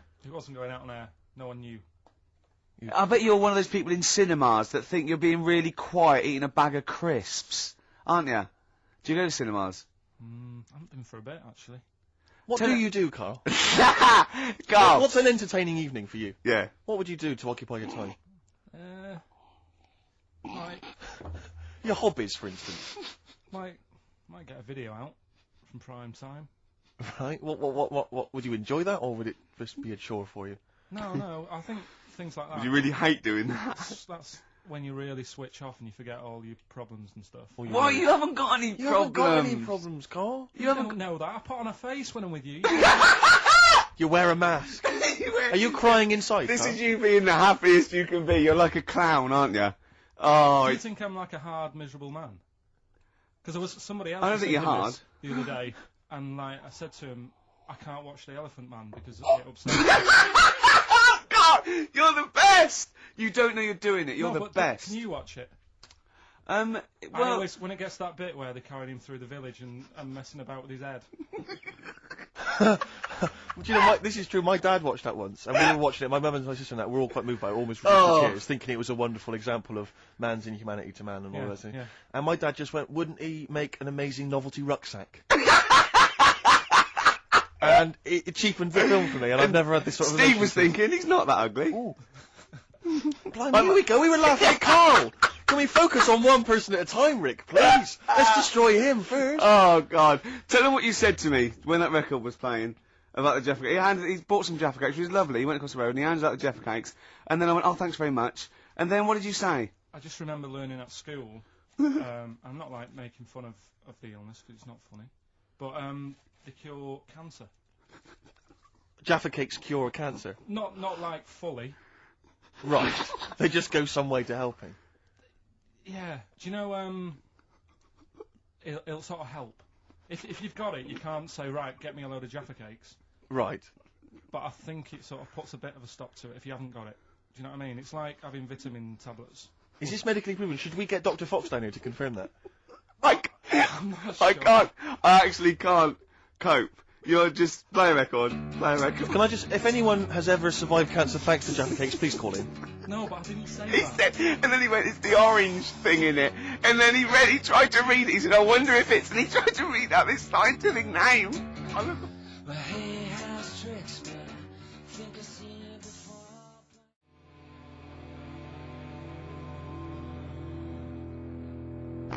Gomez. That's my favourite one I've ever done. It's great, isn't it? Yeah, really good. Yeah. Because I always had a problem with Gomez before, because it always sounded like they were trying to sound like these world-weary Tom Waits style gravelly voice guys. And they were 20. And they were like 14, yeah. Yeah, but I mean that's great. That's really good. Yeah. Yeah, no. Well done, boys. Yeah, well done. Yeah. Ricky Gervais gives it thumbs up.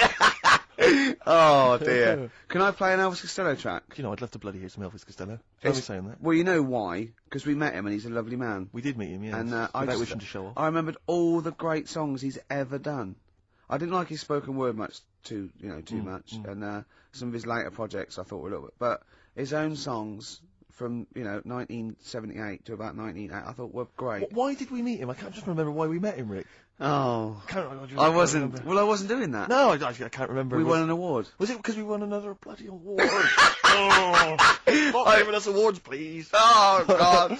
Not enough room in my house. Oh, dear, we've only got 2. Yeah, and we haven't got one of those. The one was the BBC, so he's got a lot of room in his house. And I've got the other one, he let me have it, so he's got no award in his house at all. Can I, You can borrow it. Can I don't know who you're talking to someone. I spoke to Richard Wilson from One Foot in the Grave. I spoke to him. Yeah, but he's a lovely bloke. He's a really nice guy. But he said to me, could I do a cameo in the office for £40,000? And I went, could like Ricky do like an amusing pratfall or something, and then you just come in as a cleaner and go, I don't believe it.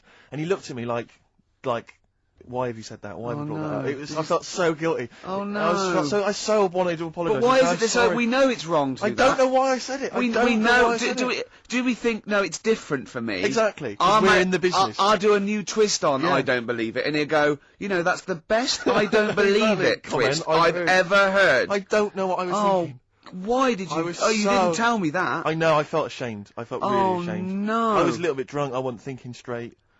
Oh, it was so embarrassing. I was talking to a friend of mine who said, who was it? I can't remember. Was it? He said that he was watching it was a sports cast, but it may have been Formula 1 racing or something like that. And he was watching, and there was a commentator, and the commentators have got to keep talking all the time. Yeah. And he was going, and there's the team there. Oh, good to see so-and-so's girlfriend in the audience. And he said he saw that it cut to Richard Wilson in the audience, and he went, and the bloke went, and there's One Foot in the Grave. I love that. He knew he had to say it there, but he couldn't remember his name or the character. Oh, that's fantastic. And there's One Foot in the Grave. Oh, dear. That'd be brilliant. And there's The Office. Brilliant. What, you're putting us alongside One Foot in the Grave, thing that's been going like 10 years and all this. What you're putting us alongside. It beat us, Steve. Get over it. It beat us in the Comedy Awards. No, I was just saying that you're an identifiable face if you're at a Formula 1 event. Old. Grumpy. One Foot in the Grave. Yeah, One Foot in the Grave, exactly. Yeah. Anyway, Carl, any thoughts before we move on anything we've said so far? Elvis Costello. Well, I'd like to play Red Shoes. Are we ready for... Not yet, I'm just saying. What? Do you know who his dad is? Declan McManus. No, I don't know his real name. Declan McManus. He was a big band leader in the 50s or something, wasn't he? No, he was in the R. White's Lemonade ad. Oh! Was he? Oh no, there's so much to do with that. Good, so we're catering there to the audience listening who are 50 and above. Well, I don't, and I'm the target audience. I'm a secret lemonade drinker. R. White's Lemonade. You must remember that. Never heard that. Oh, those chimps that drink tea. Oh, once, right, in school, we had a French dictionary, and ice cold coke on the back of my throat. Singing hello summertime, it's the real thing. Remember that? No. Oh, you know. We translated that into French. Is that the end of that story? Yeah. That's the end of the story. Yeah. But I know it in French. Do it. But it doesn't make sense. We just literally did the word. Go on, let me hear it. I can't believe you remember this. Tres fois, coke, sur le derrière, à mon gauche, chante bonjour, estival jump, celebrate. That's the only French you know, isn't it? It's not even French. We just did it word for word. It doesn't make any sense. Can you say another word of French? Can you quote Shakespeare? De ma tante. Can you quote anything else? Is there anything else you can quote other than that? Is there anything else you learned at school that you can remember word for word? No. Nothing. Le chat est sur le mur. I don't just mean French. I mean anything. English. Maybe a bit of poetry that you can remember. Of course I can. Yeah. Go on, quote a bit of poetry for me. Like what? Whatever you remember. Light through on the window breaks. It is the east, and Juliet is the sun. The rise for sun and kill the envious moon. It was already sick as well. Anyway. What do you want? Doesn't really count. What? Shakespeare doesn't count? No, because that's the rate. Everyone knows that one. Oh, go on, what then? What should I know? The Wind Hover by Gerald Manley Hopkins. Oh, you can't do that one. I caught this morning's morning minion, Kingdom of Daylight, still thinking Play of Dawn records. Falcon and his riding of the Hold high. on, no, we haven't done Carl yet. Wait a minute, K-Man. Anything you can remember from school that you learned that you had to maybe memorise? French. Not necessarily French. You could be Anything you can remember. This can be anything you remember from school, apart from the orange stuff stops cancer. Yeah. It's not the cough that carries you off, it's the coughing that carry you off in. Play a record.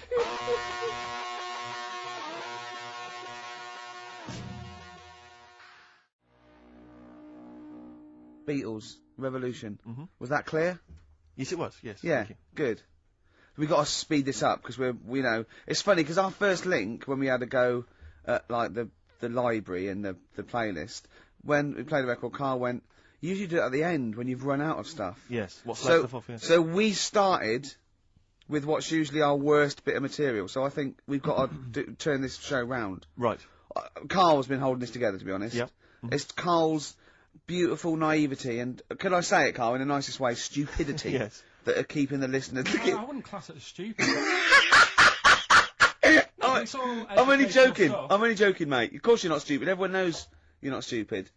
You're sincere, and that can sometimes be, frowned upon in this cynical world. Would you say you've learnt stuff from me in the past few weeks? Definitely. Definitely. Rather like a scientist learns from injecting mice.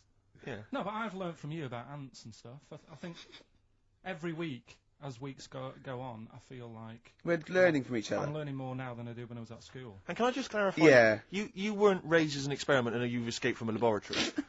You had regular upbringing in Manchester and that. Yeah, I didn't go to school much because my mum and dad had a caravan. Right. And no need, is there? No need when you've got that sort of fun at home. I used to just go away for weeks. Really? Yeah. Is that true? Yeah, honestly. Where'd you used to go? Port Maddock. But.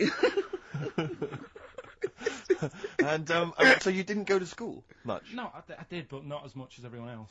No.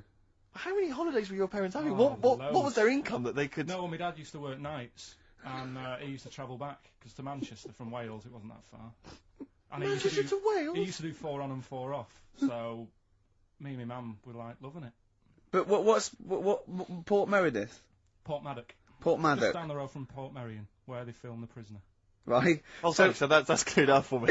Yeah, location-wise. So what did you do then? You were in this little 2-berth caravan on the back of a Cortina estate. Right.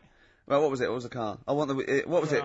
Ford Granada. Ford Granada. What are we talking? 1980. Yeah, 82, 83, right. 84, 85. Okay. And you in the car down there, park up. Yeah. What was it? What was Port Meredith? Port Maddock. Port Maddock. Remember Ruth? It's just, oh yeah. It's just a holiday camp. Yeah. And had an arcade and a beach. I was loving it. Yeah. But so of the 52 weeks of the year, let's assume I don't know how many weeks you take off normally for holidays anyway. Let's just say I don't know, you go to school 45 weeks of the year maybe. Generally, most kids. No. Bit less. Bit less than that. 42. How many weeks would you say you actually spent in school? Well, how many weeks do you have off for summer? Well, we'll work that out. That's what about we mean. 6 off for summer, about 3 for Easter, about 3 for Christmas. Put it this way, I'm surprised I'm not Welsh, to be honest. Right. So I was there more than was in Manchester. Did the school authority not come and check you out? No, they didn't. Didn't get Manchester, I suppose they didn't care, do they? Not really. Yeah. They're lucky you turned up at all. What did you just turn up for the last day when you could take in your best toy? Did you know that when you could take in any game? Just play with everyone else's. Why, I break my stuff. Sure. Yeah. Yeah. No, cool. it's a good Well, this point. answers a lot. This does answer a lot. The fact that you spent most of your time on the beach as a kid. Teachers were no good at my school. We were Right. talking about it yesterday. About So you were teaching them a lesson by going off for the summer. Yeah. Anyway. And did you go to university? No. No. Did you go to sixth form or college? No. When did you leave school? When I was about 15. Right. What, you just went on holiday and didn't come back? I just got a job early, didn't I? Where was it? Port Maddock? Get in there. No, I was a printer. BM Print in Trafford Park. Well, that's great. That's a little interview there. Yeah, little next, there. I'll be interviewing Steve Merchant. What are we playing next? Bit of Elbow. Oh, this is fantastic. This is Elbow.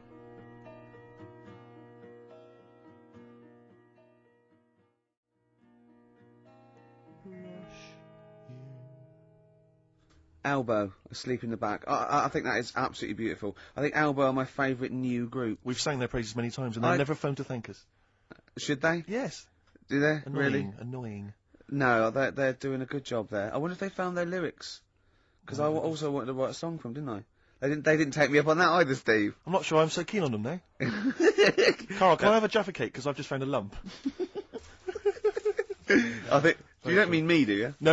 All right, good. Thanks, Steve. Now, we interviewed Karl there. I think we've learnt a little bit more about Karl there. We did, yeah. And I'm going to interview Steve now, Karl, because I used to be... You concentrating. Don't put it all in at once. Carl, chew. Chew before you swallow. Careful. All right. I used to suffer with that a lot. What? Not chewing. The amount of times I nearly died as a kid. What? Forgetting to chew. Choking. Sure. Mint Imperials. My mum stopped that. Drinking them with water. She'd have to hide them. He's coming out of his shower, isn't he? He's happy Saturdays. He's miserable all week, and he's happy Saturdays, isn't he? Oh, look at him. It's like we get him weekends. Yeah. And he's just happy because we sort of spoil him, don't we? And he has Jaffa cakes and everything. We let him But on he the has to radio. go and live with his stepmum again in the week. Oh, They're the no. ones who listen. Oh, really? Your girlfriend does, doesn't she? I imagine. She's been away for ages. I know. I imagine she just switches off after a while. But you know, we love you, don't you?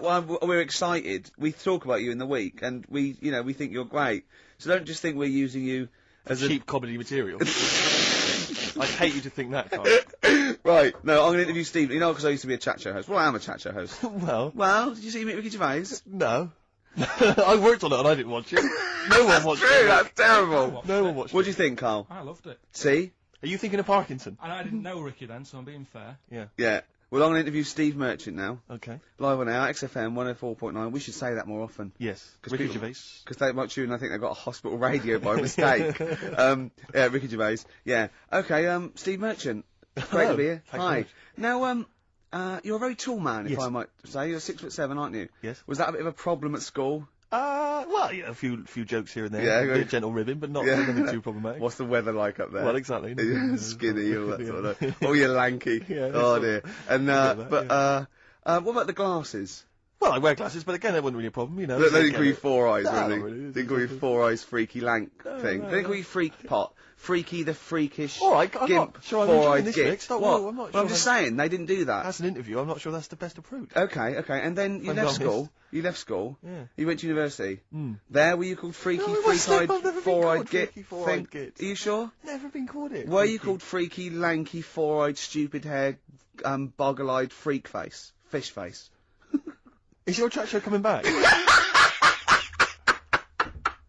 Is this what you... I never watched it. Is this what you said to people like... I mean, you had some big names on there, didn't you? Tony Hart. Yeah. That bloke off Ground Force. Well, the problem was they'd either heard of me or they hadn't. Either way, they Either didn't way, want to. it was a problem. Yeah, it was a problem. Who would you say was the biggest name you had? They're all dead now. Okay. Probably the youngest one survived. I think Penny Smith is still with us. Right. Yeah. Biggest name? You had Savile. Jimmy Savile. You I had thought. Daniels, Paul. Yeah, Paul Daniels. Yeah. But which was the biggest name would you say that you had on the show from the 1970s? Peter Purvis. Peter Purvis, of course. He was a joy. No, yeah. but so that's just. But it's not coming back though. That show. We're not. No, not in that form. The Channel 4 wanted to see some changes. What sort of changes? Ratings. Right. Now I'm going to play a lovely track. Thanks, Steve Merchant. Thank you. I'm going to play a lovely track by Elvis Costello. I think one of his first hits, maybe even be his first hit back in the 70s. This is Red Shoes.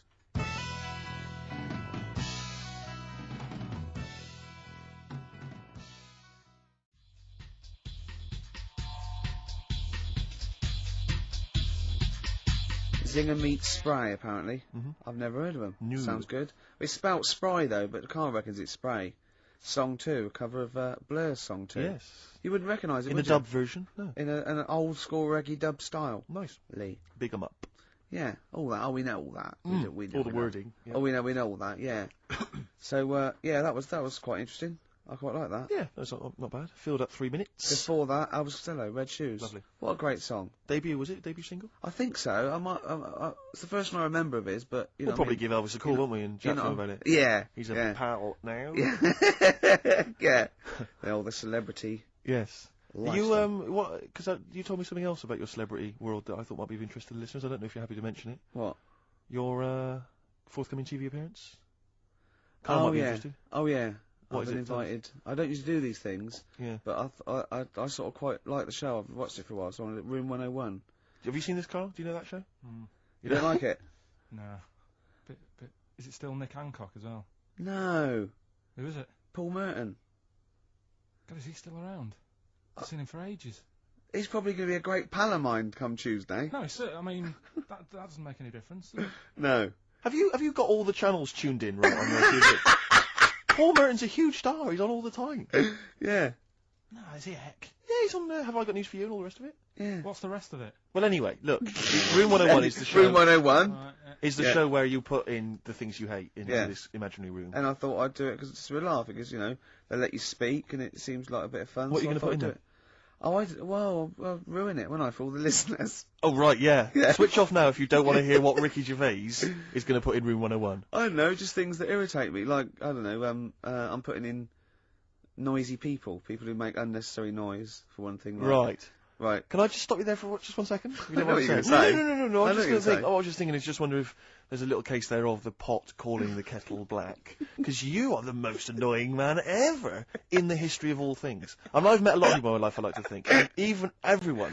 I mean. Friends of anyone I went to school with who was possibly, I mean, an evil man, would throw things at people when, the teachers just throw stuff at them all the way through the lesson, throw things at the back of your head. Yeah. Even he was not as irritating as you are. Really? Just the fact that you're just crunching up a plastic spoon now. Well, as we what's talk good is annoying. that? It's annoying. Yeah, I know, but, It's just, you're so irritating. You're always making the little noises, just little sounds all the time. we were working yesterday, right? And I was typing this, and he had an elastic band between his teeth. Right? I don't know how he's got, how he just seems to end up with an elastic band between his teeth, right? And he was flicking it, so it was making a noise, boom, boom, boom, boom. What were you saying? You were just going, the rain on Spain falls mainly on the plain. The rain in Spain stays mainly on the plain. Just kept doing that, right? Repetitively. Yeah. I eventually, I said, what are you doing? What are you up to? He went, no, sorry. Tried to wrap the elastic band round his face, right? It flipped up, hit him in the nose. Right, he screamed, because that hurt, obviously, it came quite tight. Then he said to me, if I can flip this elastic band and hit your glasses, right, not your face, but if I can hit your glasses, can I flip the elastic band at you? I went, well, how am I going to find out if you can, if you might hit my face? He went, well, why don't you cover up the skin on your face, your nose and everything, with some paper? Which he did! Yeah, just to keep you happy. Yeah. And then he flicked it at me, so I grabbed it, flicked it at him. He ran off screaming, swearing at me. Oh, don't throw it at me. I was saying, don't be childish. Retaliation is childish.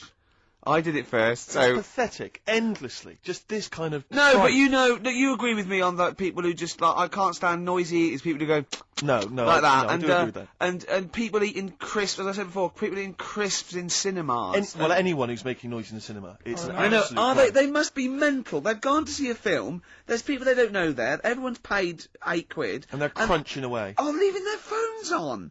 I was in the cinema, there was a 16-year-old girl, took a phone call in the cinema, the film was running, she went, hi, yeah, I'm in the cinema, started having a conversation on the phone. I was thinking, how important is this call that you've got to receive? Oh, it's Tokyo ringing, Mr. Yakamoto's there, the deal's going through. It's Saturday afternoon, you should be up there, hairdressers. I was in the cinema. Oh, by the way, Mr. Yakamoto's coming round tonight, and we can't use my pad, so you've got to make him a meal. Yes. Don't you and your wife muck things up for me. But I was in the cinema, it's not long ago, and I went to see that. This was, I think I was off to see that film, Crouching Tiger, Hidden Dragon, or whatever it's called. Do you know Well, they could be on the phone for that because there's subtitles, so it's not going to ruin it, is it? Yeah, it wasn't her. I was sat next to another woman. She was crunching away, big fat woman. No, but he's got a good point there. Loads of people could be on the phone in there, and it wouldn't sort of niggle you. Fine. Well, at least we've cleared that. Imagine if that was true. No, because it's like when you go on the tube and read a paper. There's loads of noise, but you can still concentrate, can't you? He's got you. Do you know what That's I mean? such a great point, isn't it? Right, yeah, because it's so easy to lose yourself in that magic realism world, with all the sound effects and music and surging, exciting noise, and there's a woman clattering on going, yeah, well, I'll probably meet you later, Stange. Should we get some Diamond White in and around by the park? Yeah. Switch off. I do it. Yeah, but we know what you're like, Carl. Yeah, you can switch off, Carl. It's like you can turn your ears off. That's the skill you have. It's not the ears, it's the behind the ears. Yeah. It's the process between the ears and the brain that you can switch off, so we can still hear all these things like a cat. But I was in the one, there's this woman sat next to me, she was a big fan one, she was crunching on some popcorn. Again, that's a crime. Why they're selling popcorn in cinemas? I don't understand why She the needs to noisiest... eat regularly, why the noisiest food in a cinema? Yeah. I don't understand why that's come about. Yeah. It really makes me angry. Yeah. She's sat there, right? Smoothies. We want smoothies without straws. Exactly. The trailer for that film AI, Artificial Intelligence, came on. Do you remember that? And the tagline was, David is 11 years old. He weighs 60 pounds. He's 4 foot 6 inches tall. He has brown hair. His love is real, but he is not. Oh, yeah. And she just went, how old was he again? To her boyfriend. Right? Just ruined it. War film trailer comes on for some Pearl Harbor or something. She goes, yeah, I don't fancy that. Just announcing this, don't fancy that. Too many war films. So then the trailer, then the opening credit comes on for Crouching Tiger. And before that, you know that thing that comes up that says it's signed by the BBFC and it has the kind of certificate and everything, and that certificate to say what age you have to be to see it. That came up, and it said Crouching Tiger, Hidden Dragon, in brackets subtitles. She went, it's not subtitled, is it? I thought this was the most famous foreign film for years. It won Oscars. It was a huge film. Everyone knew it was foreign. She goes, it went. So the credits begin. It says Crouching Tiger, Hidden Dragon. She went, stupid name for a film. What? She just She wandered in there. paid to see it. She was with her boyfriend. So then it starts, right? And obviously it's in Japanese or Mandarin or something. She's like, and they're all talking in Japanese. Japanese or Mandarin. Yeah, whatever it is. So they're speaking in this, Japanese language, or Oriental language. And she's going, don't they sound stupid? Ho-ching chong chong chong chong chong. Don't they sound stupid? She's going, and then the subtitles come up, and it's quite a weird kind of strange language they talk in. And she was going, can't make the subtitles out either. It's both gobbledygook. Just wittering on every step of the film. I totally agree with you, but what I like in your telling of it, I know you're sort of getting quite emotional. I'm genuinely livid. But she went Mandarin or Japanese, some Oriental language, and well, I don't know what it was. It's a strange language. It's a strange language. Well, anyway. Oh, dear. So then I moved. I climbed over several seats, made a big huff of, make a big show of moving. Yeah. Sat next to a guy on the phone, just chatting on the phone. Oh, I'd have gone mental at that. So now I hate that film. I didn't enjoy it. I don't like seeing it. I don't want to even think of it. It's subtitles, isn't it? What, rubbish? Rubbish. That's why I get videos. Yeah. Yeah, I should have thought that through, Carl. You're absolutely right. Lamb Chop? Yeah, let's play Lamb Chop. This is brilliant. This is from this CD that came out recently with Uncut magazine. Occasionally they put out some quite interesting free CDs. And this was one that had various covers of Rolling Stones songs. And a lot of them were, quite shoddy. But this was a brilliant, specially done, I think, for the CD. It's Lamb Chop doing a version of quite an obscure Rolling Stones song called Backstreet Girl. It's just beautiful. Let's hear it.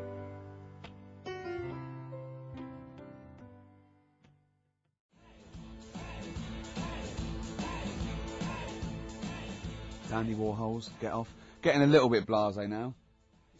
Steve's just wandered off to make the tea. He's talking to Dermot. Can he? Is he not really? Is he? Yeah. Is he just down there?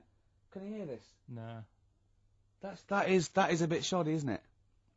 Yeah, it's not. I'm going to see Pop Idol tonight. Oh, yeah. Yeah. Yeah. Who do you think will win? Will or Gareth? I don't care. Do you really? No, it was in. Was I boring you? Sorry. It was in Leicester Square, right? The little lad. Yeah. In big coach with his head on the side. Yeah. I mean, how long's he been around? Was it an accident? No, but do you know, like those ones that footballers have? Big heads. No, they're really big coaches. I mean, he's only a small big lad. Coach, what, like? I don't know why he needs a trainers, you mean? Big coach. Look, if you're just going to be like that, I'm not telling you. Sorry, go on. Big coach with his head on the side, and he came in. And his picture on the side. Yeah. Right, and about 200 kids screaming and going mental for him. Really? I just don't think it's right.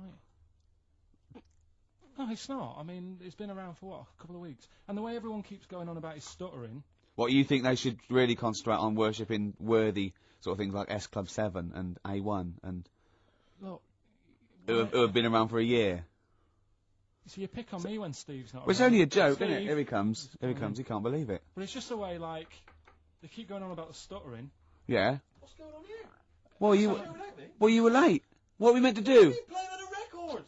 Oh, we can't possibly go on without Steve. Oh, we need Sting. What? Hey? See, that's the reason you shouldn't do it without me. That meant nothing. I'll be a good reason not to let you have this cup of tea. But I will anyway. Thanks. Cheers. Thanks. Just saying that KARL thinks all this nonsense about Pop Idol is a little bit sort of shallow. Because they've not been around long enough to be worshipped by children. Just saying now when you were talking to Unlike Santa Claus, who's been around, well, forever. Yes. He was in Leicester Square in a big coach of his own. Who was? Gareth. He's only a small lad. Yeah, biggest coach I've ever seen. A coach? Yeah. One of those like National Express coaches. He just probably come down from wherever it is he lives. No, with his head on the side. What? We went through this. His own coach, not like. You mean like a tour bus? Yeah, but with his head on the side. With his face on the side. side. So it's his own coach. Was he driving it? Was he really nasty? Go, we can't have a toilet break yet. You had your chance. Yeah. Sit down. Wait till we get the services. I'm finishing this fag, and then we're moving on. And if you're not back from the toilets, I'm gone. Yeah, it's a lovely restaurant here. All right, Jeff. What you know the people? Yeah, well, not my brother-in-law or anything. It wouldn't have been quite as snappy as that if he'd been saying all that. No. Yeah, well, that's it. Everyone keeps talking about the stuttering, but they never go on about his asthma, and he's got really bad asthma. They don't. You're right. We should attack the asthma more as well. Do you think he's held that back for the final? Do you think he's bringing out the big guns for the final? Oh, and by the way, I've got. Did you? There's a asthma. The way he does that. Well, he's trying to. That's not therapy. asthma, Carl. That's him trying to breathe in order to help him speak. That's a therapy. Have you guessed about the asthma? I thought you read this or something. What you thought his asthma was because he goes. That's him. He has to do that to get over the. That's a therapist. I haven't got bad asthma then. What if you ever have kids? Maybe he hasn't got asthma. When you cross a road, don't bother looking both ways. Yeah. Just walk straight across. I love that. Imagine a doctor saying that. Oh, not asthma. No, he does that. Has he? Oh, it's not asthma then. Okay, well, I'm stuck. We better mate. operate. Yeah, well, don't operate. He's just he just fell over. No, Yeah. I heard him breathing heavily. Yeah. Probably got something lodged. I've got a story about breathing heavily after this next record. Jolly good.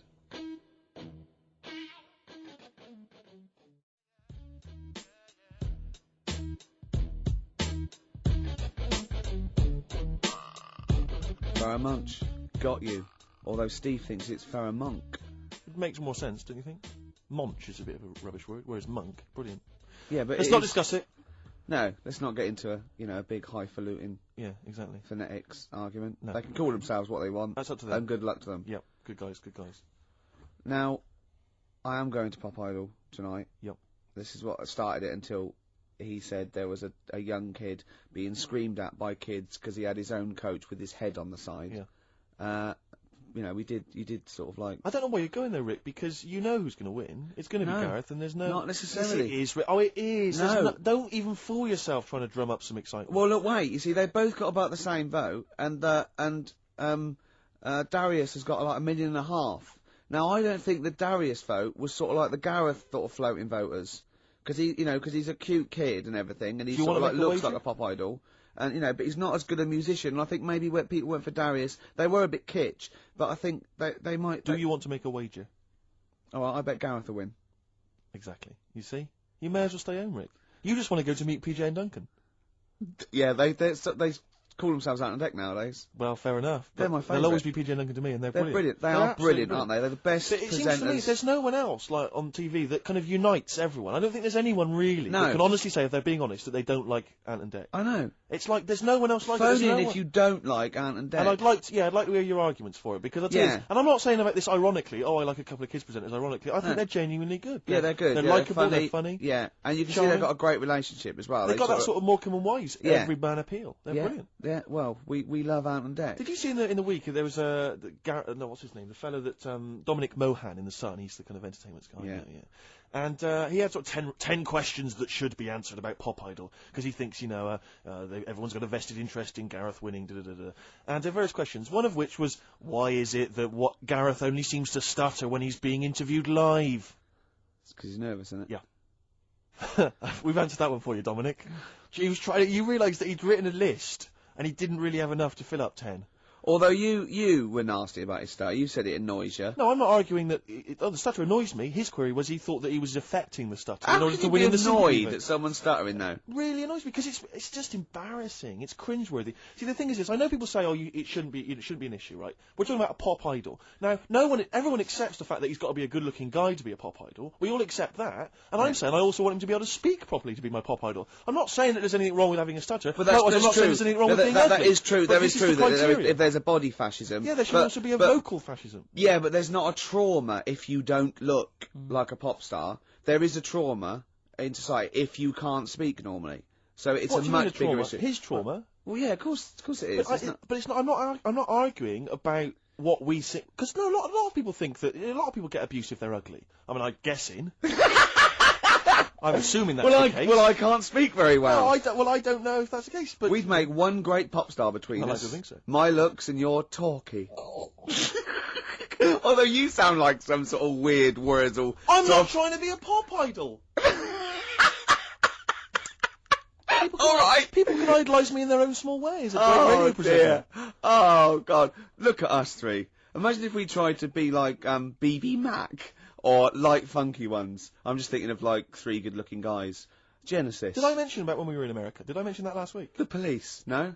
Did I mention this to you, Carl? Oh, Sure, I mentioned it last week. Yeah. When I was in America at a wedding, went to a wedding with some friends. We were walking through America, there's 5 of us walking down the street in New York, and a car pulls up, and some Chinese tourists lean out, and they went to us, "Excuse me, are you NSYNC?"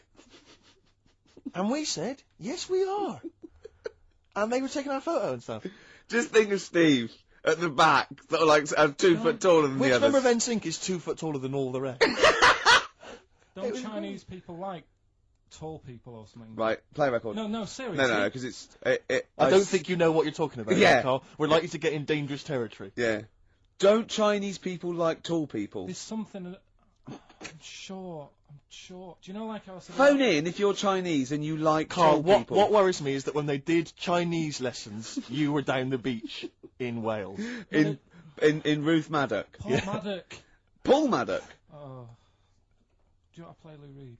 Oh, this is Song for the Lovers. It's a beautiful track. It's Satellite Love. It's classic. It's gorgeous. It's Lou Reed. Rick, can I dedicate this to someone? Go on then.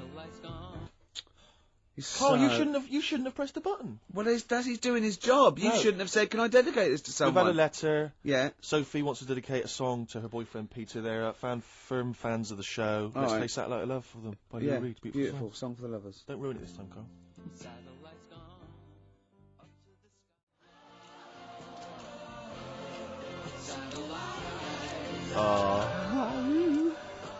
Oh, brilliant. How to ruin a song by Ricky Gervais. Do you want to explain what you were doing? I was just singing along to the backing vocal. You're not just singing along. Doing it like a mental. Well, just give us a blast. Well, I haven't got my headphones on. I've got to do it in time, haven't I, now? Because wait, was it? Is it finished? It's finished now. And it was just going, when Bowie, Bowie goes, Satellite, I was going, ah, like that. Yeah. But in room 101, you're going to put irritating people. I know, but it's something nice what making. Are you going to climb down that little thing and climb in yourself? It's sort of, yeah, maybe. You know they have sort of a visual representation of the thing that irritates them. They always have that, like Shakespeare, there would be a bust of Shakespeare's head. Just a picture of you. Yeah. Ideally. Oh dear. Bowie in the background, Satellite Love, Song for the Lovers. I should have like sung along on air. I love the idea of you when that came out, you know, sort of 17, got a girl back to your place, you know, just making out with her. Just that record's on in the background. You just go, ow. I'm gonna have to shoot off now, Rick. Ow. Just leave me to it. I'm enjoying myself. Ow. I'll finish myself off. Ow. Finish. Oh dear. Oh, you can't do that. Oh, we've cheapened that song. Oh. You've ruined that song forever for me. Now. No, I haven't. But see, the thing about Lou Reed is because Perfect Day, just a genius song, but we can never play it now, can we? Because of that BBC ad. No, because I'll tell you what. What's her name coming in at the end? M people. Yeah. That thing she does with her Utterly voice. ruined that song. There's a couple of songs that have kind of like I always remember. And who's that one that goes? It's such a perfect day. Yeah, some Who's bit of that? opera ponce. Yeah. Yeah. Oh. Yeah. Yeah, that's a song. Any other songs ruined because of their association with things? That song, First Time, which was on the Coke ad. First time, first love. Ruined now, 'cause that was on Coke. Wasn't that Fallen on Blondes? Oh, that was Robin Givens. Wasn't Robin it? Givens, yeah. What was didn't Fallen on Blondes do something like that? No, not I just keep seeing Fallen on Blondes in the playlist. I think Fallen on Blondes they ruined their own career by writing songs. Yeah. It's becoming a feature. Yeah, we should play Fallen on Blondes one week. Rick, I was going to say something to you before we got sidetracked. What were we talking about, Carl? Oh, we were talking about, We nearly lost it there a bit, but I think we pulled it back. It's okay, no, we had a fascinating fact that we were going to Oh, yeah, if everyone in China, Carl... This is true, Carl. Right, Carl, wake up and listen. Listen, if everyone in China jumped... It wouldn't be hard to coordinate. They did Hands Across America. They did Up Yours, the Laws, right? We can coordinate this. We can get the sun involved or something, right? Everyone, 1.2 billion or something, jumped up and down at the same time. Shut up. You're not explaining this clearly It would enough. cause a tidal wave that would destroy America. If every person in China jumped up at the same time, that would cause a tidal wave that would destroy America, apparently, according to physics. According to physics. I don't believe it. It is, no, true, it's a fact. We're not making this up. We both know this is a fact. We're not making it up. We've heard it, but Yeah. obviously I don't know. I don't know what that's based on. Someone going, just had a terrible thought, Mr. President. What is it? No, you know the atomic bomb and all that? Yeah, forget it. Forget it. If everyone in China jumped up and down, they'd wipe us out. Right. You know what I mean? See, there should be some Chinese leader just threatening them with that. Yeah, just showing them a picture of everyone just poised. just pictures of China people just crouching. On pogo sticks. Exactly. Just a billion Or Chinese just, people. Just all stood on the Great Wall of China, about to jump off. That'd be brilliant. Oh, See, look dear. at Carl, he's dumbfounded, he's scared now. He's scared now, ain't you? But there's more chickens in the world than people. Oh, play record. Well, that's brilliant. If you can substantiate that, please get in touch.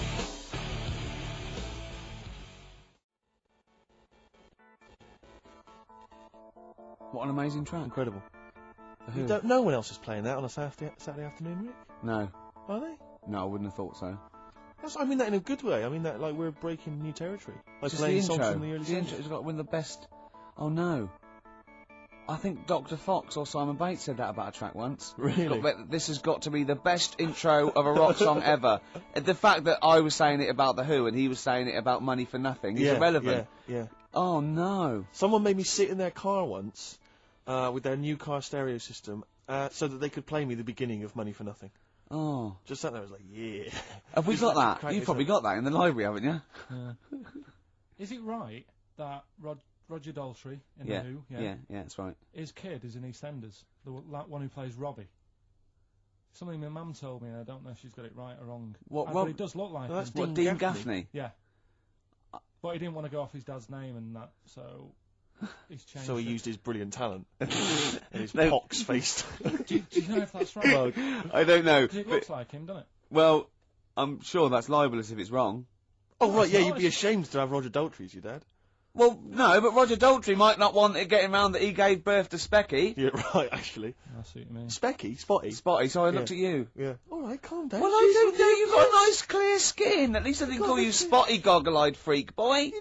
You've got a nice skin, a nice complexion, smooth-faced, goggle-eyed freak boy fish. Thank you. Yeah. That's be nice. Carl, what? Don't you like us arguing? Is it like Mum and Dad arguing? Do you get all... It's a bit like that. In the caravan. There was nowhere to escape to. Oh no, rattling round Did you that make little... any friends when you were down on the caravan site? Yeah, a lot of people from Birmingham were there. What kind of pals did you have? What were their names? I can't remember, it was years ago, but Yeah. they all had rich parents. Right. Like, they had, like, their own car to drive around the campsite on and all that. Right. Yeah. So I used Their to own read about them. fence. So I'd have a With... go. And Oh. but they were mates, and you saw them every year, did you? Or every 3 weeks when you went down there? Yeah. Cool. Oh. And you didn't keep in touch with any of them? No. I'll admit now, I went to the same place in the caravan for about 6 years running. I went to a place called Riverside in Bognor, because someone round the corner from us had a caravan, two-berth caravan. Me, my mum, and my nan. I think I'm really lucky to have had it, really.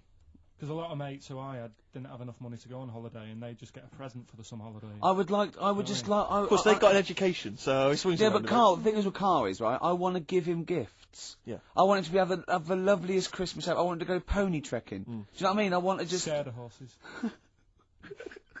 So many things we don't know about Carl. Fell off one out of fate, and the woman didn't know what to do. She couldn't handle the horse. It was running off. I was hanging underneath, getting a kick in the head. No, Really? Now, hang on, what age were you? 'Cause this could explain a lot. I was about 6. That makes a lot of sense. Oh, I think we've got to the bottom of it here. Oh no, got kicked in their head by a horse, lived in a caravan, and had to live in Wales half the time. Oh. Then no wonder this is your favourite time of the week. Do you look forward to this all week, these 2 hours? It's alright.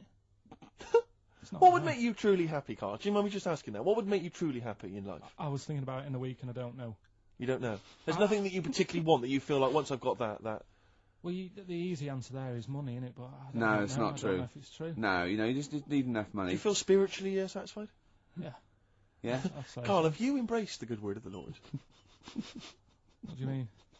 Well, Jesus Christ, our Lord and Saviour. We're having a meeting tomorrow. It's in the church hall, and we'd like you to come along. I went to a church. Rick, I've got to say once. this. I got this housemate who I don't know that well, and I've been living with him for about two months or something, right? Yeah. And he's in the kitchen, he was washing up, and I just turned to him, right, and he doesn't know me that well because we sort of talk to each other now, but we don't know. And I just turned to him, I went, Matt, have you got to know the good word of the Lord?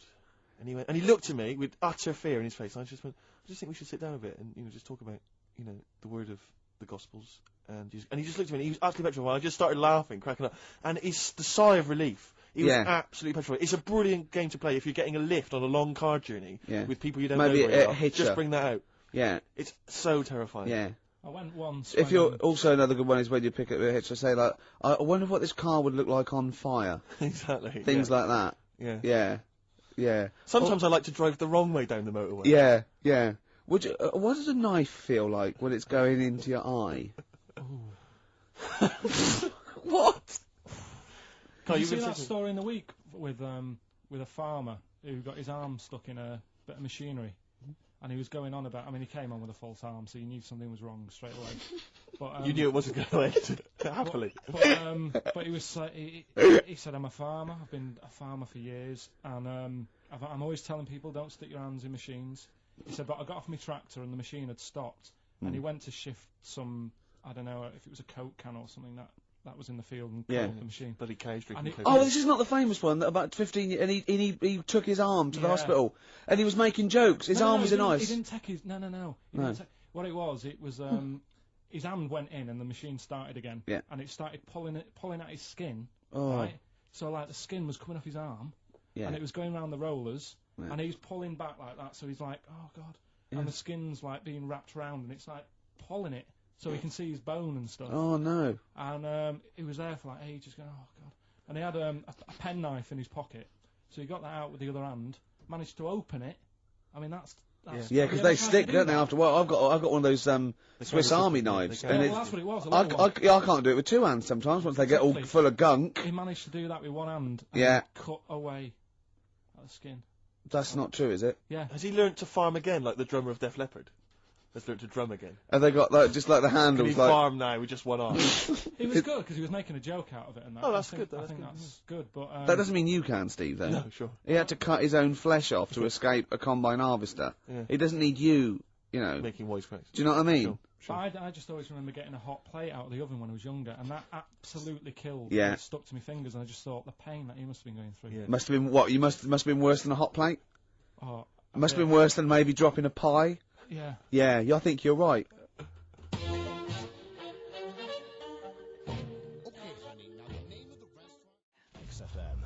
That's nearly it. That is pretty much XFM 104.9. Fast approaching 3 o'clock. It is indeed. Is that pretty much it, Carl? Is this our last link? I'd wrap it up. Yeah?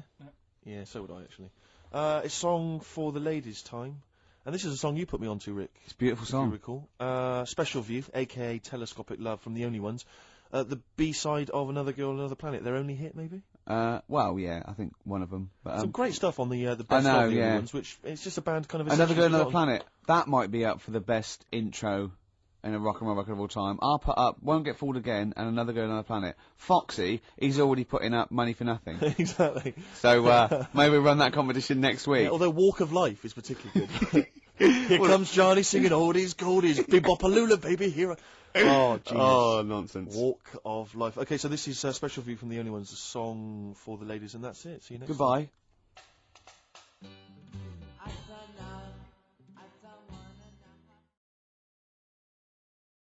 time. Yeah.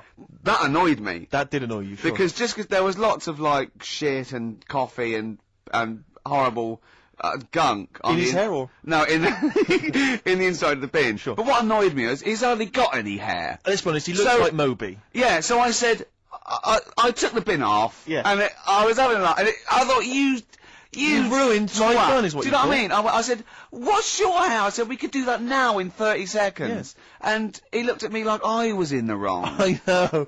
Rick, that annoys me about him. I know. That doesn't annoy me about him. But otherwise, he's like childlike. Yeah, you know, in so many other ways. He doesn't understand that he's hurting your emotions and your feelings. But also, right, we were playing football. So come and play football, right? And so we were playing. Was that just in the office, or? Yeah, just in the office before you came, right? And we were sort of kicking it back and forth, and I started kicking it a bit hard. And but he was quite good. I said, this is great, right? And we finished anyway because we thought we'd break some. And I went, I bet you were quite good at football, weren't you?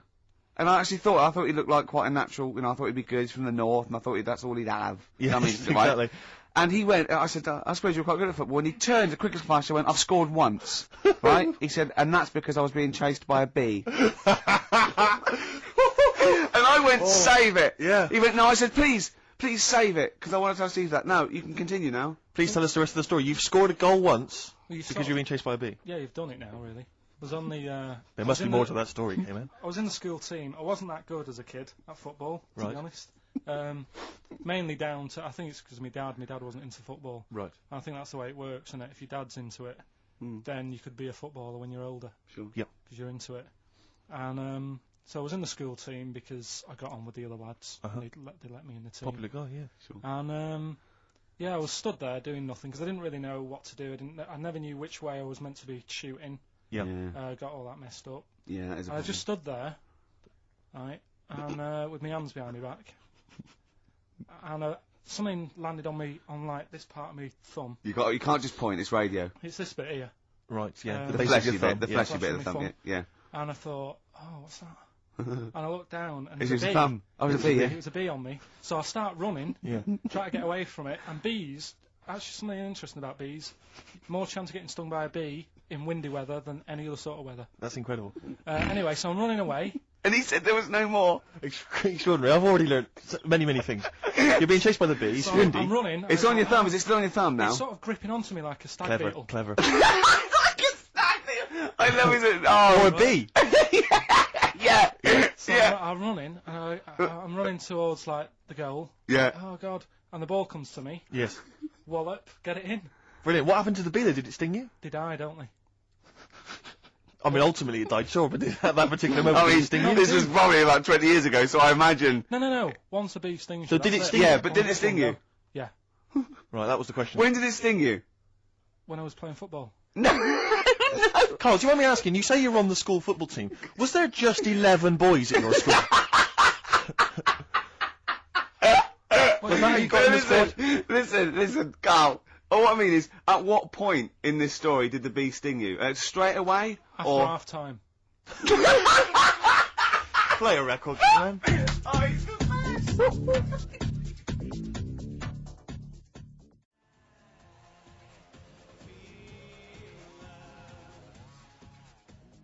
Depeche Mode, I Feel Loved, on XFM 104.9. It's about 17 minutes past 1 on this Saturday. Go on. We'll never interrupt me when it's going that well. Sorry, I don't know what I was thinking. That was my record. That was about 4 or 5 sentences. True. They I don't know had what I was thinking. semantics, I was bored syntax. There was capital letters, full stops, grammar, You everything. didn't even get the time out, did you? Why? What time was it? Quick, what time was it? I interrupted. 17 Sorry, I minutes should have. past. I was so eager. 1. XFM 104.9. I'm Ricky Gervais. With me, Steve Smirch. And the K-Man. The K-Man. We're all giving ourselves nicknames now. Yeah. Can I just clear something up? This is only a very, very personal thing.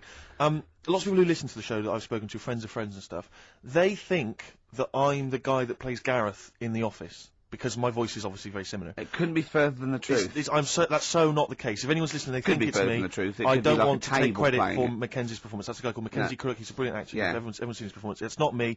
Admittedly, he has loosely based his accent for the character on my accent, because obviously it's a comical accent. We all admit that. Yeah. We'll agree with that. But that's it. That's where the similarity ends. Yeah. Mackenzie's a good-looking fellow, isn't he? He's a good-looking lad. I mean, that's not You're not digging me. I know, because you're saying I'm a good-looking guy as well. You're just saying we're two differently good-looking guys. Yeah, Carl, it's all people are all different looks. I mean, you could say Brad Pitt's good-looking, and then you could say George Clooney's good-looking, and they're both great-looking blokes. They don't look alike. Exactly. So for me to say Steve and Mackenzie aren't alike, Mackenzie's a good-looking fella. Exactly. You know, if you looked at the Venn diagram there, they weren't mutually exclusive. There would be a crossover of good-lookiness. Yeah, and I'm in that pool with Brad Pitt and George Clooney. Wow. Well, it's quite a big pool, Rick, and I'm in there, certainly with them. Yeah, Yeah. I mean, I'm in one of those Venn diagram circles. You are, yeah. You're over this one. See what's in there? I noticed that's a separate one, floating off from all the others. Yeah, lizards and parrots. Ah, right. Okay, right. so it's good to be included in something, though. It's good to be part of a gang, Carl. That's very important. Yeah. And if that's cleared up... Depeche Mode there, and I Feel Loved. Who'd have thought Depeche Mode would have been that huge? I think I'm seeing little lads from Basildon with little plinky plonky sound. I thought that'd be it. They'd be like Visage or something. That'd be it. And now they're stadium rock fillers. They're huge. They conquered America. He went through some hard times. He came out the other end. Well done. But see, I think what you just said there is a very good example of why they are and why certain other bands aren't. Because if you think about it, for me, you see, whenever I think of a band name, if I see a new band's come along or whatever, I always use a very simple test, which is, can you imagine that you're the announcer at a huge event? Maybe it's like broadcasting around the world, like Live Aid or Nelson something. Mandela or concert. it's a Nelson Mandela Freedom concert. Yeah. And you can imagine He's there. Nelson's there. Yeah, with the Everyone's Spice Girls. Oh, they're all there. But you can imagine someone saying, "Ladies and gentlemen, please welcome to the stage, Depeche Mode." Yeah. The Rolling Stones. The Who. Exactly. But you can imagine someone saying, "Ladies and gentlemen, please welcome to the stage, Visage." Ladies and gentlemen, will you please welcome our headline act? Welcome Idlewild! Exactly. Ladies and gentlemen, please welcome to the stage, Ned's Atomic Dustbin. It doesn't... Do you know what I mean? You just know. The Levelers! Some bands aren't going to make it. Ladies and gentlemen, please welcome to the stage, Mega City 4. Do you know what I mean? It's just a simple test. We'd like you to do that at home. If you're thinking of starting a band, or you've just named your band, you're just beginning, just phone in, tell us, or email in, tell us what your band name is, and we will use that simple test. And we will do the test. Ladies and gentlemen, will you please welcome to the stage... The Franken Walters! Jimmy Eat World! Ladies and gentlemen, please welcome to the stage, Cooper Temple Claws! I don't think it's going to happen for those lads. It's a good It's one. a simple test, anyway, but... 100 reasons, please welcome to the stage, 100 reasons? 100 reasons I think would work quite well. I'm just going to give the email address, ricky.gervais@xfm.co.uk.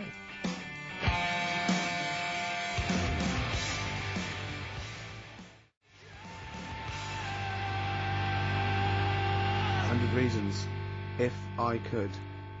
Ladies and gentlemen, will you please welcome to the stage, Pop Will Eat Itself? Carl, have you got like a sound effect or something of like, can we get the atmosphere Cheering. we're going to test? Cheering. We'll seek it out with. Have you got something there? Have a look on there. I'm just looking in the NME for the kind of forthcoming gigs of the smaller known bands, and it might be a useful place to just begin the. Ladies and gentlemen, peoples around the world, will you please welcome to the stage, Chumba Awamba! Have you got a sound effect? Have you got one? Nice, yeah. Ladies and gentlemen, will you please welcome to the stage, the Parkinsons? They're playing in Leicester this week, so I look forward to that. That's a good plug, isn't it? Let me see who else. If anyone wants to pop down to Leicester to see the Parkinsons. Ladies and gentlemen, please welcome to the stage, Cyclefly. Okay. Oh, there's a genuine one here. This is someone. Simon's emailed, and he says, "Will you just test this name for us?" Okay, Carl, if you can, there you go. Ladies and gentlemen, will you please welcome to the stage, Coach? Not utterly convinced. No, it's not too I bad. know. It's not. I'm worried about the sound effect. We start to sound like Chris Moyles or something. When we play a sound Well, he's effect. a top broadcaster. Everyone loves him. Losing weight as well. He is hilarious. funny man. Just there's one more coming here. I'll just check this one. Ladies and gentlemen. Ladies and gentlemen, will you please welcome, this is Chris in Oxford, ladies and gentlemen, please welcome, Meanwhile Back in Communist Russia. Is that a band? I assume so. I assume it's his band, Yeah, isn't it? yeah. Well, how does he listen to us in, hold on, no, this is only local radio. How does he listen to us in Oxford? Well, if only there was some kind of digital format that he could listen via the web net. What is it? What is Can do the, that. What is it? What? how does he listen in Oxford? You can listen on Sky Digital. Go on. Channel 864. Lovely. 864. Yeah. And On the on the internet? web. Yeah. Okay, what would that web address be? xfm.co.uk. Sure. Click on the audio. Yep. And you get XFM 10 seconds behind it actually happened. Perfect.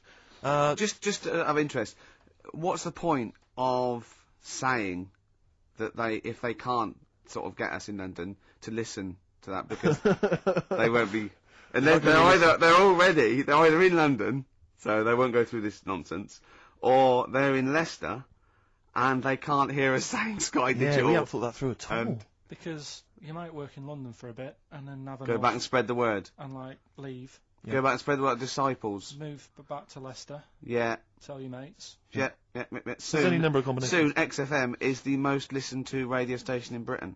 Yeah. What we need is people on Radio 2 to give it a plug every day. That'd be ideal. Yeah, or Radio 1. Yeah. Any of the big rivals. Virgin. Yeah. I mean, we've often plugged Virgin. It's a good station. 105.8 Virgin Radio London. It's a great station. Really good station. Hard 106.2. Lovely. You're listening to Magic 105.4. Are you getting quite a lot of voiceover work now, aren't you? I am. Yeah. That's not. I've stopped all that though. Have you? Yeah. Oh right. Okay. Yeah. No, it's all right. It was good. Well, I'm all right now. I've got a bit of money. Classic 60s bands. I've just suddenly. Ladies and gentlemen, will you please welcome to the stage The Scaffold? Oh, The Scaffold. You remember The Scaffold, Carl? You picked the lead singer looks a bit like him, but you know whose brother that is in The Scaffold, don't you? Mike McGear. you know whose brother that is? What? Do you remember the scaffold? They did, Yeah, I remember we'll the drink a drink to Lily the Pink, the And Pink, the didn't they Pink, do that the in oh, the the Roses human advert race. as well? Yeah, thank you very much for the entry, Iron. Do you know whose brother that is? Whose brother? The lead singer? No, the Mike McGear in it. Sort of one of the main men in it. He's one of the songwriters in McGear. No, the I don't. scaffold. Paul McCartney. Is he? Yeah, I didn't realise that. yeah, that's Paul McCartney's brother. Think of that when they go home for Christmas. So I think Lily the Pink was what, about 1970? Yeah. It was number 1, wasn't it? Christmas number 1. Yeah, big number 1. Yeah, I don't know if it was Christmas number 1. Two Little Boys was 1969. Last. No, it definitely was number 1. Yeah, but I Scaffold. don't know if it was The scaffold Christmas was. number It was because yeah. I remember I did it in Really? yeah. Yeah. Wow. So they go home at Christmas, and Mrs. McCartney goes, "All right, boys, how are you, Paul? How are you doing?" "I'm just starting a new band called Wings." "Yeah, oh yeah, so this is Linda." "All right, yeah, sit down." "Mike, what are you doing?" "Just had number 1." Brilliant, round of applause. "How many number 1s do you have, Paul?" 19. Still, we know what we like, don't we? We'll drink the human race. Paul goes, "Wow, if you want to." The long and winding. Boring. We'll drink a Wow. Linda, do you want to be in the scaffold? We're probably going to go on tour and stuff. I know you love it. Well, I quite like it. Yeah. We'll drink. You're not going to be in Wings if you're going to play with him. Well, I got make a tricky decision. I mean, that's a No, great song. what are you Everyone's doing? loving it. What It's are you- Christmas number 1. What are you doing eating his bacon? Well, I love it. You don't eat bacon. Yeah, but I love the music. He's a great Stop guy. it. What are you doing? Well, I just, I love the music. I We'll can't drink a believe drink it. to Lily the Pink, No. No, you don't. Yesterday, all my troubles seem so... Oh, shut Thank you very much for that. Entry, Iron. Oh, imagine that, because imagine how different going, well, you've had 19 number 1s. I mean, it can be a matter of time. Yeah, if things stay like this with the scaffold, I'm going to rule the 70s. Yeah, if things that carry on going like they're going now, the scaffold... Ladies and gentlemen, will you please welcome to the stage, Beck. Oh, nice one.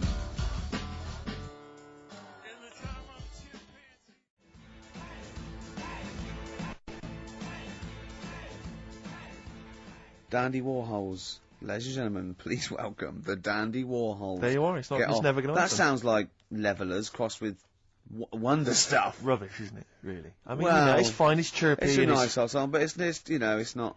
It's that thing of it's just not essential. You I can't just love don't it. really need it in your life. If it never occurred, you wouldn't mind. Yeah. You know. Do you know what Carl just said? Go on. Were you listening? Not really.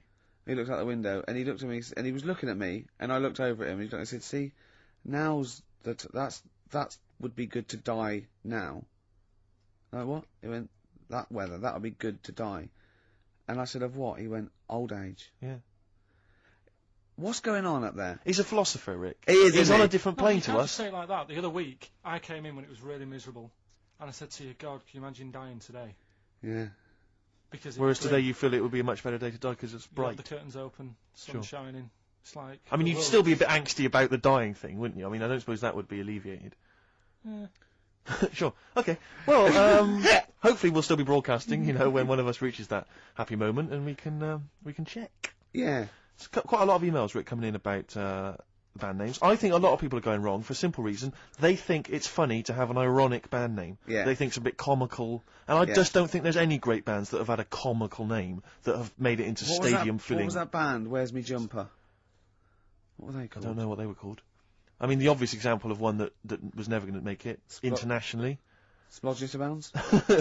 Splodgeness Abounds? No. I like them, though. Splodgeness Abounds. Splodgeness Abounds, they were great. Ladies and gentlemen, please welcome to the stage, Carter the Unstoppable Sex Machine. USM. These are some of the ones we've had emailed in. These are bands, obviously, that haven't made it so far, and I don't think they will.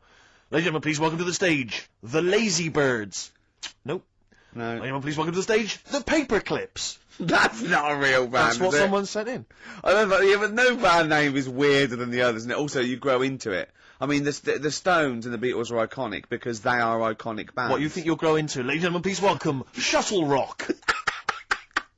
Ladies and gentlemen, please welcome Treehouse Casino. I don't think they're gonna... That's just made up! Well, possibly. Well, they all are, but they all obviously. Are. But my point is, people say there's Yeah. no logic to band names, but if you think a band name like the Smiths, Great. that's genius. It is, It yeah. sums up everything that band is about. Yeah. The kind of they're capturing that mediocre world of grim up northness. My favourite, Sonic Youth. Sonic Youth is genius. Nirvana. These are incredible band names. So Yeah. there is some logic to it. Yeah. I genuinely Sonic believe is it's not big. just arbitrary words. What about The Madness? Cure. The Cure. Madness sounds rubbish, Well- but they're good, aren't they? Yeah, but again, they were never going to be They were never going to be world beaters. But they were a comical band, essentially. Yeah, they were a but knees-up party band, yeah. and Madness is fine for that. But they had some great songs as well, and then it sort of turned it all, because then... I mean, Rick, I don't know how many members... Not Home Today is a great song, and this is from an email. I don't know how many members of the band there are in Chimney Factory, but if there's 5 people, who decided? Have they all agreed? Yeah, that's the best name. Do you know what I we can come reckon up with. decided? Dell.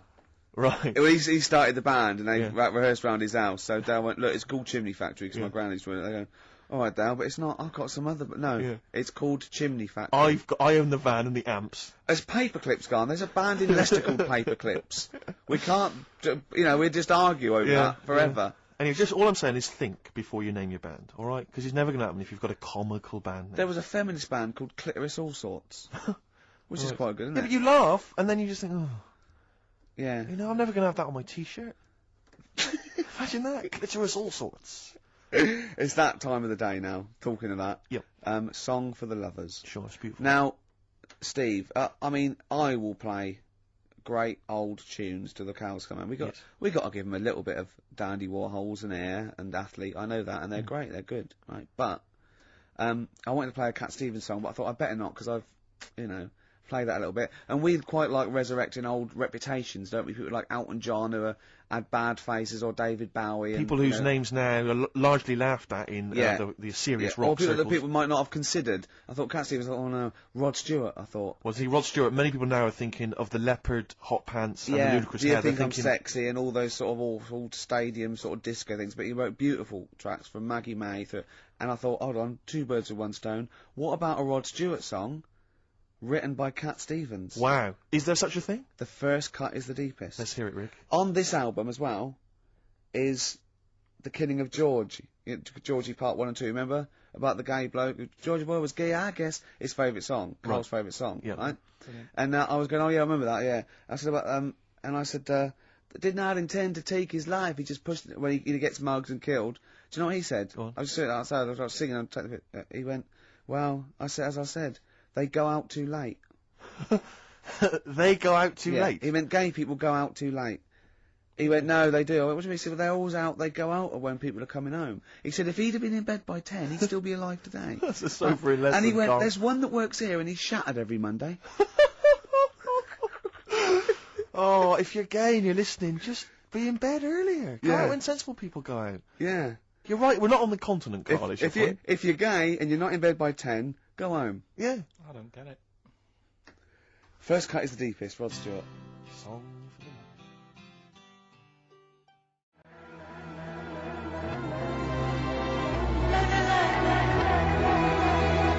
Air, Don't Be Light, XFM, 104.9, 5 to 2. Absolutely. Ricky Gervais with me, Steve Merchant. Smirch. The Smirch. And the K-Man. KP, Karl Pilkington, the K-Man. Pressing the buttons. Yeah. See that in Heat this week? What was it? About the campaign to stop Karl going back to Manchester. You know, because he's a miserable sort of northerner who goes, London's crap and I want to go back up north. Yeah. And I only need 40 quid a week to live up there like king and all that sort of rubbish. Right? Well, Boyd from Heat, we met him at the that award ceremony. Oh yeah. And we were saying about, he really enjoys Karl. He's getting a lot of people like people Karl. love him. And I was going, but he's thinking of leaving. He was going, start a campaign. And he did, and he put it in there. So the campaign, write in if you like Karl. If you think he's really annoying, then we'll stop talking to him. Yeah. But I mean, I like him. I love him. Yeah. Have you ever read the White Van Man column in The Sun, Carl? I've seen it, Are you familiar with this? This is where every day in The Sun they interview a guy who drives a white van, just, in order to get the kind of voice of the man on the street in the paper. And he has to answer, or just give his opinions, really, on events that have made the news each week. Just thought we could maybe throw some of these at you, Carl. Go on. Because we know to see what your views are. Yeah. So, just the first thing that comes to your mind, the sort of your initial reaction to each of these. It's top all things, but you don't need to know about them. It's just your philosophy on it. Yeah, so just your views. Yeah. I have had a few days off this week, remember, so I don't know what's going on in the world. Yeah, you stayed in London, though, didn't you? You didn't bury yourself, did you? I normally see the news, but I didn't this week. Okay. So, what was your view on Will Young beating Gareth Gates in the final of Pop Idol? Don't like him. You know what I was thinking about when I was watching it all the way through? Yeah. How he looks like he's got a wire coat hanger in his gob. That sort of... Right. Again, it's radio, Carl. Radio. It's a great face. It's a funny face you're pulling, doesn't it? Yeah, but, you know, a radio. And that's a problem for you, is it? And just the way he's from a really rich family. I opened up the paper on the Monday or something, and it had like, oh, he went to a posh school and he's got loads of money already. Yeah. It's just a bit. Okay. Right, now what's the second question? There have been huge rises in street crime, especially muggings and carjackings. What's your view there? More youth clubs are needed, aren't they? You think more youth clubs? I like that. No? Okay. No, I like that because it's so 1950s. Yeah, it's sort of like you want a Bobby on the beat that'll clip you around the ear. So once they've come out of national service... Yeah! No, I love that. And if you find someone smoking a wood bomb, you make them smoke 50. Yeah, exactly. Oh, this is great. That is great. Did you used to go to youth clubs? Yeah. And they kept you out of trouble? You used to get into a fight afterwards when you came out. But for the sort of hour and a half you were there? You had a bit of pool and some boxing and a bit of pop. Yeah. So more youth clubs, that's good. I love him. I love him. If you're at home, just make notes, because this is brilliant stuff. Honestly, you won't hear more honest, from the heart stuff than this. This is great. Go on. This is not pre-planned. These are your direct responses now. I promise you, Carl did not know what we were going to do. He never knows what we're going to do, and he always answers honestly. That is the beauty of Carl. What is it's your not view, an act. What is your view, Carl, on New York's former mayor becoming Sir Rudy Giuliani? Sir Rudy Giuliani. Is he happy with it? He appears to be pleased with it. Let it go ahead. Fair enough. Okay. Go ahead.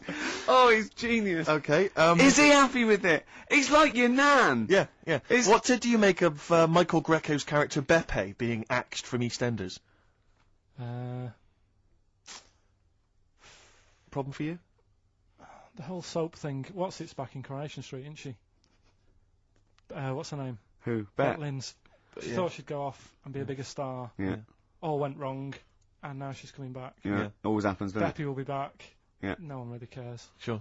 What was the van reply? What was the guy? The White Van Man says, obviously they feel the character has run his course, but I think he's a pretty good actor and I can't understand why. So, I mean, obviously there's a White Van Man there who's also got an opinion on script development. The through line, the narrative through line of soap opera. The 12-week narrative, the arc really shows itself up. The two last ones I want your opinion on here. What do you make of a cat that's been cloned in a secret 2.5 million research project? To find out what? If they can clone cats, yeah. Have they had to hurt it? Sorry? Have they had to sort of hurt it to do that? Have they had to hurt it? Yeah, or is it just scraping its tongue for some stuff? I think the cat's fine. The point is that they're cloning another creature, which is potentially very dangerous. Have you seen that film where they bring Hitler back? That cat. What if that cat turned out to be a world dictator? Exactly. What do you reckon of cloning generally, Carl? You concerned about it? Well, I think they're cloning for organs. They just grow them for the, Do you know what cloning means? Yeah, it's when you, make something else that's the same, isn't it? Right. Yeah, I mean, it's not going to do any harm. Okay. And great. And finally... We're on the World Council. Yeah. Finally, what do you make of some city workers who were caught bonking in the glass lifts of the Lloyd's building? What do I make of it? Yeah. Is that a problem for you? Do you think that's unprofessional? Was it the lunch break, or...? I think it was lunch break. It was their own... It's all right. It's their own time, I think, fair enough. It only takes 45 seconds to go from the bottom to the top. Is that a problem? They moved quickly. They acted, on instinct. You think fair enough? If that's their natural instincts and they're both consenting, you think fine? Yeah. Okay. Yeah. Thanks very much, Carl.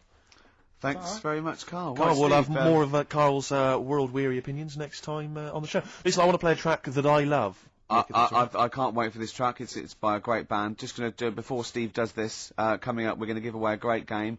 I'm sort of clearing out my flat with tidying out, and then we've got a lot of junk there. And we're going to give away a great game coming up. You've seen it, Steve. You're excited. I'm looking forward to that. It's a board game. It's a board game that we're all going to sign. It's going to be signed by Jerv, Smirch, KP, the K-Man. So you could win that. The classic album Copper Blue by Sugar. Listening to it again recently, reminded how good it was. Yeah. This is the track Hoover Dam. Play it.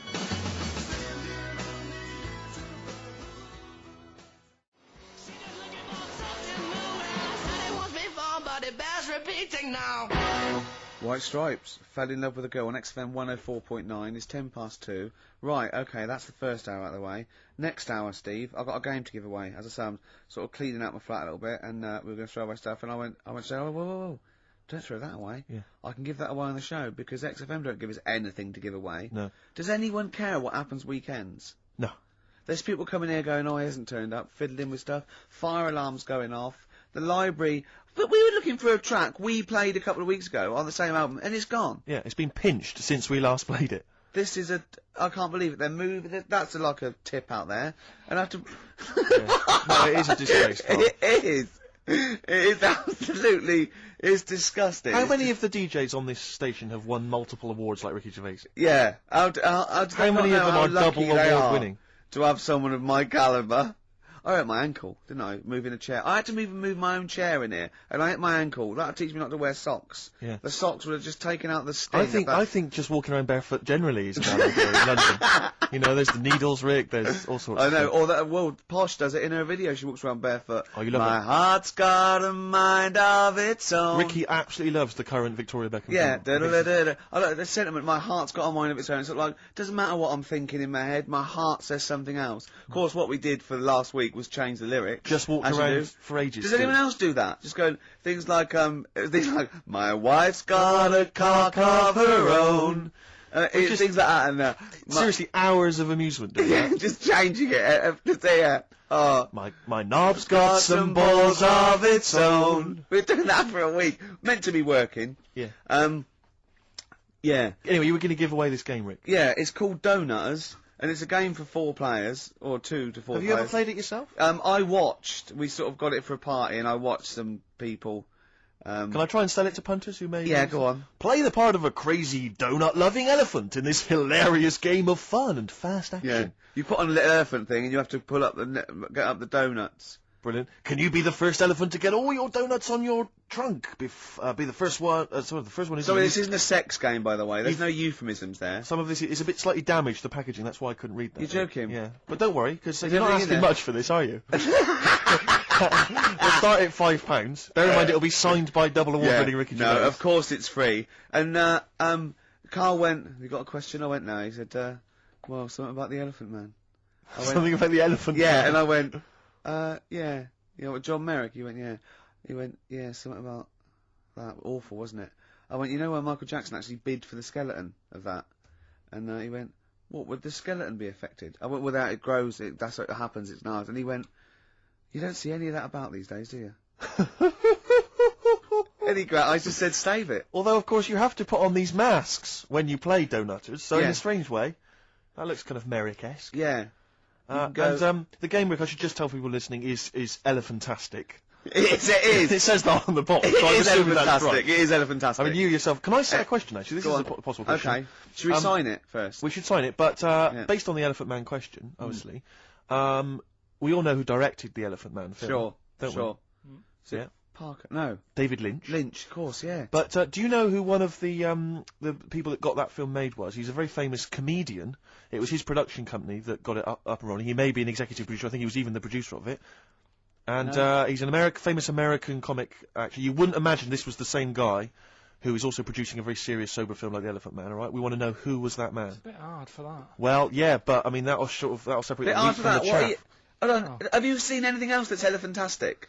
Not even Wellephant was elephantastic. He was Wellefantastic. Rick, have you got any more memorabilia that you want to give to people? Maybe get rid of, weeks? yeah. Because I have to say, I've got the council won't take it away. I've got loads of junk in my house. I've got an old fridge freezer in the front garden. Anyone's welcome to come and pick that up anytime. I'll sign it for them. But what about children climbing in it? That's not one of those with the handles, is it? There's several children trapped in there at the moment. Yeah, but that's a sobering lesson You to know the local what? council who won't come and pick it up. It's a problem though, isn't it? Because you can't just Smash chuck it up, them you're out right, no. anymore. I don't know what you're meant to do. Well, listen, right, when I was growing up, I remember the council used to charge £5 or something to take away, like, cookers and fridges, so my dad used to bury them. Down the bottom of my garden, I don't know, there's a cooker, there's a fridge, there's a freezer of some sort, there's a dog and a couple of cats. They were dead. I'm not saying my father's quite a mean man, as you know, but my dad used to do that with dead relatives. Yeah, because those funeral parlours take the piss. Very expensive. So a funeral can be, up to 40 quid. Exactly. You know what I mean? Whereas So, a shovel, borrowed off the bloke next door. Yeah, That's a massive saving. And not given back, to be honest. Exactly. Yeah, well, he's going to go soon.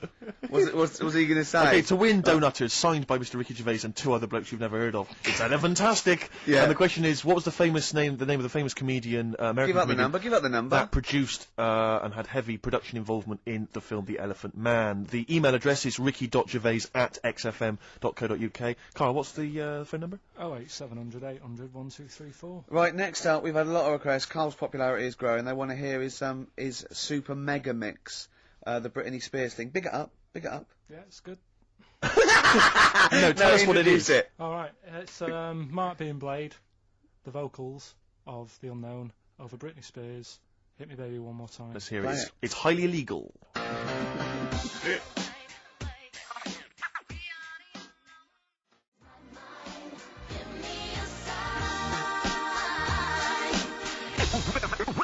We're fantastic. Go on then, back announce it, Carl. It's yours. Go on. That's Mark Bean Blade there with a bootleg.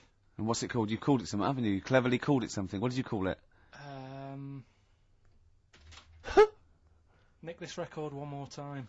Good. Very good. Carl Pilkington there, breaking all kinds of copyright rules. Now, coming up, we're going to be talking a little bit of Feng Shui. The art of moving things around so it's better. The ancient Oriental art of rearranging your living room. Yeah, the ancient art of don't sit near a window. Exactly. Because you won't get any money for it. And we've got a book. Well, we've been exploring Feng Shui for our amusement. Yeah, and we're going to be reading some great things. This is just good. It's good, solid Feng Shui advice for us. I mean, what do you need to know? I mean, just keep those questions coming to life. If you've got any question for Carl, don't forget that's an ongoing thing.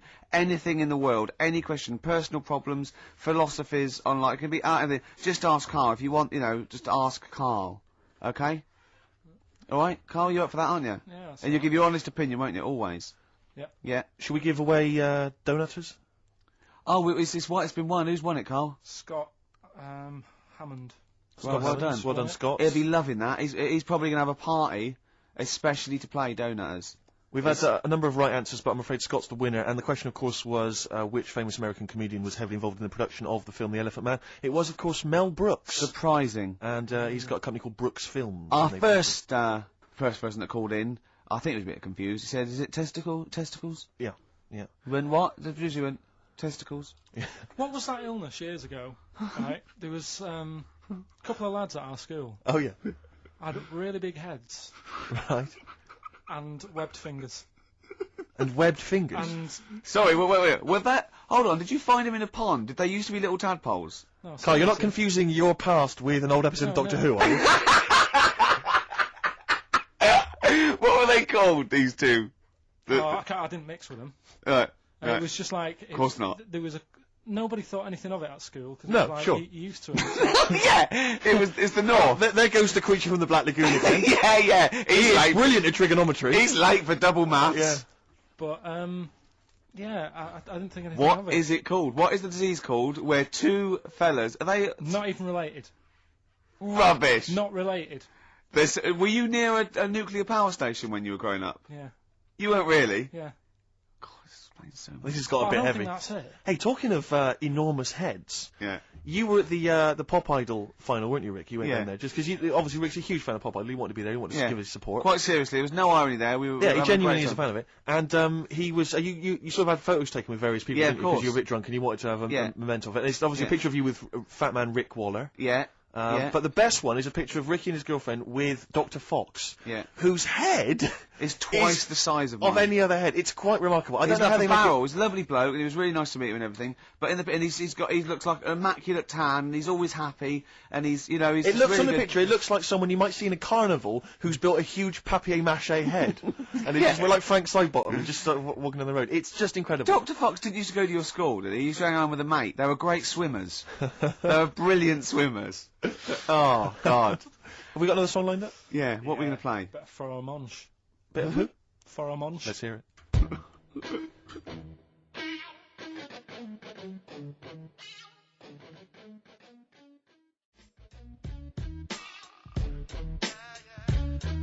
Faramunch, got ya. XFM 104.9. Well, as we promised, some Feng Shui. What do you want to know? Ratio of witness. It's one of those little books that you see at the sort of like the front desk of like Waterstones or Dillon's or one of those. And it's just it's a little guide. It's should I say what it is? I'm allowed, aren't I? Lillian Two's little book of Feng Shui. And obviously you can't go into it in depth, but it's some little, Just some little sort of nuggets, I suppose. Yeah, ratio of windows. The ratio of windows to doors in your rooms should not exceed 3-1. Too many windows cause all your luck to seep away.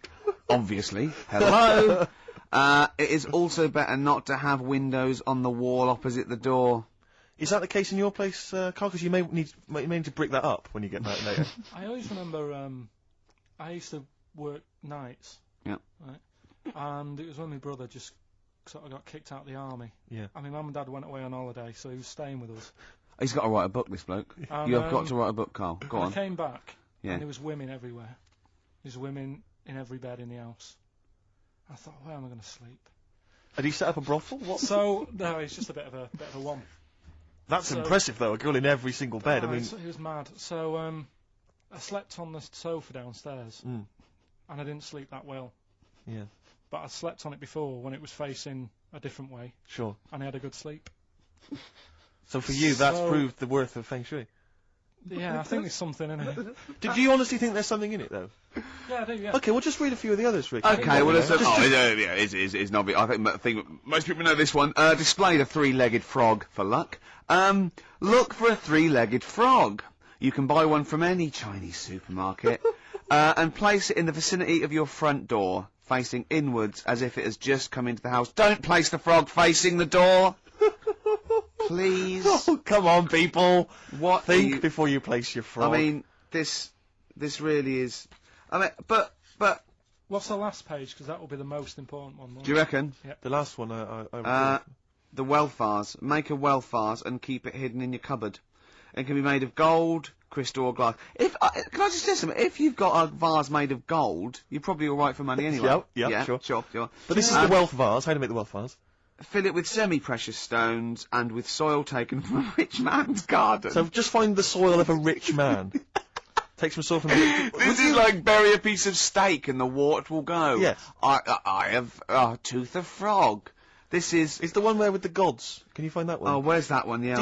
What do you make of feng shui, Carl? I Is it think something you it's, believe in? Well, like I said, I didn't sleep well on the sofa when it So was for you, facing the that's other way. proof So positive. yeah, you've got to get it right, haven't you? I'd like Carl to read this out. Okay. Yeah, do you mind? Read it out. Just read it out loud. Which one? Yeah, the gods are here. Right, okay. Just read that. That's such a good Invite bit. the gods Yeah, of wealth into your home. yeah, The Chinese have several gods of wealth, yeah.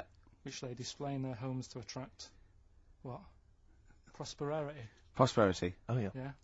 My personal favourite is T.C. Chi Yi, Yeah.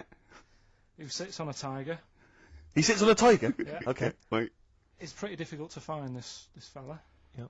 If you could use Kang Kung or the 3-star gods. Oh no. Read him out. Read out the names of the star gods. F.U.K. Read it out. no, Just he's read a that. god. It's a He's a Chinese god. god. You're He's a allowed to Chinese say god. Chinese god on the radio. No. You are allowed to say Well, if you're allowed Chinese. to say it, you say it then. Well, look. You're so immature. Read the three of them out, Rick. Okay. If he is difficult to find, you should use Quan Kung or the 3-star gods, Fuck, Luck, and Sao, all of whom bring wealth and prosperity. Now, what were the names of the gods again? Because if I'm making a note at home, Rick, Well, I better... it's a Chinese god. Yeah, there's Quan Kun, or you can use Luk Sao. You can't. What? But it's a god. F-U-K. That's how it's pronounced. Yeah, I assume. I don't know if we're pronouncing it wrong. I really Apologies apologise. if we're offending anyone who's of an Oriental persuasion. But that's Quan Kun or Luk Sao or Fuck. And any of those gods are available at a Chinese supermarket. Near you. Yeah. That's Feng Shui. It's an ancient art. You can't... Give me that look.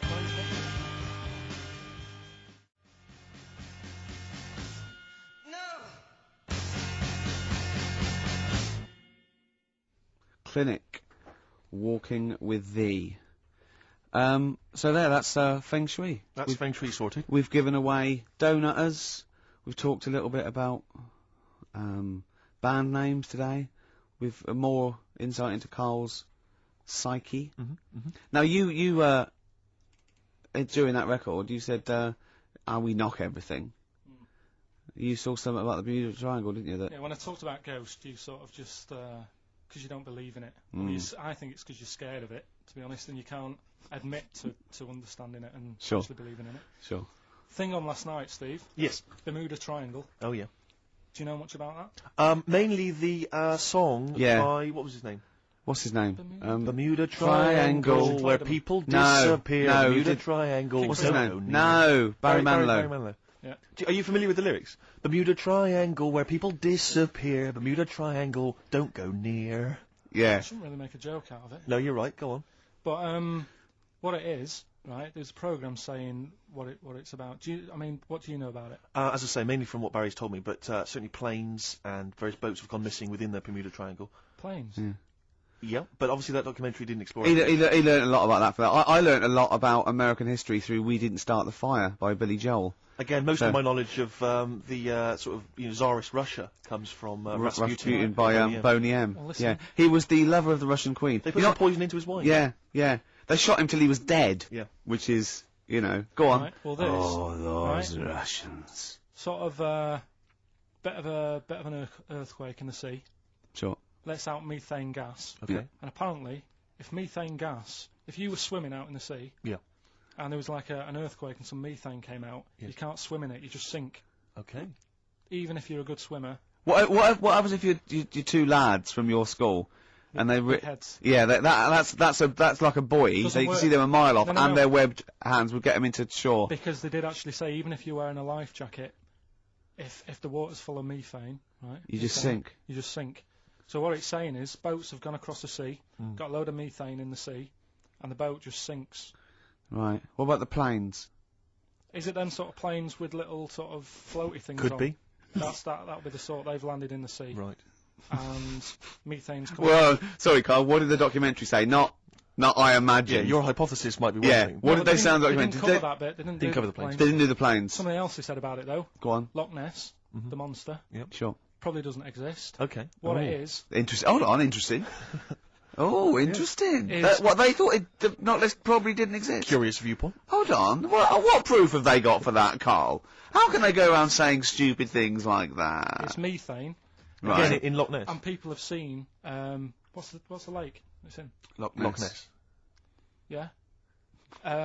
It being the Loch Ness monster. Yeah. That's where it lives. That's how it finds its way home. That's certainly the clue. Yeah, Again, Carl, that's the clue. Yeah, it's a clue. And if it's wondering, it goes, excuse me, would you know where I'm being the Loch Ness monster? Where would I be going? Oh, you'd be going to the Loch Ness if that's your home. It's way over there, you So big anyway, monster, you. So the bubbles from the Sure. methane bubble up out of the water. Yeah. People think, oh god, it's a monster's head. But it's not, it's just water sort of shooting up because of the bubbles. Well, that's two of the great mysteries of the universe solved by Carl P on a Saturday afternoon. That is fantastic. Yeah. So that makes me think a lot of things. So when mediums are sort of like going, oh, I've got something coming through. Do you think they are exhaling a lot of methane gas, and thus making them not think straight? Do you think everything's down to methane gas? Do you think that all the mysteries of the universe are down to methane gas, Carl? What did it say in the documentary you saw? About what? What was the budgie happy? We know that budgie was sad. Was it in a room? Because they used to take canaries down the mines, didn't they? They used to take canaries down the mines, they'd smell the methane, and then the budgie would be happy. I'm not going to teach you anymore. Play a record. The long and winding should have introduced this, shouldn't I? Go on, then. Oh, it's Beatles, Long and Winding Road. Smooth. Are we getting paid for this?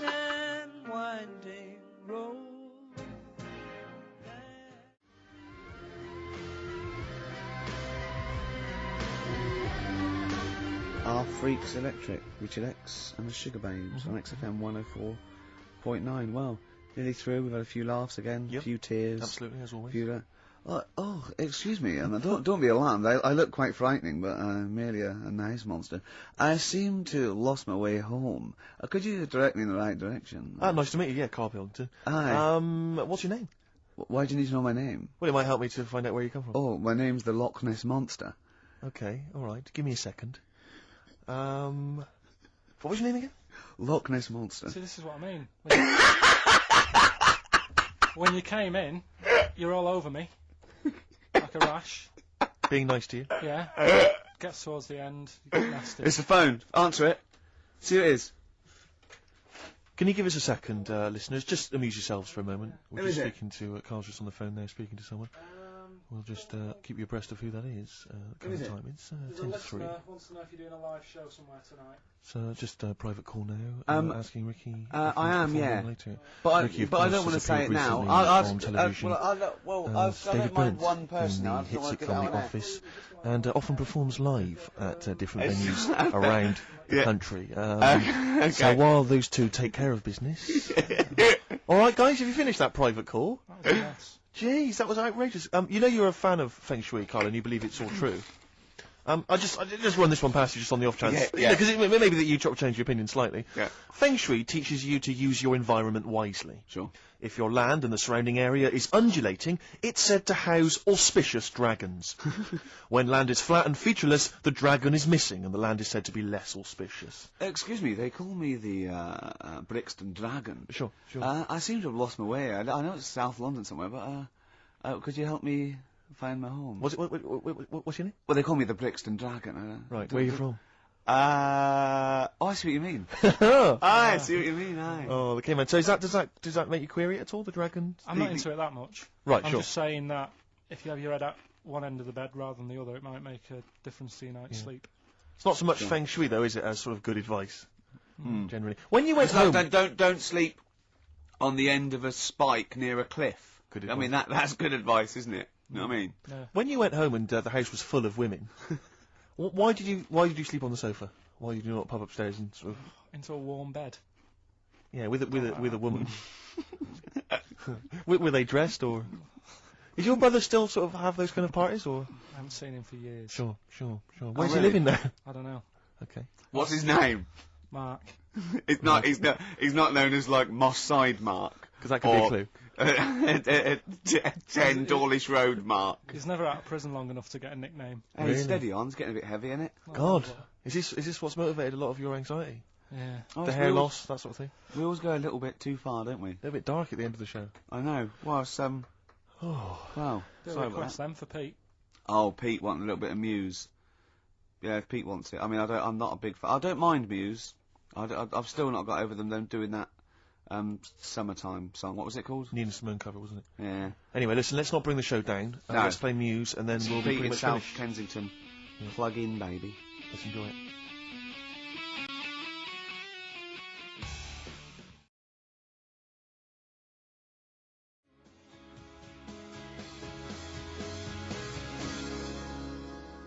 Star Sailor and Poor Misguided Fool. With me, Steve Merchant, and KARL Pilkington. The K-Man, round of applause for K-Man. Yeah. But no one's announced who you are. Ricky Gervais. Ricky Gervais. It's XFM 104.9.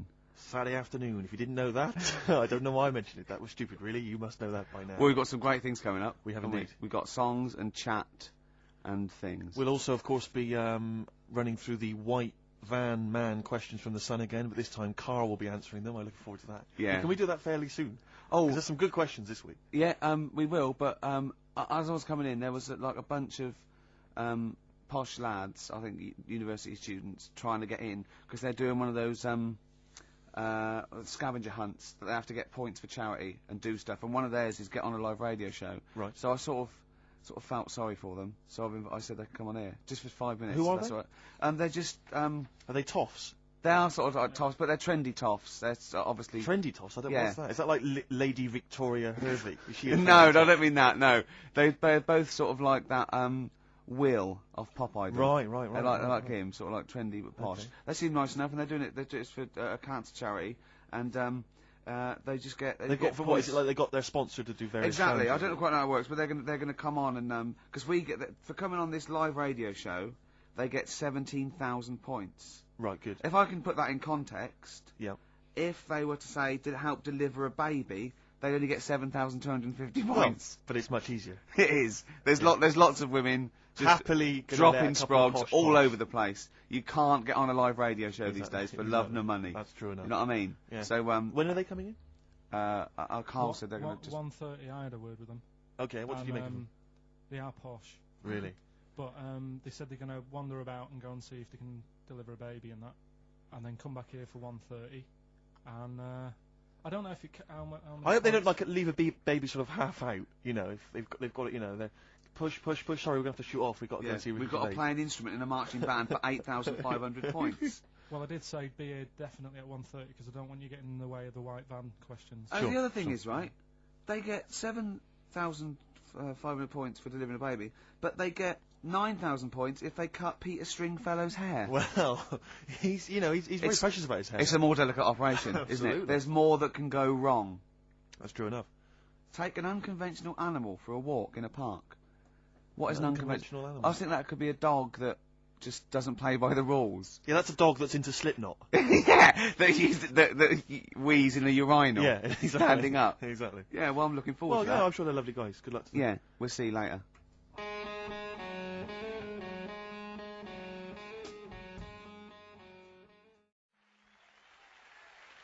Nirvana, Man Who Sold the World.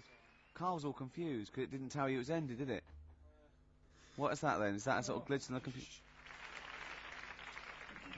Just applause, isn't it? I Careful, can't they hear might it. start swearing. You know what they're like. Yeah. Rock stars. Yeah. Their blue language. Yeah, and all their habits and all Oh. that. Yeah, it says track ending now. It's a bit Stop late now, talking innit? about it. That's you're giving away all the secrets of radio and that. People think it's like an old piece of vinyl that we've put on a needle, you know, like those old bits of footage of Tony Blackburn. That's what they think it's like. They don't realise there's computers doing it all. Yeah. Rick, you're showing them behind the curtain. Never do that. I won't. Never do that, mate. In the week, I called KARL up.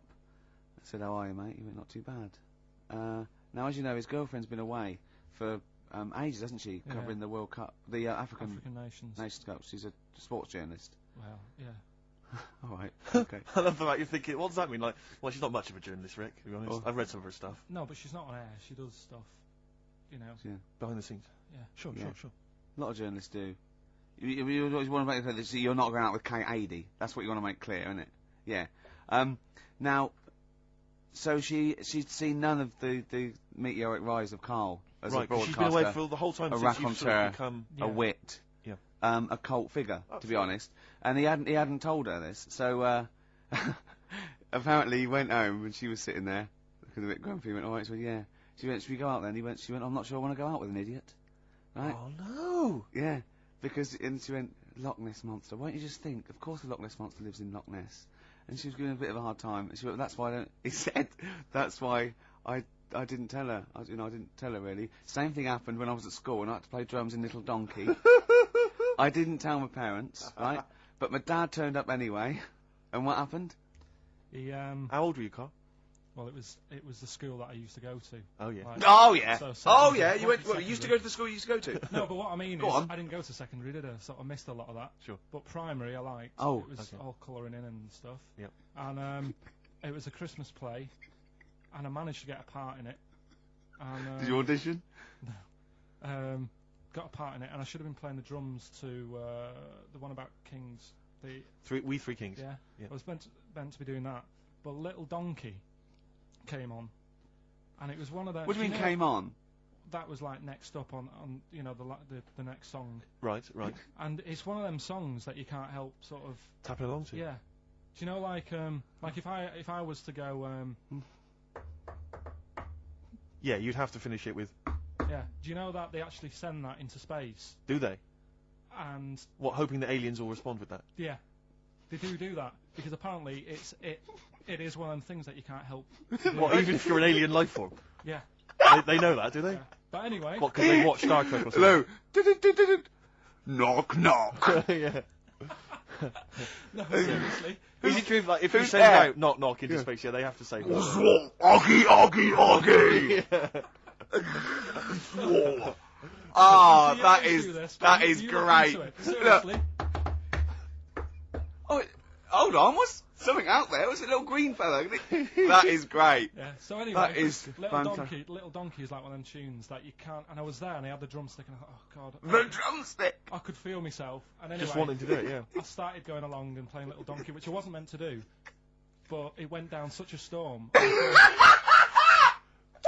What, were there people like parents and that dozing off, and then suddenly they heard your version of Little Donkey, they thought, wait a minute, now it's really picking up. What do you mean? I'm glad we paid £1.50 for this. What do you mean it went down such a storm? They're going, hold on, was it like when People have Ringo... lighters in the air. It was like when Ringo joined the Beatles, and they were going, Yeah. boo, Pete Best, but he went... Yeah, and they went, whoa!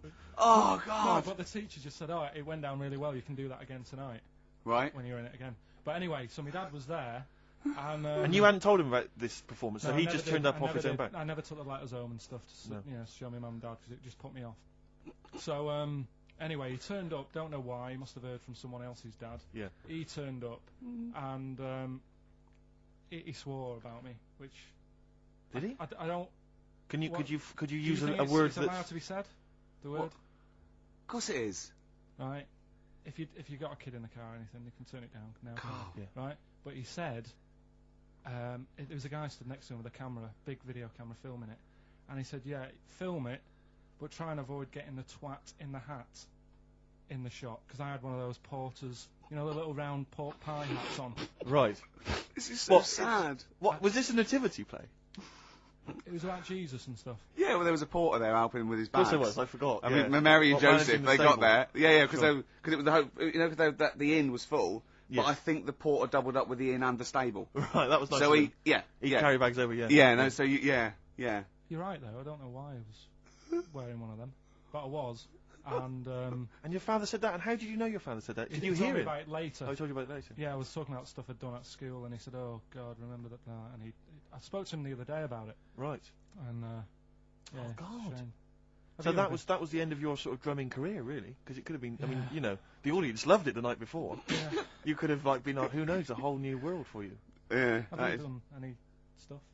I've never drummed. I wish I had. Man. I wish I But had. that is That's a movie story. But is that, and that's why you don't, and you don't tell, you still, your mum and dad don't know you on the radio, do they they? think when they were down the other weekend, they had to come in here. I just said, "Oh, I'll just go in and press the buttons." Because they could listen on Sky Digital, couldn't they? They could do. But you wouldn't want that, would you? I don't want that. No. Play KARL. a record, and I want to talk to you again a little bit about this later. yeah. Right.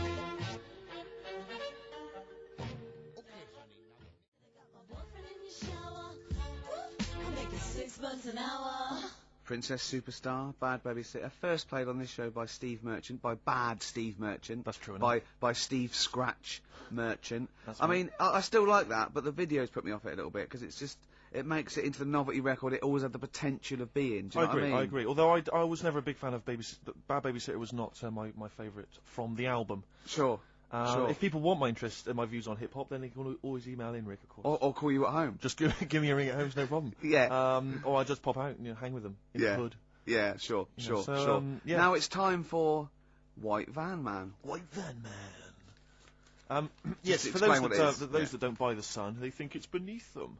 White Van Man is a column they have, I think, every day actually, and they just get sort of some, Joe Public to kind of comment on the week's news. Just seemed to me, that it might be interesting to get KARL's views on some of the big events. Not because we think that KARL hasn't got a valid sort of viewpoint. No. Because KARL sees the world differently to some people. That's all, and that's what's interesting. Like an artist does, or a, exactly. Yeah, he's very bohemian in his outlook. Yeah. Do you feel that you're up to scratch on this week's news? I don't like this bit. Don't you? Don't just relax. Why not? It's pressure. No, because you It's just not have to give pressure, us your first just opinions. For your honest answer. That's all we've ever asked of you, KARL, and it's all you've ever given us. Your honest, your first from the heart view. Yeah. All Don't right. worry, just relax. Just chill out. Are you worried that people are listening and thinking you're an idiot? If my girlfriend's listening now, go and have a wash or something. Go and have a wash. Not very nice, is it? Is it the opposite of Napoleon and Josephine? Yeah, go on. If you're going to visit me again, Josephine, for Christ's sake, wash. Well, I'll ease you in with something fairly easy, a music-based question. Kylie Minogue versus Dido as Queen of the Brits. What's your view there? Go and have a wash. It doesn't really matter, does it? What doesn't really matter? With the Brits.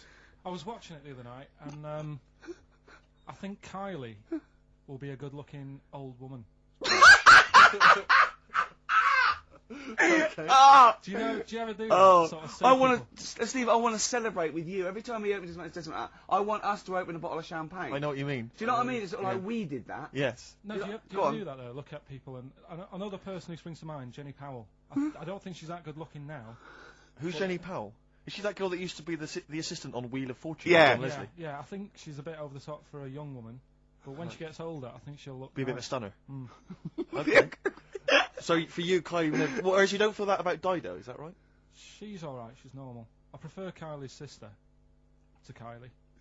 She Okay. looks, I could imagine her being a hard work to live with and Who, Kylie? not Right. being washing up and that. and Right, sure. being a bit fussy. Okay. And what do you make of taxes rising in the next budget to pay for NHS improvements? Well, my dad went to hospital to have an operation once. Yeah. So I feel like it's worth paying it because I've got something. Because people might have to go to hospital. Yeah. Yeah. Well, it makes a change when it's someone in your family, doesn't it? Yeah. Because you sort of realise. Yeah, how a change it is as good as a rest. And the weird thing is, if it weren't for my dad, I wouldn't be here doing this show because when he was in hospital. Well, no, I'll stop you there. Yeah. To be honest, that's all you need to know. You wouldn't be here, true, but no, but no, because this was after I was born, so I would be here. but his more direct involvement was what? Yeah, because when my mum was seeing my dad in the hospital, I got a bit bored, went for a wander, found the hospital radio station, and got a gig. Really? So in a real sense, if it wasn't for Carl's dad, Carl wouldn't be here. And did your dad, like, while he was listening to you, did he, like, sort of tap the nurse and go, can you get that 12 off the air? Who's put him in that app? Yeah. Oh, go on. Okay, what do you make of the real-life Mowgli who's surviving in a Transylvanian countryside, apparently? I don't know much about this story. I don't know. You know Mowgli, he's the guy from the Jungle Book. Yeah. The little kid that grew up with bears and animals and stuff. Apparently there's a real-life one in Transylvania. What were the things in Gremlins? What were the what? In Gremlins they were... Well, wait. Okay, this is an example. This is what your girlfriend said. Think, what were the things in Gremlins called? I can't remember. Just, I mean, It's really... something like that, isn't it? No, wait. Just really think now, Carl. Just with everything you've ever... With all the brain power you've ever used, think what the things in Gremlins were called. It's not there. There's a clue here. Oh, no. Yeah! They're not. What? Gremlins. Yeah. Play a record, Carl. Oh.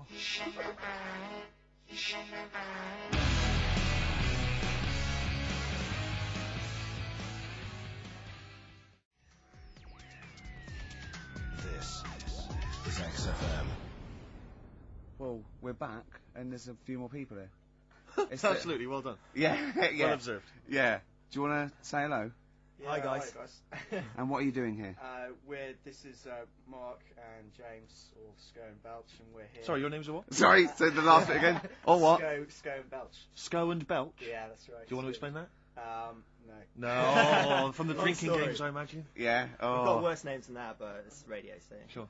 Now, you're presumably students? We've just well, we kind of graduated. We've been in work like about a year or two. And what do you do? I work for a management consultancy. I work for a distribution company up in Birmingham. Well, okay. So, Now, what you're doing is a scavenger hunt, and you're raising for a cancer charity. Cancer research. Right, Yeah. and you've got to do, and this is we're just helping you out here because for 17,000 points you have to get live on a TV or radio show. That's exactly it. So and here we are. That's why we're here. Yeah. Do you ever listen to XFM?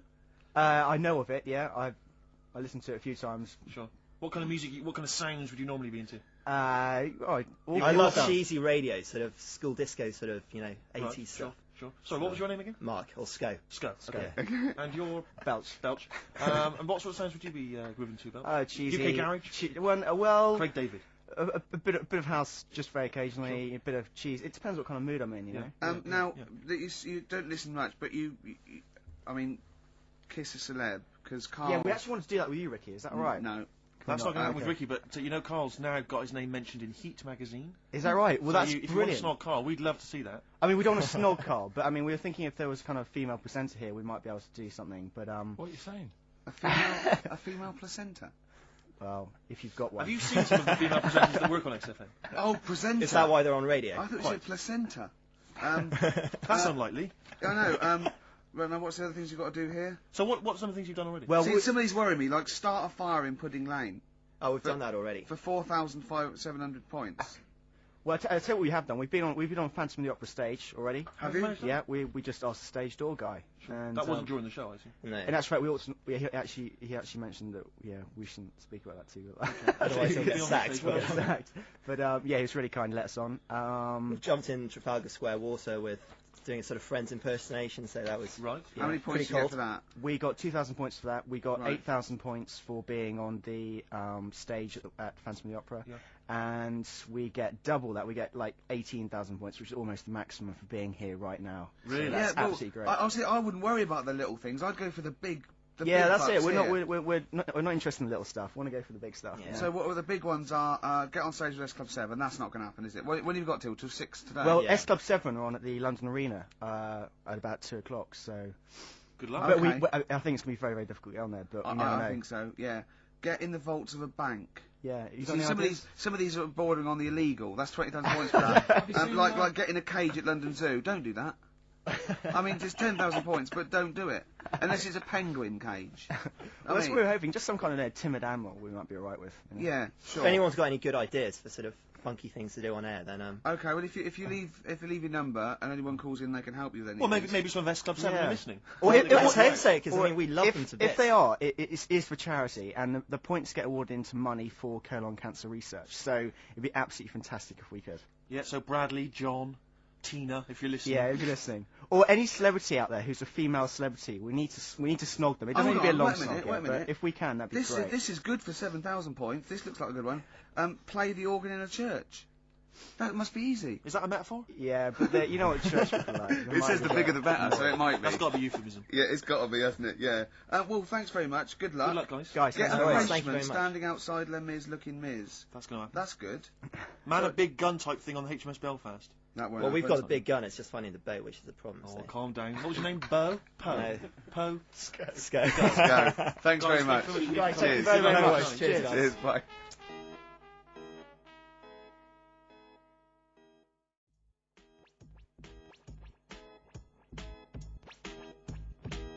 The streets, let's push things forward on XFM 104.9, the home of charity. That's true enough. Yeah. I've got to slow down because I'm doing a little bit too much for charity. I've got to worry about myself sooner or later. Do you know what I mean? No, come on. We were halfway through White Van Man. We were indeed, yes. Those lads came in. Getting Carl's views on some of the big stories of the week from the news. Carl, what do you make of the fact that the British Olympic curling team won a gold medal? I watched it. Uh-huh. I thought it was really good. The only thing that's getting on my nerves now is like, what was that? Is that a trombone player just sneaked in? That was me moving this microphone. Right. Incredible, wasn't it? Yeah. What an amazing noise. The only thing is, That shouldn't sound like that, should it? That's incredible. What a shoddy tin pot station this is. Well, we know that. Sorry, Carl. Go on. It's like in all the papers now, in like the the Star and the Sun all week, they've been like traipsing models over a bit of granite. Do you know like how those things are made out of granite? The things they throw. Oh yeah. And it just that bit annoys me. Okay. The Daily Star? No, the way that this sport, nobody had ever sort of heard of it a couple of weeks ago. Yeah. Sure. We win a gold medal. Yeah. And now in the papers it's like They've gone crazy. They've gone curling mad. Yeah. It's a good game now. Yeah. Good. Okay. Next. All right. Good. Let me see. What about the fact that the world's tallest man is living in a semi in Neasden? It's alright, isn't it? Something that someone told me in the week is that, do you know all these tall people like this guy? Yeah. Which is a bit weird they've only just found him, considering he's the tallest man. I think that's a bit weird. Yeah. Someone told me that, do you know the guy who was in James Bond, the big bloke? Yes. Jaws. He's got the same illness as this bloke. Right. And what it is... It's called tall. It's something about... You're suffering from tall. You've got a small tumour or something just behind this part of your head. Yes. Oh, yeah. Just sort of in the middle of your eyes. Yeah. And the pressure on that makes you grow really tall or something. Yeah. So he needs to get it sorted. That's your advice to him. Yeah. Get it sorted. Okay, very finally, Carl, this is important. This is just projecting into the future. Just projecting into the future now, K-Man. Apparently, global warming will bring sizzling summers and weird wildlife to Great Britain in the future. Are you worried about that? How soon? Soon enough for you to worry. Yeah, it's pretty worrying. Okay. You wouldn't prefer it to be sunny here all the time? No, because with hot weather comes weird spiders and that. See, I always think we're quite lucky here. Yeah. If you live in Australia, you might have the sun and stuff, but you've got like deadly snakes. Yes. Yeah. Which are deaf. Did you know snakes are deaf? Snakes are deaf? They don't have ears. Okay. So you're all right walking about behind them. Yeah. But if they see you ahead of you, you're in trouble. But yeah, with places like Australia, people go, oh, it's great, it's sunny, but they don't talk about the spiders and they keep the spiders, lizards and stuff. Quite. So I think we've got a bit of both the best worlds. So you're worried though about in the future, vultures flying through the sky? We've got various creepy crawly snakes. You concerned about that? Yeah. Well, there's a load. I saw something in the news in the week that a load of sparrows or something was somewhere. Maybe that's the start of it. That's an interesting story. Was that front page or? There's a load of sparrows somewhere. Read all about it. Sparrows somewhere. Some sparrows somewhere. Sparrows somewhere. Load of sparrows somewhere. Sparrows somewhere. There you go. Anyway. Excellent. That's Thank great. you very much, Carl. That's Carl giving his views on the news. Don't do that next week. Why not? I just don't like it. Why? Pressure. It's not pressure. You did brilliantly. Yeah.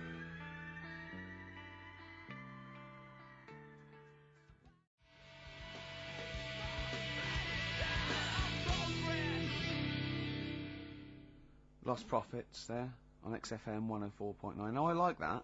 It rocks. I like the guitar, atmosphere. It's good, but it's called the fake sound of progress. I know.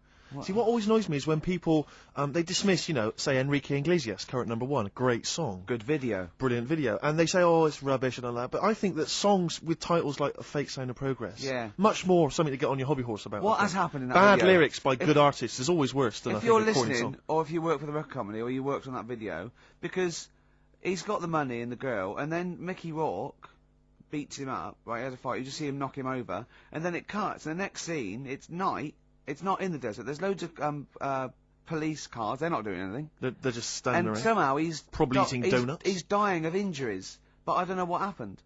What has happened in that video? I think if you heard the 12-inch mix, there's a whole bunch of other sequences that explain what happened. Yeah, I mean, we think that he stole the girl off Mickey I Rourke. think he stole the girl off Mickey Rourke, Yeah. as well as some money. Some money, yeah. Mickey's tracked him down. Yeah. And he's thinking, I'm going to stop running, I'm going to face Mickey this time. He And does, and then boom, you're right, it cuts, and suddenly the police have shot him or I something. don't know where they are. Don't know, the police just seem to be leaving him to die in the arms See, of his I lover. thought that they'd called the police because the sort of like the melee, but Mickey Rourke's off with his gang. The police are going, well, you know, where are they? There's no evidence. And they go, well, look, he's dying. They're going, but how did he die? Yeah. How is he dying? He's a bit wet for the No, rain. in Rourke though, Rick, I imagine he's stitched Enrique up. I reckon he's framed him or something. Or he's no sort of like ninja stuff, and there's lots of internal injuries that aren't immediately Anyone, visible. if you were involved with perhaps the making of that video, or indeed you are Enrique Iglesias, give us a ring. If you're around. Come on. Just fill us in. I'd rather play some adverts now than I'd love to play some adverts, Rick, but I'll tell you this, I'd also like to tell the listeners that coming very soon on XFM, some huge news about KARL that will rock It'll the be capital. like Pop Idol. It's going to be an ongoing saga.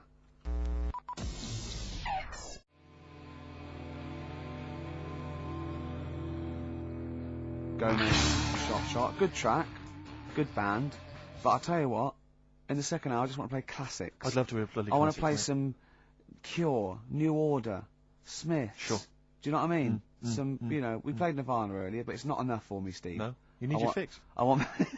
I do. Well, it's that point in the show now. Song for the Lovers. One of my favourite singers. Probably one of the most beautiful singer-songwriters of all time. Well, you don't mean that, like, you don't mean that he's a good-looking bloke and you fancy him. I mean, I just want to clear that up, Rick, because otherwise... That would, yeah. What you mean is that the songs he writes are beautiful. Yeah. You can take or leave him as a bloke, can't Yeah, you? of Imagine course, his yeah. physicality. And he's written such brilliant classics with his lovely arse as. Oh, why did I say that? What did you say that for, Rick? Because people will listen and misinterpret. Oh God. He wrote Galveston. He wrote Wichita Lineman. He wrote he wrote MacArthur Park. And just to tickle him down below, what? I don't know Are what. you saying that? And this is a song, one of the most beautiful songs I've ever heard. It's off the album 10 Easy Pieces, which is just him doing the versions of other, you know, that he gave to other people on piano. And this is called If These Old Walls Could Speak, and it is absolutely beautiful. Listen to this.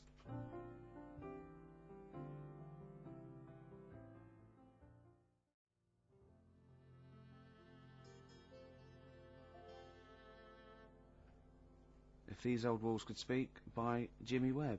Might play another track off that later if we've got time. What, today? Yeah, well, maybe, or maybe next week. We've Who got knows, lots yeah. to pack in. We've got things like New Order, Cure. Oh, I'm just hoping that all those kind of new metal fans, Rick, can just calm down for a second, you know, and just enjoy that for what it was. Yeah. I hope their snobbery is not going to prevent them from enjoying I it. hope they can just leave it alone for 2 hours for our show. Because Exactly. We try and, you know, try and pack lots of Well, stuff whilst you're in. talking about new metal, can I just say Ian Camfield is here tonight. He's What? moving from Fridays. Right. What the hell does he think he's doing? He's just offering up information now. No, it's just that you were talking about the new metalers. and now seems like a good time to Carl, say. listen, you're here for our amusement. Yeah. You don't sort of come in any time you want. When we decide it's time to sort of have some fun at your expense, then we'll let you know. But Yeah. otherwise, We're not here to help other DJs or even this station. We don't give a about this. See, this is what my girlfriend said. what's that? Well, you should listen to her. She knows what said she's talking they about just- clearly. they Now just put your wheel you- microphone down. She said they just wheel you out when they need you. Switch your microphone off, Carl, and let us finish what we were saying. Right, just What were yeah. we saying, Rick? Ian Canfield has got a rock show. Oh right, yeah. Starting today. It's 4 hours of pure Rock. rock. Yeah, he'd probably hear smoking, drinking Jack Daniels, and just like having pictures of Vance put up around the room to get in the mood. Then he'd go out and rock. Carl, don't be silly. Turn your microphone on. We're joking. It was. Is that right? When's he on? 8 till 12 tonight. 4 hours of rock. Lovely. Listen, some big classics coming up. Plus, No, huge please play some news ads. about oh, no, Carl. Please, let's play some more ads. Do you really want some ads? I'm tired of the music and chat. Please play some more ads, Carl. Please. Carl. Christ's sake.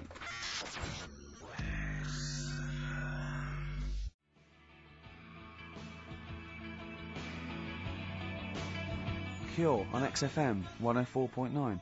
That's what it's all about, Steve. Absolutely classics. Yeah, we've got some more classics coming up. Looking forward to them. Now, when we were talking to Carl in the week, the thing is we're talking to Carl is that you come up with something that's sort of like quite innocent, and he goes, well, once, right? And you realise that it's comedy dynamite. He doesn't know it, but we want to go save it. And he let out, you were filling in a form, weren't you? It was all like your girlfriend thinking you're a div.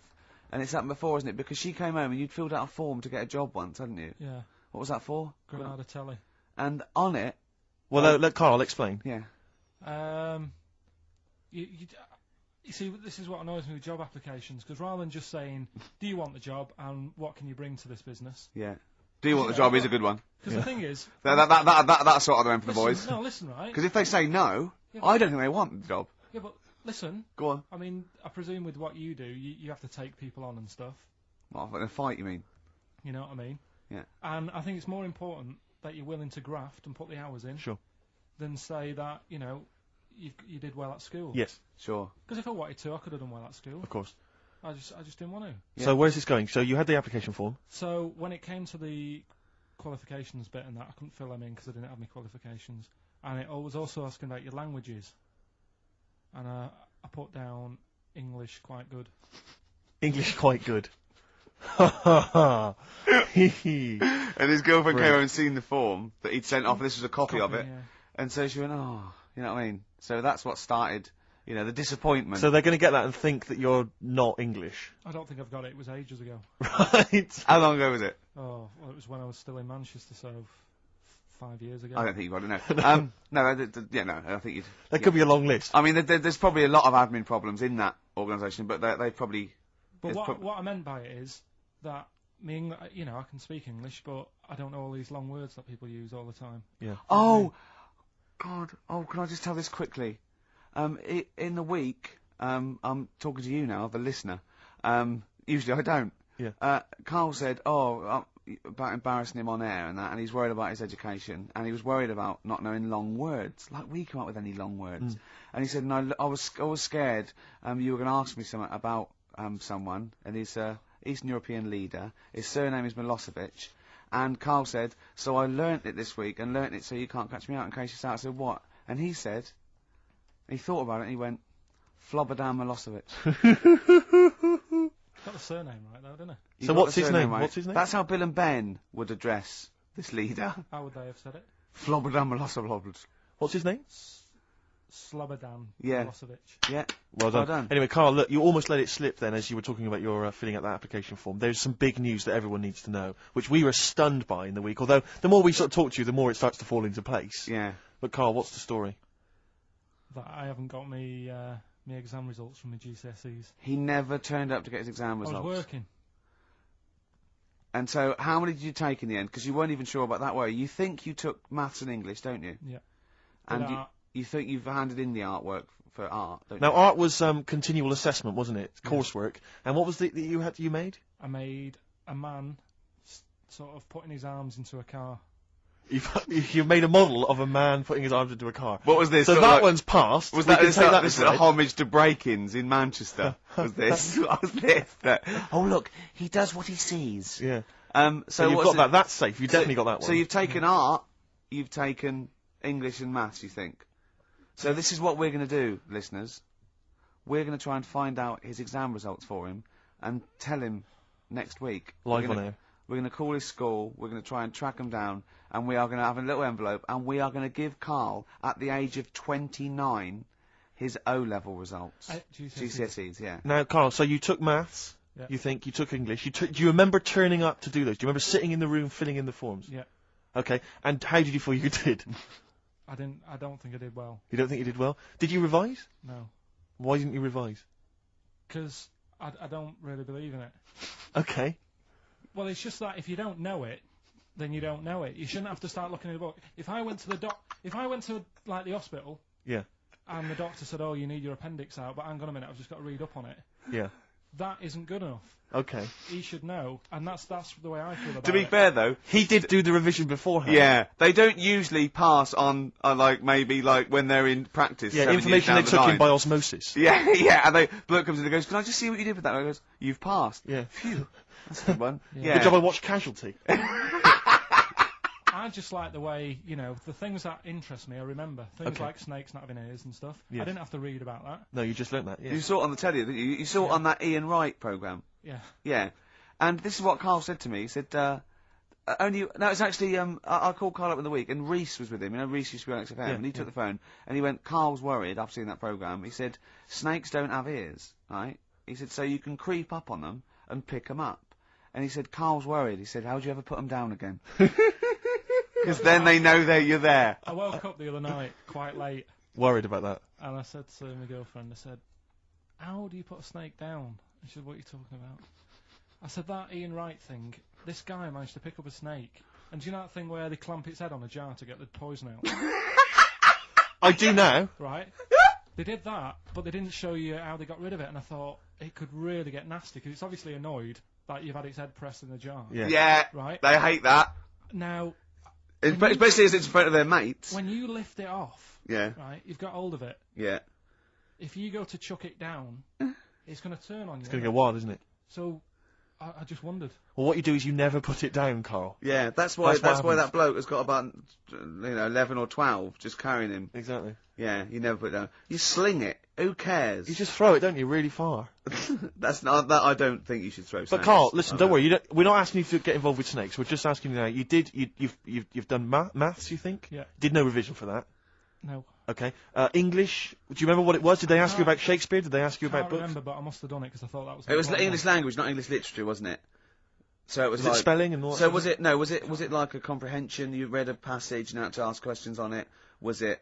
Did you have I to might write a not have short done English. essay? I don't know. I can't remember any of that. Okay. I did a science. Okay, physics or chemistry? Physics. All right, well done. And this is all you think? You actually took that. You actually took physics GCSE. You think? You're obliged to do a language, I think. Did you do French? I did French for a bit. I don't think you are. I don't think you have to do a I language. think you have at GCSE. I think you've got to. Well, English quite good. I think that's his language he did. So you don't know about I can't language, remember. history, geography? Just we'll find out, won't we? Okay, but you just can't remember. I can't believe you can't remember turning up for these things because it's quite a big moment in people's lives. It is the thing that you've been working to all of your educational life. On the day that the things came out, I was working at as a printer. Okay. And it was a really busy A lot of day. spelling mistakes. That It was day, a really that busy paper, day, wasn't so it? you're bound to forget. Yeah, your yeah. exams. No, but I had to use gold ink that day. Oh. And it's, Yeah, I mean, you're yeah, not a yeah, printer, yeah. so you don't know. this. No, that's the biggie, innit? But it's tough. You've got to really get your rollers clean. KARL, play a record, mate, and good luck with the exam results. Hopefully we'll have them for you by next week.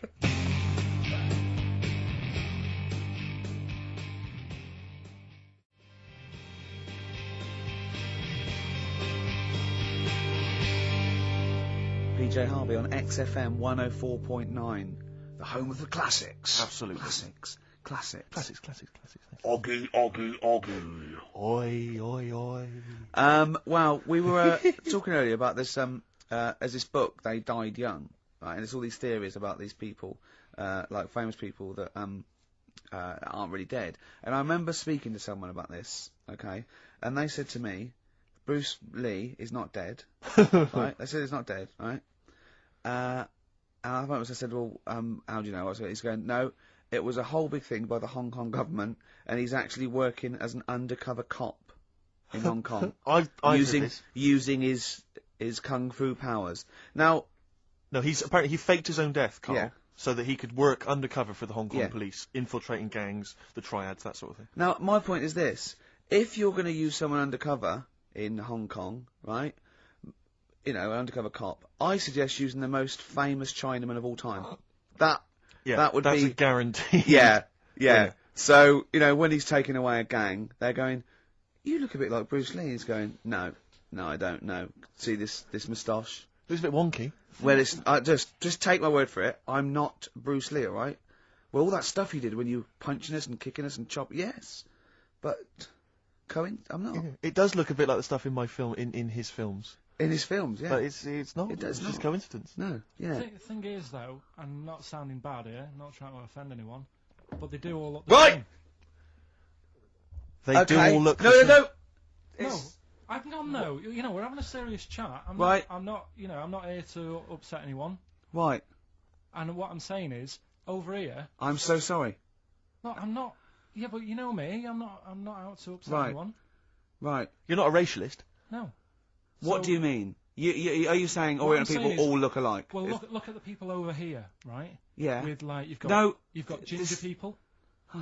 You've got people with black hair. You've got people who are fat, people who are thin, but they're all so sort of fit, which isn't a bad thing. They all do that sort of thing in the park. They're all fit.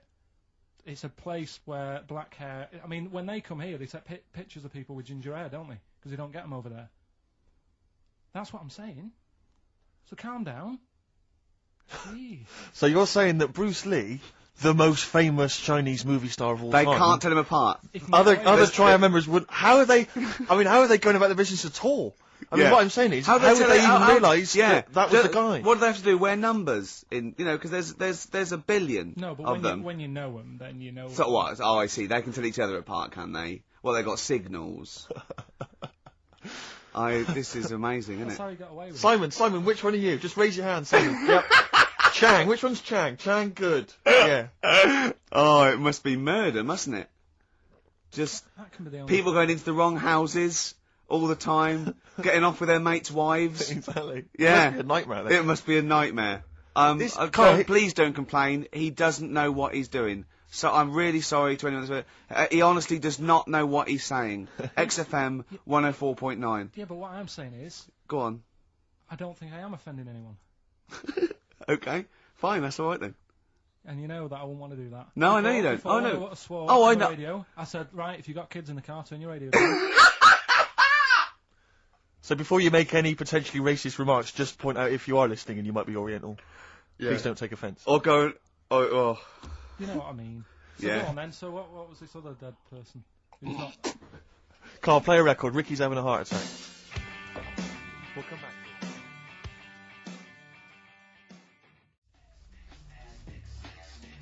The music of tomorrow is here. XFM. Well, the music of tomorrow is here. That's true enough. Yeah. XFM Must have been some sort of muck-up with the post. Rick, a lot of the times when I've played Hip Hop Hooray, my hip hop track of the week, you've sort of scoffed, you've thought that maybe I don't have credibility amongst the hip hop fraternity. No, it's just the way you dance.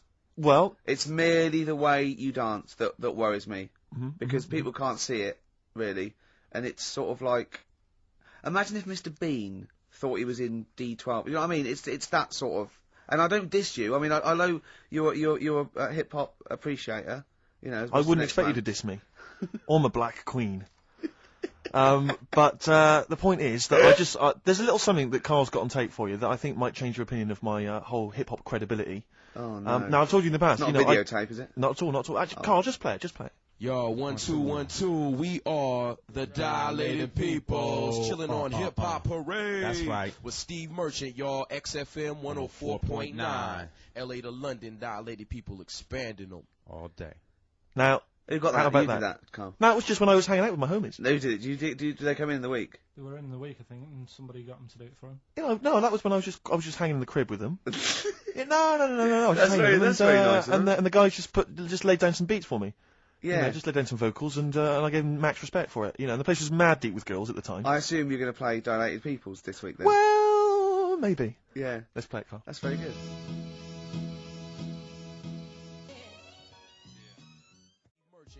XFM 104.9, LA to London, dilated people expanding. Respect, guys. Cheers very much. Out of here. Yeah, guys, just maxing there. Lovely. Good to hear from them. Good to hear from the boys. Well, I'll probably be heading over to LA, NYPD, and just you know, chilling with them. I'd love them to meet you. You're having a laugh. I'd love them to meet you. We would hang out. I know all the jive. It's like a thing they do on MTV or something, like being dilated peoples, and they come in, they make us three look like a rap group. Wouldn't that be great? Listen, I told you before, I've always remembered the words of Snoop Doggy Dogg. Yeah. Bitch is a bitch and a hoe's a hoe, but if a man be acting like a bitch, he's a bitch-ass homie. Yeah, Alright? Those are the words from the street. I would, it'd be like you two had won a competition or something, do you know what I mean? Like that. I just don't think you can believe it, that I'd just be hanging out, you know, with sort of like in the crib. People of courage, and you get a chance to meet your favourite. It'd be amazing, wouldn't it? Listen, we were talking earlier about the fact that Bruce Lee, and it's a well-known fact, he faked his own death so he could continue his undercover police work, as opposed to being because no one would, he doesn't look different to anyone else. But I was talking to someone as well recently who utterly convinced, and you get this quite a lot, don't you, especially Americans, that Elvis Presley's still alive. Yeah. And I think, wasn't there some statistic, like more people believed Elvis was alive than believed evolution? Was that right? Yes. Something like that? No. No, it's something worse than that. It could be something. It was something like that. It's something like, I don't know, it's something like 42% of Americans believe that Elvis Presley has faked his own death and is still alive, right? Yeah. And there's this whole book that's been written about it, because, Carl, you might be interested in this. I know you're always fascinated by things that have been written down and therefore a gospel. Yeah. And that you don't have to revise yourself. You just learn off Ian Wright. Yeah. But apparently, the reason that Elvis is still alive is that there's a number of sort of pieces of evidence. One is that none of his family could agree which colour pyjamas he was wearing when he died. That's evidence, apparently. Apparently, you know, he was an honorary member of the FBI. Well, apparently his signature appears on FBI documents well into the 80s, long after he should have died. Apparently no one can agree. There was sums of money that only... Yeah, a lot of fat people in dungarees have seen him. Yeah.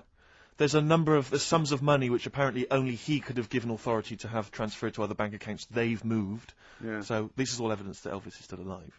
And a lot of people, and I was talking to this guy, and he was saying, yeah, well, of course, the thing is, the pressures of fame were too much for him, that he faked his own death so that he no longer had to be this huge icon, you know, he could live an ordinary life.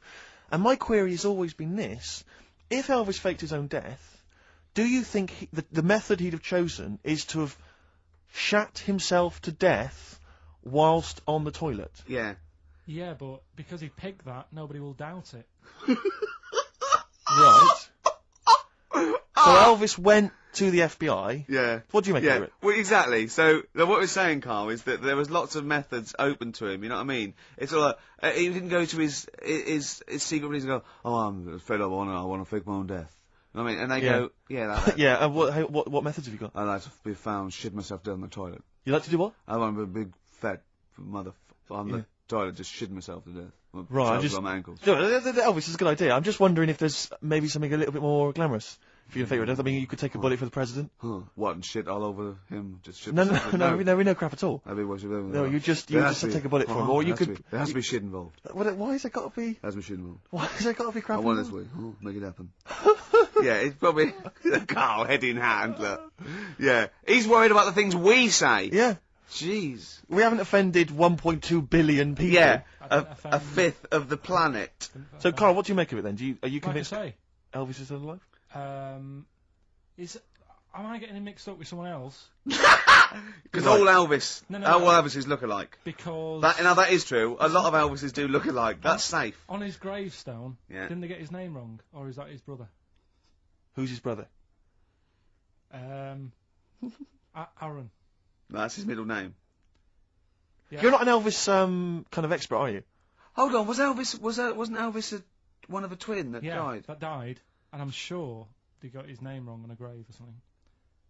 Oh, I don't know. But that's consequently that's proof he's still alive. No, the thing with the still alive thing, like I say, he picked that awkward death because nobody would be saying, hang on a minute, going round upsetting the family, wanting to talk about it because they'd be embarrassed to be saying, you know, he was found sort of in a pile of mess. Weighing 25 stone. Yeah. So... Because you notice he also expanded to a huge size as well, so he was just a huge fat blob of a man. He also did that to add, you know, extra... To the glamour. I don't quite understand all this these people who fake the deaths because. Well, a lot of them don't. A lot of them don't, Carl. This is what, in a roundabout way, we're saying.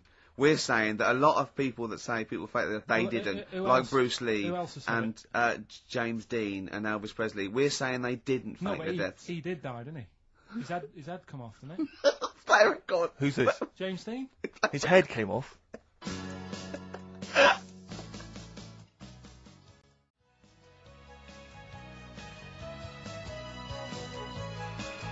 There is a light that never goes out. The Smiths, XFM 104.9. Nearly through. Absolutely. 2 hours of chat, great music. Bloody good music. KARL. Of course. Speaking it's been fun. Before he thinks. By the way, you know when he was talking about Mowgli? You know, he was talking about Mowgli and you said, oh, what are the gremlins called? Yeah. Were you thinking of, Mugwai. Mugwai. Yeah, but they to were be still fair, they were called gremlins. Yeah. Yeah, He was, yeah. I know what you're thinking. I know, to be fair.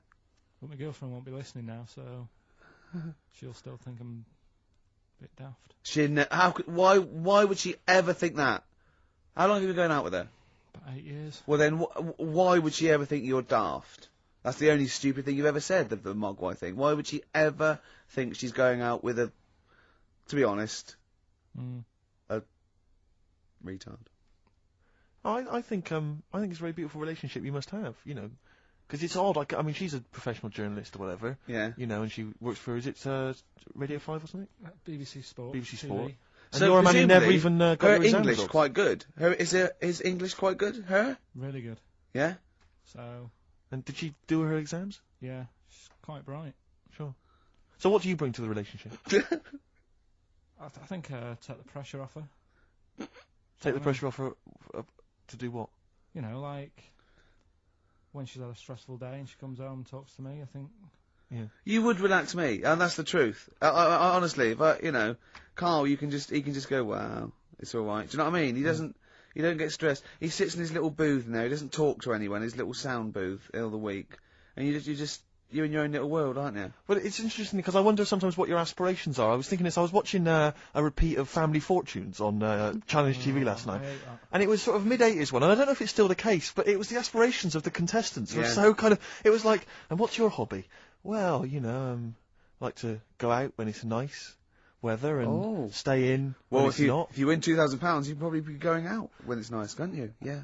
And she was like, well, and I sometimes like to watch TV, you know, and I was thinking, wow, man, you've really got some incredible dreams. It's just like that, you're just waiting to die, aren't you? That's what I feel sorry for, right? Two things.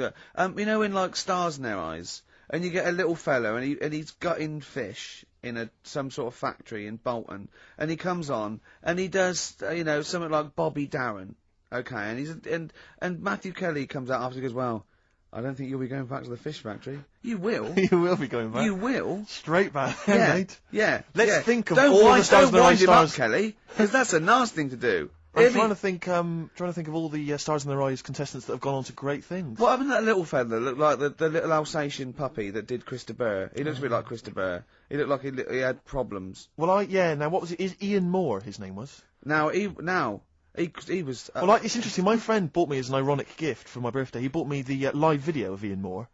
You'll be pleased to know that Lady in Red was on there, among a number of other hits. But it was brilliant, it had a picture of Ian on the front, it said, Ian Moore, naturally. His jacket was too big for him as well. Of course. It was ludicrous, but I don't know if that meant Ian Moore, naturally, like we all know who this guy is, it's Ian Moore. Yeah. Or was it Ian Moore, he's no longer being Chris de Burgh, he's just natural. What did he sound like when he wasn't being Chris de Burgh? Chris de Burgh. Did he really? Because he met him, didn't he? Yeah. Well, I think Chris de Burgh couldn't wait to get back on the telly. Well, the thing is, I think Ian Moore is actually earning more than Chris de Burgh now. I think they could have got Chris de Burgh on there. Yeah, you can get Chris de Burgh for £1,000, but Ian Moore's going to have for £1,200 now, just a PA to adapt. But he does Lady Made, he does all the hits. He does Don't Pay the Ferryman. Yeah. Don't even set a price. Does all those. Interestingly, I saw him interviewed once, and Lady in Red's not his favourite song. You're joking. It's bizarre, isn't it? But he was only going to play that if it was the fat ginger Sarah Ferguson. Oh yeah, yeah. It was only if she was wearing some red. He was only going to play that when? Yeah, well, it was a live thing, and he was only going to play that if she was wearing red or something. Right. Didn't That's her freckles beautiful. That's count? beautiful. No, so luckily she had a red. That must have clashed with her a bit. Yeah. A red scarf on her face. And the highlights in your hair that catch the light. Yeah. Such a beautiful lyric. Never seen you looking so lovely as did. The thing is, right? He misses a rhyme there. He goes, "I'm gonna ask you to dance, looking for a little romance." Now he could have said dance, couldn't he? I met a man once in a bar. I was talking to him for some reason. I was annoyed by him. I was wound up by him, and I said that I'd written Lady in Red, and I never got any money for it because I found out he was like a music lawyer, and he went, "Well, give me a call. I'll investigate that." And he was actually going to do it for me. I love the idea of that. Why did you say that? Really bored, and I didn't like him much, and I thought that was Why did you choose Lady in Red though? Because I think I was singing it with a friend of mine, and he came over and went, "Oh, good voice," and I went, "Yeah, I wrote this." What pub is this? It was North. Is it? Yeah. Never seen looking so lovely as you did tonight. So anyway, that's enough of my Christopher anecdotes. Yeah, it's very much the end of the show. And it is. It's been a great show. Hang on, have I got time for a song for the lovers, or have I missed that? No. If you give it me Of course now. you have. Yeah. What are you gonna play? What are you gonna play? What, are you going to play a song now and then we've got time for it afterwards? No, you'll have to give it me. Yeah. now, Oh, I right better now. dig it out. Well, can What, you keep what, people yeah, what entertained? have you chosen? I'll keep it going. Well, a friend of mine who keeps making me little compilations has stuck on an old Tom Waits track, which is from his first album, one that I've not listened to for a while. Brilliant. I re-listened to it. It's absolute dynamite. Brilliant. Can anyone hear me? Yeah. Yeah. He's just getting out of his bag now because we weren't prepared for this. We sort of ran out of time. We're having such a great time with the philosophy of KARL. What do you fancy doing anyway with your future? Me? You know, I'm just going to tell you now. You know we're still on air, don't you? Before it gets too casual, you know we are still broadcasting to the capital.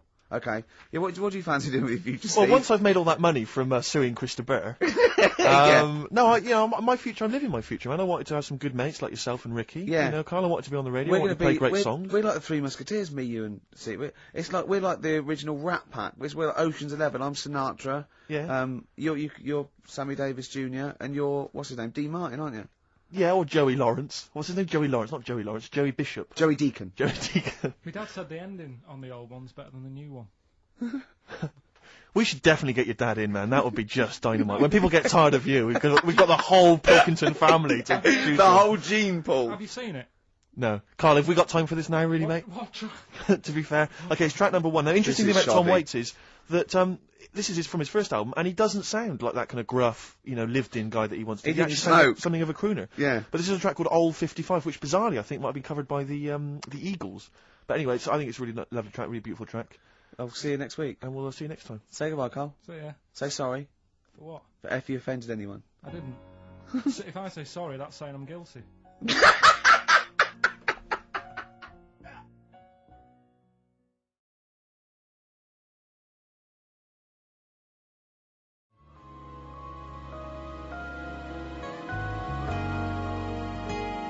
Seven distractions, very nice. Yes, I approve of that, KARL. Good choice there. Now, Steve. Yes. KARL came round to my flat. Mm. It was Tuesday night, wasn't it? Nice place. Now, thanks. Now, last week after the show, I think you guys were in the time you were in the toilet. Right, KARL got out the lottery ticket that he'd bought. He went, I'm feeling really confident tonight. He was going, I was going, I laughed. He went, no, seriously. He said, look at the numbers. And I looked at them, and I think they were 4, 6, 8, 20, 36, 48, weren't they? He was going, I just got a feeling about those. I went, sure. He went, although, my girlfriend said that, if I won the lottery, we'd probably split up because we like such different things, meaning she likes to travel and he doesn't. And so he said, so what I said was, well, if I win, then I won't tell you. I'll just treat you a little bit more. Brilliant. That's brilliant logic. That is great. Anyway. I'll look after her. Oh, I imagine you take care of her, yeah. Yeah, you're a good guy. How would you do it then? You just sneak little gifts in, slowly over many years? Yeah. You don't think she'd rumble, the fact that you, don't work anymore and drive a Lamborghini? Well, I'd still do this, I think. What, just, as a kind of beard, as a cover story? Yeah, just pop So it you'd in. pretend to come to work, but maybe off partying and stuff in the daytime? Yeah. Clever. Now, he didn't win. Okay. I phoned him up Saturday night, he went, one number. One number. I think it was 8, wasn't it? Yeah, well, there was a lot of 8s on my piece of paper, wasn't there? So I think it was either an 8 or an 18 or a 48. And he went, and he was disappointed. He said, waste of time. I went, well, he said, no, waste of time. He said, I've worked it out. I went, go on. He went, there are 26 letters in the alphabet. I went, yeah. He went, think how many words you can make out of them. He went, there are 48 numbers on the lottery. I went, yeah, 60 million to 1. He went, yeah. Not worth it. I looked into that in the week, right? And there's even less letters in the Welsh alphabet. They've only got 20. And yet they've got loads of words as well. So even 20, the chances, if there was 20 numbers and you had to pick 6 winners, it'd still be really... Unlikely. Yeah. Yeah. Yeah. You should be a mathematician. And anyway, so we got talking about it. We got talking. That was me, him, and Jane around there. And I told Jane that he said about, oh, if you won the lottery, you know, he didn't like travel. And she went, why don't you like travelling? And he went, well, I don't like planes. I'm really scared of planes and that. And she went, well, if you won the lottery, you could have a world cruise. And he went, no. She went, you don't fancy it? I went, no. He said, if you go on a world cruise, what do you do next year?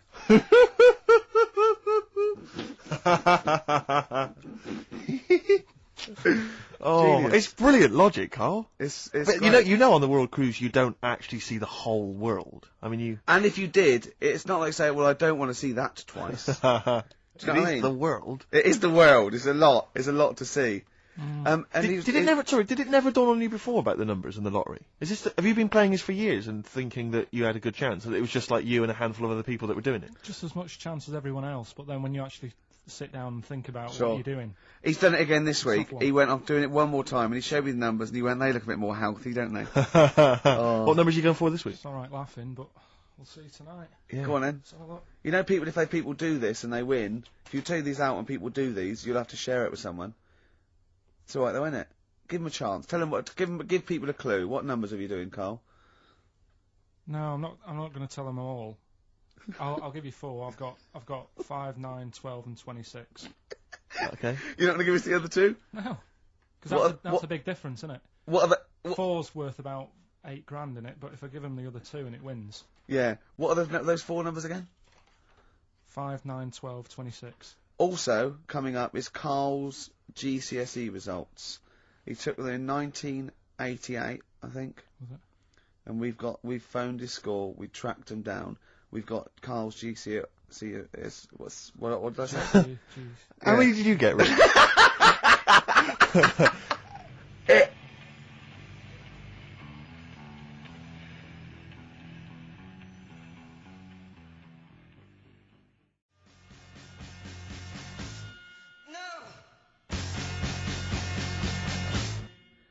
Clinic, walking with thee. Sorry about that earlier. You know, I like to keep a tight, slick ship, and that lets us all down, doesn't it? When something goes wrong with the shoddy equipment in this place. Mm. Why don't you buy some new stuff? You must be earning a bit of money now, mustn't you? We got a few listeners now. We get adverts, don't we? Why don't they just buy a new CD player? You can go down to Richer Sounds and get one for 50 quid. Yeah, I don't know. It's I suppose when you're starting off, you save the money you make first before you spend it. Go down to Record and Tape Exchange, take all the 4 non-blondes and excess stuff you've got. Out of the record library. You'll be able to get an old CD player. 25 minutes this week it took. The 4 non-blondes obligatory mention. I think we should make that some sort of call-in to win feature. Carl, are we using the equipment that you used to use when you had Pilkey's Making Music, the DJ outfit that you made love around? that. That was Carl Pilkington and someone making, Colin Makin. Colin Makin. Pilkey's Making Music. Genius. Are we using that same equipment? Did you earn any money? I paid for the tube lights and that. I sort of covered my costs. Did you? Did you then pay gave tax up. on that? And then, no. Oh, that's what they get Al Capone on, isn't it? It is, yeah. That's right. Don't worry about the music policy. We're sorting that out. We've got some Verve coming up. We got some Jimmy Webb. We got some Nick Cave. We got some Amy Mann. We got some Travis Corner Shop. You know what I mean? We're sorting Some ourselves big names out. there. We haven't started yet. We're just starting, getting going. We got Carl's GCSE result. Let's just do it now. Should we do it now? Well, I think we should have a White Van Man session. Oh, White Van I Man think first. people tune in for the White Van Man Yeah, session. people who haven't tuned in, they don't know. If people aren't familiar with this, The Sun runs a column every day which is asking some punter from the street their views on the week's big events, and we just thought, why not hijack that idea, but apply it to Carl Pilkington. I Carl? haven't seen much news again this week.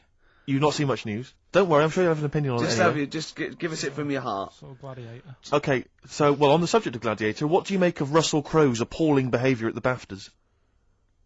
This is, I heard a bit about this. This is, when he got some director or something, because... Director or producer and threatened him, because they cut his bit, didn't they? Yeah, they cut a poem that he'd done during the acceptance speech. I watched it on Sunday night. Sure. I didn't realise it wasn't live, to be honest. Yeah. But I quite liked the way it was to the point and didn't mess about. He went up, he said thanks. So you're saying that he shouldn't have beaten up the director? Is that what you're basically saying? It's a bit over the top. You thought I mean, if you didn't have time, if you really, I mean, what's the poem got to do with the film anyway? He was an awards. So do you think it's ever justified to beat up a TV director if you're a major Hollywood star? Depends what he's done, but I mean... Right, what would he have to have done, Carl, for it to be fine for him to then beat him up? The thing is, right, forget all the beating up. At the end of the day, it was a awards thing for a film. The poem had nothing to do with the film. Yeah. So go up, collect your award for that thing. And if you really, really wanted people to hear about this poem, he could have photocopied it and Sure. left it at the entrance and said, on your way out, this is a really nice poem, pick one up. No, but the thing is, he knew it was televised, so he knew by saying that poem once, he was reaching 5 million people. That's a lot of photocopies. Do you see what I'm saying?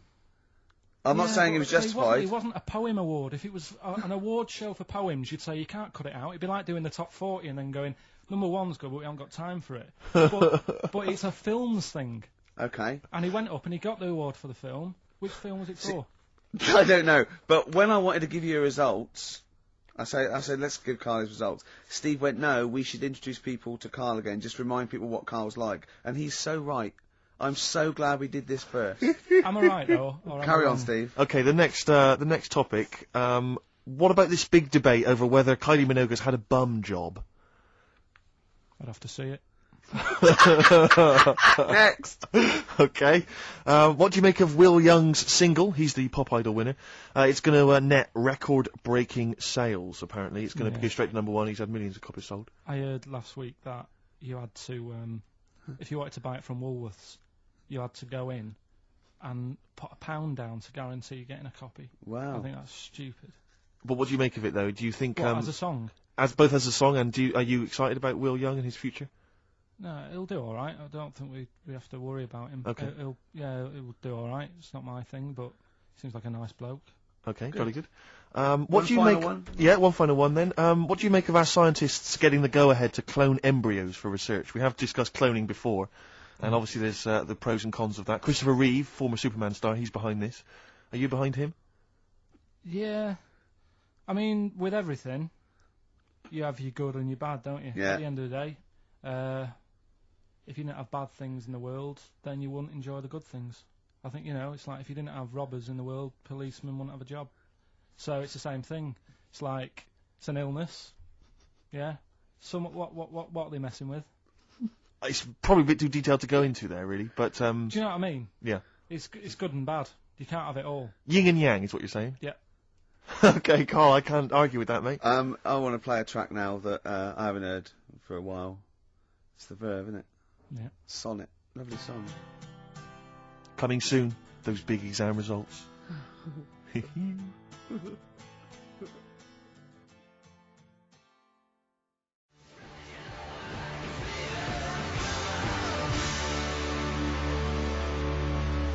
Black Rebel Motorcycle Club, spread your love. It's time to give Carl... You're actually nervous, aren't you? I'm a little bit nervous. Just to recap, Carl is 30 this year. He never went to get his results of his GCSEs. So myself and Steve took it upon ourselves to phone his school, track them down, and we actually got your results. What did you think you took? Did English. Right. Maths. Yeah. Art. Right. And I think I did physics. Okay. Well, you didn't do any of them. Eh? You didn't do any of them. You didn't register. You registered for one exam and took one exam and got results for one exam. So I don't know what you thought you were turning up to, or you weren't registered, or you didn't. You're familiar with the notion of registering for an exam. You have to kind of officially register in order to be eligible What do you mean, register? I turned up for a couple. Yeah, you can't just show up. You have to register for them. You have to pay this because it costs the school money, so they have had to have paid for you if they thought you were going to pass. You can't just turn up on the day and ask for some paper at the front. I never got a letter telling me that. Well, that's because you were never at school. But you did somehow register or registered for one exam. You registered for history. It's a topic that you've always been interested in. Oh, I was saying to Ricky before, World War II, I loved it. Not the actual event. No, the study of it. all You mean? the stuff like about the Anderson shelters and stuff like that. Yeah. And the bombs and that.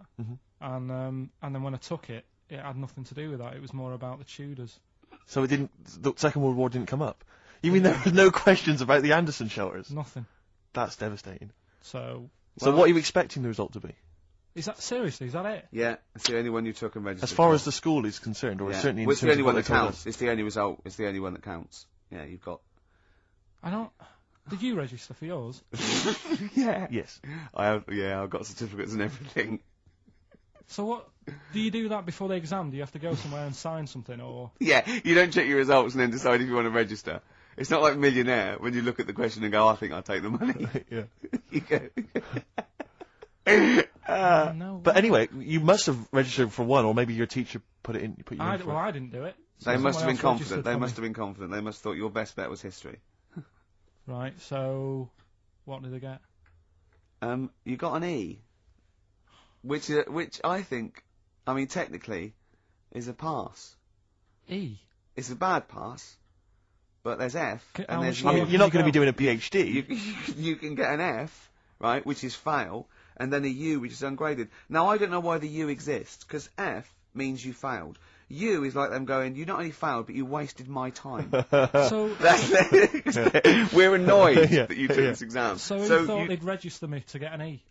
Well, they didn't. I think they were hoping. It was rather like you with the lottery. They were hoping for something better than You nothing. see, I assumed that the man who registered for that thought he can scrape an E if Anderson shout was come up. Yeah. Well, that's it. You've got. Now, what I'd like to do, Carl, is I've started your re-education. You've read a book on Rasputin. I'll be asking you a few questions about that later. I've got another book for you to read next week. Next week, I'm not in the mood. What? Not in the mood. Oh, come on. Look, what's that? What does that say? It's that fella. It's the picture of the bloke that he used to use for Citizen Smith. Yeah? Che Guevara. Yeah. Yeah. He was quite happy, I think, when he found out that Robert Lindsay was involved. He went, yeah, of course you can. No worries, yeah. What are your feelings, Carl? What do you think? Are you depressed? I'm just a bit annoyed because I'm sure I turned up for more, so it just wasted me time. Listen, they don't matter. I'm sure you're doing very well. You know, you can educate yourself. GCSEs are merely a step on the ladder to help you, not just for education, but you know, they're more vocational than anything else. You're doing very well, and you're reading books. Don't worry about it. But It's can I not a suggest concern. something? But if you want, I'll pay for you to take history again. Carl, we'd love to see you get a C or above. And Well, we're I'll willing pay to... for you, and I'll get you some books. Right? Now, listen. We can let's get. I reckon. When are the exams? June. Something like that, yeah. We'll try and register next week, and I reckon you can get an A or B. In history. I'm In busy. history. No, don't worry about it. It's just easy. I get your Brody's notes. If Heat magazine, they love you, Carl. They could probably sort something out. They could probably pay for a tutor. They got a lot of money. They sell a lot of magazines. I mean, it is almost always, and you found that out, I discovered this, it's always the Tudors and Stuarts. There's no fear for them not coming up. Now, what do you already know about them? You must already know stuff about Henry VIII and Elizabeth. No, because it's too long ago to even get interested in. Do you know what I mean? You can't. Is that why you relate didn't? To it. Okay. The Anderson thing, it was like, God, you know, I bet my mum and dad were in an Anderson shelter. You know, this is interesting. What, when they... Oh, my granddad would have, like, had something to do with this. But the Tudors, it's like, I don't know even if I had a family back then. Play record. We come back. Hang on. Sorry. Because I need to introduce my the new feature. Yeah. For the I record. don't know if I had a family back then. Carl, listen. Let me just ask you now, right? If you can finish this sentence, we've got a chance. Divorce beheaded died. Divorce beheaded died. What is it? We just need to do a little bit of work, but otherwise I think you're going to be fine. It's how you remember what happened to Henry VIII's wives. They're little Divorce, beheaded, died. Divorce, beheaded. It's like spam. Support. What was it? Support, protection, anchorage, movement. That's how. You're going to. That's nothing to do with the Tudors No, and that's Stuarts. to do with the skeleton. Yeah. See, no, we're not doing biology. Mnemonics and acronyms. What happened to Henry VIII's last wife? Did she die or did she not die? Divorce, beheaded, died. Divorce, beheaded. Do you know that the only king that has got a moustache is... No. The only king that hasn't got a moustache is the King of Hearts on the playing cards. What's the record you can play? I want to resurrect the career of a different artist each week. This is an artist who's overlooked by the general public. It's a red card. This is Amy Mann, and she always seems to get overlooked. This was a single a while back. I think it's called Red Vines. Play it, Carl.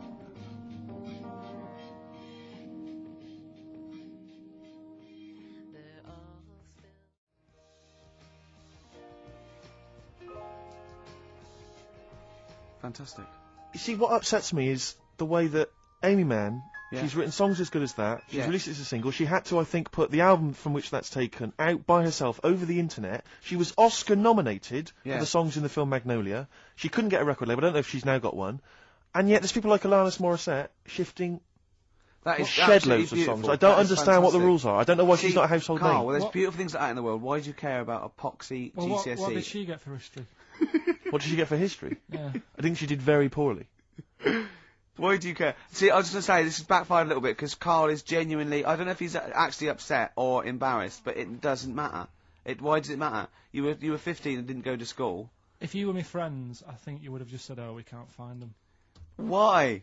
Because but you it just doesn't matter, matter, though. What to do with that? Well, what do you mean? What do you mean? It's ridiculous. Do it again because you want to learn, because there's great things in the world to learn about. Don't worry. The GCSE is vocational. Is vocationally for a 15, 16-year-old to go on to do A levels or whatever, or to get results. But you don't need that because you've done very well. You don't care about the Tudors and the Stuarts. I mean, you know. I mean, I've had a couple of jobs, not this one, because you don't need qualifications to get a job. Obviously. In the radio. Yeah. Obviously. You're absolutely right. But the ones that I have got in the past, I did, because I didn't collect them, I had to lie. And I didn't like go mad. I didn't say I had A's and stuff. But I didn't put history down because I didn't even know I did it. So it's a bonus. I kind of treated myself to like a D and a couple of C's and that. So it's like, well, he's not. I love the fact that Carl even then was honourable. It's like, I'll at least put down the ones I think I took and lie, but the ones I didn't take, I won't lie about. Yeah, and don't give yourself a B. Exactly. If they're going to find out you lied, give yourself a B next time, It could Carl. backfire, couldn't it? I mean, my brother's a bit mental, and he used to do things like go for jobs and say, oh yeah, I've done this before. Like being a mechanic, and he's never even picked up a spanner. And yet, he'd have the confidence to go and try and fix cars. Well, I'm not that daft, but, God, and he. Who do you blame for this? That's just an easy way out. I have to blame myself. Don't I? What was the teacher like? Well, there's loads of different ones. I didn't like... I mean, the history teacher, it is my own fault, because with her, she was a bit mental. And I used to kind of stop the lesson by saying, oh, miss, tell us about your fireplace you've got that is made from a gravestone. Because that's what that would stop any English teacher in their tracks. And she loved telling you about it. Yeah. So it was like, oh, I learned that from a teacher. So that's why I didn't know about divorce, head loss, and all that. Yeah. Dandruff legs. Because Horse, head loss, dandruff legs. But remember now, divorce, beheaded, died, divorce, beheaded, survived. That's all you got to remember. And what's that? That's what happened to Henry VIII's various wives. In order. What does it spell out? No, it doesn't spell out. It doesn't spell anything. You just got to remember the rhythm. In order in which he married. Yeah, but it helps. It's like when my mum taught me the alphabet. She taught me as like a song. And like constant. E, F, G. Yeah, constant. No, not like that. Huh. That's how everyone else could do it, and I couldn't do it that way. What tune did she do it to? It was A, B, C, D, E, F, G, H, I, J, K, L, M, N, O, P, Q, R, S, T, U, V, W, X, Y, Z.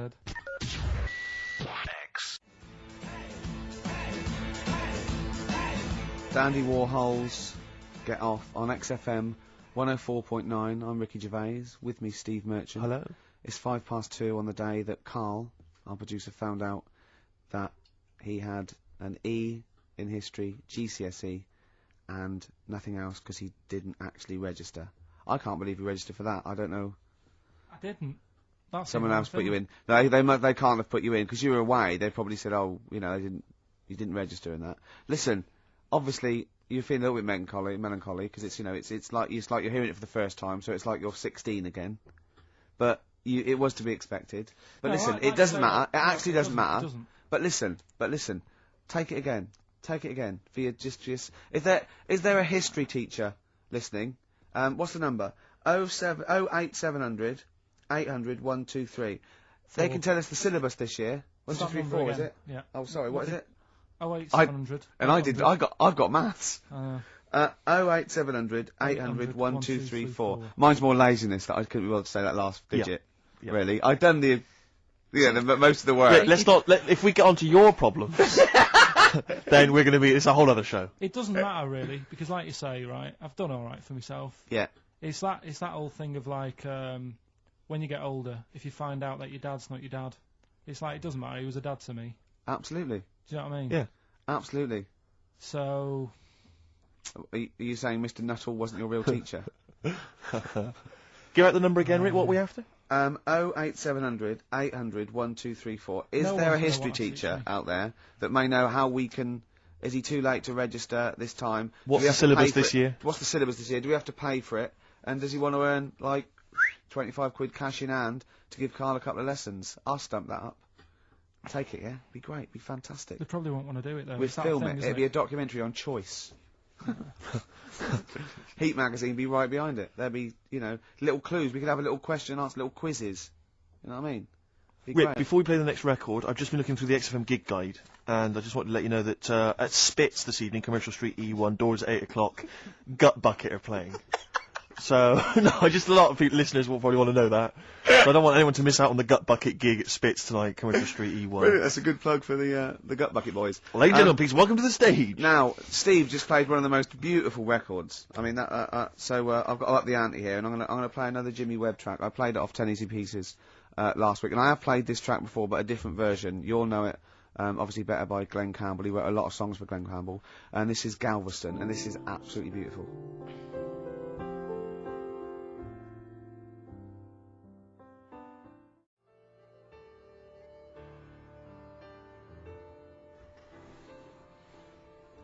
Jimmy Webb there, and Galveston. You see, and during that, Carl said, what's this about? Didn't you? See, things you're interested in, you see? If only you're that inquisitive when the Tudors and Stuarts came up, you'd have a C or a So B. we didn't even do Stuarts. Didn't you? It's just Tudors. Oh, they're the worst, aren't they? Stuarts, I've got a lot of time for. The Tudors can, you know what I mean? Listen, right.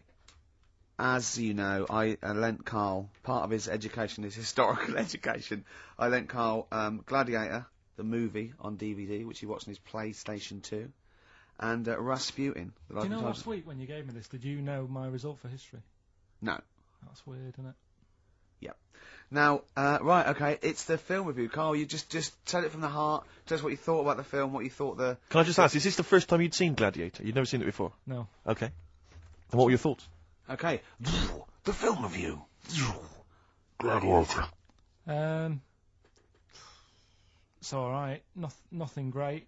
It's like an old, sort of an old version of Rocky done in the olden days, really. Right. A bloke fighting other people. Sure. How sort of well known is the story? Do you reckon people know the basics? Well, just very quickly, just do the plot. Quickly. There's a guy called Max. Maximus, yeah. Yeah. There's Caesar, and there's Caesar's kid, and Max goes to war, sort of wins it, comes back. Caesar says, you're good at what you do. I wish my son was as good as you. So I want you to be in charge when I die. His kid finds out, bit annoyed about it, kills his dad, because he don't want anyone to hear that he said that he wants him to be in charge. Yeah. So his kid gets in charge and thinks, I'll show you. You're not going to be king, I am. You're going to be a slave or something. And then Next thing you see is Sorry, can I just stop there? My only thought is the film's 3 hours long, so maybe we shouldn't go through the whole plot. We've done the first 10 minutes. But Yeah. go on. So yeah, he's a slave, and then Yeah, but then that was an interesting bit that I thought. Right. I mean, I was watching this with a girlfriend. She was already annoyed because she wanted to watch Friends on E4. Okay. So. Yeah. It was a good episode as well this week. Was it? Yeah. Don't tell her that. Okay. Right. So so she was annoyed and she said, "Come on then, put it on." And I got it wrong straight away because it says on the back 149. So I thought that was an hour and 49 minutes. It turned out it was 149. No, I thought it was 1 hour 49. Yeah. But it was 149 minutes. Sure. So it overran anyway. By 40 minutes. Yeah. So anyway, the interesting bit was where he was going across the desert on a horse. And I think to show you how long he'd been going across the desert on his horse, he's showing you a shot of the horse's knees and they were bleeding. And I just wondered whether that's what horses do if they run for a long time. Do you know? I don't. Good. Right, so anyway, so he goes on, it keeps going on like this. He's a slave, and then he has a fight at the end with the Caesar's kid, and he kills him. And that's how it ended. Okay, good. What did you think of it? Just generally, what bits? What do you think was wrong with it? Right, well, I've read up on it, and there's already a fact that is wrong. Right. Caesar's kid, he didn't actually kill his dad. His dad died of a natural death. Right, in real life, you mean? Yeah. Okay. And what's Caesar's kid's name? Comedian or something?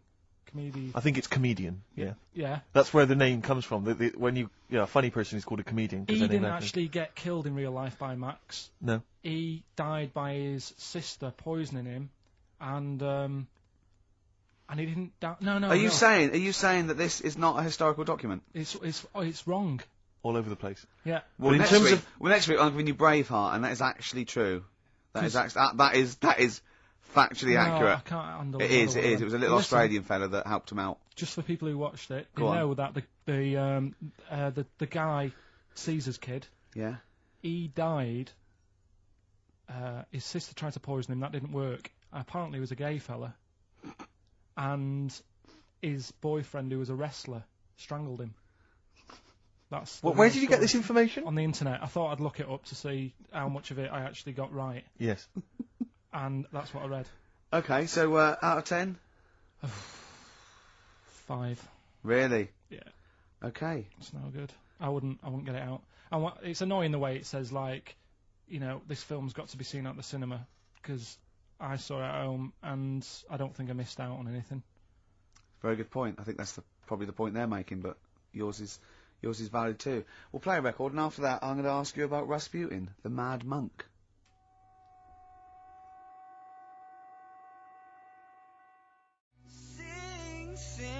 Sing. Travis and Sing. I like that. It's all right. It's a bit easy. It's not their best. I like their earlier stuff a little bit better, But what I don't like is them throwing around mollusks.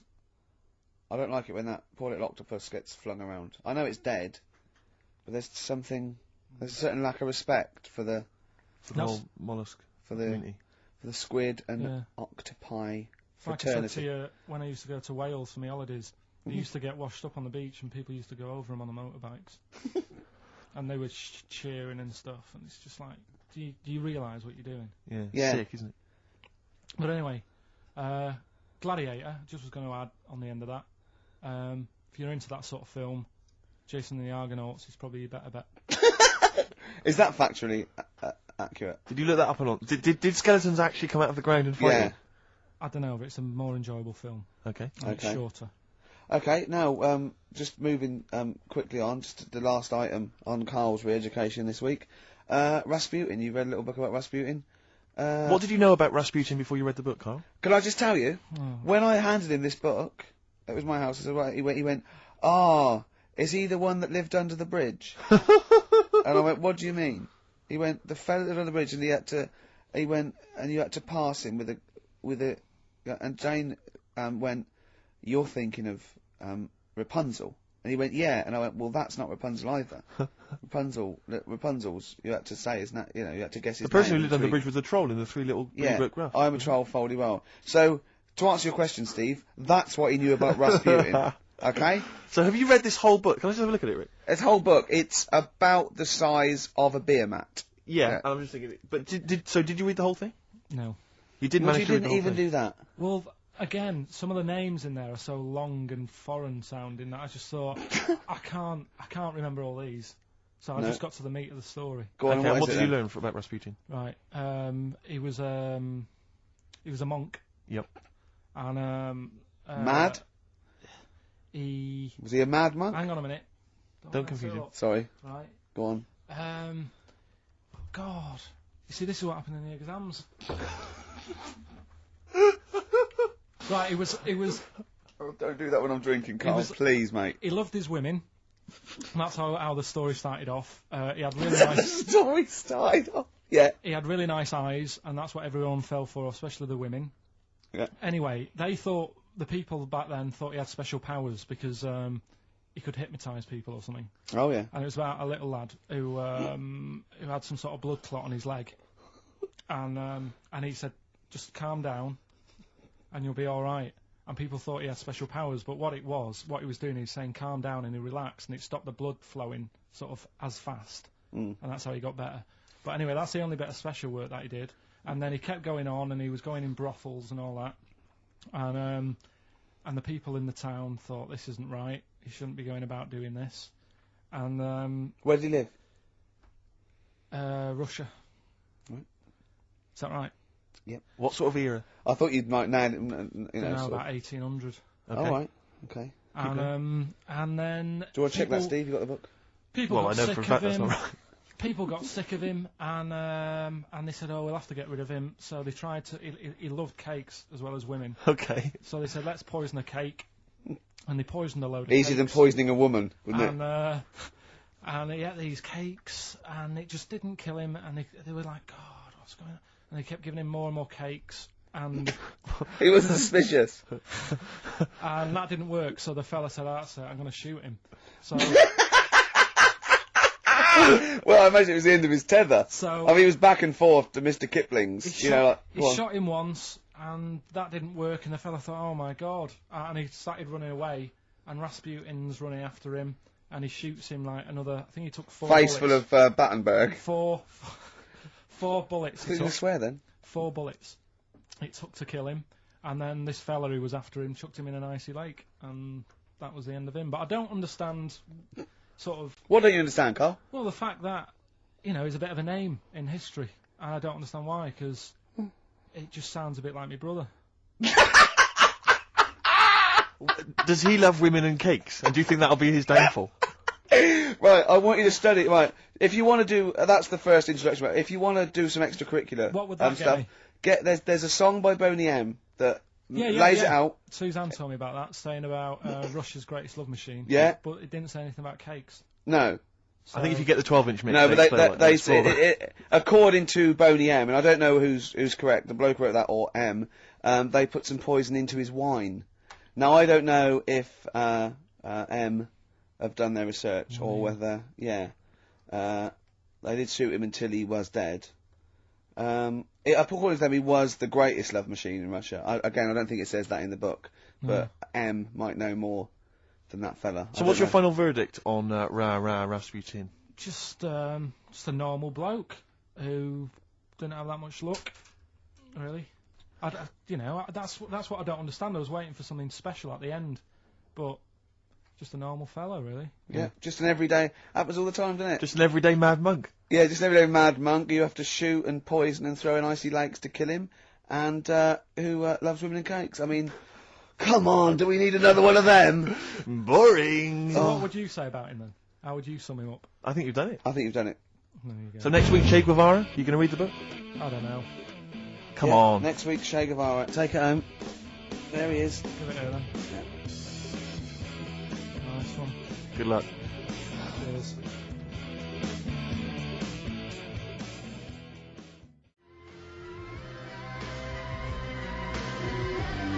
Richard X. The Sugar Babes are freaks electric.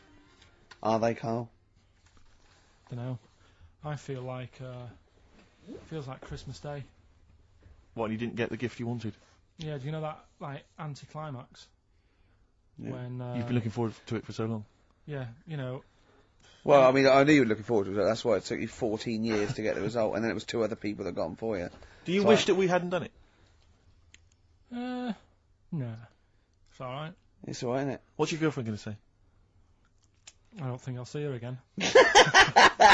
She likes a man who knows about the Tudors and Stuarts, does she? Yeah, first Gladiator, then the... Yeah, you've been bluffing. Whenever she said, "Where did you go to Studios?" You go, "Good." Like, lots of things, but look, it's a bird. What happened to Henry VIII's last wife? I wouldn't. Sure. Yeah. Oh, look, Friends is on telly. Friends is on. No, I just changed the subject by saying things like, you know, about the only king in a pack of cards. That threw off the scent. That threw us off the scent. That wouldn't fool an invigilator, would it? That's the thing. You can't use that one with an exam board. Carl, have you ever logged on to Friends Reunited? It was the site that everyone was talking about last year. No. Are you aware of the concept? I've heard about it, but there's no one from school who I'd want to see Hook up again, with. really. So basically, for those that don't know, you have to log on to his website, and then you can it helps you track down your old schoolmates if they've also logged on and stuff. And we took the liberty, really, of looking on the Friends Reunited site and typing in your school and trying to track down any of your old mates. We didn't get in touch with any of them, don't worry. We didn't do that. And We're not going to surprise you with them now. No. But I was just interested to know, like, some of your thoughts on some of the names that I could run past you. I mean, these are people from your year. Just tell me if you recognise the names. Alison Birch? Think I remember her. What's your thoughts on her? Don't be libelous. Don't be like no. No. Posh probably did pretty well in history and that. Sarah Morris? God, yeah. Remember her. Go on. You're grinning. What's the thought? Go on. No, just she was all right. She was a popular one. What does that mean? She was nice. Yeah. Okay. Okay. What about Darren Buckley? He was one of my best mates. Was he really? Yeah. Seriously? Yeah. What do you reckon he's doing now? Do you still keep in touch? When my mum and dad were still in Manchester and they had a bookie shop, he used to go in because the bookies was next door. I love the way you paint a picture. If you did this in your history exam, Carl, you will walk it. Go on. So your parents had a butty shop. There was a bookies next door. Yeah, and he liked having a bit of a gamble, so he used to. I think he works for some insurance company. Do you think that his fiancée Beth knows he's got a gambling problem? Or that his 2-year-old son Lewis? No. Yeah, they live in Cheadle Holme. Hume. Cheadle Hume. He must be doing well. He's still supporting the Blue Army and frequents the shrine on a fortnightly basis. Funny thing with him is, right, when I used to stay over at his house, and his dad was a copper, and I remember his dad came down and said, "Right, I want to see you two." I was like, "Oh God, what's happened?" And got us round the table. And he said, "Do you know much about drugs?" So we were like, "What's all this about?" So he goes, "You know, they're not good for anyone. You know, the stupid thing to get into." And we're like, "Yeah, we know." And he went, "You know, do you?" We said, "Yeah." He said, "What's this then?" And he'd found something in his bedroom, and it was a Skittle. What, the sweet? Do you know little sweets with the S on it? And Oh, really? Drugs. Yeah. So he said, "Well, yeah, it's a Skittle." Yeah, I know what it is. He was bluffing like that as a slang word. Yeah, he thought because he was a copper, he probably had to be down with all the terms and that. So we said, "Oh, it's a Skittle," and he said, "Yeah, I know what it is, but what's it doing in your bedroom?" Oh. And it was like, "No, it's a toffee." So, Darren, yeah, I know it's a toffee. It's a squib. It's a yeah. Carl, more people from your past. Debbie Carr. Yeah, she was another nice one. What does that mean? Is that a euphemism? No, she was one of them that you'd sort of go, she's nice, but she'd never be your girlfriend. Do you know what I mean? She was, not really. Even though she was in the same year, she seemed a lot older. Right. And like, wasn't a teacher, was it? There was 3 of them who all hung together, and they seemed to hang around like the older kids, the ones who looked like men. Do you know what I mean? They had What did you look like then? Well, it's just that I had youthful sort of looks, whereas like the older ones had like beards and stuff. It's the gang of boys in the 5th form with beards. Were they smoking pipes? Come over here, me filly. Oi, Debbie Carr, come over here, you little beauty. No, but she was like... I love that. They were hanging around with beards. There's the big boys. What fishing. That's lovely beards. What do you I mean? just see a whole row of George Bernard Shaws. Brilliant. How do you do in history, boy? Yeah. Think got an E. You're an idiot. They were like you know, I'd be there sort of punching people in the arm.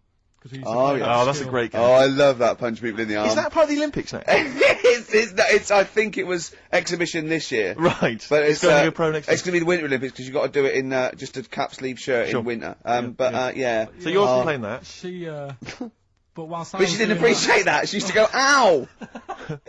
No, I always think whilst I was doing that, they were like the Charlie's Angels and they'd be sorting out a mission somewhere. Because they were really like, there was something about them that you thought, you know, they're special. They were private detectives. What if it worked for a man they never see? Okay, here's a name I'm interested in because, well, let me just tell you the name first. Adam Clifton. Oh. Go on, what are your thoughts on Clifton? He was one of them kids, he was alright, but he had that thing when, if you didn't have enough milk, he had like wrinkly hands and like white bits in his nails. Oh! Because you didn't have enough milk? Yeah. So therefore, you didn't like him because you didn't get enough milk? This is not to be confused with the two people with the big heads and the webbed feet, is it?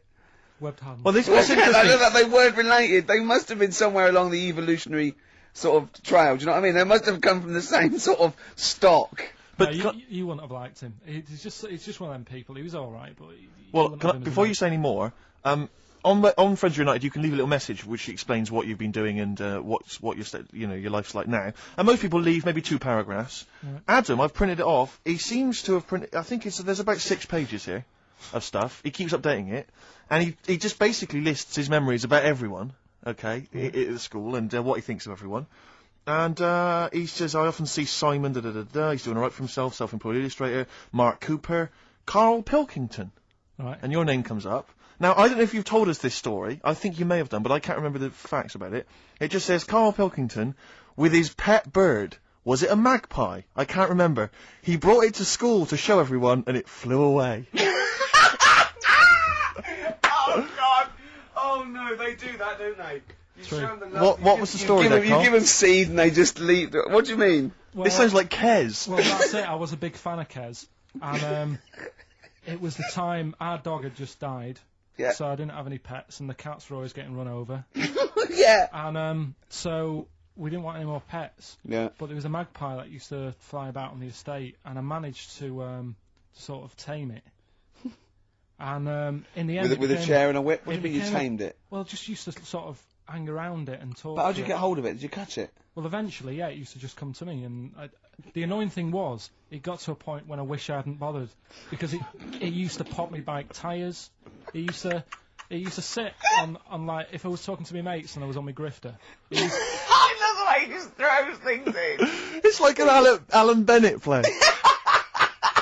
It landed on my tyre, and it used to peck at the tyre and pop it, and then it used to then never go away, so it was always like around the house, and my dad said never bring it in. So it used to sit on the porch, and I used to go out, and it used to fly down and land on my head, and it really hurt. It used to like peck and stuff. He thought it was a tyre. So it wasn't so much tamed as a stalker. Oh, God. So you took it to school and it flew away? Yeah. So did you take it in proudly going, look at my magpie? Oh. Yeah. Oh, but no. I think it got a bit confused in the area that it was in, because I used to just keep it sort of around our estate, but the school was a bit of a distance away. How did you get it there? Carrying it on my finger. Did you walk? Yeah. Wow. So it was happy there, and then it got... But it used to be one of those things that people would stop me in the street and sort of go, oh, what's that? And I don't suppose Maggie, called it Maggie. You didn't get Charlie's Angels to go and find out what happened to it? Investigate? Were they impressed? No, not really. No. But go on, any... KARL, let's come back to it, Let's have a hip-hop hooray track. It's the big hip-hop selection from Big Steve Merchant. I don't know what I'm talking about there. Just trying to sound hip. This is Spearhead from many years back. A track, again, I think got largely overlooked at the time, but worth hearing again. People in the Middle.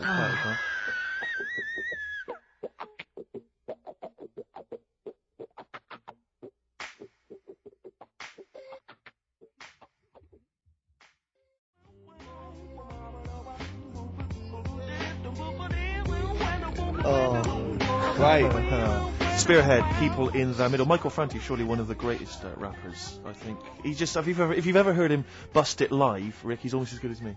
I'm just going to tell the listeners there, KARL, this is quite a little insecure sort of chap, and he was just worried about that last bit. He was going, who would ever find that interesting? He was worried about people finding him boring.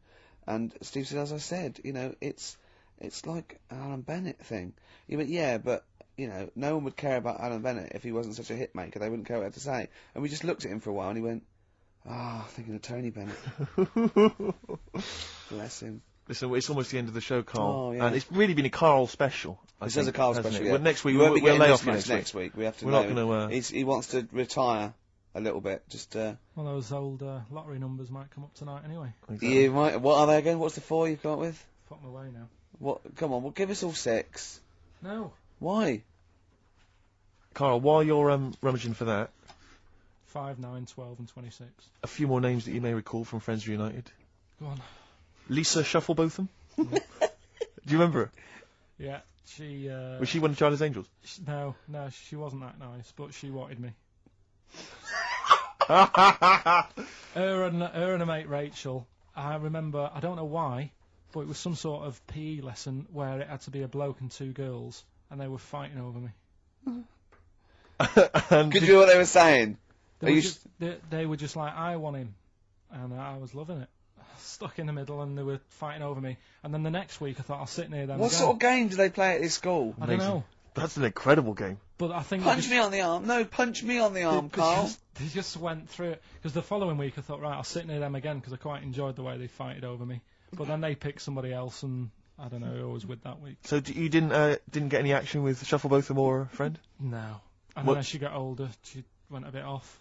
She didn't look that good. She's probably nice now. It's just, I mean, I'll say about myself, when you get to sort of the end of secondary school, you do sort of go a bit odd looking. Right. Do you know what I mean? When your sort of head grows funny. I would just love to go back to his school of that era. I mean, just what happened to people, whether, you know, all people sprouting limbs. No, do you know and what I things. mean? When you're like 12 and that, you quite... No, not 12. When you're 10, when you're 7 to 10, you sort of look healthy, and you look at your pictures when you go, yeah, I was a good-looking lad. But then when you get to late secondary school, something happens, and you just look a bit odd. Okay, well, what about Alison Thorpe? Not sure about her. I sort of know the name, can't put a face to it. Damien Comer? Again, know the name. Yeah. Can't remember anything. No. Yeah. It's a shame. Well, these are pretty much all the names I could find. We've had some interesting thoughts, though, and interesting anecdotes. Yeah. Anyone in particular that you'd like to say hello to that maybe listening now that No, I think I would have mentioned Darren Buckley if you hadn't brought him up. Oh, right. He was like me buddy. Yeah. Did you ever see the Magpie game when you took it to the school and confused it? No. You're joking. That was the end of it, was it? Yeah. So where did it go? Probably to some other kid. Because, I mean, actually, it probably got killed. Because if it was being that friendly with other people, some people might have took advantage of it. In what way? Well, there was a programme on the other week about... What, in the way that Shufflebotham was trying to take advantage of you? Well, there was a programme on the other week about bear whisperers. Yeah. And some blokes got really friendly with a bear, and then when they were leaving that area where the bear was, they said, oh, we've caused a problem here, because there's some bear hunters coming in and moving into this area, and it's going to get a bullet if it acts like this, so they had to scare it away, and that's what I should have done with Maggie. I should have terrified it a little bit, so it wouldn't trust humans. Just introduced it to some of your schoolmates, I'm sure would have freaked it right out. Well, the ones with maybe the that was big why heads. it fled. It didn't see. Oh no! It didn't see those 2 fellas with big heads and webbed hands coming towards it, did it? That would have terrified anything. It's like a scarecrow, like 2 walking scarecrows. Listen, have we got time for a song for the ladies? What's happening? We've not really thought. Quick then, quick, just do it. Just do it. Thanks very much. Well, hang on, no, we haven't lined anything up, have we? I was going to play Mary Lawson and that for you. And then Is this going to be the final track? It has to be. Yeah, it would be, yeah. We've blown it. We've blown it on the KARL special. We have indeed. I'll play it next week. So KARL there's got an E at history in GCSE. Any history teachers, anyone who can help KARL out, I think we should try and register him and take it this June. So what's your homework for this week? You've got to read about Che Guevara, haven't you? Yeah. The revolutionary leader. Yeah. Okay. Do you know anything about him at all? Have you got any basis? I just know that if you want to use his face on your business, it costs a lot of money. Do you know, like, if McDonald's wanted to have him as, like, instead of Ronald McDonald? How does he do it? Steve, how does he do it, mate? Oh, we listen, just play a final record, KARL. Say goodbye, and we'll see you next week. Alright. See you later. Cheers, mate. Oh, regret is a terrible thing.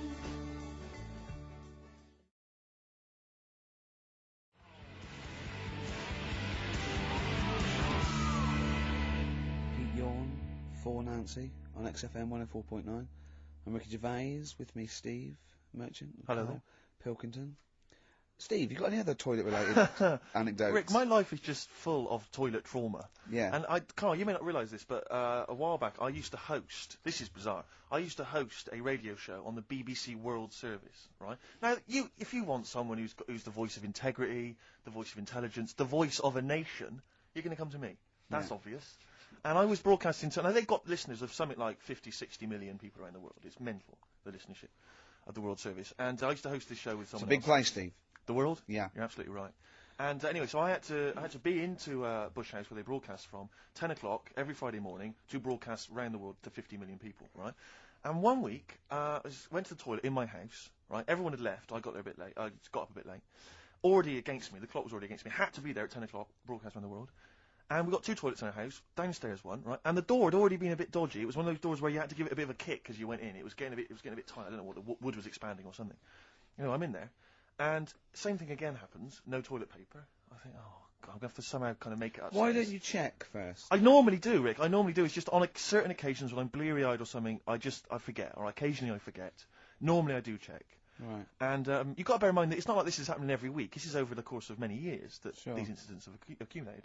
So You've condensed them. for the purposes of this anecdote. Sure. Yeah. Yes. And great. You're just brilliant to keeping the pace up of an anecdote there, Rick. You've just drawn in. I don't know where I am now. Anyway, I know where I am. I'm trapped in a toilet with no toilet paper. That's where I am. And I'm thinking maybe I peel off some of the wallpaper, you know, things like that. But there's nothing I can do. I got to go upstairs. Newspaper. Well, exactly. But I have to go upstairs and find Toilet paper? Was there any? There wasn't. There wasn't. Oh. I'll have to go upstairs and maybe find a notepad or something like that. And so I try the door. Right, the door's wedged. And I'm pulling on the door, and I can't get the door open. It's just like it won't come open, and it's already. And I knew it was going to come to this at some point. Like this is like the clock's ticking. I'm trying to pull the door open, trousers around my ankles again, and I'm thinking, well, what I could do is I could open the window, I suppose, and like try and climb out, but not really because I got the trousers around the ankles. And that's Or if it was raining, just stick your ass out. 2 birds with one stone. Sadly, it was a beautiful day, Rick. I call it the World B Day. And so what I'm thinking is, I got my mobile phone in there, luckily, because it's in my pocket.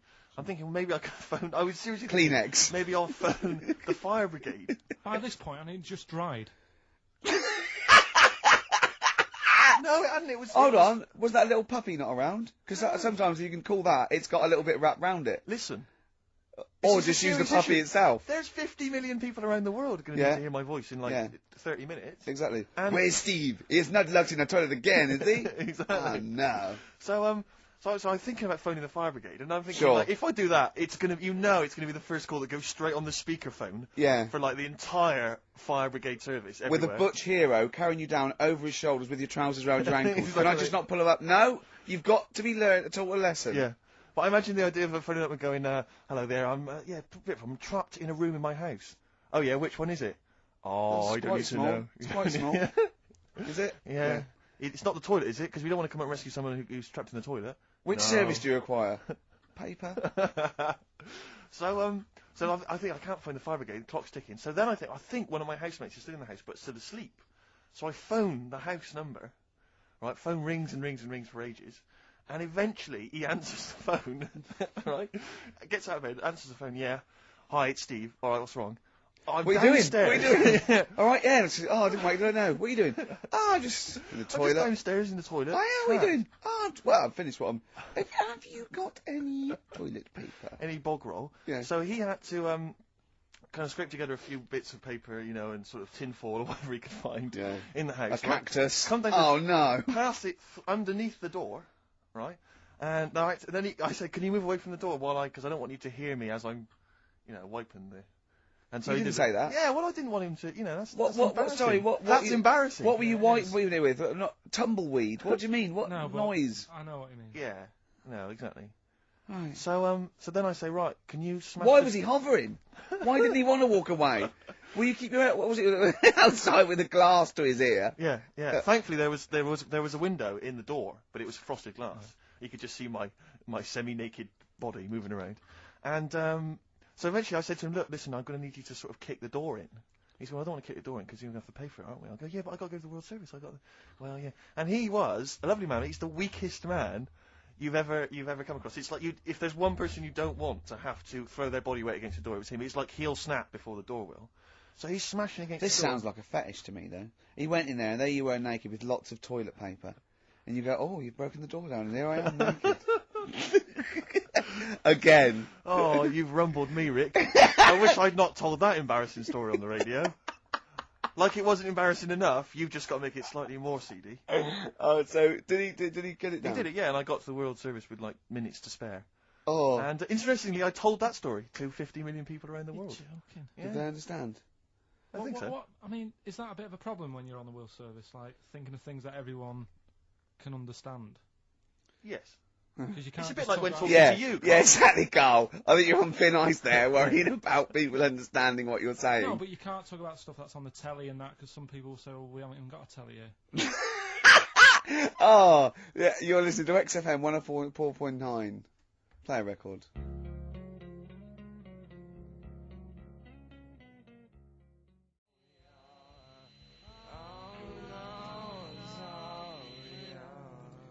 Nirvana, All Apologies on XFM 104.9. I'm Ricky Gervais, obviously, with me, Steve Merchant, KARL Pilkington. Well, Steve, I met up with. I know it's forbidden, usually. I don't know why you Let me keep just doing explain to the listener. Me and Steve have got a little bit of a pact. We're not allowed to talk to KARL during the week because he comes out with too much dynamite, and we want it to be fresh, and it's just unfair. And if he sees us laughing, he clams up a little bit because he knows something's wrong with his head. So, I was in a pub, and KARL called. He returned a call. I'd called you earlier, and I said, "Oh, I'm just across the road. Come over." And he came over, and we had a conversation. And I kept saying, "No, save it." And I can't remember half the things he was saying, but I do remember one thing he said. He said that the human eye never grows. He said, unlike your ears and nose that keeps growing all your life, he says the human eye never grows. Now, there's a little bit of... He says, no, you look at a baby, it's got big eyes. It's got the same size eyes as it will have. When a baby's born, everyone always goes, oh, look at its eyes, don't they? Because that's like the main feature. Yes. They're quite big. They don't grow, they don't get any smaller, they stay the same size. What you mean, once you become an adult, you've the same sized No. eyes? Soon as you come out of the womb, your eyes, the size they are as a little baby, they stay the same size. Until Just you like die. the sockets. And I pointed out to him, right, I said, if that was true, Steve Merchant, when he was a baby, with these eyes he's got now, would have looked like a hammerhead shark. All right, calm down. You don't want to go lay into the eyes. Do you know what I mean? Just to prove my point. I didn't laugh Good. when he said that. Respect. Do you know what I mean, though? Well, I've got the eyes are the window to the soul, and mine happen to be enormous French plate windows. glass windows. Yeah. But nevertheless, they're beautiful. Many people find them beautiful. Yeah, they're great. Yeah, many people do. But Do you know they don't have kneecaps either? My eyes, or what? Babies. when they're born, they don't get kneecaps until they're about 2. They don't get kneecaps. Is that true? Yeah. And Yeah, also, What are you it might be talking true, about, it might Carl? be true. But isn't it a little bone in? It's part of the. Well, no, but the all leg bone. you've got lot more bones when you're born than yeah, you got eventually. 300 when you're born, then 205 when you're an adult. Yeah, they all fuse, don't they? Do they? The head's got to be all soft to come out. Right. As we said earlier, you know. I would know. I'm a shark. Oh, So God. what did you say when he said about my eyes being huge? Okay, get off it. I said that isn't nice, considering Yeah. he's not here. I Yeah, said I talking about wait you until being he's on here when I slag him off. Yeah, very well. No, nice one, Carl. You're an honourable man. Oh, well, I know, you see, the thing is, right, that made me think that it might be a little bit of truth in this. There is as well, that- the ear thing. Have you seen that with old That's men true, who have yeah. really long ears Yeah, and big noses? yeah. you mean Do that- they eat buns and walk around in the jungle, these I don't old understand. men? You mean that the ears and the nose carry on growing? Yeah, they do, that's true. That's true, it's cartilage. Yeah, but it's not like sort of Pinocchio. No, after you're dead. You leave a body lying around, he's got a huge elephant type Really? ears. If you left him long enough? 4-foot nose, that's what, yeah. That's No, remarkable. but it's about the focal length in your eye, you see, because it's like a big lens. So it makes sense that they couldn't change that much. Because an owl, do you know why an owl turns its head round? Sort of like 180 degrees. No. Because it can't move its eyes, because the eyes take up the whole, it's the biggest eye in the animal kingdom. The eyes take up the whole of its skull. Really? Yeah, and it has to move its, yeah. Has it got a brain in there as well? It's got a brain in there, yeah, above the eye, yeah. When I say the whole of the skull... Quite, yeah. There's also some space for the brain. What I meant is the two diameters of the eye is the diameter of the... You've lost me skull. there with diameters. And You didn't like maths, did you? No, don't like maths. Never understood it. Couldn't get to grips with maths. I don't know about you, Carl. Did you do maths, Carl? Now, how did you do in your exams on the maths? Did you turn up? I bet yours was rather like my theory, which is why do you need to figure it all out when you've got a calculator? Exactly. Yeah, I knew it. Yeah. You're And right. I agree. Well, let's play a record, and afterwards I'm going to be testing you on your homework this week, Carl. Could we do White Van Man first? We could do, just to, no, they've got to No, know just to what remind they're people- dealing with, yeah. Carl's homework was to read all about, as you know, Che Guevara. Absolutely. Last week he did well on Rasputin, didn't he? Did very well on Rasputin. Yeah, pronounced with flying marks there. Let's have a bit of Wu-Tang, shall we? Then let's have White Van Carl. Man. White Van Carl. Nice. Yeah. Don't erase none of that good shit.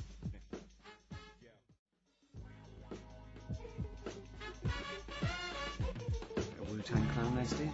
XFM 104.9, Ricky Gervais, with me, Steve Merchant and Carl Pilkington.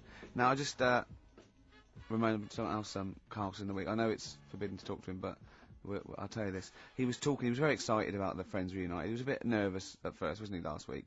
But then he was really getting into it. And in the pub he was talking about those people, and he said, I'd never go on a reunion, though. He said, I'd never do that. What, a school reunion? Yeah, and he wouldn't want to see anyone. And I went, well, I said, wouldn't you want to see those two lads with the big heads and the webbed hands? Oh, yeah, these were people you went to school with, weren't they? Yeah. Well, I didn't knock about with them. They were in the class. What were they called? Freaks. Right. Right. Okay. And he said, no, I wouldn't want to see them. He said, because what could you say? Oh, you haven't changed much. Right? And he said, and they wouldn't go anyway, would they? I said, why? He went, well, they didn't have any friends. Right. And I said, well, weren't they friends with each other? And he went, no, that would have been too obvious. Like, they passed each other and went, no, I know it's tempting, but let's not. Everyone would think that's just what we were going to do. Let's not do it. Yeah. So they didn't even hang around with each other. No. See, I must say, in my head, I've got something like it's like some sort of extra thing from Blake 7 that they're like some sort of lagoon monster, but they just had slightly oversized heads, did they? See, does your head grow? Your eyes don't. Does your head? Because maybe they've got to a point now that it's all sort of caught up with each other. Well, at the time, the eyes were very small and the head was huge. Just a very big head. And Yeah. the fingers aren't going to change. That's not. They had not funny. webbed fingers. It was like the penguin in Batman.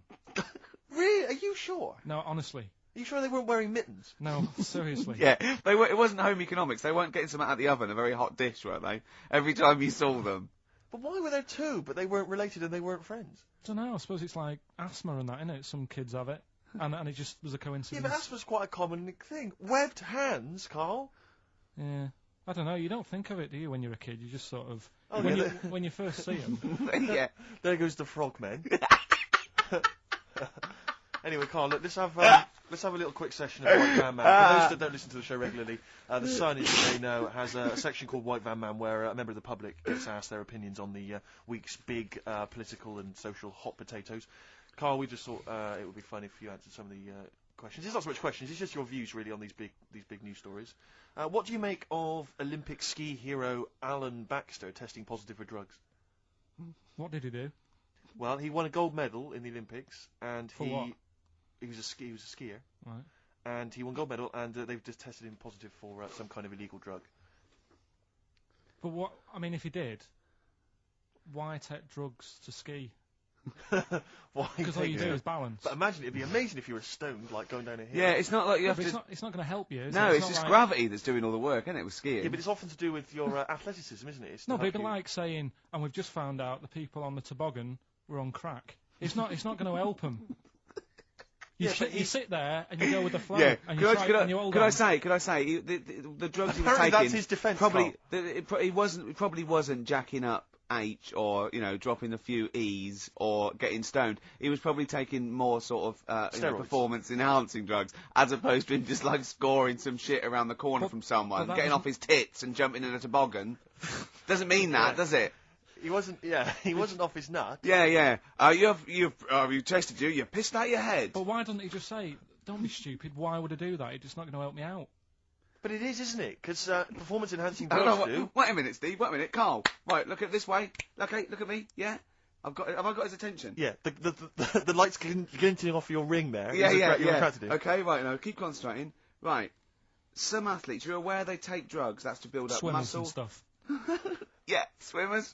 For example, runners, yeah. Not only do they help build muscle, right, but they can actually, you know, give them a boost performance-wise, Yeah. sort of like steroids and all this sort of stuff. Right? So that's the sort of thing we're talking about, okay? Right. So again, He wasn't why on a bong would that help before. you? What? Why would that help you when you? All you've got to do is balance on skis. Not when you're at the Olympic level. Yeah. There's a lot to do with, you know, your body and your No, legs. it's practice, isn't it? It's like if you've skied for years, then you've got good balance after a bit. Oh, do you know what, Carl? Do you know what? You've made a mockery of drug taking. Well done. Right, Yeah. next one, Steve. I hate this bit. I hate this. I don't know if you saw it. What did you make of Posh Spice's Warts and All documentary? Yeah, I saw a bit of it. What did you make of it? I mean, people are slagging them off, aren't they? Saying, you know, she's daft and that, but Don't you? she's. I think they're all right, honestly. Yeah, you I think know, they're all right. she's all right. I mean, I think David's really a decent bloke. Sure. Would Do you agree that he's quite a simple man? Yeah, but he's a footballer. He doesn't need to be. Do you know what I mean? It's like me. Yeah. Like, you know, all right, I only got an E in history. Sure. But knowing about the Tudors doesn't help me press these buttons and put the next CD on. No, sure. Do you know what I mean? Yeah. So, good luck to him, and he's done well out of it, and it's just Yeah. jealousy.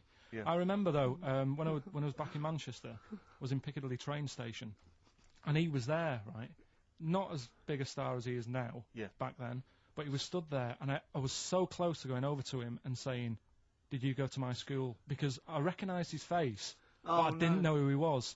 Do you know when you sort of go, "Sure, I went to school. It's not the one with the big head." Yeah. But I do recognise him. Then my girlfriend got off the train, and I said, "I'm sure I know him." She said, "Yeah, it's David Beckham." And I was so thank close God to for your going over. girlfriend. Does she get an awful lot of scrapes, does she? She does, yeah. Okay, what about the fact that the pension crisis is going to force Britons to work into their 70s, Carl? You might have to carry on working into your 70s before you can claim a pension. I think it's a good thing. Because you see a lot of old people who look bored. Okay. And I honestly think if you keep your brain busy, yeah, you'll live longer. Yeah. It's only when you actually shut down, right, that's when your body sort of dies because it doesn't feel it has a purpose. Yeah. It's like if you've got flu, keep going to work. If you have a day off, you just feel worse. You'll mope about at home. Doesn't do you any good. What about whatsoever. where do you draw the line there? What if you say lose a finger? Pop into work? Depends. If you can't concentrate because it's painful. But what if you're a typist? Or You're not going to pianist? type as many words, but you'll do more at work than you would having a day off at home. Sure. Okay. Tony Blair turning trendy with his Paul Smith designed naked lady shirt. I don't know if you've seen this. It's the one with the pictures of naked ladies on the cuffs. And, you know, I mean... Okay. And finally... how's that? You see, this is what annoys me about this feature. It's just, what's that? So what? Yeah, but it's the Prime Minister of this country wearing a trendy shirt with naked ladies on the cuffs. All right. Okay. And finally, what do you make of the fact that Top of the Pops have banned Will Young singing both tracks on the #1 slot, and consequently he wasn't on there at all? They had to show the video. The first time anyone's ever made this demand. He wants to sing both the A and B side. Well, he can't. It's double A, yeah. Double A side. That's what they wanted to. That isn't how it works, is it? Yeah, I agree, yeah. And the thing is, which one... I mean, at the end of the day, loads of people have bought it, haven't they? Isn't it Yes, like one of the yes. best? So it doesn't really matter what it does, because people have got it. They can listen to what song they want at home. Doesn't matter about what Top of the Pops do. Yes. And it's just annoyed me now. It's... Who's annoyed you? Just what goes on in the world. I'll tell you, you're better off not knowing. It's better being in my little world.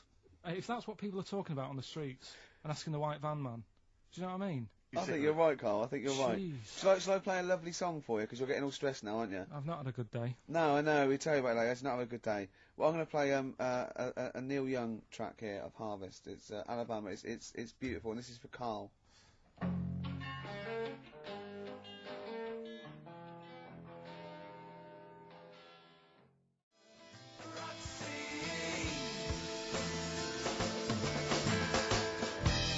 Athlete, West Side. I still like that one. It's a good track. Yeah, I was worried it was a bit of novelty. It would go off very quickly, but it's good. No, Very it's not melodic. bad at all. On XFM 104.9, I'm Ricky Gervais, with me Steve Merchant, Carl Pilkington. Steve. Well, we were talking about the news just now, and there was a story I heard in the week. I think it was on the radio, and I don't know all the details.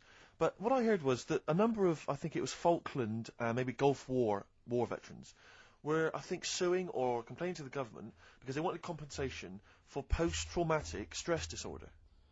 Now, I don't know all the ins and outs of it, but it seems to me that if you're in the army and you're a soldier, a certain degree of trauma It's kind of inevitable. I mean, after all, if you're any good at your job, you are going to see people getting killed.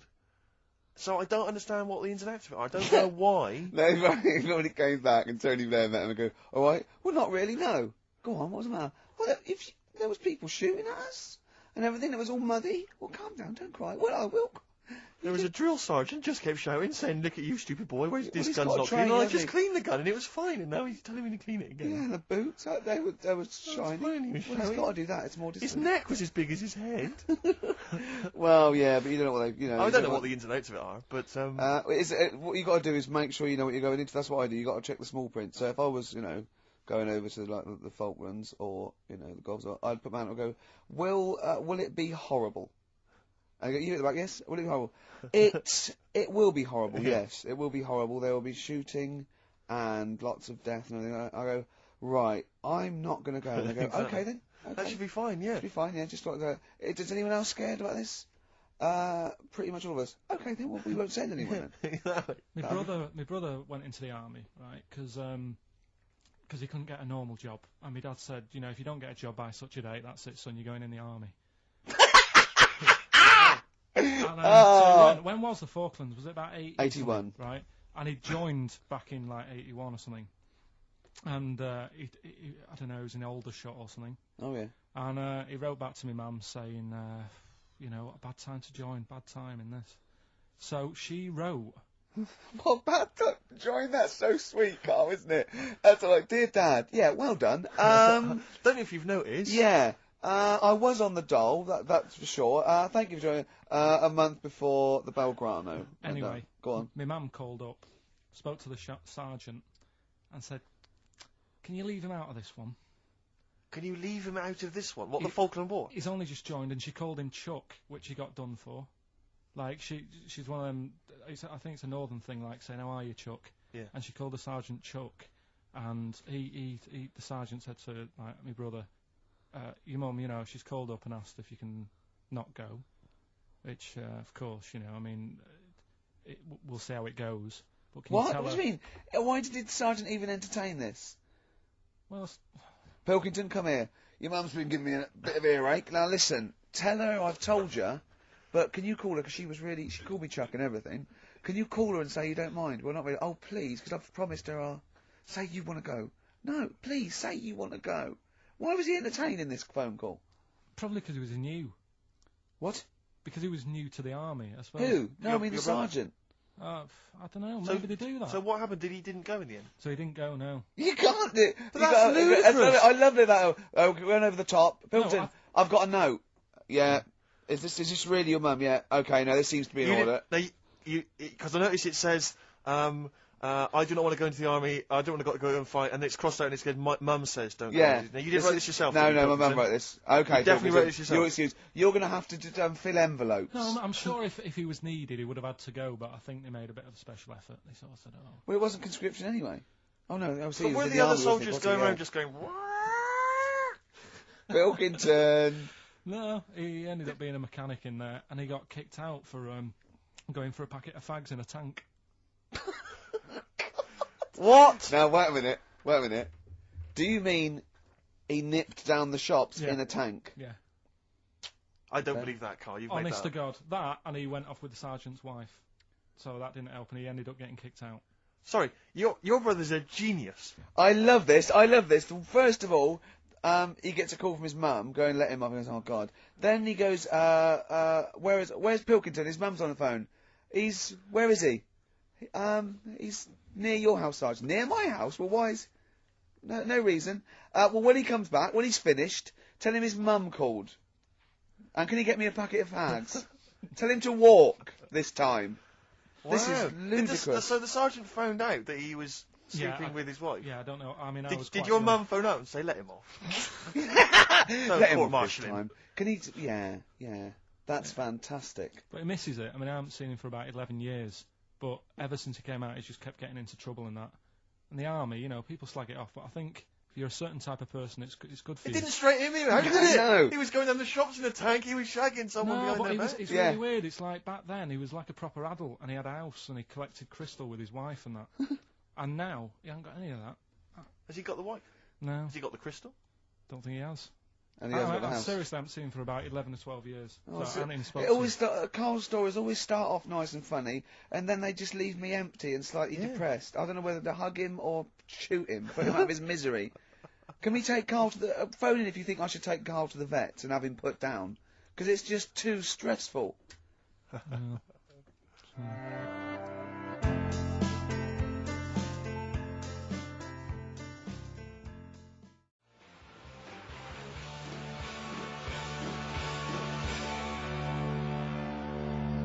Hyde's main offender, XFM 104.9. Wow, it's that time in the show where I test Carl on his homework. Yeah, for the week. History, the re-education of Karl Pilkington.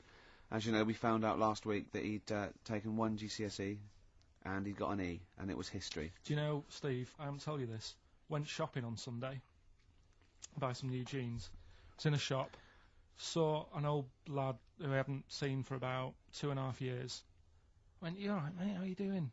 First thing he said, "Sorry to hear about your exam results." God. Had he listened to the show, or someone had just told him? Yeah, he was on a train listening to it on our way to a football match or something. He knew that you were on the show, did he? He was a regular listener. First thing he said, Wow. "So sorry about your exam results." Haven't people have been coming up to you in the station going, "You all right? Do you want to talk about it?" Or God. I know. Well, you did take it pretty badly for a 29-year-old man. Just a bit of a shock, because it annoyed me that... It wasn't a shock. You knew you hadn't got an E. No, I thought I'd have got a bit more than that. I wasn't expecting, you know... But you didn't even think you took history, so that must have been a bonus. Yeah, that's what my girlfriend said. Yeah. So, well, But didn't she say something quite philosophical, which was like, you know, you didn't even have an E this morning? Yeah, she said yesterday, you know, you didn't have anything today. Exactly. Which was good. Yeah. Mm. But anyway. Anyway, okay then, well, you were tested on Che Guevara. Right, Carl. We should just remind people what happened, because This is a little series. I've got lots of these little books, right? They're about like 2.5 inches long by about 2 inches wide. Those tiny little things you see in the sort of on the front counter of Waterstones or Smiths, and it's the Life and Times, a series of all the greats in history. Last week you read about Rasputin. You wasn't impressed. No. This week this book's a little bit thicker than the Rasputin one. No, it's the same, I think. Was it? Maybe the writing's Figure writing or something. But okay, Che Guevara. Who was Che Guevara? Just now, you learnt to pronounce it, right? And how do you remember? You told me the week how you remembered what his name was. Che is like shake, and his surname is like guitar. Right. Guevara. Okay. But anyway, right. Tell us what you know, and we'll ask. Right. First of all, his name isn't really Che. Right. It was something else, and Che means buddy in wherever he's from, Argentina. Mm-hmm. Right, that's right, isn't it? Yeah. Yep. Right. So anyway, he was born, and he was. By the way, Carl's not reading this from a book now. This is all out of his own head. This is not pre-planned notes. No, this is. I mean, I know it sounds written, but he's just riffing on this. Here we go. Go on. He was born. He had bad asthma as a kid. Right. Which I thought was quite interesting, because they didn't have cars and that back then, and that's what they're blaming asthma on these days. The bad build-up of traffic and that. Well, they did have cars, Carl. Not as many as they have now. Okay. So that was something I picked up early in the story. He had asthma. Yeah. His dad was into he wasn't a politician or anything, but he was, they were into the politics. Sure. So he sort of grew up around a family who was into, watching the news and that, and keeping up to date on what's going on in the world. So that sort of rubbed off on him. He went to school. He was doing stuff on medicine. Yeah. Yeah, he wanted to be a doctor, or he thought he did. Yep. Anyway, he learned really quick. He did like 6 months work in about 3 months. So he could have some time off school or something. Right. So he took that time off and went to travel South America with his mate on a motorbike. Yep. Yeah. And he saw all this bad going on in the world. And he thought, oh, this is bad, this. Yeah. I could do something here. I could change this, make it a nicer place to live. So he said, what I'm going to do is join a gang that sort of is against the like the government. Yeah. Right. Right. Am I right so far? Yeah. You're doing very well. Right. And the woman who he met, who was like running this gang, is a woman called Hilda, who he later married. All right. And Hilda introduced him to Castro. Right. Who was like the head cheese of the gang.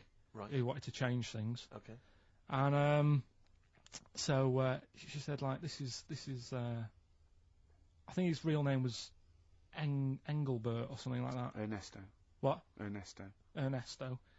She said, this is Ernesto. He does medicine. Should have him in our sort of army. So when there's injuries and that, he can make people better. Yeah. So he said, yeah, all right then. So he joined the gang, and they went like went to sort of. I'm chopping it down a bit. No. Sure. You're condensing. It's not in real time. No. So anyway, so they go. It feels like it. You see, this is why I just wanted you to ask me questions. Well, listen, let's cut to the chase then. So, Okay, obviously he made his name as part of the Cuban Revolution. Yeah. Yeah. Do you know what date that was? About. No, I don't. Okay. And obviously, so he was a big involvement in that. Yeah. In which country was he caught? He was caught in Bolivia. Yeah. How did he die? They executed him. Yeah. They shot him, and his last words before he died, right? The guy's there with the gun, and he wasn't scared. He wasn't like crying or anything. He said to the bloke with the gun, he said, "Go on, shoot me. Be a man." Yeah. He said. Yeah. And they shot him. And did it tell you what happened to him after that? His dead body? No, but Suzanne was telling me about this the other night. She said there's more to it than that. They stuck it in a glass coffin, didn't they? Well, no, but before that, they cut off his hands and his feet and sent them to the. No, and because they buried them in different places, and then they buried the body. I think they might have sent the hands to Fidel, but they buried him in an unmarked grave because they didn't want anyone to start using his grave or his tomb as a place of martyrdom. But of course, that just made him even more of a martyr because no one knew where he was buried. So it just meant that he was even more of a. Yeah, but that wouldn't work anyway, because if they did find out, that's more places people can go and sort of grieve. Do you know what I mean? If you've got all these different graves... What, with different parts of his body? Well, you've got a foot over there, and it's like, well, you know, oh, God. His head over there. Thanks for what you're doing. Yeah. So all in all, essentially, what's your summary of Che? Yeah, you like him more than Rasputin, don't you? A lot better bloke than Rasputin. I can understand why he gets one of those little books. Well worth knowing about, and good bloke. Did a lot, you know. Crammed a lot into his short life. Yeah. But, yeah, interesting bloke. But just on the subject of Che Guevara, Steve called me up in the week because he was going through the duty log. We love the complaints on the BBC duty log, and someone had written in because one of the Blue Peter presenters was wearing a Che Guevara T-shirt, and what did the bloke say? Yeah, this is a series of people can phone in and write and complain to the BBC about different things. Why would you complain about wearing something? Well, this was the thing. Is you complain about the best. I mean, there's been some amazing complaints. Oh, there's some great ones. The best one, my favourite one that wasn't a complaint but was actually just someone had to phone in was what an excellent edition of Kilroy this morning. Yeah, but there's lots of that. There's things like Esther was superb. Yeah. Woman called one. Woman called. There was a brilliant one I remember once, which was Robbie Williams was wearing a Nike T-shirt on Top of the Pops last night. Product placement on the BBC. It's just all so things pathetic. like that. Yeah. But anyway, this was one phone call. There was a presenter on Blue Peter. She was wearing a T-shirt with Che Guevara's face on it. Right. And someone had written in and said, or someone had phoned in and said, very worried to see a presenter wearing Che Guevara's face on a T-shirt. Are you trying to turn my children into communist revolutionaries? Yeah. Imagine that. Imagine who's thinking that. Who's bothering to phone up with that information, Carl? Yeah. Who knows what they're going to say about this show? Yeah. I mean, you've been championing the work of communist revolution. Luckily, no one listening to this show can either write or operate a phone. So I think we're pretty safe. So thumbs up, Che Guevara. Yeah. Well done to Carl there. Yeah, no, I thought it was I did brilliant. all right, didn't I? But the thing is, you keep saying to us you don't understand why history is interesting, and yet you're clearly interested by that. You remembered that Carl, information. I've got another. Yeah. I've got a few in the series. Can I give you your next week's homework? Go on. There you go. Oh. Read it out. Hitler, the life and times of Hitler. 1889 to 1945. Yeah. Yeah. Do you know much about him? What's the significance of that last date? Why did he? What was that last date, Carl? Why do you think he died in 1945? End of the war. Yeah. Which I'm interested in. So this will have stuff about Anderson shelters and that. It might not be covered in the Hitler biography, the Anderson shelter, but just check if there was a special Anderson chapter, Anderson shelter chapter. Well, I'll look forward to this. It'll be interesting. Powdered egg is page 4. Yeah. Excellent. Well, we're going to play a hip-hop. Yeah, it's time for a hip-hop hooray. People are absolutely in love with this feature, Rick, as you well know, and I know you're somewhat jealous of it. Yeah. This week, I know that Outkast are currently on the playlist, aren't they, with their new single, Whole of the World? Is that all? The Whole World? Anyway, this is a track from the big compilation, Outkast. It's just a sort of compilation of all their greatest hits. And this is a good one. It's called Rosa Parks. Play it, Carl.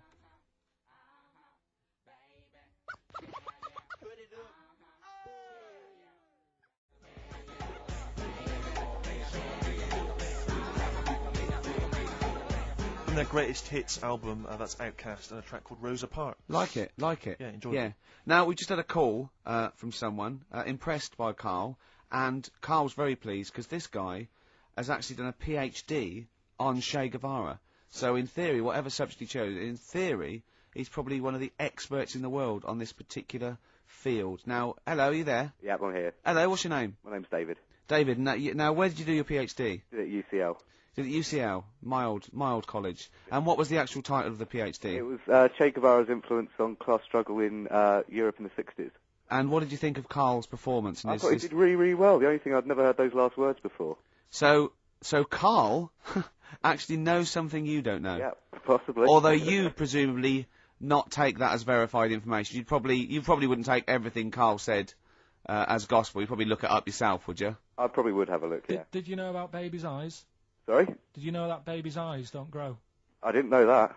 You see, that's why you shouldn't take things Karl says as gospel, because it come out with something vaguely intelligent, and then say, "Did you know about babies' eyes don't grow?" Any questions that you'd want to test Karl on? Any thoughts? Any things he missed there on the history of Che Guevara? I think he did really well, and I think he should be congratulated. Because Karl has problems with understanding why people are interested in history, and even though he's been reading these books, he keeps saying, "Why does anyone care about history? Why is it important?" What would you say to Karl? I think he should maybe then look at who Che Guevara did influence and why he still influences people today.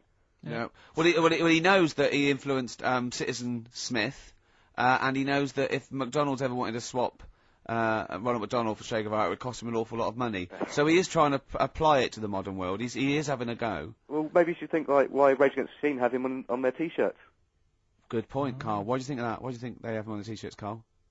I don't know. Maybe that was a design of the T-shirt. Maybe they wanted another T-shirt. Maybe they wanted Ronald McDonald, but didn't have any in. Sure. And they said, "Oh, we'll have that one there then."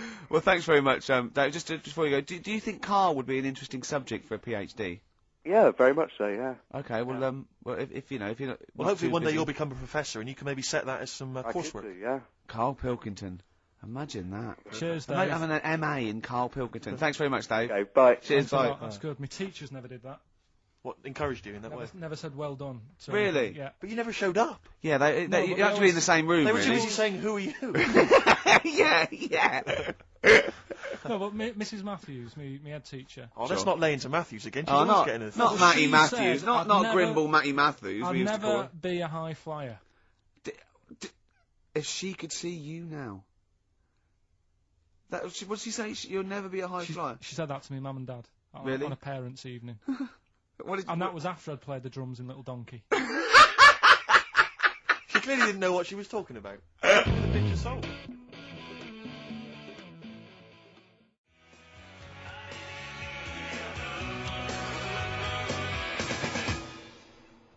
R.E.M. with Orange Crush on XFM 104.9. Well, nearly 20 minutes to go. I'm Ricky Gervais, with me Steve and Karl. Karl, what did you point to me then? Just reminded me. Go on. Orange Crush. Do you know we were talking the other night about contraceptives? No, you said to me, I've got to do lots of homework. You look up how they used, in the olden days, how they used to use elephant dung as a contraceptive. And I went, what? And he went, no, look it up. You give me those things. I said, I don't know. Was it they put, when you're running around with dung on the end of your knob, no woman really wants to go near it. Is that how it worked? And he went, come on, you give me things to do. If you've just written a PhD on how to use elephant dung as a contraceptive, please get in touch. And I will give the number in a minute. It's not elephant, it was crocodile. Oh, yeah. Why? But, yeah, Orange Sorry, Crush. no, you can't, no, whoa. What? Back. What do you mean, it was crocodile dung? How did they use crocodile dung as a contraceptive? I don't know. Right, go on, Orange Crush, yeah. So Orange Crush, what it was, I was trying to look up that thing about crocodile stuff, using it, And I came up with another one saying that they used to use a lemon, sort of shaped right, and the put it on, and the citric acid in it would kill the sperm. Right. So they would wear the lemon on the end of the knob. Was that erotic? It works. Listen, I'll try anything, Carl, mate. If that works. Yeah. If the ladies like that. I mean, could it be anything? Could it be like a melon? Kumquat? Yeah, maybe. In my case. What's those hairy ones? Yeah. Anyway, it just reminded me when Orange Crush. Well, thanks very much for that, Carl. It's and that I didn't even ask him to. No. Research that. No. He just... So Orange Crush reminded you of the lemon contraceptive. Okay. Jolly good.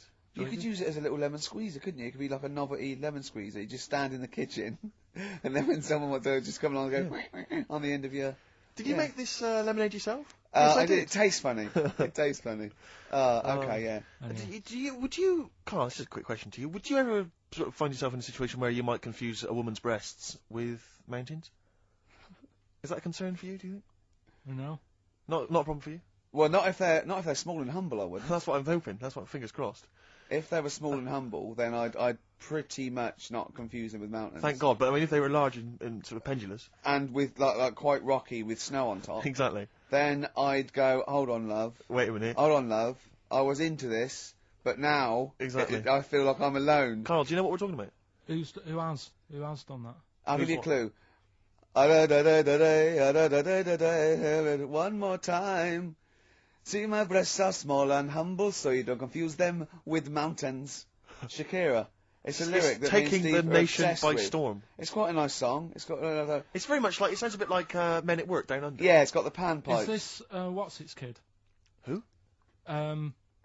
Julio Iglesias. No, it's Shakira. Consequently, the word Shakira there being mentioned. I haven't heard of him. Okay. She's a big Latin star, apparently, big Latin American star. And anyway, just sing it again for us. See, my breasts are small and humble, so you don't confuse them with mountains. Which is a concern. It was always a concern. Definitely. A number of times she's woken up and there's been a fat bloke with a beard and a little Sherpa. She goes, "What are you doing?" And they go, "We're just trying to climb this mountain." Look again. Oh, sorry, love. Oh, it's your tits. I didn't realise. Oh, your tits. We thought we were in I can't believe it. I can't. Well, can we camp here? You can't camp on my tits for the night. No. Well, why are you climbing them? Well, I just because got they were there. confused. Well, they're small and humble. Are you mental? Look at Carl. I love that look at Carl. Carl is looking back and forth. You know when you sort of you go to a cat and it looks back and forth between two people. That's very much like Carl's looking at us now. Or when like a child sees a midget or something in the street. They're just transfixed, aren't they? And the parents go, don't stare. When we were pushing Ash, just our producers, in a wheelchair, and we were pushing He's through not the a VC. midget, we should make that No, he's not a little midget. He's not tall. But we were pushing him through the VC, and this little kid just came up and just stood in front of him and looked at him. Yeah. I just laughed. It was funny.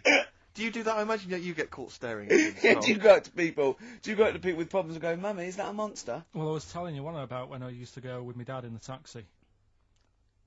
Oh, yeah. What Tell us happened? this story. Well, your father was a taxi driver? My dad he had loads of jobs, which they did back then. And they don't do that anymore, do they, people? They don't have a do variety of loads jobs? stuff. Sure. But at one point, he had a black cab, and I used to go with him. He used to get a beer crate and put it in the front of the black cab and sort of sit just next to the meter. And anyway, we got this call, and like the guy on the end of the radio said, "Oh, you've got your son with you, haven't you?" So he said, "Yeah." So it's just like, we've got to pick up at number 11 Village Lane or whatever. And he said, "All right." And it was this woman. It was like a woman version of the Elephant Man. Wow, the Elephant Woman. Yeah, it looked like. It looked like, it was really strange because I was in the front of the cab, and when you're a kid, if something looks odd, you're a bit scared of it, aren't you? Yeah. And my dad was like, "Look, it'll be all right." And we're driving towards her. Look, don't worry, son. I've got loads of buns. And just to I think I'll just throw one down the street if you run after You're it. being mean, right? I am a little bit. How old were you? 18? No, I was about 12 or something like that. 11, 12. And as we got closer to her, it looked like she was holding like a bag of spuds on her shoulder for a snack. Right. And her head was all a bit mangled and messy and that. And my dad said, "Whatever you do, don't stare at her face." Yeah. And she got in the Because back. you turn into stone. Well, she got in the back, and I had like the mirror, the driver's mirror thing, and sort of having a look, trying to work out. And I mean, he said, don't stare at her face. I couldn't work out where her face was. It was that weird. Oh, God. So I'm not sure you're from Manchester. I think you're from, like, Narnia or something. Yeah, you got frog boys walking around. The Lord of the Rings. That got, like, the claws of a lobster and the head of a toad. Yeah. And you got women getting in with spuds for heads. I mean, what This sort of, is not what Manchester. is this is not the place place? you grew up. This is Yeah. mad. Oh, you can't believe it in London, can you? You come down and you go, look, symmetry. It must be amazing. It must be a thing to do with upbringing, though, mustn't it? And because again, do you know I've said to you before, years ago when I was a kid and didn't have any worries, good-looking lad, you go through it a bit, have a few more worries, and you look knackered. Now back there's a lot more worries and stuff, so you get a lot more freaks. Whereas in London, everyone's like happy, aren't they? Got I love the money. fact that stress can cause your fingers to fuse and your heads to grow. No, but if She must have been really stressed to have a head like Yeah, that. yeah. She what was? Like a Yeah, slut. was she an accountant or something? You know what I mean? But what did she do? What did she say? Where when was she she got in? going, by the way? She couldn't speak. London Zoo, please. I think she was going to like To a the pet fair. shop. Seriously, honest to God. On my mum's life, she was. Because at the end of the day, that's a good thing with animals. They don't judge you, do they? She's not She an was an animal. animal. She's a human She's being. not actually an elephant. No, but You know the elephant man was not actually an elephant. Do you understand that? He's got no elephant genes in him at all. No. That was just a cruel name people gave him. Yeah. No, it's the name of the disease, isn't it? Elephantitis. Look. So listen. So this woman, why was she going to a pet shop? She was going to a pet shop. What, Is to this find a true? husband? Is this true? No, it is true, yeah. Oh, But God. I'm not taking the mickey because it must be So, really bad for Of you. course it But is. Carl, I we need to haven't. ask. I'm going on to you today about cutting myself shaving. Yeah. I was going on about that. To think that she's probably not alive now, but to think, But you're saying that you're going to say this is a worse problem than a little cut shaving, aren't you? yeah. Yeah. Do you know what I mean? I The think things you're right. that you Carl, worry about. there's a couple of key questions I need to ask. One, if she couldn't talk, Yeah. how did she tell your father where to drive it? Did she have it Probably written on got a some note? help Did for she that point home. with her nose? Yeah. Right, this has got silly. Pick your song. But and also, finally, where did you say she lived again? It was like in a village, a little small village. Right. Just hidden out of the way. All I'm saying is we could maybe get like some sort of coach, book some coaches, get a coach party up there to have a look at her. Take some photos. And now You can make some lemonade. the offspring of a woman and some spuds. Please enter at your peril. Should give me a shiny shilling. Wow. Oh, that's terrible. Well, I'm going to play a little bit of Teenage Fan Club song for the lovers here. We left it very late. We've been just, rapping with KARL P here, and this is I Need Direction.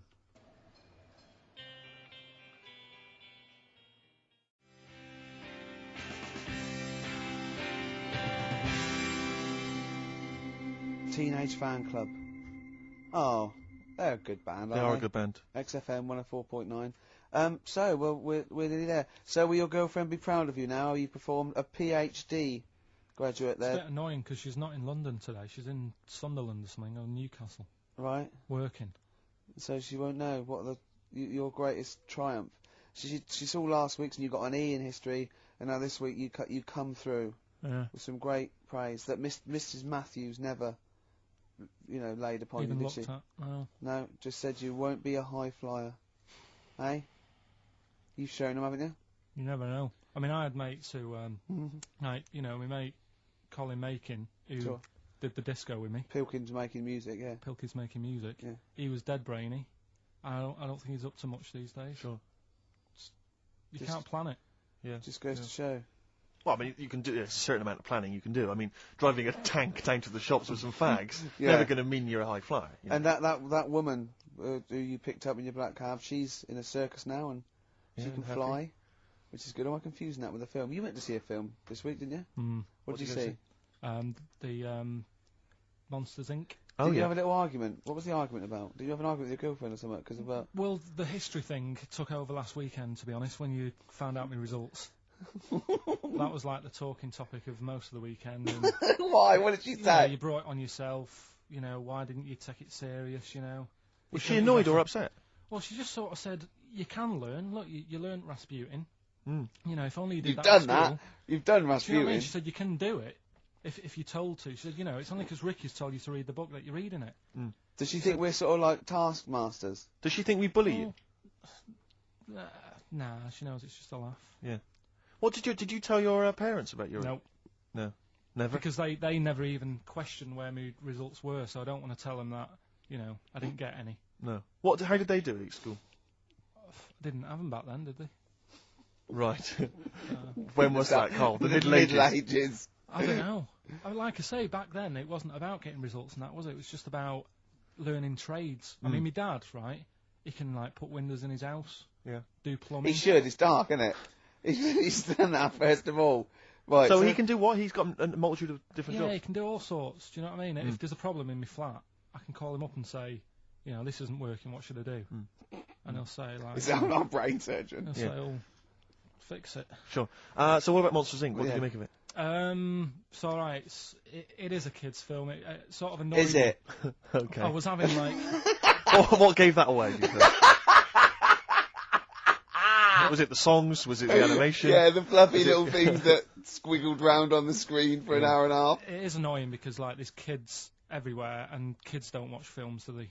No. Do you know what I mean? They're messing. I don't know why they make kids films. And you can't, to be honest, it's mental. Can't concentrate properly when you've got kids, you know, Screaming, making shouting. noise around you and that. Yeah. So I'd say my little review. Wait until it comes out on DVD. Okay. What a great review that would be! Wouldn't that be great? Film 2002. Yeah. Jonathan Ross going, well, I don't want to give it away. Wait till it comes out on DVD. Yeah. Oh. No, but not giving it away. It's just that you can't watch it properly when there's kids screaming around you. Yeah. Sure. Do you know what I mean? What are you looking forward to this week? You going to go and see anything? Just been talking to Ricky now because my missus is away. I'll probably get out a DVD tonight. Yep. Rounders. Oh right. Okay. I thought you might like that. And if you can get, but I mean, if I can get you tickets, say in the stalls or in a box for the stage version of Midnight Express, would you be up for that? It's on ice. I think it's the final year, isn't it? It's lovely. It's Midnight Express on ice. Yeah. And it's a musical as well. They're on roller skates. Do you have any dope under your jacket? No. Yeah. It's great. John Hurt is actually in this version as well, which is fantastic. He played the Elephant Man. So the universe all comes together. Have you ever seen the stage version of the Elephant Man? No. You'd love that. Yeah. Who's in that? I have seen a clip of it. Who plays him? I think they got a real guy with elephantitis. Right. Yeah. What are you finishing on? Let's have a final song for the ladies. It's from the album Kiss Me, Kiss Me, Kiss Me by The Cure, and it's The Beautiful Catch. Goodbye. See you next week, everybody. Bye-bye.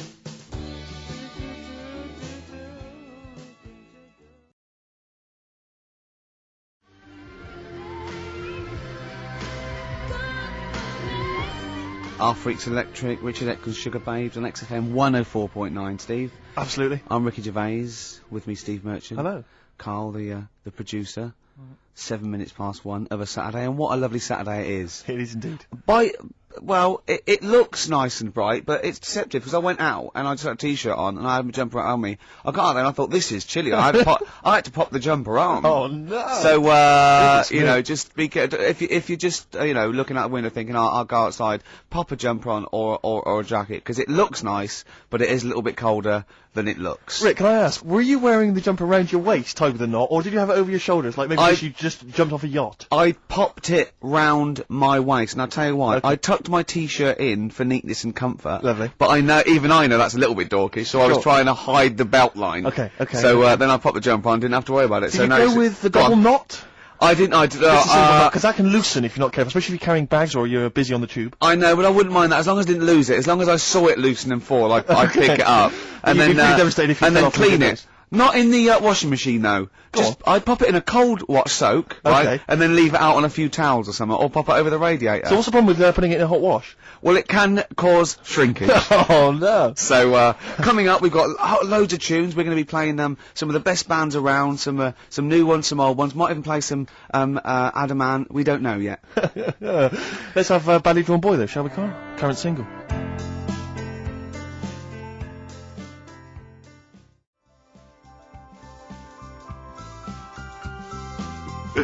Badly Drawn Boy there. Silent Sigh. Is that the one with the duck? Yes. Very good video. Apparently he stopped wearing his hat around because he keeps getting recognised. and he's going to not wear his hat when he doesn't want to get recognised. Okay. Maybe pop it in the wash. But be careful. Let's just have a kind of a light cold rinse. Yeah, light cold rinse. Soak it, right, because it's woolen, right, and then just leave it out on a towel, or maybe in near the immersion heater, or over a radiator, or even on a just radiator. Is that a problem? It can cause that sort of damaging to the fibres of the wool. He had a kid last week. Did he? Yeah. Who did? Badly drawn boy. Oh right, okay. Badly drawn little boy. He's going to call it, isn't he? Brilliant, Rick. Yeah. Well done. It's a sort of satire. I'd like to see that as a headline in a Stand tabloid. and deliver, oi, oi, money, your life. Oh. Now, going on. Oh, Carl, can we don't explain why panic. that's funny? Don't panic, Carl. I'm a professional. Don't worry. What's your concern, Carl? What's your concern? Nothing. Tell us. No. You can say. I can't. You can. This is so unprofessional. It's what? What have we done? What, talking about wool? No. Come on, Carl, what's the problem? What's the problem? You say. He's great, and He's so lovely. scared. Come on, Carl, tell us. I don't know all the ins and outs, so I don't want to get into it. What? The thing. No, Well, look, you can't. Look, people are perplexed now. What's the thing, Carl? What's the thing? What are you worried about? Say. Is it an email that's been received by the head of XFM? You've got the email open. You can talk about. You can say what it. Okay, let me just without, see. I don't understand it. Please note that under a ruling at the Old Bailey, any reference to Adamant's state of mental illness in any news report will constitute a breach of the ruling and therefore lead to serious action from his lawyers. That's right, and that's true. That's subject we can't talk about that. You can play his records and sing his classic songs. Sing songs. Yeah, it's best just to leave it, isn't it? Yeah, well, that's what. Carl was a little bit worried. There's no way I was going to mention that or influence anything, and I totally agree with the law. So don't panic, Carl. That should have never been sent to you. Why? Because it's like, accidents happen. Go on then. When things like that happen, right? You've been told not to mention it. Yeah. And you're like a little kid. Yeah. And once things are in your head. Yeah. It's difficult not to mention it. I mean, when I was a kid. Yeah. Right. Yeah. My mum's sister Hazel. Right. Was seeing another bloke. It's weird because she's a lesbian now. That's really weird. That must have been an interesting Christmas. But anyway, she was seeing this bloke, and he looked like Ken Dodd, apparently. He looked like Ken Dodd. Looked like Ken Dodd. So people said, don't mention it because it gets on his nerves when you like meet him and you go, oh god, you look like Ken Dodd. So I said, all right, his name's Will or whatever. And I was introduced to him. First thing I said, nice to meet you, Ken. Did you do it as a joke, or did you? No, because when you know that he's like, I'm not allowed to say that. I can't say that. I mustn't say that. Can't. And then I saw him. I thought, Jesus, does look like him. It just came out. Was it Doddy who turned her into a lesbo? Do you think? Well, he wasn't a good-looking bloke, so possibly. She started going out with Esther Ransom though, which is weird. Out of the frying pan. What was the story with the lesbianism then? How did she announce that to everyone? What age was she when she realised? Well, I mean, we're not a close family. Do you know what I mean? We're not a sort of family who keeps in touch with everyone. And I think my mum called her up one Christmas and sort of said, how's the Diddy men? Yeah, how's Nutty Ash? And she said, oh no, I'm not. I don't do that anymore. I'm knocking about with Sandra or whatever. Right. And it was like, oh right. Not big butch Sandra with the big earrings and the skinhead. Used to live down the road from you. I don't know. Used to get Doc Martens wholesale. That's Sandra. But she had a haunted house. Go on. Who, Sandra? No, Hazel. Right. Is this before she was a lesbian or not? Before. Okay. And there was a bike in the hall, and the pedals used to go backwards. There was a what in the hall? A bike. That's handy, isn't it? Oh, that's great. Don't worry, we won't do anything. So, sorry, no, I want to know about the haunted house. There was a bike in the hall, and what There was happened? a bike in the hall, and the pedals used to go backwards on their own. And also, shoes used to stick to the wall or something. Did they? Yeah. Yeah. Shoes used to stick to the wall. Yeah. Okay. That sounds like That's a haunted a house. household. Yeah. Oh dear. Brilliant. Maybe she should clean the walls. Oh, that's it.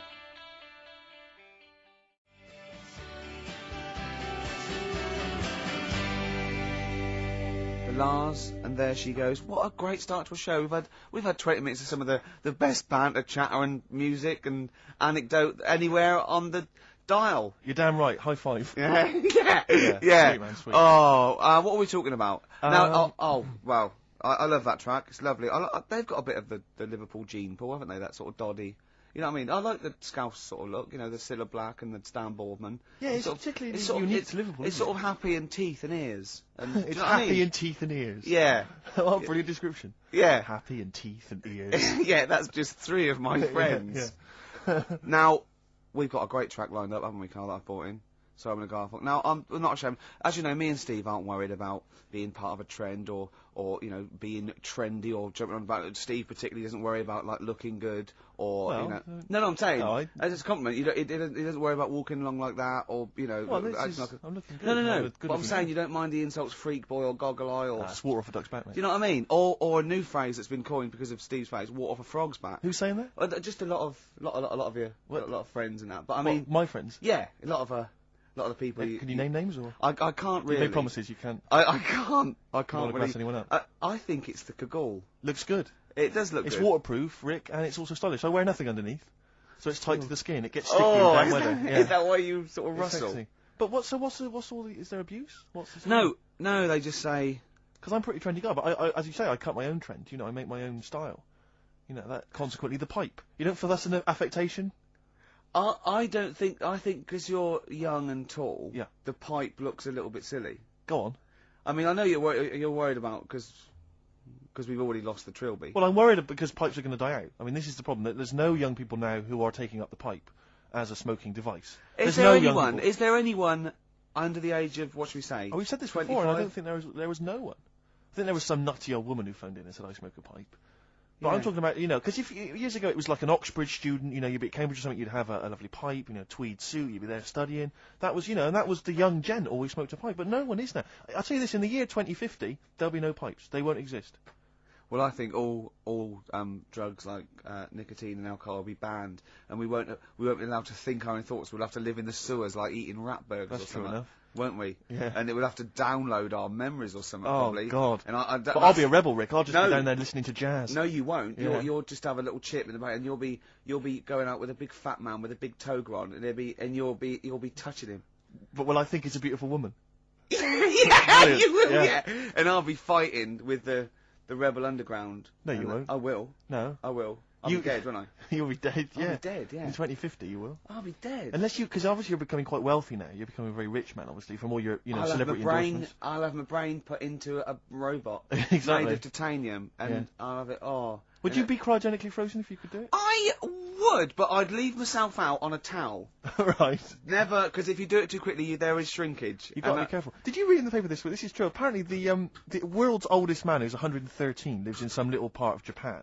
Sure. Like little island in Japan. Yeah. But apparently, the world's oldest woman also lives in exactly the same place. Now, I don't know if she's since died, but she lived in the same place as well. Do you not think there's something suspicious going on there? I mean, isn't that a bit eerie to you? I'm thinking, have you ever seen them together? And have you ever found lipstick in his bag? I think that'll be one and the same. I wonder if it's something like, you know, what brought Godzilla back. There's some kind of... There's some antics over there. No, there might be. They're sort of like, yeah. Although, just hearing some of Karl's stories about school, there's something going on there where he lives. Yeah. Did you say you did live near a sort of nuclear plant or something? I found out it wasn't a nuclear plant, it was a chemical plant. My God. Yeah. Really? And is that really true? What colour was the tap water in your area? It was better than it is in London. Right. Really? I was talking to someone about this the other day. Yeah. Water in London's ropey. And I use one of them water filters. Do you really? And the guy down in the office was saying it's a waste of time though, because they only work for a couple of water. Like you fill your jug twice, and then the water's going through the same muck, isn't it? That's true enough. But so it's not. If it's not getting through, it's not getting through. No. If it's a filter, it doesn't matter, does it? It's still not good though. Fair enough. Yeah. Good point. So have you just thrown it away based on what that bloke said? Did he sell you another one that he had on him? Did a better updated model? Yeah. Did he have a suit and a... When you say, like, he works here, was he actually hanging around outside? Yeah. Did he have a suitcase with lots of these in? Yeah. Yeah. Oh, dear. So just go back to insults briefly. Go on, you know, it's saying... Oh, no, see, that's... Goofy, that's not fair. No, because that's what he said, it's in my head. What do you mean he said that? When did he say that? No, I mean... When did you call me goofy? No, he didn't. He said about what's in my head. Hey, no, when it's... come on. Come off it. Don't what? Who's calling me goofy? No. I'm not even goofy. Goggle-eyed's fair enough. Yeah, but you can sort your look out, I can't. What do you mean I can... How can I sort my look out? I'm not even goofy, that's not fair. You've got the proper features. What? Just needs... sorting out a bit. I can't help it if my hair's not good. I noticed the other day when Carl was sitting on your knee having his picture taken. It's a long story, right? He's got a completely spherical head. It's slightly too small. I'm not being funny, because, I mean, you know, I'm not perfect. But he's got a completely spherical little head. He looks a little bit like a baby hamburger. You know Hamburger off McDonald's? Sure. He looks like a little baby hamburger. And it's sort of quite put upon. It's Suzanne thinks I look like that thing in that Dulux advert. Do you know when the woman pulls the head off that? That little plasticine Yeah, morph type and then they cream. make a new head for it. And it's like a little head. Really? And that's your girlfriend saying it. I know. Anyway, listen, let's get back to business here. This is a great track. It's America by Simon and Garfunkel. This is where I started saying we don't care about being trendy and all that. That was it.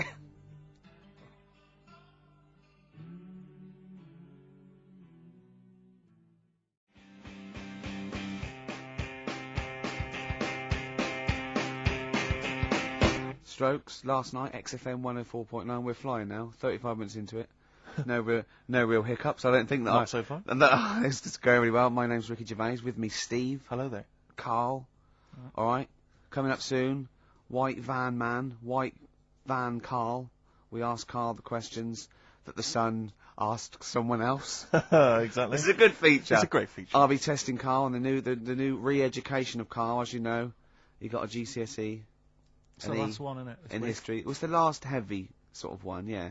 No. It's Winston Churchill. Well, yeah, because we're going on to more sort of metaphorical and metaphysical sort of pursuits, aren't we? Not that book. Yeah, that's the Aesop I can't Fables. read that in a week.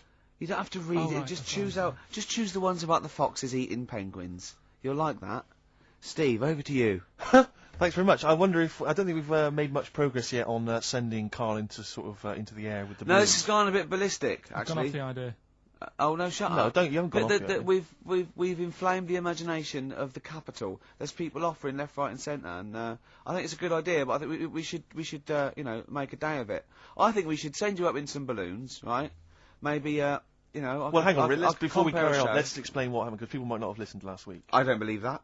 There are one or two, Rick. I don't believe that. People who were Name ill them. or maybe out of the country. Okay. Yeah. So last week we discovered, was it that 623? Is it 6,000? No, I read that 6,000 balloons filled with helium can lift a bloke off the floor. I think that's too many. I think we could do it for less. Certainly. Well, with anyway, you. listen, there are various organisations which actually exist already that can provide this kind of entertainment, this kind of fun. I mean, I didn't realise there was a whole kind of market for this already, but apparently there is. Nor did I, no. Incredible. Anyway, so we're going to try and track one of them down. We're going to see if they can organise it so that you, Carl, can float into the air. We need to get you, is it at least 11 feet up? Yeah, if it's and just I think certainly higher. I mean, I can't remember what the record is, but it's quite a long way. 11,000. 11,000 feet. Yeah, but I think they're all official. I want to do it with like those little balloons you get for £1 at the zoo. Or I don't something. think that can be right, health and safety wise. I don't think that can be healthy. I think if we get him to sign something, which I will. Okay. I think we'll cover You'll be fine. ourselves. But yeah, certainly we're thinking of maybe making it a bit like, is it Tea in the Park? The, Yeah. Capital FM. Yeah, event, the you know. big We event. could get sort of Steps, at least H from Steps can come down and Yeah. host the event. I mean, or I don't mind comparing it. Steve's gonna do. Steve's learning to sort of like scratch and mix and beat match, and I mean, you're getting pretty. I'm making a lot of progress. Yeah. I'm You going on. are going to be a turntablist. Yeah. Steve never learnt an instrument, which he regrets.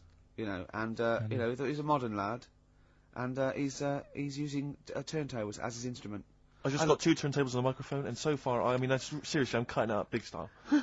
No, don't laugh, because it is mental, the sort of kind of stuff I'm coming out with. And I'm scratching, I got the beats, you know, matching.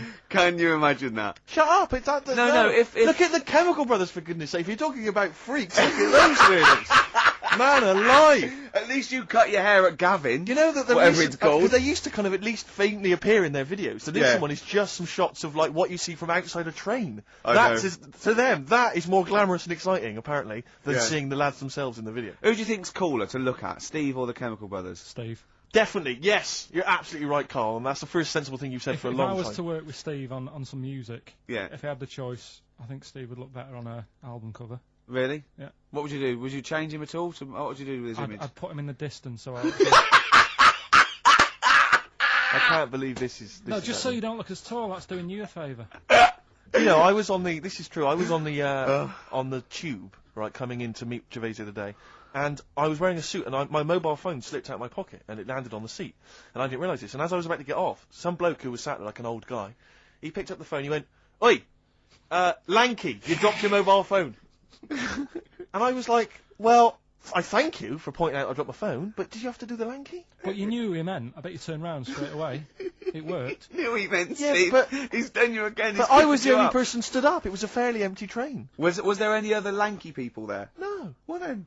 No, but my point was there was no one else at all who was about to exit the train. Okay, so he didn't need lanky. He could have gone, "Excuse me, sir," or "Oi, you," anything, but "Oi, Lanky." I know. It's that thing, though, isn't it? That's what I'm talking about. You say the thing that you don't want to say. It's like me with Ken Dodd and Will. I think he wanted to say this. Oh, well. I think he took pleasure in it. I think he went, "That bloke's lanky. I shouldn't say that." Yeah, I should. Oi, lanky. What's you he dropped gonna your do? phone. Yeah. Do you want your phone back or not? But this balloon thing, anyway, it's got a bit out of hand. Why has it got out of hand? What are you worried it's about? funny. I just want to. I want to sort of like tie them all to the back of your belt. So as you go up there, you sort of tip forward slightly, so you're going up slightly upside down. We could paint some advertising on your bald head. Yeah. Oh, that'd be great. Yeah, we'll do that, Lanky. That'd be great. Here he comes. No, I mean, last week it was just a bit of fun about going like just lifting my feet off the ground. No. And that's a big difference to what it's got now. No, okay, I'll tell you what, we'll do 100 feet in the air, and I'll hold on to the rope. But we'll do it at Wembley Arena, and we'll sell tickets. But it'll be for charity, Carl. No, It'll be not for charity. No, we'll have lots of underprivileged kids coming along to see It's it, you just got know. out of hand. It's like, you know, I like karaoke, but I wouldn't want to go on Stars in Their Eyes. Sure. And it's got out of hand. That's how it's sort of it's grown too big. I don't. Who like would you it. do if you were on Stars in the Right? I'd do that. Moby? No, that Jack the Knife song. I love Jack the Knife. Old Mac Heath. That one, yeah? Yeah. Is Mac the Knife? That's what I do. But which No, but he'd do a hip hop version. But which of the many singers would you impersonate? You can't. It's not the song, is it? It's the singer. You could do Jimmy Somerville, I think, quite well. Yeah, Somerville you'd be good at. Moby. Did Morph bring out a single? I don't think Morph did. Didn't he? No, I'm not sure. I'm sure, didn't he have a theme tune? Did Morph? Phone in if you think Morph. Morph didn't speak, Rick. Let Didn't him he? sing. Morph hardly had any features. True. Right. There you are.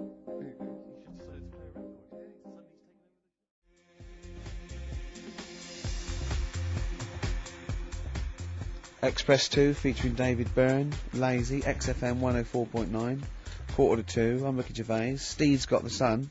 Yes, I'm He's just gonna, looking for we're the just White going to be Van, doing column. White Van Carl, where we ask Carl the questions the sun asked some other bloke. That's right. Because we think Carl's got more to say than anyone on anything. Carl only tells the truth, by the way. Just remember that, listeners. Off you go. Yes, well, today's White Van Man in the Sun is John Slade. He owns his own door maintenance company. His answers are very informative, I have to say. But, Carl, what do you make of the Channel 4 producer, aged 30, who duped a school into believing he was a teenager for a documentary? Are you familiar with this story? No, go on. Well, basically, a 30-year-old guy kind of fooled the school into thinking he was a pupil for a secret documentary. The school's outraged. Do you think that that's, for you, should anything go when it comes to making TV? I think I've said to you before, there's loads of kids at my school. I remember being in the first year, and kids who, what year do schools go up to? I was in the first year. What is it? 11. 5? Oh, sorry, first year of infants and juniors. No, secondary school. 11. Right, year 11. Kids No, have beards and no, stuff. not year 11. They're 11 when they first go to secondary school. Right. Well, I'm 11. The kids at the older end. Well, there's a Well, it fifth depends. form, and then You there's can a leave sixth when form, you can Right. leave when you're 16, I think, can't you now? Right. Well, kids who were 16 Yeah. looked old. They did have beards. I remember going there and thinking some of them were teachers. I think he's answered that. Next one. What's the next one? Tattoos and everything. I think they're kids in the earlier years even. What do you make of the fact that Mariah Carey's £38 million payoff has cost EMI staff their jobs, and we're talking 1,800 EMI staff who have lost their jobs? What do you think of that? Yeah, I mean, is that silly money, Mariah Carey, on 38 million? She doesn't need that much. She doesn't need that much. She But has to dress nice, though. It's not her fault. I'd say it's bad business. Okay. Because EMI, did you say? Yes. Right. They've got rid of them staff. Yeah. Mariah Carey's left. Who's going to do the work? do you think Mariah should come back and do some temping? Well, they should have got a loan and paid her. Okay. Do you know what I mean? Vicious circle, that. Right. Have you haven't done a business degree, or anything, have you? Commerce. You did commerce. Where did you do that? What did you do that? At school, I'd learned how to fill out a cheque, pay a bill, and I think I had a trip round Kellogg's. Did you get an O level or GCSE? We know he didn't. You know. But was there a commerce exam, or was it just a division of maths? Remember. What did he fill out a check? Was it a subset of It maths? was an option. It was like, if you want to do it, you can. What was it? Fill out a check. Pay a bill. Pay a bill. Have a visit round Round Kellogg's. Kellogg's, and I saw my sister's boyfriend there at the time. He sorted me out with some variety packs. Really? What was in them? You know, Rice Krispies and Good stuff. Cocoa Pops. Space Dust or whatever it is. Space Dust. So sorry, that wasn't Ken Dodd, no. No. That was someone else. That was an aunt. Yeah. That wasn't Special K. Oh dear. What about this then? Home Secretary David Blunkett admits that muggers rule some streets. Weird this, because when I was out with you, I don't believe it's going to be weird. Whatever you say, Carl. Go on. when we were in that pub that night and we got talking about muggers and that, the tip is what I tend to do, because I nearly got mugged once. Act You mental. what? You nearly got mugged once. I nearly got mugged. Yeah. But I tried this technique of acting a bit mental. Right, and how did you act mental? Well, this guy wanted me trainers. And I was in Piccadilly Gardens in Manchester. It was quite late one night. And he come up, he said, I want them trainers. I said, you want them? I said, I worked hard for these. I said, how dare you come to me asking? And I got a bit livid. And he looked at me like, oh my God, he's got a right one here. And he left me. Were you acting mental, or were you just mental? No, I put it on a bit. Were you not petrified, though? Well, you don't think about it, do you, when you're sort of in the eyes of danger? Well, not you. Clearly, you're a brave man. So, what did you say? I just went a bit mad. I just kind of, because he said he wanted the trainers and they were dear ones at the time, and I just no, you're not having these. I said, I've crafted you. I said I wanted these trainers. Yeah. And went on to tell him how I work at printers and I don't enjoy it, and I put in all these hours and that, and I have to cycle home for about 5 miles. And Did he give you his trainers? Yeah. Did he have a knife? No, or I just anything? left. No, it didn't get that. Didn't get that violent. Well, that's very brave of you, Carl. Yeah, it's That's good. good advice, though. Just act mental. See, what's actually tried it the other night. Oh, Liza Minnelli. Yeah. Well, she says, I've worked hard for these diamonds. Yeah. It's not easy being the daughter of Judy Garland. You don't know what it's like. Finally, apparently there was a crook that got a security job at Heathrow. Right, he was a crook and he got a job at Heathrow. Crook. As robbers steal another £2 million. Apparently security down there is lax. Yeah. Is that a concern for you? Is this another? Yeah. 2 million. Yeah. Why is all this money at the airport? It's those sandwich shops. You know how they're really expensive, the sandwiches in, like, when you're in a plane? They're like £2.50 for tuna, which is ludicrous. Yeah. That's basically the reason. What do you mean, why is all this money at airports? What is it doing there? Why is Have it a go, have a go. No, have a go answering this yourself. Why is anything at an airport? It's going somewhere. Or coming in from somewhere? Yeah, but money, you can sort it out through the bank, like phone banks and that. Have you done commerce? You know a lot about paying bills and writing out checks. Yeah. Tell us about Kellogg's. What was it like? What was in the factory? Was it just like squashing bits of corn? And Pretty boring, really. Just loads of conveyor belts, boxes of cornflakes everywhere. Just what you imagine. Yeah. So is it more, this is where you might be working? This is where you're likely to work? if you Possibly. leave There was school? 2 trips. There was that and the trip to Manchester Evening News. Okay. And I left that early because I had a job in Cordon Bleu. In Kellogg's. Cordon Bleu, what's that? It's like a supermarket. Yeah? And I had to leave the trip early, and the teacher went mad saying they thought I'd got lost on the, in the building and stuff. What, you It didn't caused tell a right anyone? uproar. No, because it was like day 2 of working in this supermarket, and I couldn't be late. I thought by the time I explain where I've got to go and everything, I'll be even later. Sure. So I just left, and then apparently they were searching the building and everything for me. How old were you? Stuck in a printer. Don't know. Stuck in a printer? I don't know. What was the printer's name? You worked at a supermarket called Cordon Bleu. Yeah. Cordon Bleu! Brilliant. That's great, isn't it? It's rubbish.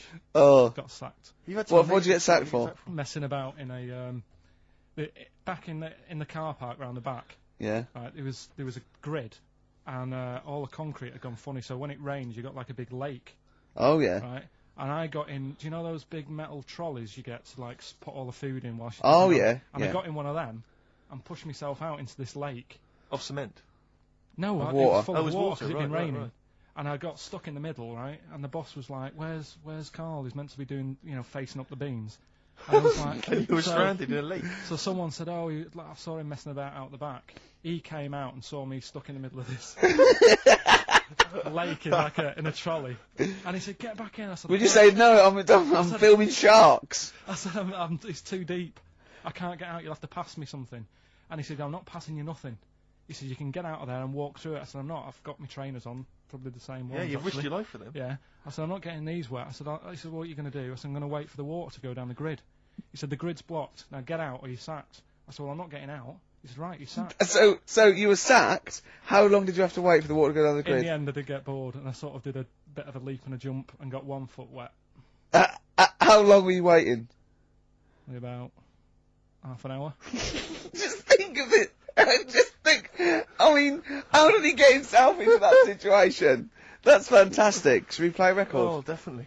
That's a joy. Oh, you're an absolute pleasure. More White Van Man next time on the show. Electric Soft Parade. I keep trying to get the album for free from you, Carl. You've not sorted me out yet. I have to rely on other people to give me different copies No, of I did the different try. tracks. I'll keep trying. Please do. This is one called There's a Silence, Electric Soft Parade.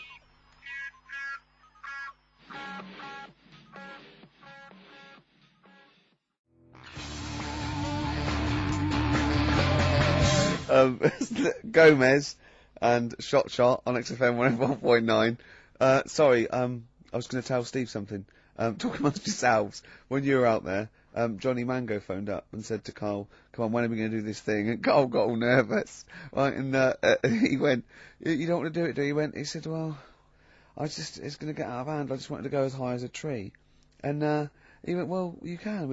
I'll hold you down with a rope." He went, "Yeah," but he said, "But when the crowd are there and they're all screaming higher, higher, I'll feel the pressure and have to go along with it."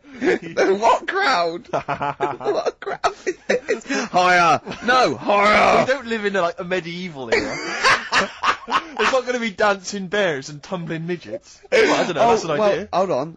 If there's anyone got any of those. Tumbling midgets would be amazing. Yeah.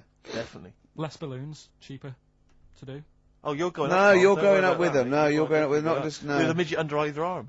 It's brilliant. Yeah. Oh, dear. Oh, it's time for the re-education of Karl Pilkington. This week, Karl was studying the life and times of Winston Churchill. What did you make of it, Karl? What did Churchill do for you? Well, last week I made a bit of an error with Hitler.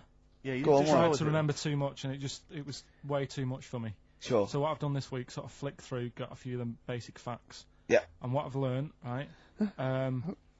Bit weird the way all these people have something in common, that they're all a bit weird when they're younger. Okay. They've got some sort of illness. Go on. Well, Rasputin, he wasn't well as a kid. Yep. Che Guevara. Oh, this is Rasputin, the mad monk, wasn't well. Yeah. Yeah. Che Guevara. Yeah. Asthma, really bad asthma. Mm. Hitler, he was only a one ball. bit mental. Yeah. Only one. His mother. He was a bit mental. That could be libelous. Yeah. And who've we done? And Churchill. Yeah. Very weak child. Was he? He only spoke to his dad 4 times in his whole lifetime. Really? Yeah. Didn't get on with his dad. Right. And I think one of the times when his dad spoke to him, he was having a go, saying he didn't do as well in the army as he wanted him to. Right. So that's pretty sad bit I picked up of it.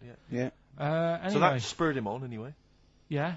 I'm not going in all the ins and outs. Very important bloke. Okay. No, seriously. I mean, your dad bought the tapes, didn't he? Yes. And I can understand why. Because he did change a lot for us. You know what I mean? We wouldn't be sat here now talking like this. Why? We could have been German. Yep. He didn't let that happen. No. Everyone had a go at him, right? When I think it was Chamberlain who was in power, and he was like saying, "Don't be trusting that Hitler." Yeah. You know, and everyone was like, "Look, stop causing trouble." Chamberlain sorted it out. You know, he sorted out a peace agreement. Yeah. And he was like, "No, I don't trust him." And everyone's like, "Oh, you're just causing trouble." You know, everyone else is happy. Then it turned out that Hitler did actually do the dirty. Yeah. And try and come over. I remember he didn't he.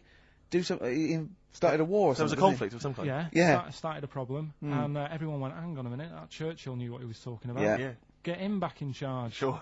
And they got him in, and Hitler was scared of him because he knew that he wasn't going to be having any lies or anything. He couldn't try it on with Churchill. Yeah. And, Especially when he was a little bit pissed up and coked and with a Who big was? cigar. Churchill. He wasn't he wasn't doing that. I think a lot were during the war, in the war cabinet. I think they had to have things to keep him awake all night and stuff. And he certainly liked a brandy. Rick, Winston Churchill was coked up, was he? I mean, sorry, this is something I wasn't aware of. If there are any historians listening, if I'm wrong, I'm Was that very in the sorry. World at War? No, I don't Winston think Churchill so. was Any historians or experts on war did Churchill and not some of the other people during I think the First and Second World War take a little bit of cocaine? So when it said that Hitler, Doctors certainly used to. Hitler liked cakes, would they be like the funny sort of cakes? No, he probably did like a little bit of Madeira cake. Right. Yeah, there was probably nothing like that. Sorry, carry on. So anyway, He beat the Bosch. Yeah, did all Oh, that. that's steady on. His personal life's nothing to do with it. And the most amazing bit is, right, he wasn't fit, and he had a couple of Well, strokes. he's a good-looking bloke in many ways. No, he had a couple of strokes, but he had a stroke on, say... See, we've had that. He beat the Bosch. He we've likes to talked have a about couple of beating the strokes. Bosch, Let's not get into innuendo, Carl. It's stupid. Right, say he had like a stroke on a Tuesday. He was up and fighting again on a Wednesday. Really? He was a strong bloke. Yeah. And then he died at about the age of 86 or something. He's a good lad, wasn't he? He was really good. Yeah. Is he the one you favour most of all? the I'd ones say you've out of all, I mean, Rasputin, I don't understand why he got, like I said, I don't know why they made a book on him. No. He just didn't deserve it. No. Che Guevara, you know, he had his time, I suppose, and Yeah. did a bit good for certain people. Sure. Sorted Cuba out. Yeah. Doesn't really affect me. No. Hitler, I mean, enough said. Yeah. Bad bloke. Churchill sorted it all out. Yeah. And like I So said, your favourite out of the four of them, the of all those four, is Churchill. Yeah. I think he's Brilliant. Brilliant. I agree. I agree with you. I think. What I love with your kind of sort of summary of these people's incredible lives is the way that it's almost like I remember in Lookin' magazine. I don't remember Lookin'. It was the Junior TV Times. They used to have half a page which was a comic strip summarising someone's life. You might have, say, 5 Star, the story of 5 Star. Yeah. And he'd have a picture. I always remember the Roger Moore one was a picture of, like, Roger's parents. It was like, Roger Moore was born in 1930, Picture of Roger's parents. Roger grew up during the war. Picture of Roger running down the street, right, just as a school kid, with a Spitfire coming behind him like it was going to try and shoot him. Mr. Smith, surely. Exactly, Mr. Smith, yeah. Roger took up acting. Picture of Roger, like, acting. Yeah. Roger became James Bond. Roger's now a popular, star in his own right, and does a lot of work for charity. Brilliant. It summed up the whole thing in kind of I think 5 they pictures. used to have that in one of the TV Times or the Yeah, I Sun. think they may have I done. remember sort of when it was Tina Turner, born Sarah May Bullock. Then it was Nutbush City Limits. Stop hitting me, Ike. And then you're simply the best, and that was it. It was, Exactly. it was And great. that's very much what how your summary of great events is. But I'd say if you didn't know about Churchill, you've learnt a bit today. I thought so. Especially- Can people call in to all these you fellas want. taking cocaine? What's- I think what's- I'm right. what's the It's number? 08700 800 1234. Yeah. Give us a call. XFM 104.9. Did Winston Churchill and various other dignitaries take coke during the war? During the war, saying up for the war effort, but the emergency summits and meetings. I think it was. I think it's been documented. I could be wrong, and let me tell you now, it's not happening today.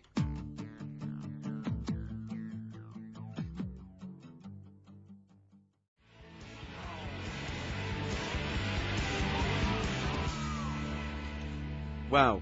Pete, you're on there. He's there, isn't he, to save me? For Nancy, XFM 104.9. I'm Ricky Gervais, with me Steve Merchant and Carl Fielder. I'm getting excited now because we've had loads of calls and emails, not only backing me up, but going a little bit further. Apparently, Johnny Mango called in again. He's become our sort of official researcher on this show. There is evidence that Queen Victoria in Balmoral, with a young house guest, Winston Churchill, used to consume cocaine-filled lozenges. So, there you go. Also, MDMA was a precursor of sort of ecstasy, a derivative, and that was big in the day, giving soldiers, a little pick-me-up. So it's not so mad, is it? It sort of Winston makes Churchill sense taking cocaine, because is he it? was into his speeches and that, and they say that coke gives you sort of, you know, the balls to stand up and say like. Not that that's a good thing. And No, you it's should- not. No. Definitely not. No. Right? But apparently it it makes you confident, doesn't it? So you can stand up and say, you know, we're going to fight them on the beaches. Yeah. And all that, and sound Yeah. like you mean it. That's exactly, yeah. When he was sort of like, you know, a little bit pissed up with his cigar on, coked off his tits, he wanted to fight.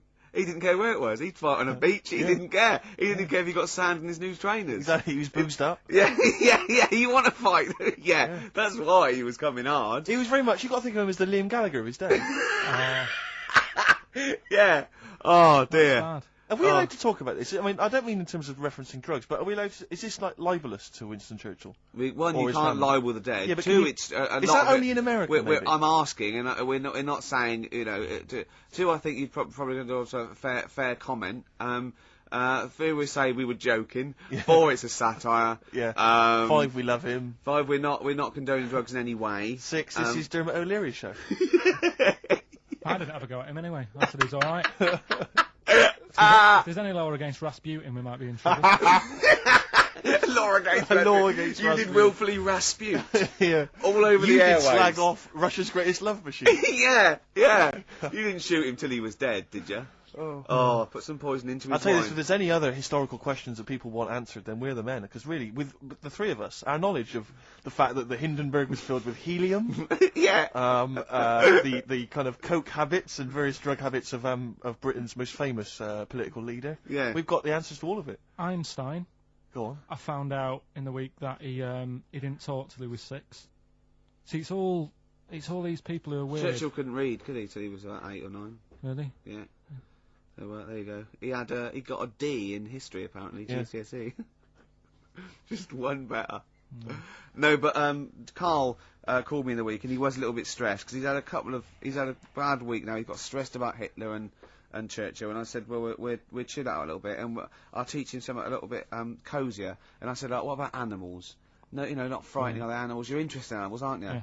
You know, and he went, oh, all right then. And then he went, okay, here's a question for you, Clever. So there's 3 animals without ears. He said, and I've told you one. And I went, well, that's the snake, because he was talking about the snake. I went, hold on, KARL, there's loads of animals without ears. He went, there's not, there's 3. I went, there's loads. I said, jellyfish, worms, single-cell protozoa, peripherous. But he went, oh, what are you talking about? What are you talking about? Animals, proper animals. I went, they are animals. He went, no, proper animals. And I went, do you mean mammals? He went, what are you on about? I said, are these animals, have they got legs, and are they fur-bearing, right? And he went, one is.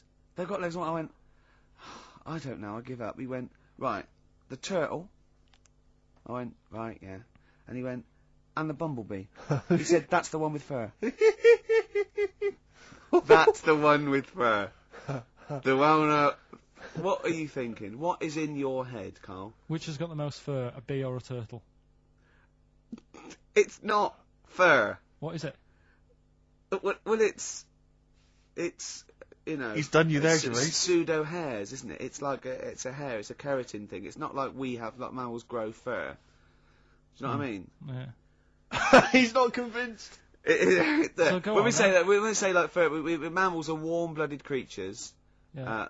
Often, usually placental. There's a few exceptions, right? That give their milk to their young, nurture their young, and they have fur. Have you heard about oysters? Oysters. They 1 minute they're a man, then they're a woman, then they're a man again. Like Eddie Izzard. Now that's libelous. He's a transvestite, could I say? He's not a transsexual. Let's say that straight away. I'm retracting that. Right, go on then. Give us What? some more facts. No, I've got you Aesop's Fables. No, but you had some more facts you told me that were dead good. I just wondered if Steve knew them. What? What do you want to know? The ones that you read out to me. You had one about the spiky thing. Go on. Porcupine. Give me a clue. How many spikes has a porcupine got? Don't know. How many was it? I think it was about 10,000. But these aren't the most interesting facts, are they? It's all right. It's all right though, isn't it? Yeah. And he went, but how can they say that?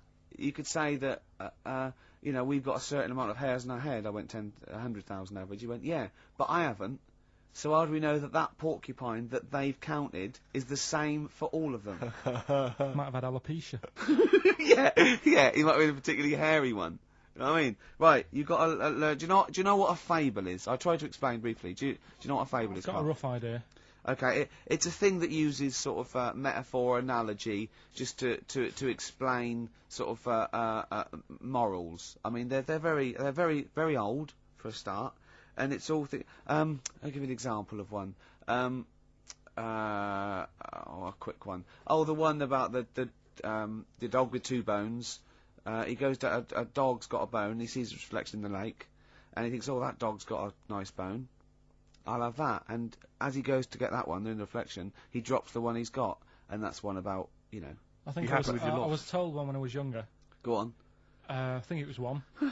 This young lad, he's got a dog, right, and he's about 8 years old, and this dog, he's had it since he was about 4, and it's a bit tired now, and he chucks sticks for it, and he doesn't go for it, and he's saying to his mum, "Oh, I want a new dog, because this one's useless. It doesn't do what, it doesn't have any fun with me."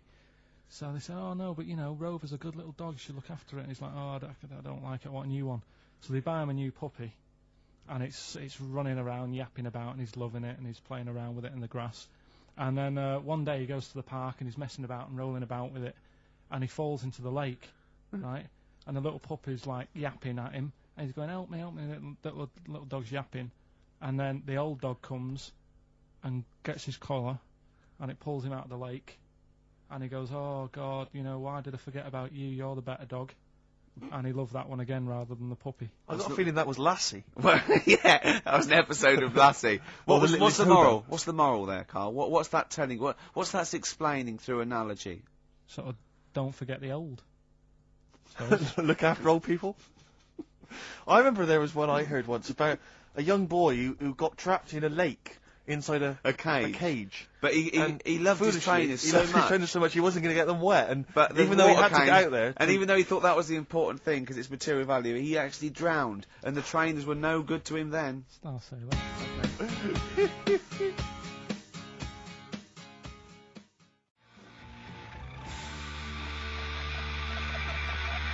Hives, hate to say, I told you so.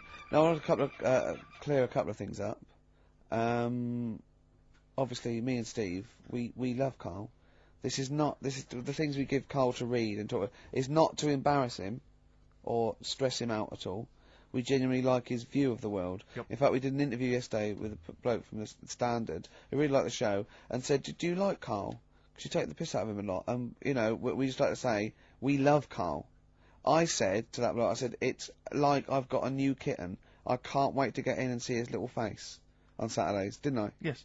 And I think I'm worried because I thought I'd give Carl something he was really get his teeth into with these Aesop fables. It involves animals and little stories. But I've given him a couple, and he doesn't seem to be that impressed or understand the concept. It's just that you said you'd bring in an animal fact book as well, and I can't see that anywhere.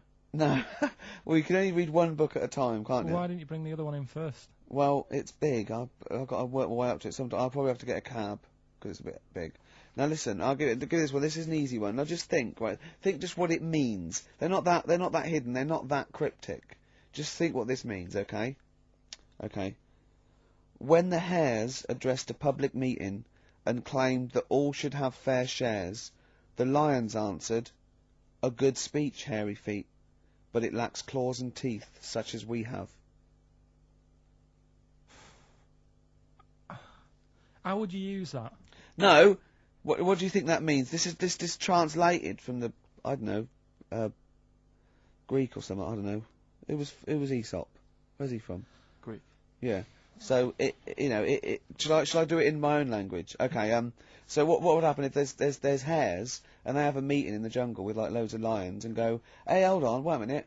I think we should all be equal and share everything, all right?" And the lions go, "Well, yeah, it's easy for you to say. We've got claws and teeth." Yeah. What does that mean? It's saying like, of course the hares want that because it's better for them.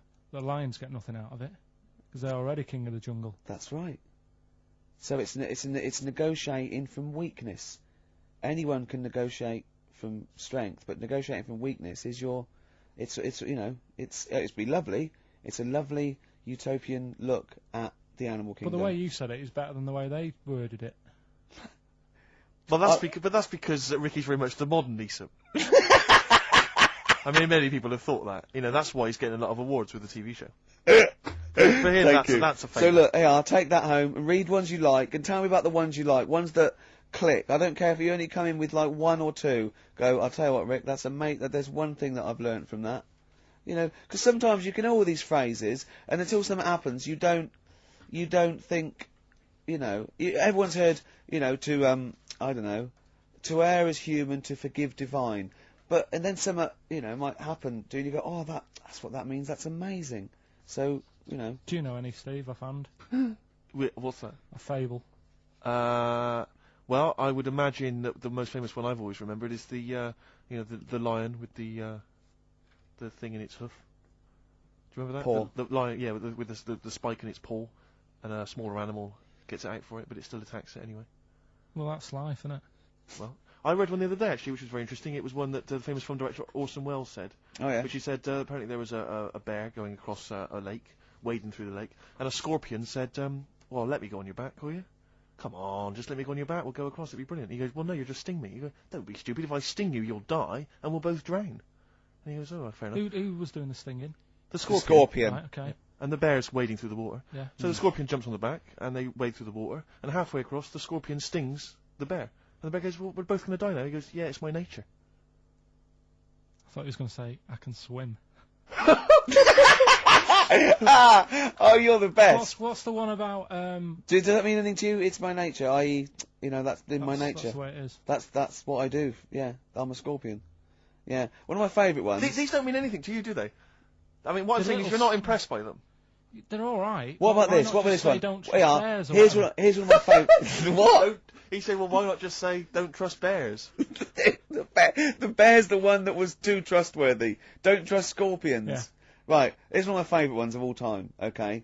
A lion is dying, he's an old lion, he's in the front of his cave, and all the animals come around, like the foxes and the hyenas, and the rabbits, and they're all taking the piss out of him, and they're laughing at him, and they're laughing and going, you can't fight us now, and just before he dies, he goes, fine, but I was a lion once. What does that mean? Don't know. Well, he's saying it's better to have lived and had what I had, because I was great, if only for a short time, and you lot are still alive, but you're nothing. You're rabbits and hares. I was a lion once, so you know. Are they always using animals for these stories? Well, yeah, I could change it to refrigerators and household appliances if it would make it help, but animals, you know. I remember the one about being ill a lot, and you say something about go on. You know, if you keep doing that, if you keep having time off, I won't believe you. That's the Boy Who Cried Wolf. Is that right? Yeah. Do you know that one? Have you heard the famous one? This is possibly the most powerful one. When you're pulling a face, and they say, well, if you keep doing that, the wind changes. I've You'll heard stay that. like that. Because you know that's right. scientifically proven. That is. That can happen. That can happen. Should we have hip hop hooray? Yeah. Are you queued up for that? No, but go on, you. Carl, sort it out, mate. I was gonna. No, come on, this is what I asked you to play, mate. If you've not, you know, you're getting too big for your boots now with your showbiz lifestyle, you're not paying attention, are you? You're not playing the record if we want you to play it. Heat magazine's favourite. Yeah. Okay, so, you dropped that, you've embarrassed That's yourself. clumsy. Oh. You don't hear, you know, with the big I name can't DJs believe you're got not. the Fox Oh, fables are great. He's not impressed, is he, really? No, I am. I mean, you know, once I take this book home tonight and that, Yeah. have a read, I might change my mind on them next week. You're coming all stressed. I'm not impressed with the ones you've been talking about, I must admit. Okay. Okay, Sure. this album is by this group Nerd, who are big hip-hop and R&B Oh, producers in the States. yeah. We've played a track from them in the past, Bobby James. This album's been re-recorded, I don't know why exactly, with live instruments. You don't get many R&B and hip-hop records now with live instruments, so it's pretty... It's all computers, isn't it, Steve, these days, and drum machines. And there is a forthcoming single. I suspect it might be this track, Rockstar. I'm not going to play that. I'm going to play track 2, Things Are Going to Get Better.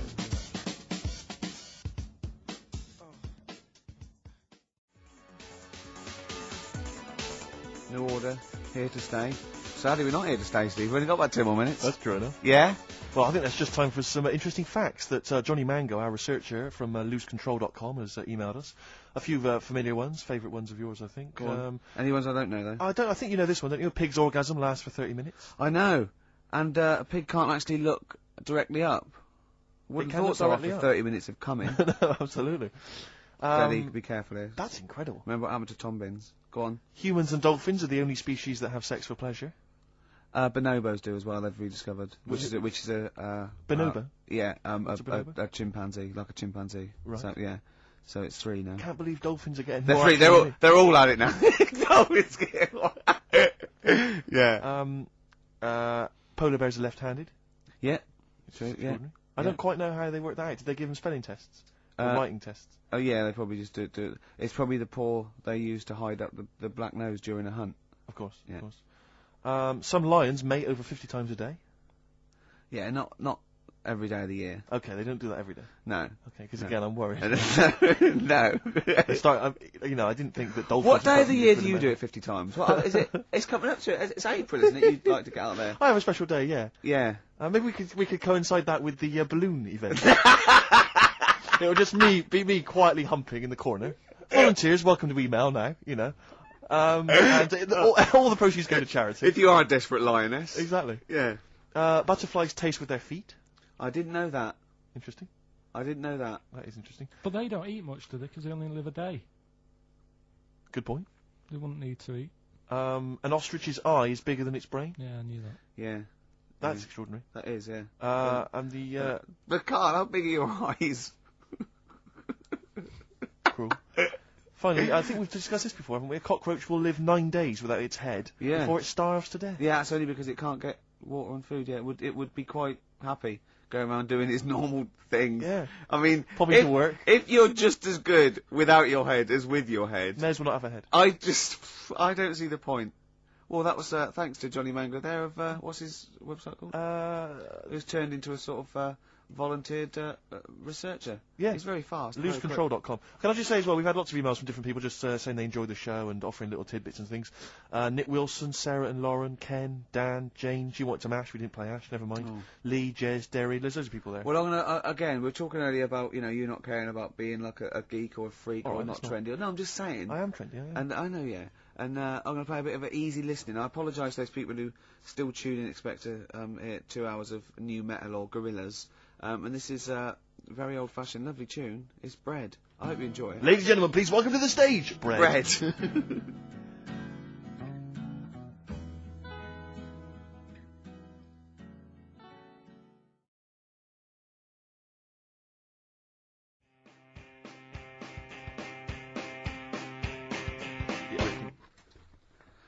The Strokes and last night.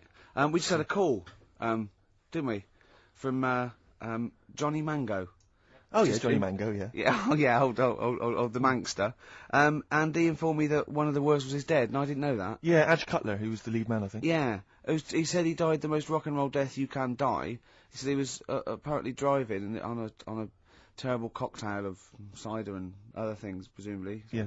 Apples and jams. Yeah. And he crashed into a tractor. Now, I wonder, is that true? JM's not winding me up. Yeah, I hope the Mango Boy's not having a laugh at me. Is that true? One of the Wurzels died by tractor. Did he? Is that true? So give us a call. What's the number again, Carl? 08700 800 1234. If so, I'm sorry that I disrespected them. I didn't know. Could you imagine? Oh God. If, right, say if like you're the driver of the tractor, and you kill someone, you go, oh God, I've killed someone, and then you look and it's someone famous. Yeah, or Adge Cutler. Yeah, go on, what was your point? No, it's just like, not Terrifying, only yeah. it's like you've killed someone, then you look. But yeah, I know what you mean, And actually. what That makes is- it even that worse? is And terrifying. what makes it even worse? They were rich. Yeah. Oh, that no, would but be. say if it was someone who's like really big in the world. No, that is I quite like that. It's an interesting point, Oh, that. that's your bag. No wonder I can't find what I'm looking for. Oh, right, well... As Bono said. Did you bring a bag? Yeah. Sorry, Is that under there, Rick? Sorry about this. I'm not Play a record. ignoring. This is getting a bit sloppy here. No, No, it's not. No. No, it is, Rick. It's getting sloppy. It's never got sloppy before. No, I've got a list here because we went to this award ceremony in the week. We were up for an award. Well, I have to explain it to Carl, because basically we were up for an award, and it's called the Trick Awards. Now, Trick stands for Television and Radio Industries Club Annual Awards, right? We've never heard of it either. We've never heard of it. It's some kind of, like, television radio industry club, Right. why Yeah, that's the television clue, radio, isn't it? Yeah. Exactly. So, but we don't want to. I'm not trying to slag off the award No. because it was, it was a big thing, and they really made an effort, and it was really nice. Food was brilliant. It was at the Grosvenor House Hotel, really nice do, and lots of industry people in that there. It was really classy. We got there nice and early, so we were there for a good 4 hours before which we was had fun. to sit down. And but it was just kind of surreal. It was just a bit weird because it was packed with the cream. I'm literally the cream. Big names, Martin Kemp, one of the first people I saw, came in, like big TV, radio industry names, on-screen talent, behind-the-scenes people. John Barnes. Barnes was there. Beadle was there. Sir Cliff Richard was there. Yeah. Right. Anyway, so the voice comes on and says, "Ladies and gentlemen, please welcome the chairman of the president of the Trick Awards." And we had to stand up. All of these people had to stand up and give a standing ovation as he walked to his table to Tom O'Connor, former presenter of Crosswits. You're joking. No. He's the president. And he came out, he told a few gags, sort of like, it was like, straight away, it was, old school stuff. You want to thank the ladies, because, it was nothing without the ladies, all the lovely ladies here. And we're waiting for a joke. No. Just thanking the ladies. Well, you're forgetting that just prior to that, he said grace. Oh, he said grace. Before we ate. Right? It was me, Steve, and Ash, our producer, the little, disabled fella. Right? And he's there in his wheelchair, and there's me and Steve. We're standing up. During By the way, grace. can I just stop you there? Go on. Saw someone in the week, and sorry, did we bore you? No. You just reminded me then about the Go little on. producer who's in a wheelchair. Yeah. Last week you said blah blah blah, and our producer who's in a wheelchair got a text from someone saying, "What's happened to you?" They thought you were talking about me. Oh, really? Oh. So yeah. Oh. You're handicapped in a different way. So go on. And Tom O'Connor, he said, "Thank you, God, for." We thought this was a joke initially. We thought it was going to be like a kind of cheeky gag. That's why we were laughing out loud. That's why we were laughing raucously. But we went anyway. And then he went, "I thank you, God, for this, and help those who walk alone." And Ash went, "What about those that don't walk at all?" He said, "I've never been left out of grace before." So, but we had to have kind of like bowed our heads slightly, and did we say amen? I know that we were a lot of people did. I'm pretty sure Cliff, I I think, probably chimed in there. Yeah, and, he sang it. Yeah, exactly. So, like Mariah Carey. So anyway, but before, again, you see, what Ricky's forgotten is before Tom took to the stage, this guy walks up there, I don't know who he is, says, "There's a lot of people here this afternoon, it's a wonderful event, but of course there's a load of celebrities as well." He said, "Thank you for all the celebrities that have turned up." And then he went, "Table 77. Mr. Russ Abbott." And we all round of applause. Can we have the spotlight there? Russ Abbott, by the way, smoking a pipe. Actually, he looked like a bit like Barrett Holmes, his hilarious Sherlock Holmes character. Then he went, "Table 107. The cast of Bad Girls." Clap. We'll have to clap. And then he went, "Table 5. Alice Beer." Clap. Slightly smaller clapping. Yeah. And it's just like, and I thought, when is this going to... He went through every single celebrity in the room. And there were about, 100. Table 53. John Inman, everyone. It's John Inman. Round of applause. Yeah. And, table 70. Mr. Simon Cowell. Boo. Yeah, there was booing there. And they all booed him. That was nice. Yeah, that was a joke. Ironic booing, I think. Did they cheer for Foxy? Was he on the table? We didn't see Foxy. Foxy wasn't there. He was doing his show. When they went up, they won an award, Cowell and Waterman and Chapman. Table 43. Peter Sissons, everyone. Peter Sissons. Went through every single name. Ricky got so paranoid they might mention him that we kind of legged it upstairs and were watching from the balconies. They shone the spotlight on our table. And it was largely empty. That was particularly fun. But then at the end, Sir Cliff got up there, right? Because Sir Cliff was giving out the Lifetime Achievement Award, right? He gets up, he used to speak, he goes, "This is a personal friend of mine, a 7 days a week friend. Lifetime Achievement Award goes to Mrs. Gloria Hunniford." Right? We immediately start thinking, what exactly were her lifetime achievements? I think living that long.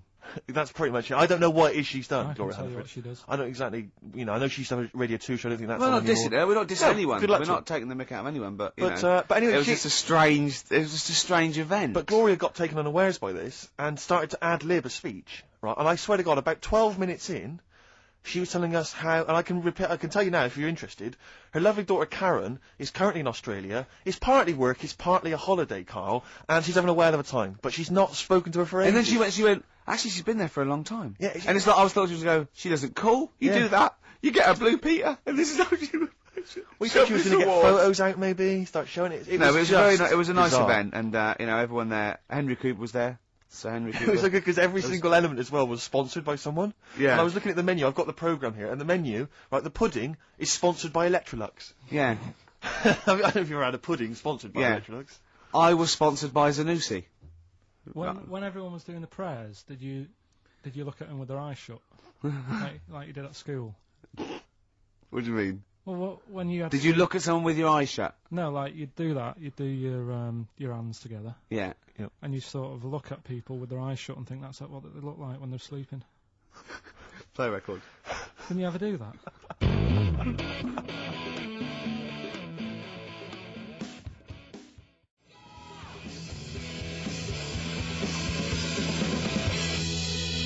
Table 60. Lisa Tarbuck. That's Corner Shop. Lessons learned from Rocky 1 to Rocky. I love that guitar. That's great. It's real glam rock. That's T-Rex and Bowie. I was going to play something from Ziggy Stardust today, but instead I brought in a different album. I want to play a bit of Bowie. Is that all right? Oh, of course, yeah, always. Yeah, bit of Beatles. Still to come up, by the way. We with the education of KARL. Last week he did Che Guevara. He did very well. Yeah. Before that, the week before that, you learned all about Rasputin, didn't you? And this week you've been studying Hitler, haven't you? How does that go? How do you reckon that? It's a bit tough. Okay. I mean, I'll give you the full story later, Steve. Do you know much about him? No. So, they're all linked. All these stories I've been reading, they've all got a similar sort of thing going through them. They're born, they have a bit of a tough upbringing. Things aren't going well, and they seem to take it out on other people. Okay. Right, I'll tell you more later. Okay. Yeah, I don't think you can... I mean, I don't think Hitler and Che Guevara... It's the same thing. Che Guevara, when he was a kid, had, like, asthma, right? He wasn't an happy kid. Hitler, he only had one ball. Well, I was trying to find about that. Yeah, seriously, he phoned me up in the week. I said, how's it going? He went, I've just skimmed it. I was looking for the testicle thing. Now, I don't know if they left that out, or it's not true. Right. So he was trying to look up that Hitler has only got one ball. I think they only did it to wind him up. Because it's like, you know, you might be taking over the world, but we're all saying you've only got one testicle. Sure. And it's so did you look in the index and it's sort of Hitler, Adolf, family life, early childhood, testicles? Testicles, absence of. Sort of skimmed through. Cause one of. Mother, brackets other.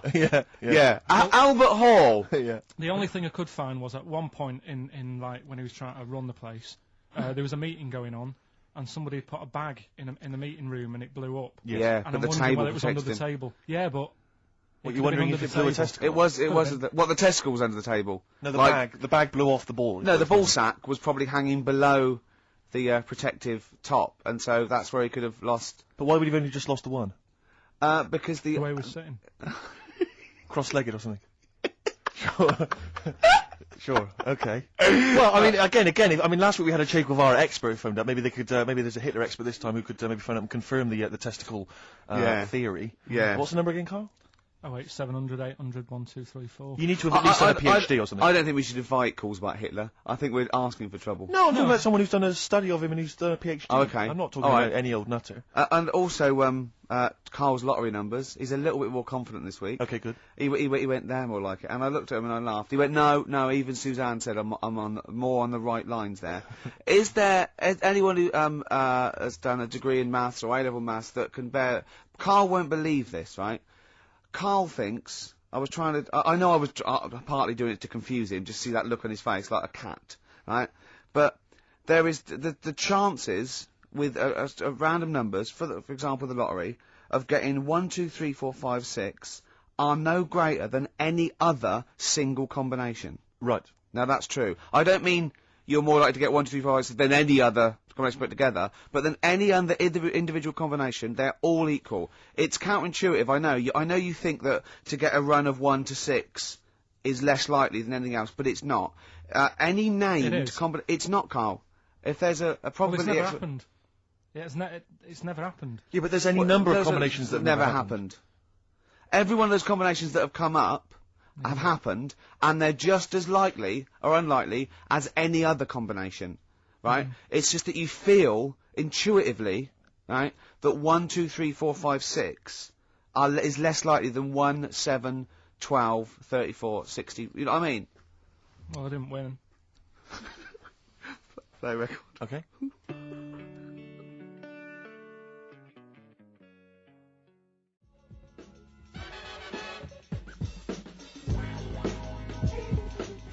Wu-Tang Clan, Uzi. on XFM 104.9. Well, here we are, the day before St Patrick's Day. Oh, hooray! Brilliant. Guinness, etc. I hate English people, I should say, who are obsessed with celebrating St Patrick's Day. You know, all crazy. It's like Chris Evans used to rave on about it. We're going to Dublin. We're going to get drunk. Wow. It's like it means nothing. I to think English XFM people, just doesn't did that, to be Well, honest. yeah, exactly. Just as bad. Careful. They are employers. You don't want to annoy them. What would we do without this? Well, that's true. Eh? Yeah, have an enjoyable Saturday. No, this is my favourite 2 hours. You like this, don't you? Well, I don't know. We can't do this through May and June. No, we'll be gone. We've got to record the second series of The Office. What are we going to do, Carl? What are you going to do on a Saturday? Host the show yourself? Doing it on my own. Yeah. You are not. Are you seriously thinking of it? Have they asked We've you made to do you it? everything you... Why would you not think about it? Because I've been there, done that. Next challenge, please. Oh dear. Do you know what St Patrick did? Why he was revered as a saint and everything? What was he famous for in Ireland? He rid Ireland of something. I don't know, but I bet he started off with something odd happening in his life. What, you think he had asthma or something as a kid? They all do. And he took it out on what, though? What did he do? Exactly, he took it out on something. What did he do? What did he rid Ireland of? St Patrick. St Patrick. This is why we're going to get crazy and drunk tomorrow. This is why we're also happy to celebrate his anniversary, or whatever it is we're celebrating. That's why we have a crack. Yeah, this is why we don't bother to celebrate, the birthdays of James Joyce, one of the great novelists of this century, or Samuel Beckett, one of the great playwrights. We actually celebrate this man, St Patrick, the man who did what? Don't diss him. He did a good job of it as well, because there's none there now. There are none of these in Ireland. So he rid Ireland of something. Come on, Carl. Think of something. Just give us an answer. He went round on a horse whacking them and... He went on a horse whacking them. Yeah. What was it, Carl? What did he rid Ireland of? Went on a horse. Foxes. I don't know. No, you're on the right lines. On the right lines. It was an animal. Oh. Bears. Yes, it was. Yes, it was bears. Wow! It was snakes. Right. And there are no snakes in He Ireland. rid Ireland of all the snakes. Yeah. Who did it here then? Because there isn't that many. Well, I think he had a stab at it over here as well, but got tired and went back. Yeah. That's why there's just a few snakes here. Is Is it true that there are no snakes in Ireland? I think it is. I think if someone called this... And what is there any historical evidence for St Patrick ridding them of... I mean, how did he do it? Was it like the Pied Piper? See, I'm not convinced that he did go around killing snakes, but there are no snakes in Really? Ireland, and that's... Yeah, I don't think the ins and outs. If someone knows the ins and outs, we had a few probability experts and statisticians and maths graduates confirming that indeed I was correct, that the probability of 1 to 6 in a row is no more or less likely than any other single combination in a totally random selection of balls. Which brings us back to Hitler, doesn't it? Because he only had one, didn't he? Well, But coming up, we'll be asking Karl all about Hitler, the education of Karl. He's done Rasputin, he's done Che Guevara. Plus, of course, White Van Carl, where we White asked Van Carl Carl. some of the, his opinions on some of the hot potatoes of the week. You learn as you go along because you've got something about St Patrick there. Yeah. That was thrown in for free. That was an extra. I'll learn you something here. Snakes. Well, sorry, can I just stop you there and I'll teach you something, right? Oh, go on then. You don't learn someone something. You teach them something. Yeah. It's not one's passive. You Do you know something? learn. Ricky, I'm sorry, mate, but I don't think you should be teaching people how to speak or use grammar. I just don't think it's appropriate. Snake. It's embarrassing, frankly. Because there's so many errors that you're making. It's like, where to start with you? Oh. Snakes, right? You're talking about snakes. Yeah. A lot of snakes are born with two heads. It's like a familiar type thing that happens to snakes. when Okay. you're Yeah. They take it for granted, don't they? born. Right. Snakes born two heads. They'll fight each other for food, even though it's going in the same body. Isn't that weird? Mm. Were there kids at school that you went to who had two heads? The snake twins Yeah. from Moseley. Oh, there was kids at your school with two heads? Was that right? What? No, they had big heads. Oh, they had big heads. And webbed hands, but they Right. weren't related. And they weren't friends because that would have been too obvious, Yeah. he said. Yeah. Oh, Steve, listen, before you came in, right, I sneezed a couple of times. So if I'm allergic to it, I've still got a bit of a cold. And I said, oh God, he went, bloody hell. I was like, sorry. And he went, you know you can't sneeze with your eyes open. I went, yeah. And then he was obviously thinking to himself still. And after a pause, he went, would your eyes really fly out? And I started laughing. He went, no, because that... Has anyone ever done that, do you think? Has anyone ever held someone down, torturing them, and held their eyelids open and gave them pepper and see if their eyes would fly out? And he said, and then he went, I'm just looking at him again, the silence, and then he went, of his own accord, he just went, I can't see it happening. Your song here, Ricky. Oh, this, Bowie. Sorrow. Beautiful.